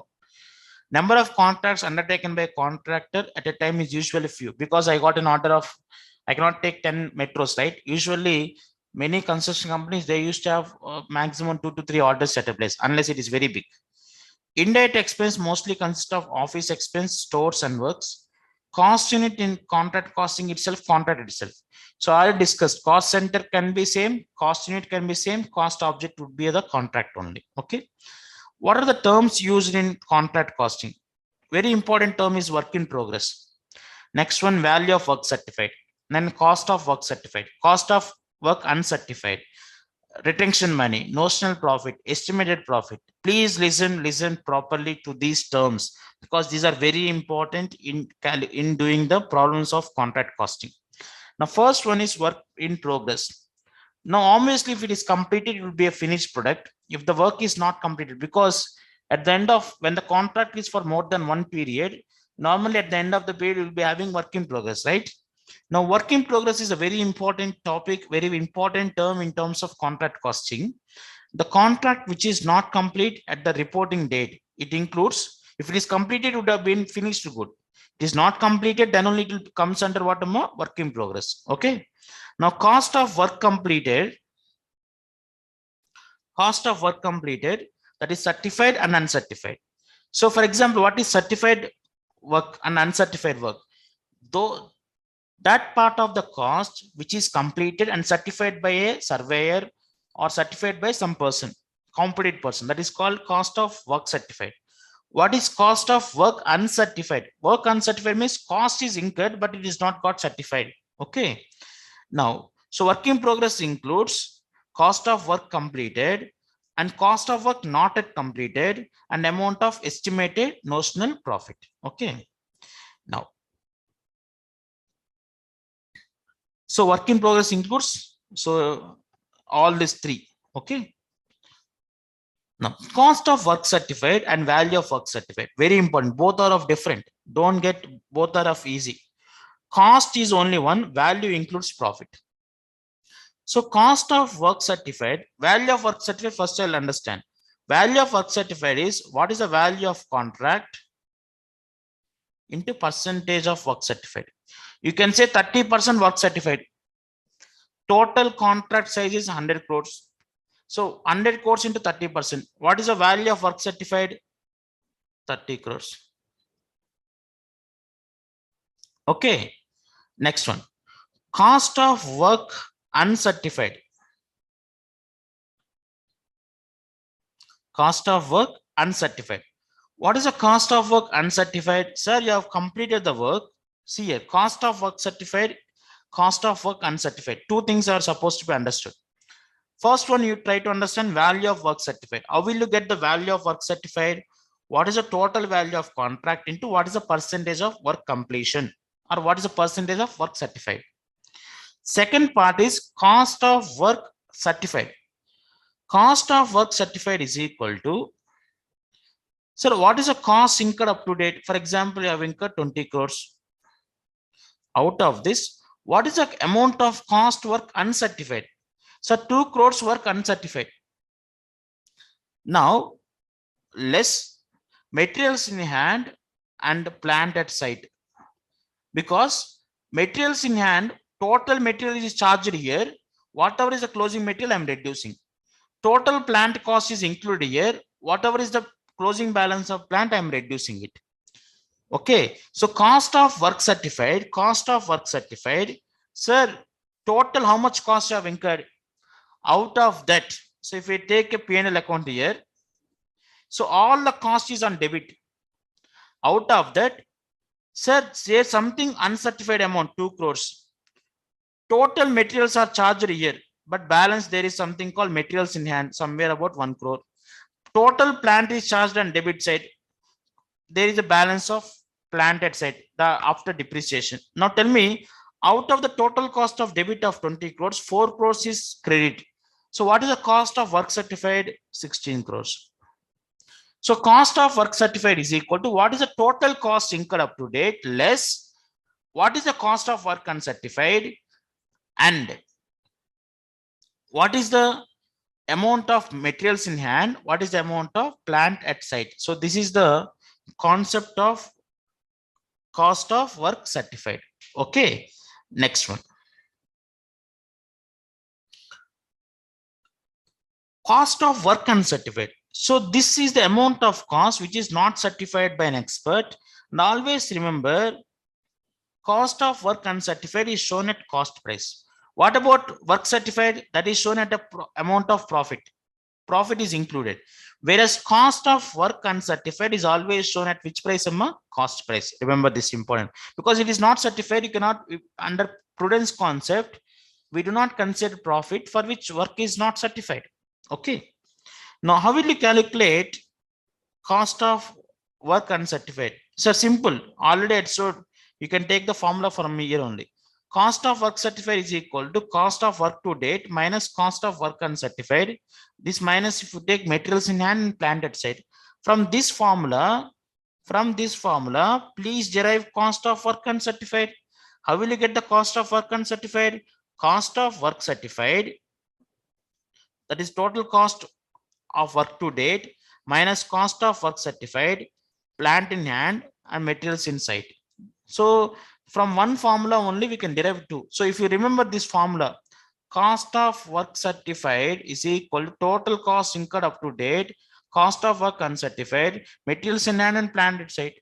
So this is total cost. This is cost of work uncertified, materials in hand and plant at site. So if you want this one, from this amount you reduce these two. So that is a concept of work certified and work uncertified. Okay. Now progress payments. So progress payment, normally every time the contractee is to give amount, how they used to give, what is the total amount of value certified? Sir, I need to get 30 crores. This is what we example, 100 crores in 30 crores.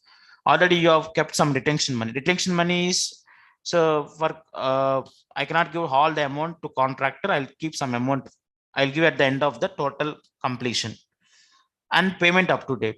So obviously you need to give progress payments. Out of 30 crores, you have decided to keep 5 crores as retention money. You need to give 25 crores. After 25 crores, you already given 20 crores. The remaining 5 crores would be the retention amount. So retention money is nothing but then value of work certified minus payment actually made, because progress payment and payment to date would be the payment actually made. Cash received.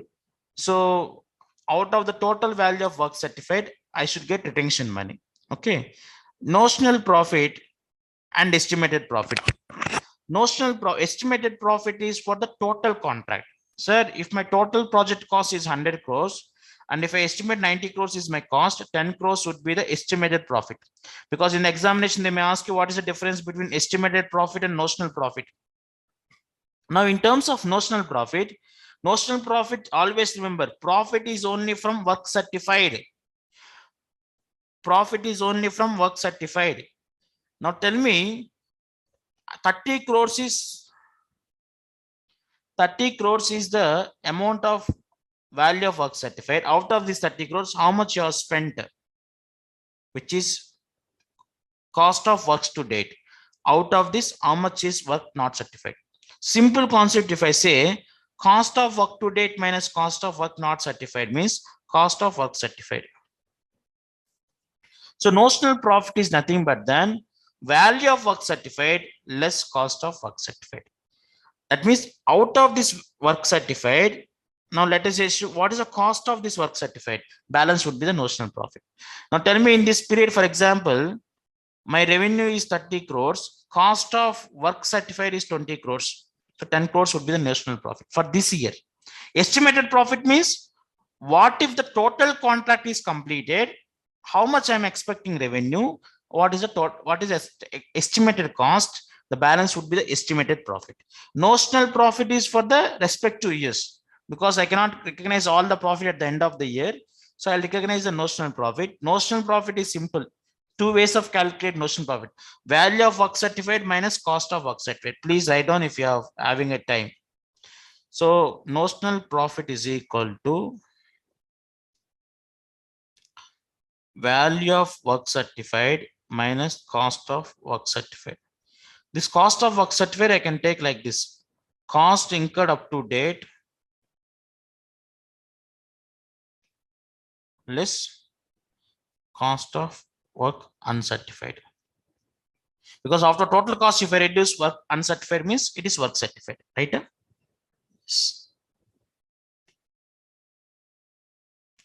So estimated profit is total contract price minus estimated total cost. Notional profit is different and estimated profit is different. Specimen of contract account with a few items. The cost of work uncertified may be ascertained as follows.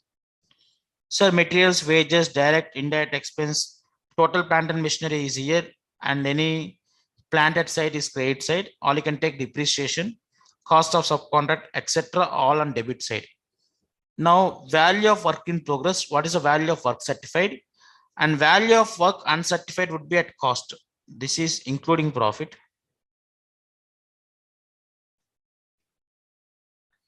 This is including profit. This is works uncertified. This is work certified. So the balance would be the costing P&L, which is to be taken to profit and loss account.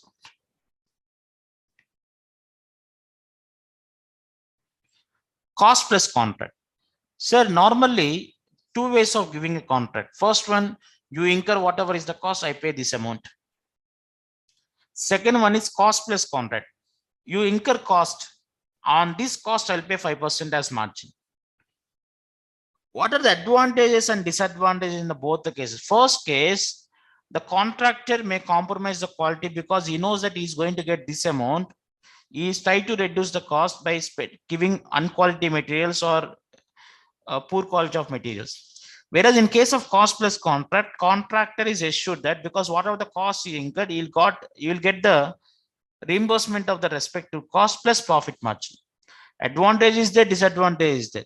Advantage is that contract is assured a fixed percentage of profit, because if I spend 100 crores, 5% means 5 crores is profit. Useful when work to be done is not definitely fixed at the time of making the estimate.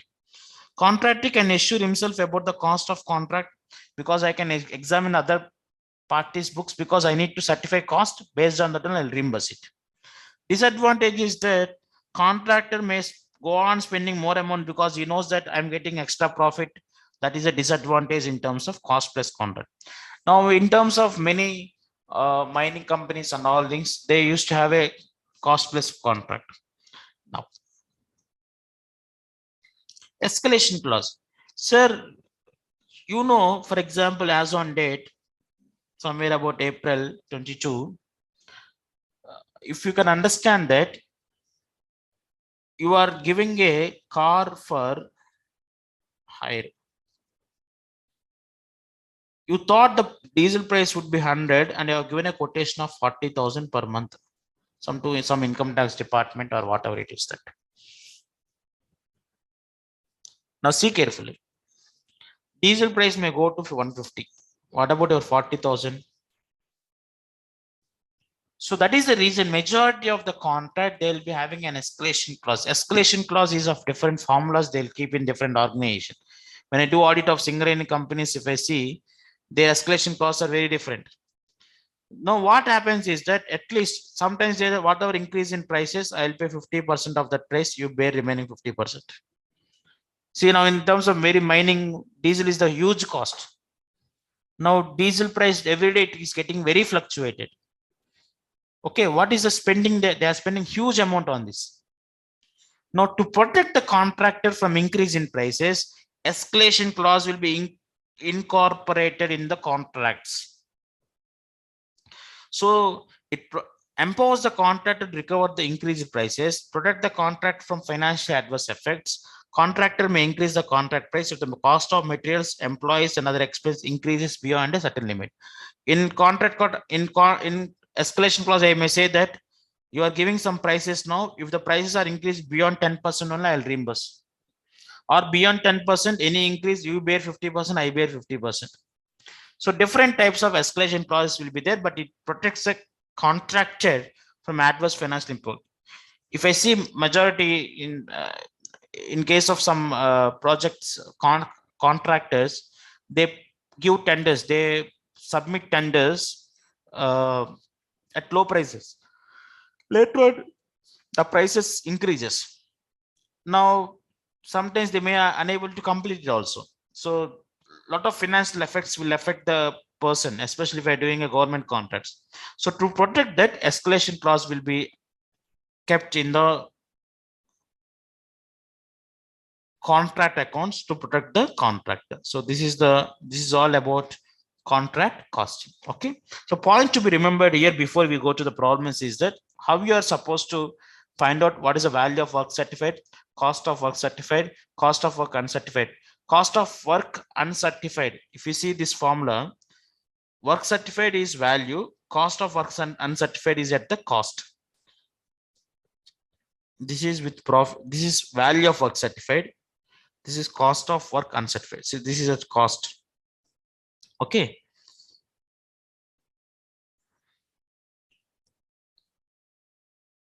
Now, this is all important and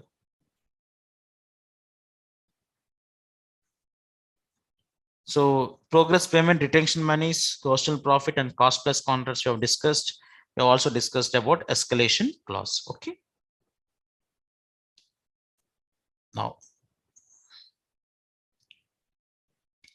so let me move to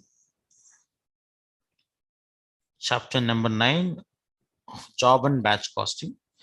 Question number 2 is about job costing. So simple. A shop floor supervisor of a small factory presented the following cost for job number 303 to determine the selling price. Materials, direct wages at 18 hours at 2.5, chargeable expense 5, 1/3 of expense cost 40, total amount is 160. Now for department X, Y and Z, you may have some overheads amount. Analysis of profit and loss account for the year given. Sales returns 2,50,000, materials issued 1,50,000, direct wages 30,000, special store items 4,000, overheads 5,000, 9,000 and 2,000. Total work cost is 2 lakhs. Gross profit is 50,000. So selling expense is 20. Net profit is how much amount? 30,000. It is also noted that average hourly rates of 3 department XYZ are what? Similar. You are required to prepare a job cost sheet. Calculate the entire revised cost using 2009 actual figures as basis. Add 20% of the total cost to determine what a selling price. So chargeable expense is given 120. So they assume 1/3 of expense for cost, which is not exactly correct. You should go as based on this overheads amount. Okay. So I'll take it to the solution. See here. So they are directly taken 1/3 of the total cost. So that is not correct. So what did they do is that, so direct material, direct wages and chargeable expense are correct. They are not considered overheads. How will you calculate the overheads in this case?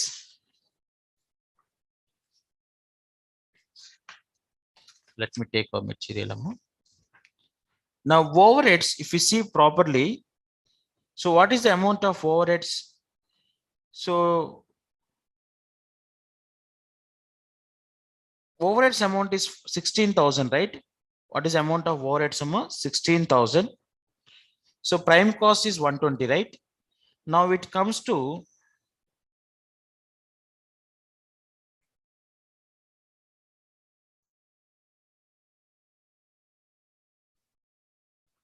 now.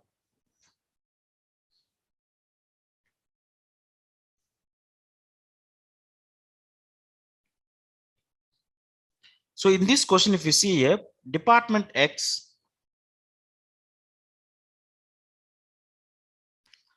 how did they calculate overheads? If you see the based on actual figures of 2009, department X, how much amount? 5,000. What is the total direct wages of department X? 10,000 into what is the department wages amount? 20. So you are getting 10 rupees. For department Y, what is the amount of 2009 basis? 9,000. What is the total amount of direct wages? Because I am recovering overheads based on direct labor. What is the cost of year 15? So you'll get 11.25. Department Z 2.5. Total amount 143.75. Selling expense 20,000 you have incurred, correct? So on total works cost 10% of selling expense. Similarly here works cost 143.75. 10% I've considered. So total cost would be 158.125. For that you have added a profit. How much they said profit? add 20% on total cost to determine the selling price. So you got the selling price of the job to be 189.25. Okay. So this is the important point is that how to calculate overheads. Overheads are recovered based on direct wages.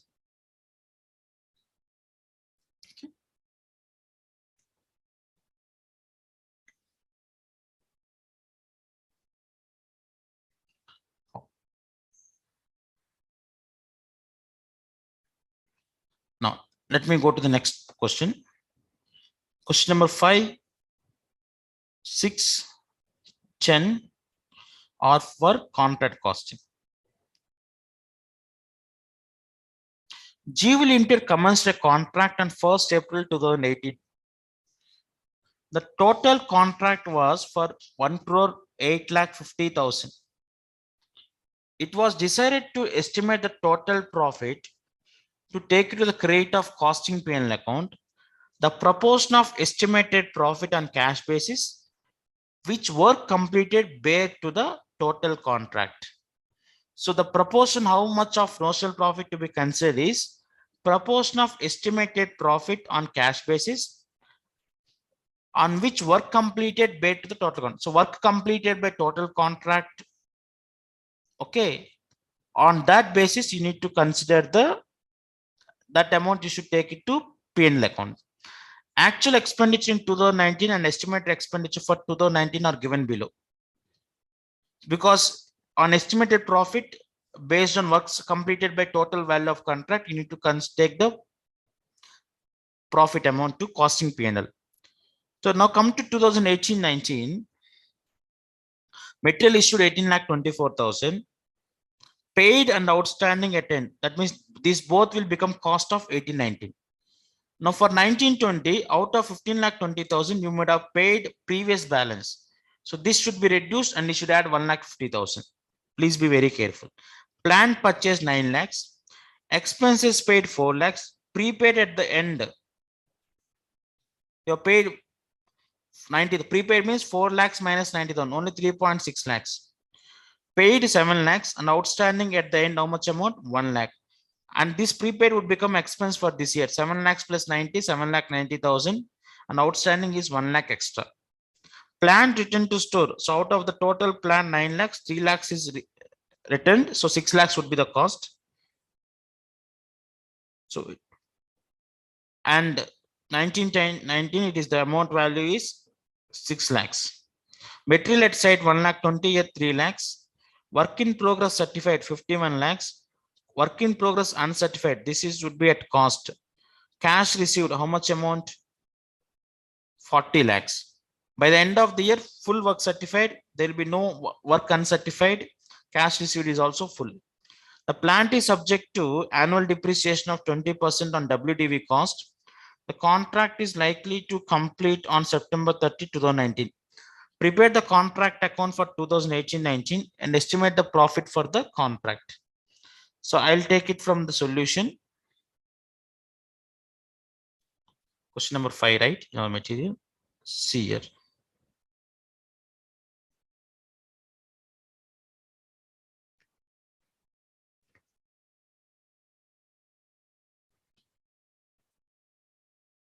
This question, right? So materials 18,24,000. Wages paid 12,20,000. You need to add 96,000. This is question number 5. So outstanding wages added. Sundry expense, how much amount? 4 lakhs. Prepaid you have reduced. The cost is only 3,10,000. Plant purchase 9 lakhs. Plant at site is 6 lakhs because 3 lakhs store sent to plant. So balance is only 6 lakhs. Depreciation, how much depreciation? 20% on WDV cost. So 6 lakhs into 20%. So 1,20,000. Now plant return to store 3 lakhs. On 3 lakhs depreciation is 60,000, right? 2,40,000 only transferred. Materials at site. That means total depreciation is 60 plus 1,20,000. How much amount? 1,80,000. 9 lakhs into 20%, 1,80,000. I have shown separately. Materials at site 12 lakhs. What is the value of work certified? 51 lakhs. Cost of work uncertified 1,60,000. So this is the notional profit. for the first year. Second year, you need to calculate total estimated profit. Materials carried down how much amount? Previous last year materials at site will be the opening balance 1,20,000. Plant at carried down because this is carried on 4,80,000. Value of work certified and cost of work certified would be the balance for the opening balance for the current year. Correct? No. Last year WIP, current year opening WIP. How much current year are paid? 15,20,000 are paid. Outstanding wages 1,50,000. Last year outstanding wages you'd have paid from the last current 15,20,000 or reduced this. Sundry expense 7 lakhs you have paid. Last year prepaid 90,000 to be added. Current year outstanding 1 lakh to be added. Okay. Planned returns to how much amount? Planned returns to store 4,80,000 and depreciation is on 6 months only. So 6 months means 10%, 48,000. Materials at site 3 lakhs. What is the total value of cost of work certified would be total value of the contract how much? 1,08,50,000 because uncertified would be 0. So what is our notional profit? 2,000. So total estimated profit would be 17,50,000 plus 2,000, 17,52,000. So this is the estimated profit of the contract. Clear? Right. Come to question number 6. Compute the estimated profit on contract which has been 90% complete from the following particulars. Total expenditure up to date 22,50,000. Estimated further expenditure to complete the contract 2,50,000. Contract price 32,50,000. Work certified 27,50,000. Work uncertified 1,75,000. Cash received how much amount? 21,25,000. So how will you calculate the estimated profit on contract? So estimated profit, total contract price how much amount? If it is normal 90%, we'll consider total contract price how much amount? 32,50,000. Correct? Out of this 32,50,000, what is the cost of work certified? And what is the total estimated expenditure? Expenditure incurred up to date and further expenditure. So out of 32,50,000 estimated profit, total I am expecting my contract price to be 32,50,000. Out of this, how much cost is already incurred? 22,50,000. That includes both cost of work certified and value of cost of work uncertified also. So this 22,50,000 includes cost of work certified, cost of work uncertified. So further expenditure is 2,50,000. Estimated profit would be 7,50,000. If they ask you notional profit, what is the value of work certified? Value of work certified is 27,50,000 minus cost of work certified. How will you get cost of work certified? What is the cost incurred up to date? 22,50,000 minus cost of work uncertified 1,75,000 because it is already in the cost. So 22,50,000 minus 1,75,000 is 20,75,000. So 27,50,000 and so the balance would be the notional profit. So this is estimated profit, this is notional profit. Okay. Next one. Problem number 10.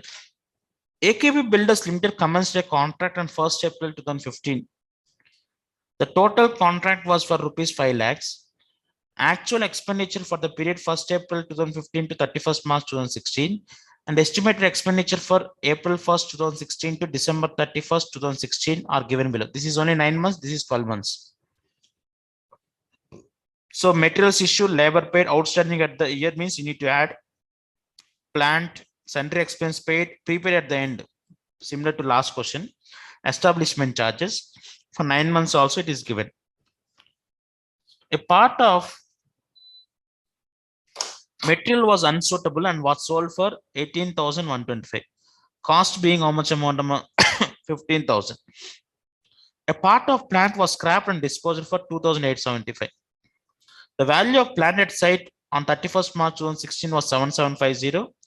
Value of materials at site was 4,250. Cash received on account to date was 1,75,000, represents 80% of the work certified. The cost of work uncertified was valued to be 27,375. The contractor estimated further expenditure that would be incurred on completion of the contract. The contract would be completed by 31st December 2016. Further sum of 31,250 to be spent on plant and residual plant would be 3,750. Established charges would cost the same amount per month as in the previous year. 10,800 would be sufficient to provide for watermark contingencies. Contingencies also you're supposed to include it. Now, simple question.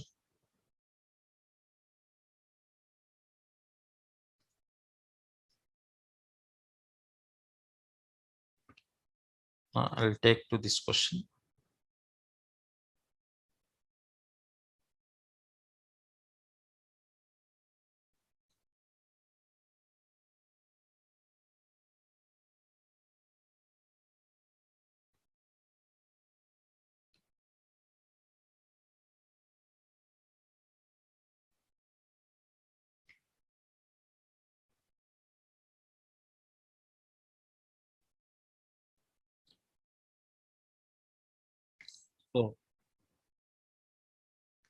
So this is ICA material question. So materials issued how much? 90,000. Wages paid 75,000 for we need to add outstanding amount. Plant, what is amount? 25,000. Sundry expense, prepare your reduced. Establishment charges 14,625. Materials you sold how much amount? 18,125. Because profit are not recognized separately, so it includes profit also. Plant sold how much amount? 2875. Plant at site how much amount? 7750. Because out of 25,000, 15,000 is this cost. 2875. The balance would be the 7,750. Correct? Because plant 25,000 minus 2875, 22,125.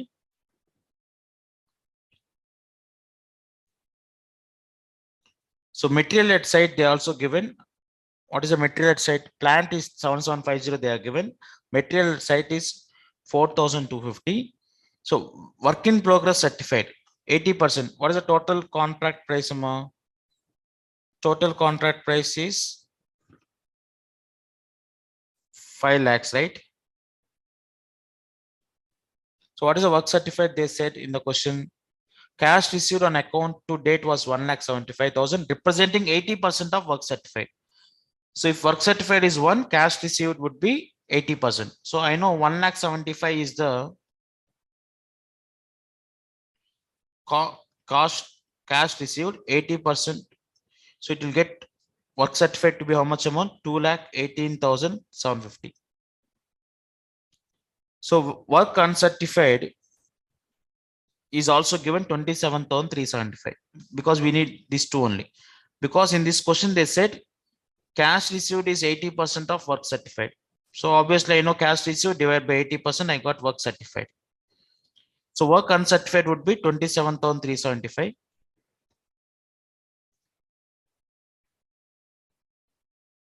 So notional profit is 58,500. And costing P&L, whatever is that material sold amount that I have taken to P&L account here. Otherwise, if you write 15,000, no need to write 3,125 here. So it is better you write on total amount. Debit side you transfer to P&L account. So this is important, which you have missed in the examination. Okay. So notional profit for the year is 58,500. Earlier we used to have 30%, 40% completion, different formulas. That is not there in the CA Inter syllabus.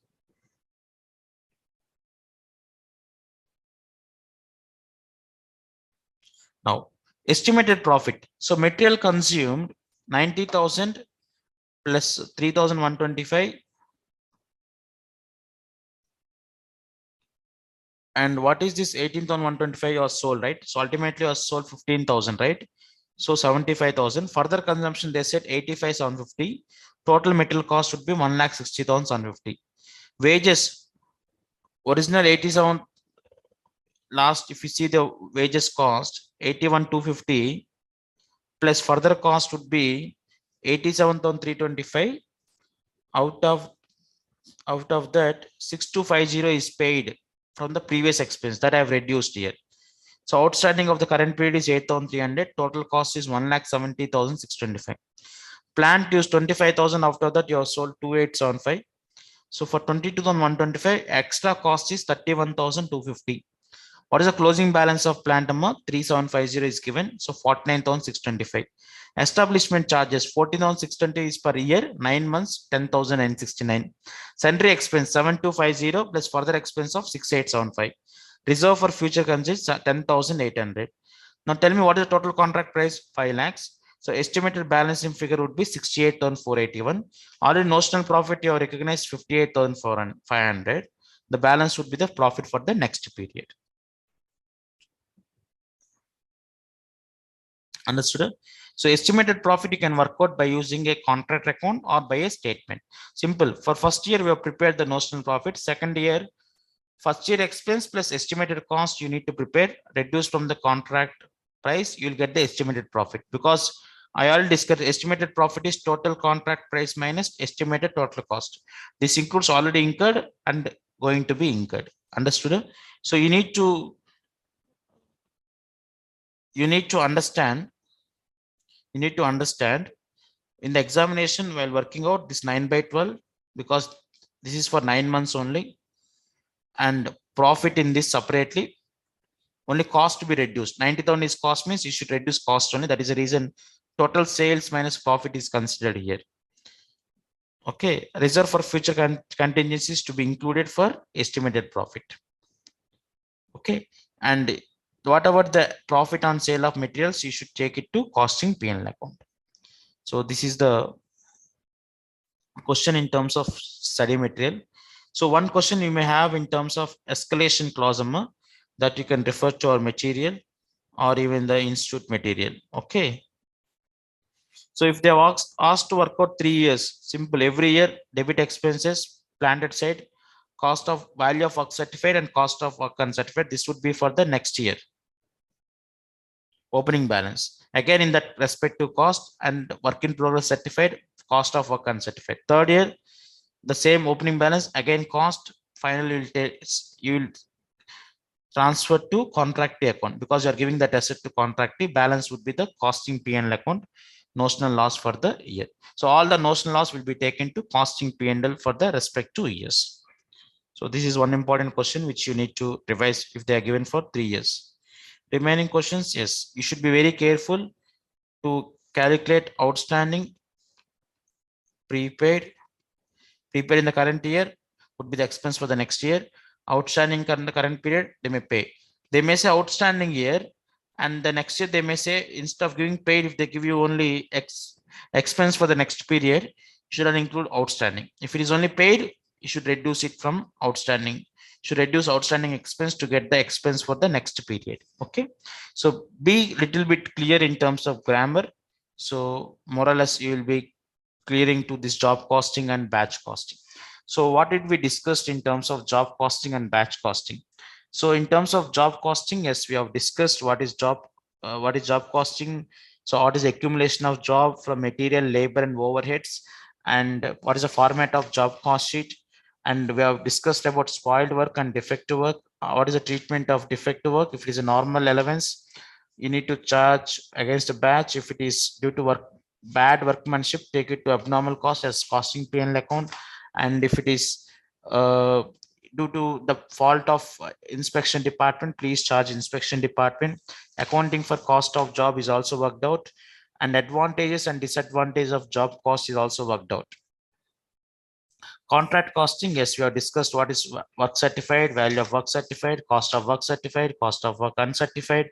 Cost of work uncertified would be at the cost amount, retention amount, progress payments with different questions. We also discussed cost plus contract. We have discussed escalation clause and respective questions. The questions may be to work out the contract account for 3 years, they may give you, or notional profit is different and estimated profit is different.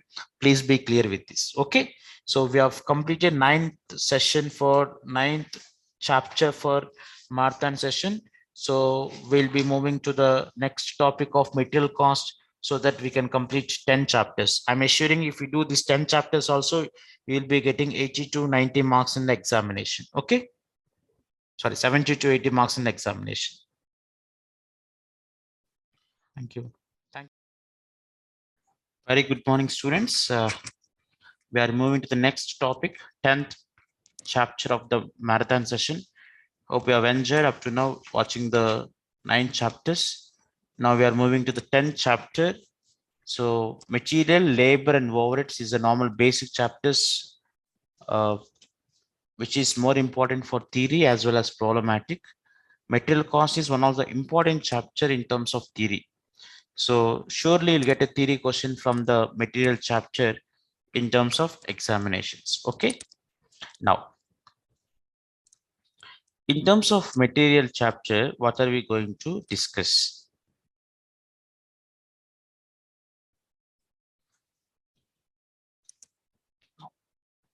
So it is better you look after our material. So it is 100% covered in with respect to our material.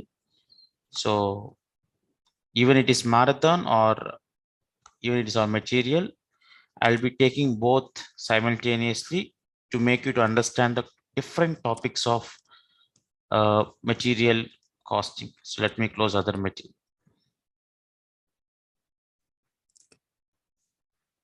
Now, so in basically what is there in terms of material cost? So first one is material procurement, how the materials are valued,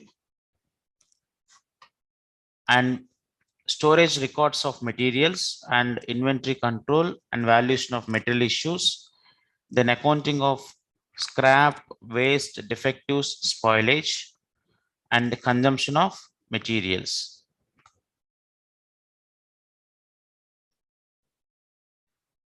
Now,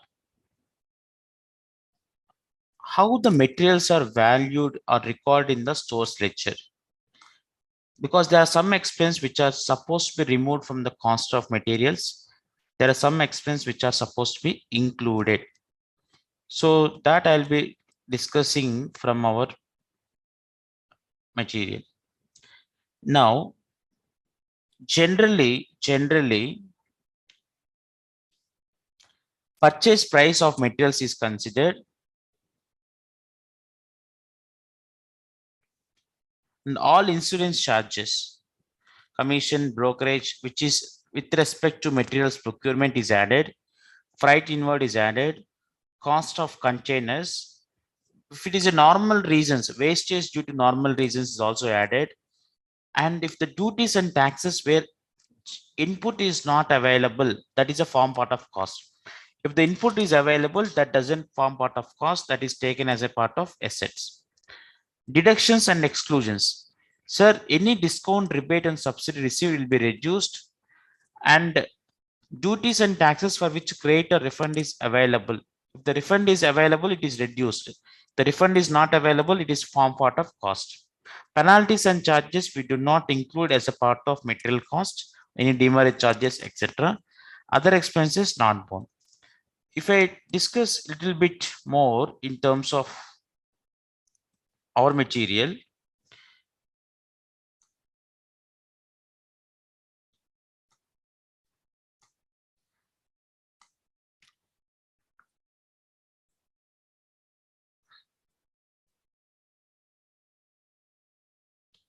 so trade discount will reduce it from the cost of the invoice. Quantity discount, like trade discount, quantity discount is also shown as a deduction from invoice. Cash discount is not cash discount is not deducted from purchase price. The reason is that cash discount is given for early payment of amount to reduce the interest cost. So cash discount should not be deducted from the purchase price. Subsidy grant and receipts is supposed to be reduced from the cost of purchase. Duties and taxes, if it is refundable, doesn't form part of cost. If it is not refundable, it is form part of cost. Penalty and charges, any penalties and charges is doesn't form part of cost because those are abnormal costs that should be taken directly to costing, profit and loss account. Other expense like insurance charges during goods in transit is form part of cost. Commission or brokerage paid to procure the material is part of cost. Freight inward is part of cost. Cost of containers, very important in terms of examination. Treatment of cost of containers, non-returnable containers and returnable containers. If the containers is added with the cost of purchase of materials because non-returnable, so that is a form part of cost of purchase. If returnable containers are there, so the amount doesn't form part of cost, only shortfall. For example, your cost is 100 but you got only 50 rupees, so 50 rupees would be the cost. So that is a concept of cost of containers. Shortage, shortage due to normal reasons, shortage due to abnormal reasons. If shortage is materials is due to normal reasons, it doesn't form, it is form part of cost. For example, you procured oil to sell in the pump, you know that 5% is normal loss. Now for 100 units, if the cost is 100, 5 is normal loss. Now for 95 units also cost is how much amount? 100. So the amount of this 500 should be recovered from good units. It is due to normal reasons. Shortage is due to abnormal reasons. Please take that amount to profit and loss account. Now if it is abnormal reason, what is the cost of 95 units? 95 rupees only. This 5 will be taken to costing profit and loss account. Okay. Now, how the material is procured, sir? First one, you should get a bill of material. So for this product or for this production, what are the total requirement of material is required? That is called BOM. So first BOM is done.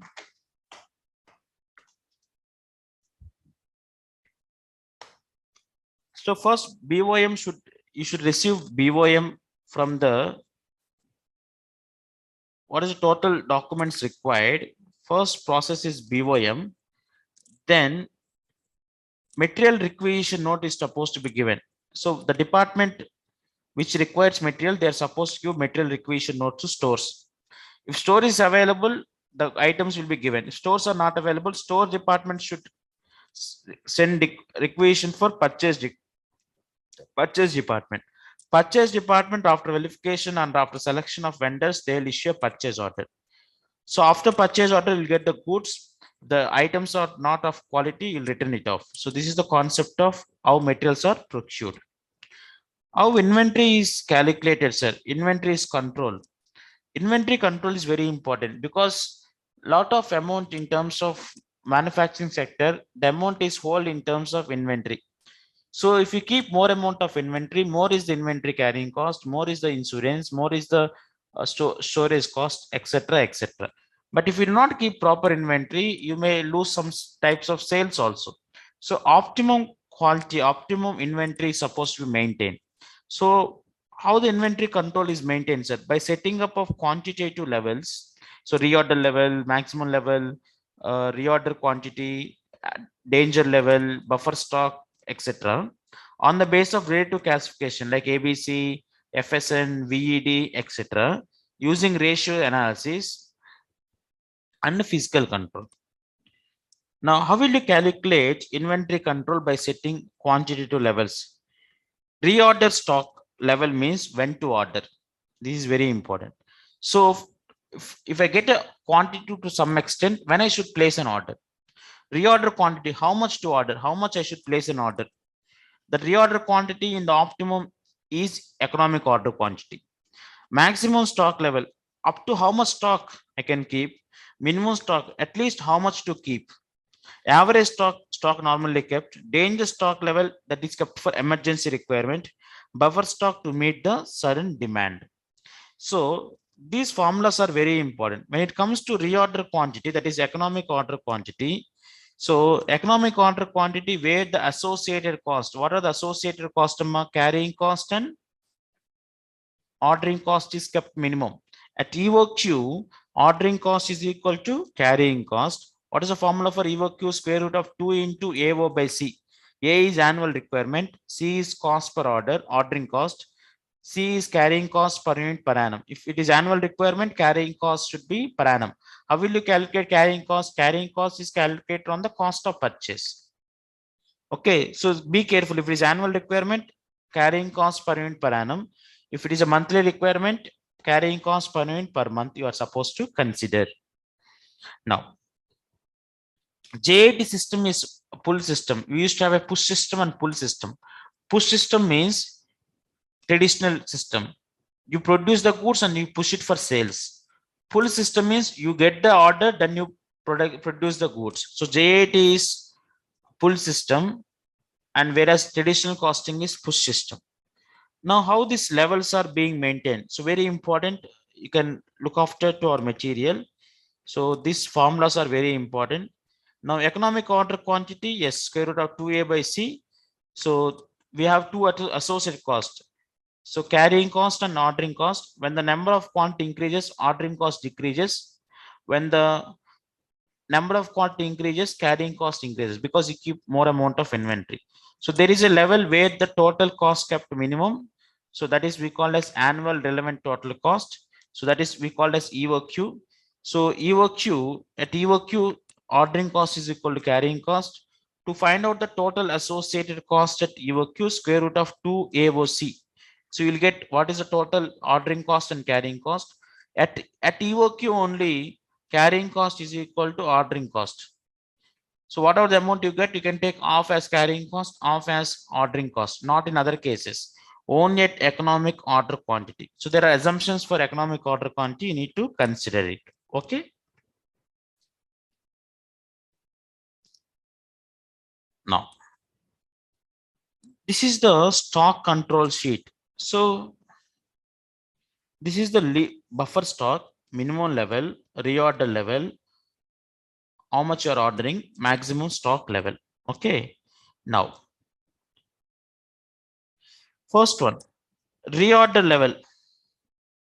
Reorder level tooling. Sir, at what level I should reorder?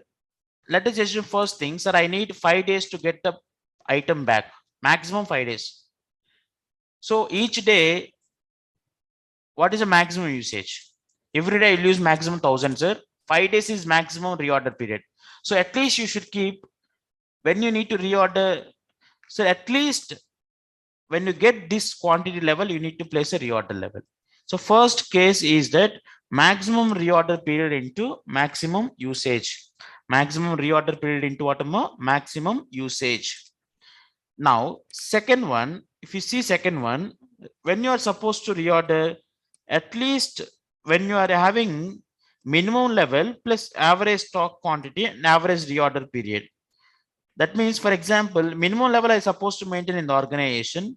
Now, instead of maximum period, I'll take what is the average rate of consumption and what is the average lead time. Lead time is placing an order and receiving the item. First one is extreme, maximum. Sir, if you are thinking that I'll get units in 5 days, please be conservative. So five days, what is the maximum usage? When your stock reaches this quantity, you place an order. That's the first one. Second one is you need to maintain minimum level, sir. Plus, instead of maximum, what is the average consumption and what is the average time to obtain fresh supplies? That is average lead time. So there is a formula. Now from this formula, reorder level is equal to minimum level plus average consumption into average lead period. Now minimum level is equal to reorder level minus average consumption into average lead period. That is the minimum level formula. So from this formula only we can derive the minimum level formula. Maximum level. So what is the maximum level? So if you see the maximum level, this is reorder level, this is reorder quantity plus minimum consumption minus minimum reorder period. Because after this total reorder level, I'll reduce this minimum level. Okay.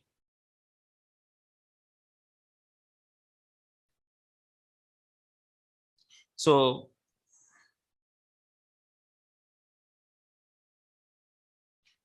maximum level is equal to reorder level plus reorder quantity minus minimum consumption minus into minimum reorder period. So this is the minimum stock you always keep. So total, because in terms of reorder level, you'll have minimum level, right? So in the reorder level, you need to reduce the minimum consumption. So maximum level is equal to reorder level plus reorder quantity minus minimum consumption into minimum reorder point. The first reorder level, please speak with me. Reorder level is equal to maximum usage into maximum lead period. Second way, minimum consumption plus average consumption, minimum level plus average consumption into average lead time. From this formula only can derive the minimum level. Maximum level is reorder level plus reorder quantity minus maximum minimum consumption into minimum reorder point. Average inventory level, half of the maximum level plus minimum level, or minimum level plus half of the reorder quantity. So two formulas. So minimum level plus half of the reorder quantity. So you measure times, you'll be using this formula. So average inventory is equal to minimum level plus half of the reorder quantity. Reorder quantity is not equal to EOQ. You can order either in EOQ quantity or some other quantities. At EOQ, the cost is less. That's it. The associated cost with the purchase, that is carrying cost and ordering cost, will be kept minimum. Next one.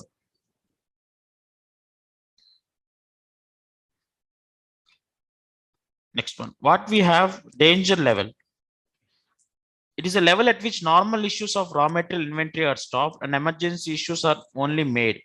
So that means when your quantity reaches danger level, that is for emergency purchase. So beyond that, stock should not go down.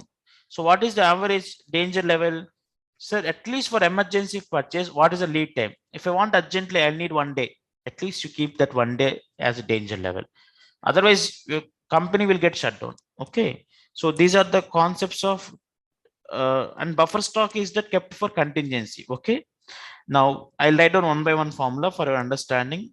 So first one,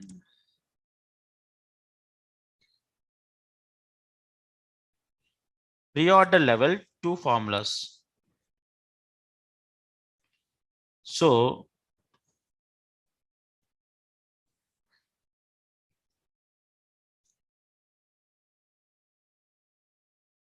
very important, they can ask for reorder level is equal to maximum reorder period into maximum usage, or minimum level plus average lead time into average consumption. So from this minimum level is equal to reorder level minus average consumption into average lead period. Next point, our maximum level. What is the maximum reorder level plus reorder quantity minus minimum consumption into minimum reorder period? Average inventory, half of the minimum level plus maximum level, or minimum level plus half of the reorder quantity. Danger level, emergency lead time into average consumption. This all formulas are derived from the stock controls chart. Buffer stock, which is kept for contingency. Okay. Now, next one. On the basis of relative classification, ABC analysis. On the base of value and frequency of inventory. We also speak many times ABC analysis. So what is ABC analysis here is that there are some items which the quantity is less and value is more. There are some items where quantity is more and value is less. So that is the concept of ABC analysis. So here normally 70, 20, 10% will be there. So quantity is 70 means value is 10. If the quantity is 20 means value is 20. If the quantity is 10, value would be 70%, because in some organization, so like for example in our house we have a number of items, but gold value when compared to other items would be more. So that is the ABC analysis. You need to control your items based on ABC analysis. More focus on those items where value is more and quantity is less. Next one, we have other analysis, HML. In this, all items are classified into high price, medium price, and low cost items. So high price items are given more value, more control. VED, items are classified as vital, essential, and desirable. So this system is particularly in terms of spare parts inventory. So if there is some vital items, vital tools, if that is not available urgently, your production may get shut down. So that is one way. FSN, fast moving, slow moving, and non-moving. That is one way of classification. Golf, government supply, ordinary supply, local supply, and foreign supply. Because if it's local supply, you can get items fastly. Foreign supply need more amount of time, like that. source seasonal items and unseasonal off-seasonal items. So these are the ways of classification. Just in time, I already discussed demand pull system. So because in terms of Maruti, if you see, they always ask their vendors to be within their vicinity so that they don't hold the inventory. Whenever they require, they place the order, they try to reduce the cost. Now, using ratio analysis, input output ratio, how much input to be given, how much is the actual output. Inventory turnover ratio is very important. Cost of material consumed during the period divided by cost of average stock held during the period. That is inventory turnover ratio. So if number of days, if you want to calculate 365 divided by inventory turnover ratio, you'll get number of days. Okay. So inventory turnover ratio is cost of material consumed during the period. What is material consumed? Opening stock plus purchase minus closing stock. Average stock 1/2 of opening stock plus closing stock. Now, in terms of physical control,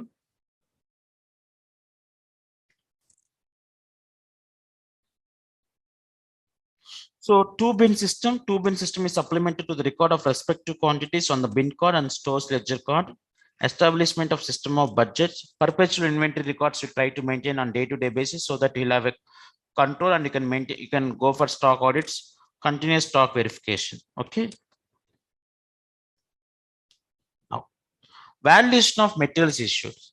So there are number of methods: cost price method, average price method, market price methods, and notional price methods. So cost price method, specific price method. So if you can able to do specific price method, please go. AS2 also allows. Specific price method means when you know each cost of the material is this cost, you record at that price only.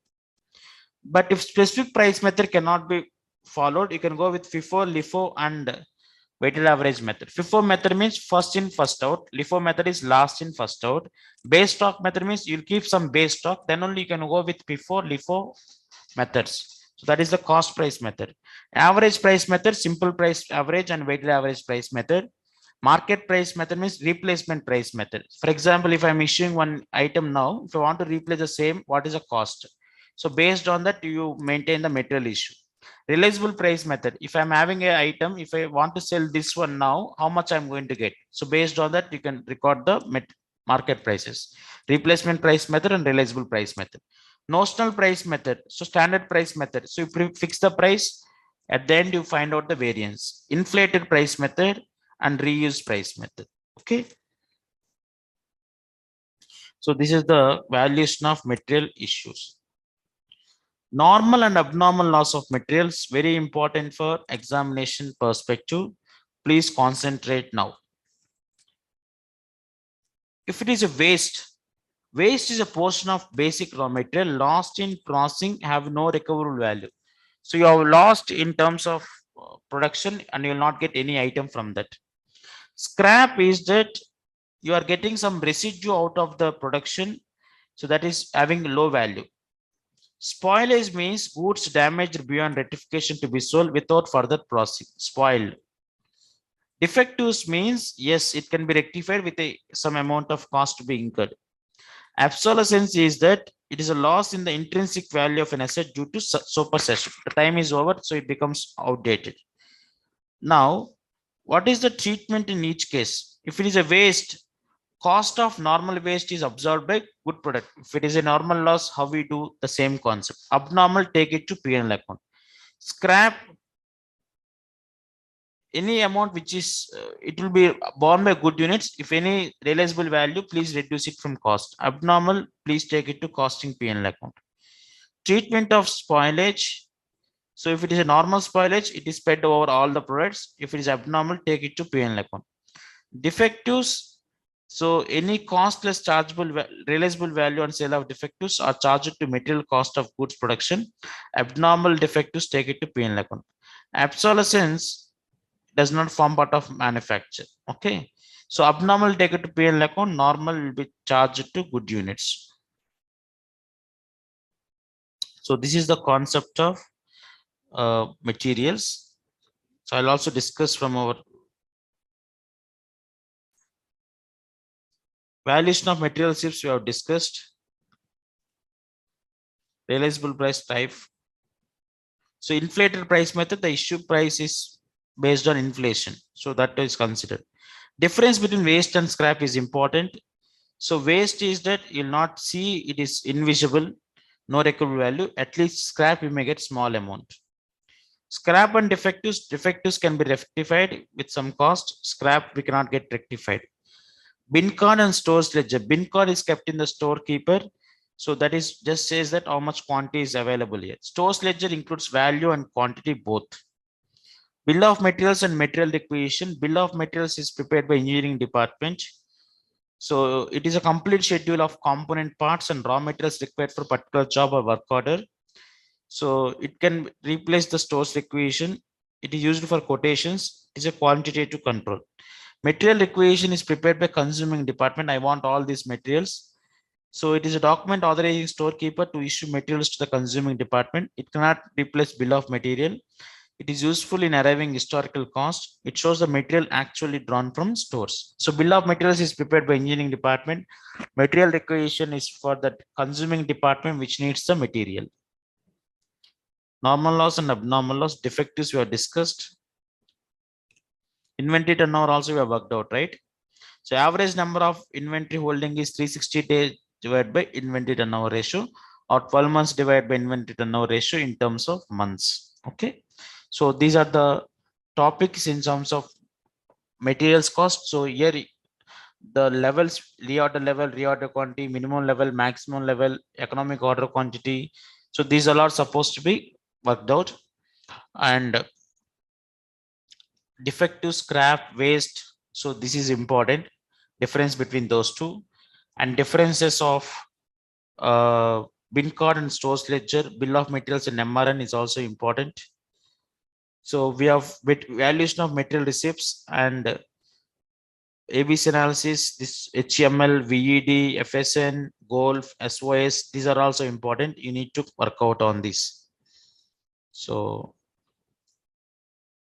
and what the cost to be incurred and what is the valuation of material receipts is supposed to be considered. So this is the total concept of material cost. Okay.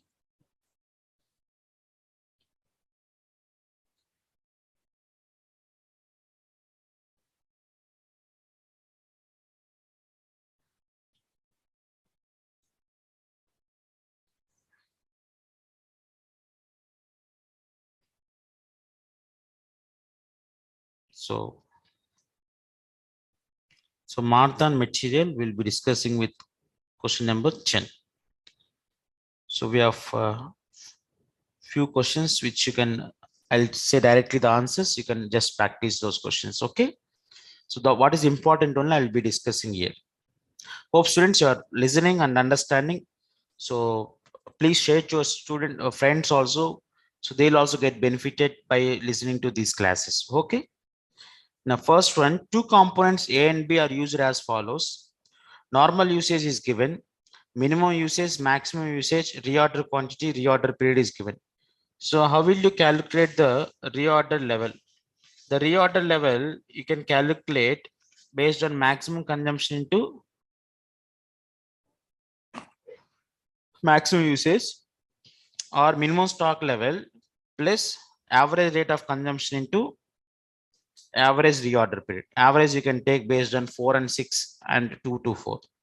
Minimum level from reorder level you can work out. Maximum level how will you get maximum level amount? Reorder level plus reorder quantity minus minimum consumption, minimum reorder period.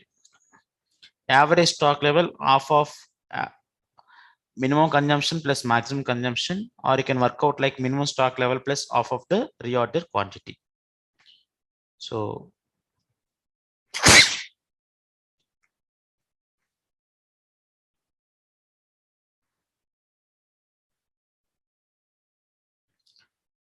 I'll open those questions also. So which question number? Question number 2, right?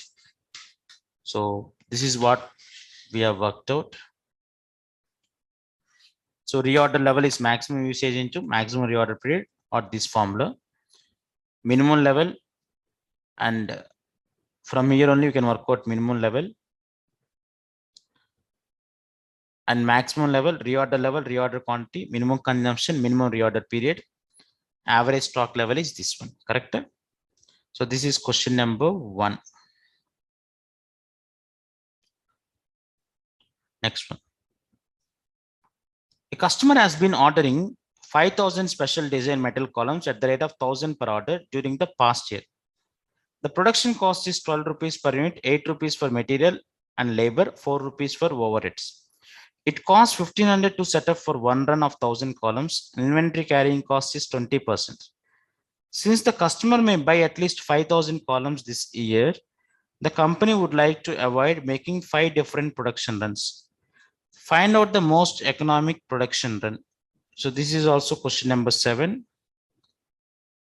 So most economic production run is EBQ, square root of 2 into what is annual demand number? 5,000 units into 1,500 divided by carrying cost per unit per annum. So which you are getting 2,500 units. Okay, so this answer.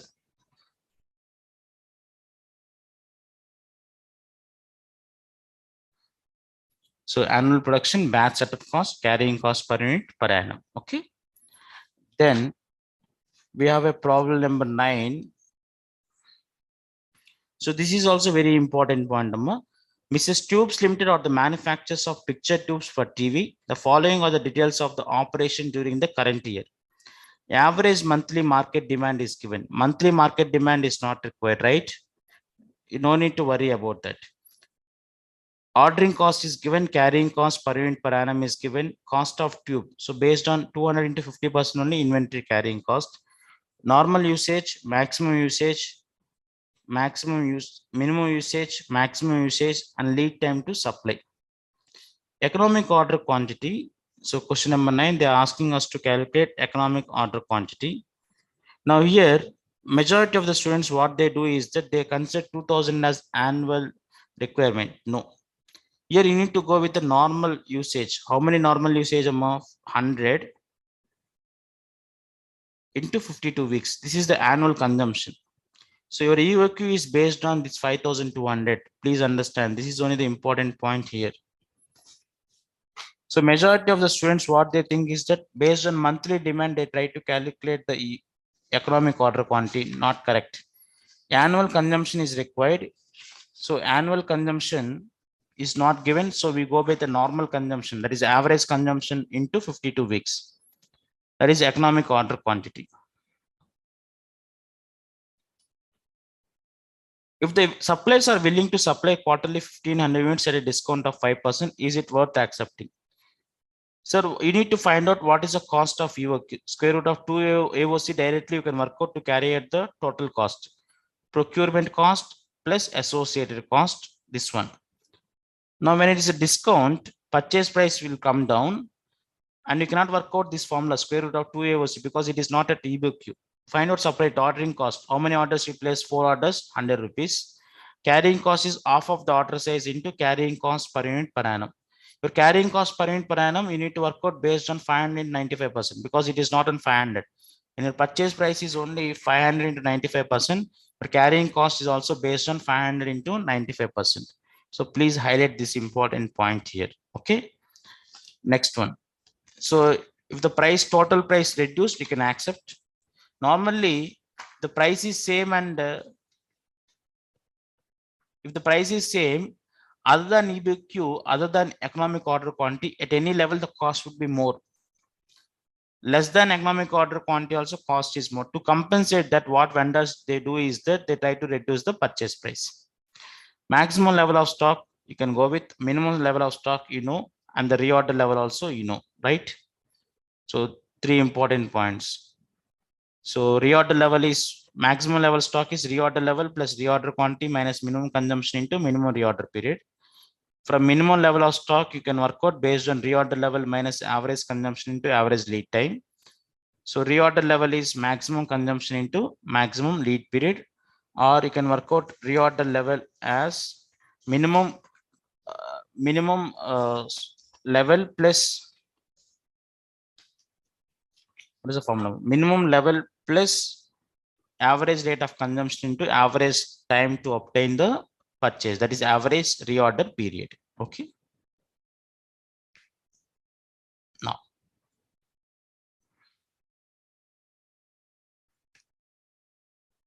question number 30, I'll move, then I'll go to question number 12.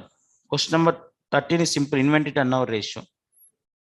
Cost of raw material consumed, opening stock plus purchase minus closing stock divided by opening stock and closing stock, average stock. Number of days for which the inventory is old. 12 months, 360 days divided by inventory turnover ratio. If it is in months, 12 months divided by inventory turnover ratio. So this is the average inventory holding period, correct? So 360 days divided by or 365 days divided by inventory turnover ratio. That is you need to apply for problem number 30. Problem number 12, normally it is a little complicated, and in the examination, if they wanted to give complicated, they look after these questions. Come on, students. IPL Limited uses a small casting in one of its finished products. The castings are purchased from a foundry. IPL Limited purchases 54,000 castings per year at a cost of 800 per casting. The casting are used evenly throughout the year in the production process on a 360 day per year basis. The company estimates that it costs 9,000 to place a single purchase order and about 300 to carry one casting in an inventory for a year. So carrying cost per unit per annum, 300. The high carrying cost resulted from the need to keep the castings in carefully controlled temperature and humidity conditions from the high cost of insurance. Delivery from the foundry generally takes 6 days, but it can take as much as 10 days. The delays of delivery time and percentage of their occurrence are shown in the following tabulation. Compute the economic order quantity. So economic order quantity square root of 2 into 54,000 into carrying cost 300. Sorry, ordering cost is 900 divided by carrying cost 300 square root. You will get the answer for question number 12. Question number 12, this one. So square root of 2 into 54,000 into 9,000 divided by 300, 1,800 castings. To this is simple. Next point. Assume the company is willing to assume 15% risk of being out of stock. 15% being out of stock. What would be the safety stock and the reorder period?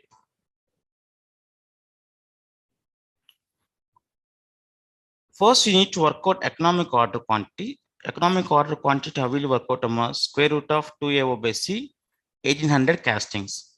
Second point is very important. Assume the company is willing to assume 15% of risk being out of stock. What is the safety stock and the reorder period? Now see here, what is the normal minimum lead time? 6 days. Maximum lead time, how much amount? 10 days.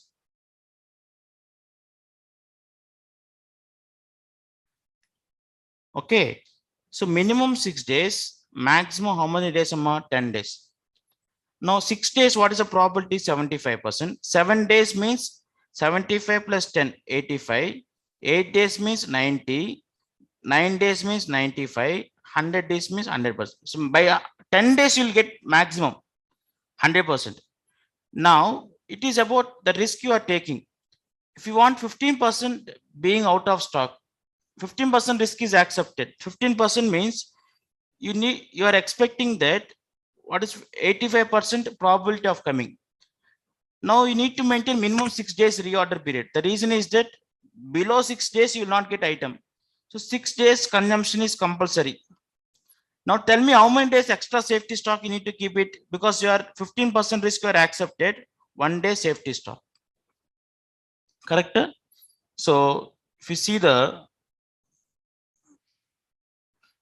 point here, if safety stock, if company assumes 15%, you need to maintain for 1 day, because 6 days is minimum you need to maintain. 6 days you'll get only 75% probability. To get 85%, 1 day you need to maintain safety stock. 1 day means how many units? 150. Reorder point, safety stock is 150. Reorder point, minimum level plus average consumption into average lead time. What is average consumption per day? 150 units. How will you get 150? 54,000 divided by 300. So 360 here. 360. So 54,000 divided by 360. Per day, how much amount? 150. So one day you'll keep safety stock because you are taking a risk of 15%. So total will be 6 plus 7, 7 days, 1050 castings. Next, if the safety stock, if company assumes 5%, so you want to take only 5% risk. That means 9 days. 6 days minimum. Extra how many days safety stock you need to maintain? 3 days. 3 into 150. How much amount? 450 castings. Then what would be the reorder period? So total for 9 days I need to keep minimum. So 1350. Fourth one, if assume 5% out of risk, that is 9 days, what would be the total cost of ordering and carrying inventory cost per year? Sir, you are placing to order based on EBQ, economic order quantity, EOQ. So 30 orders, ordering cost is 30 into 9,000. Carrying cost, what is carrying cost per unit per annum? So carrying cost is 450 is minimum because 5% you wanted to take the risk. That means 6 days is minimum, sir. Safety stock this is. For extra 3 days, I need to maintain stock. 3 into 150, how much amount? 450. So 450 stock is safety stock plus half of the order size into carrying cost per unit per annum. So you'll get 4,05,000. Very important this point. Sir, when you're taking a risk, sir, 6 days means 75% probability. 7 days means more than 75 or less than 75. You're getting more. 10% extra between 6 to 7. 75 plus 10, how much amount? 85. 8 days, 90%. 9 days, 95. If you want to take 25% risk means you'll keep only safety stock for 6 days. If you want to take 15% risk out of being stock, 15% stock, 15% of risk being out of stock. So 15% risk I can take, sir. That means I should get conformity of 85%. So that means 7 days. 6 days minimum you need to keep. So when you want to take risk of only 15%, 1 day safety stock. If you want 10% risk, 2 days safety stock. Only 5% risk, 3 days safety stock. I don't want to take any risk, sir. Keep 10 days safety stock. Okay. So this is very important. And refer to the original data and assuming that process range in the company reduce its cost of placing a purchase order only to 600. In addition, company estimates that when the waste and inefficiency caused by inventories are considered, true carrying cost is 720 per unit.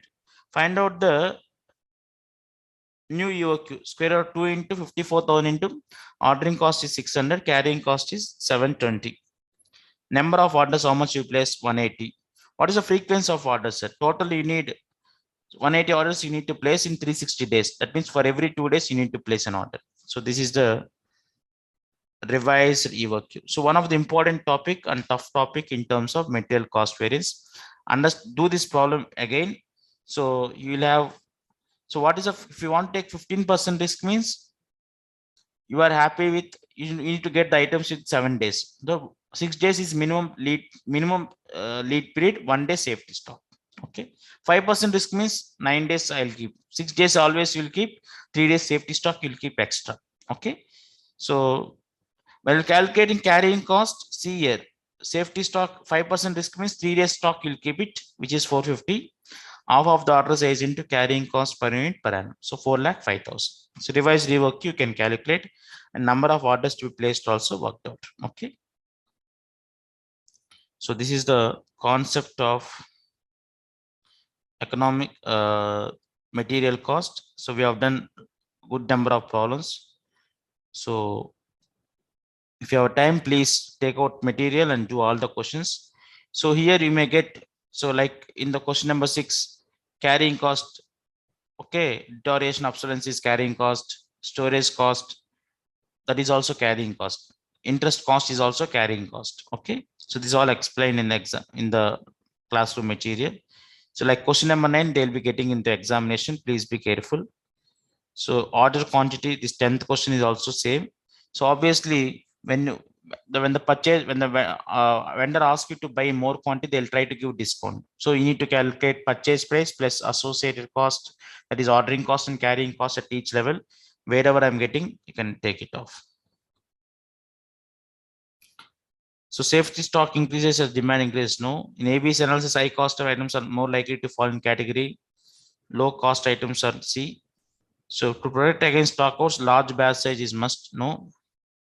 So to stock, you need to keep more amount of stock. That is important. Question number 11 also we have discovered. See, not true, not true. So only third point is true. You need to keep loss stack because you don't want any stockouts. UOQ is based on balancing between inventory carrying cost and not shortage cost, ordering cost. Lead time is a time interval elapsing between placement of replenished order and receipt of last installment against the order. No, it is about placing the new order and next installment of order. So second point also, if you see in ABC, changes with cost and consumption of items. Okay, so this is the point questions to be true or false. 12th question you have worked out. 13th question also you can work it out. So 15th is similar to that. So lot size if changed, what is extra cost? So you always remember these two formulas here. So ordering cost, manual working you can do. So number of orders into ordering cost. Carrying cost is half of average inventory into carrying cost per unit per annum. Why I'm taking average is that the assumption REVOQ says that lead time should be 0. That means you should place order only it becomes 0. So sometimes I may have 100, 90, 80 to 0. So I always keep off of the stock. That is assumption under EVOQ. Okay.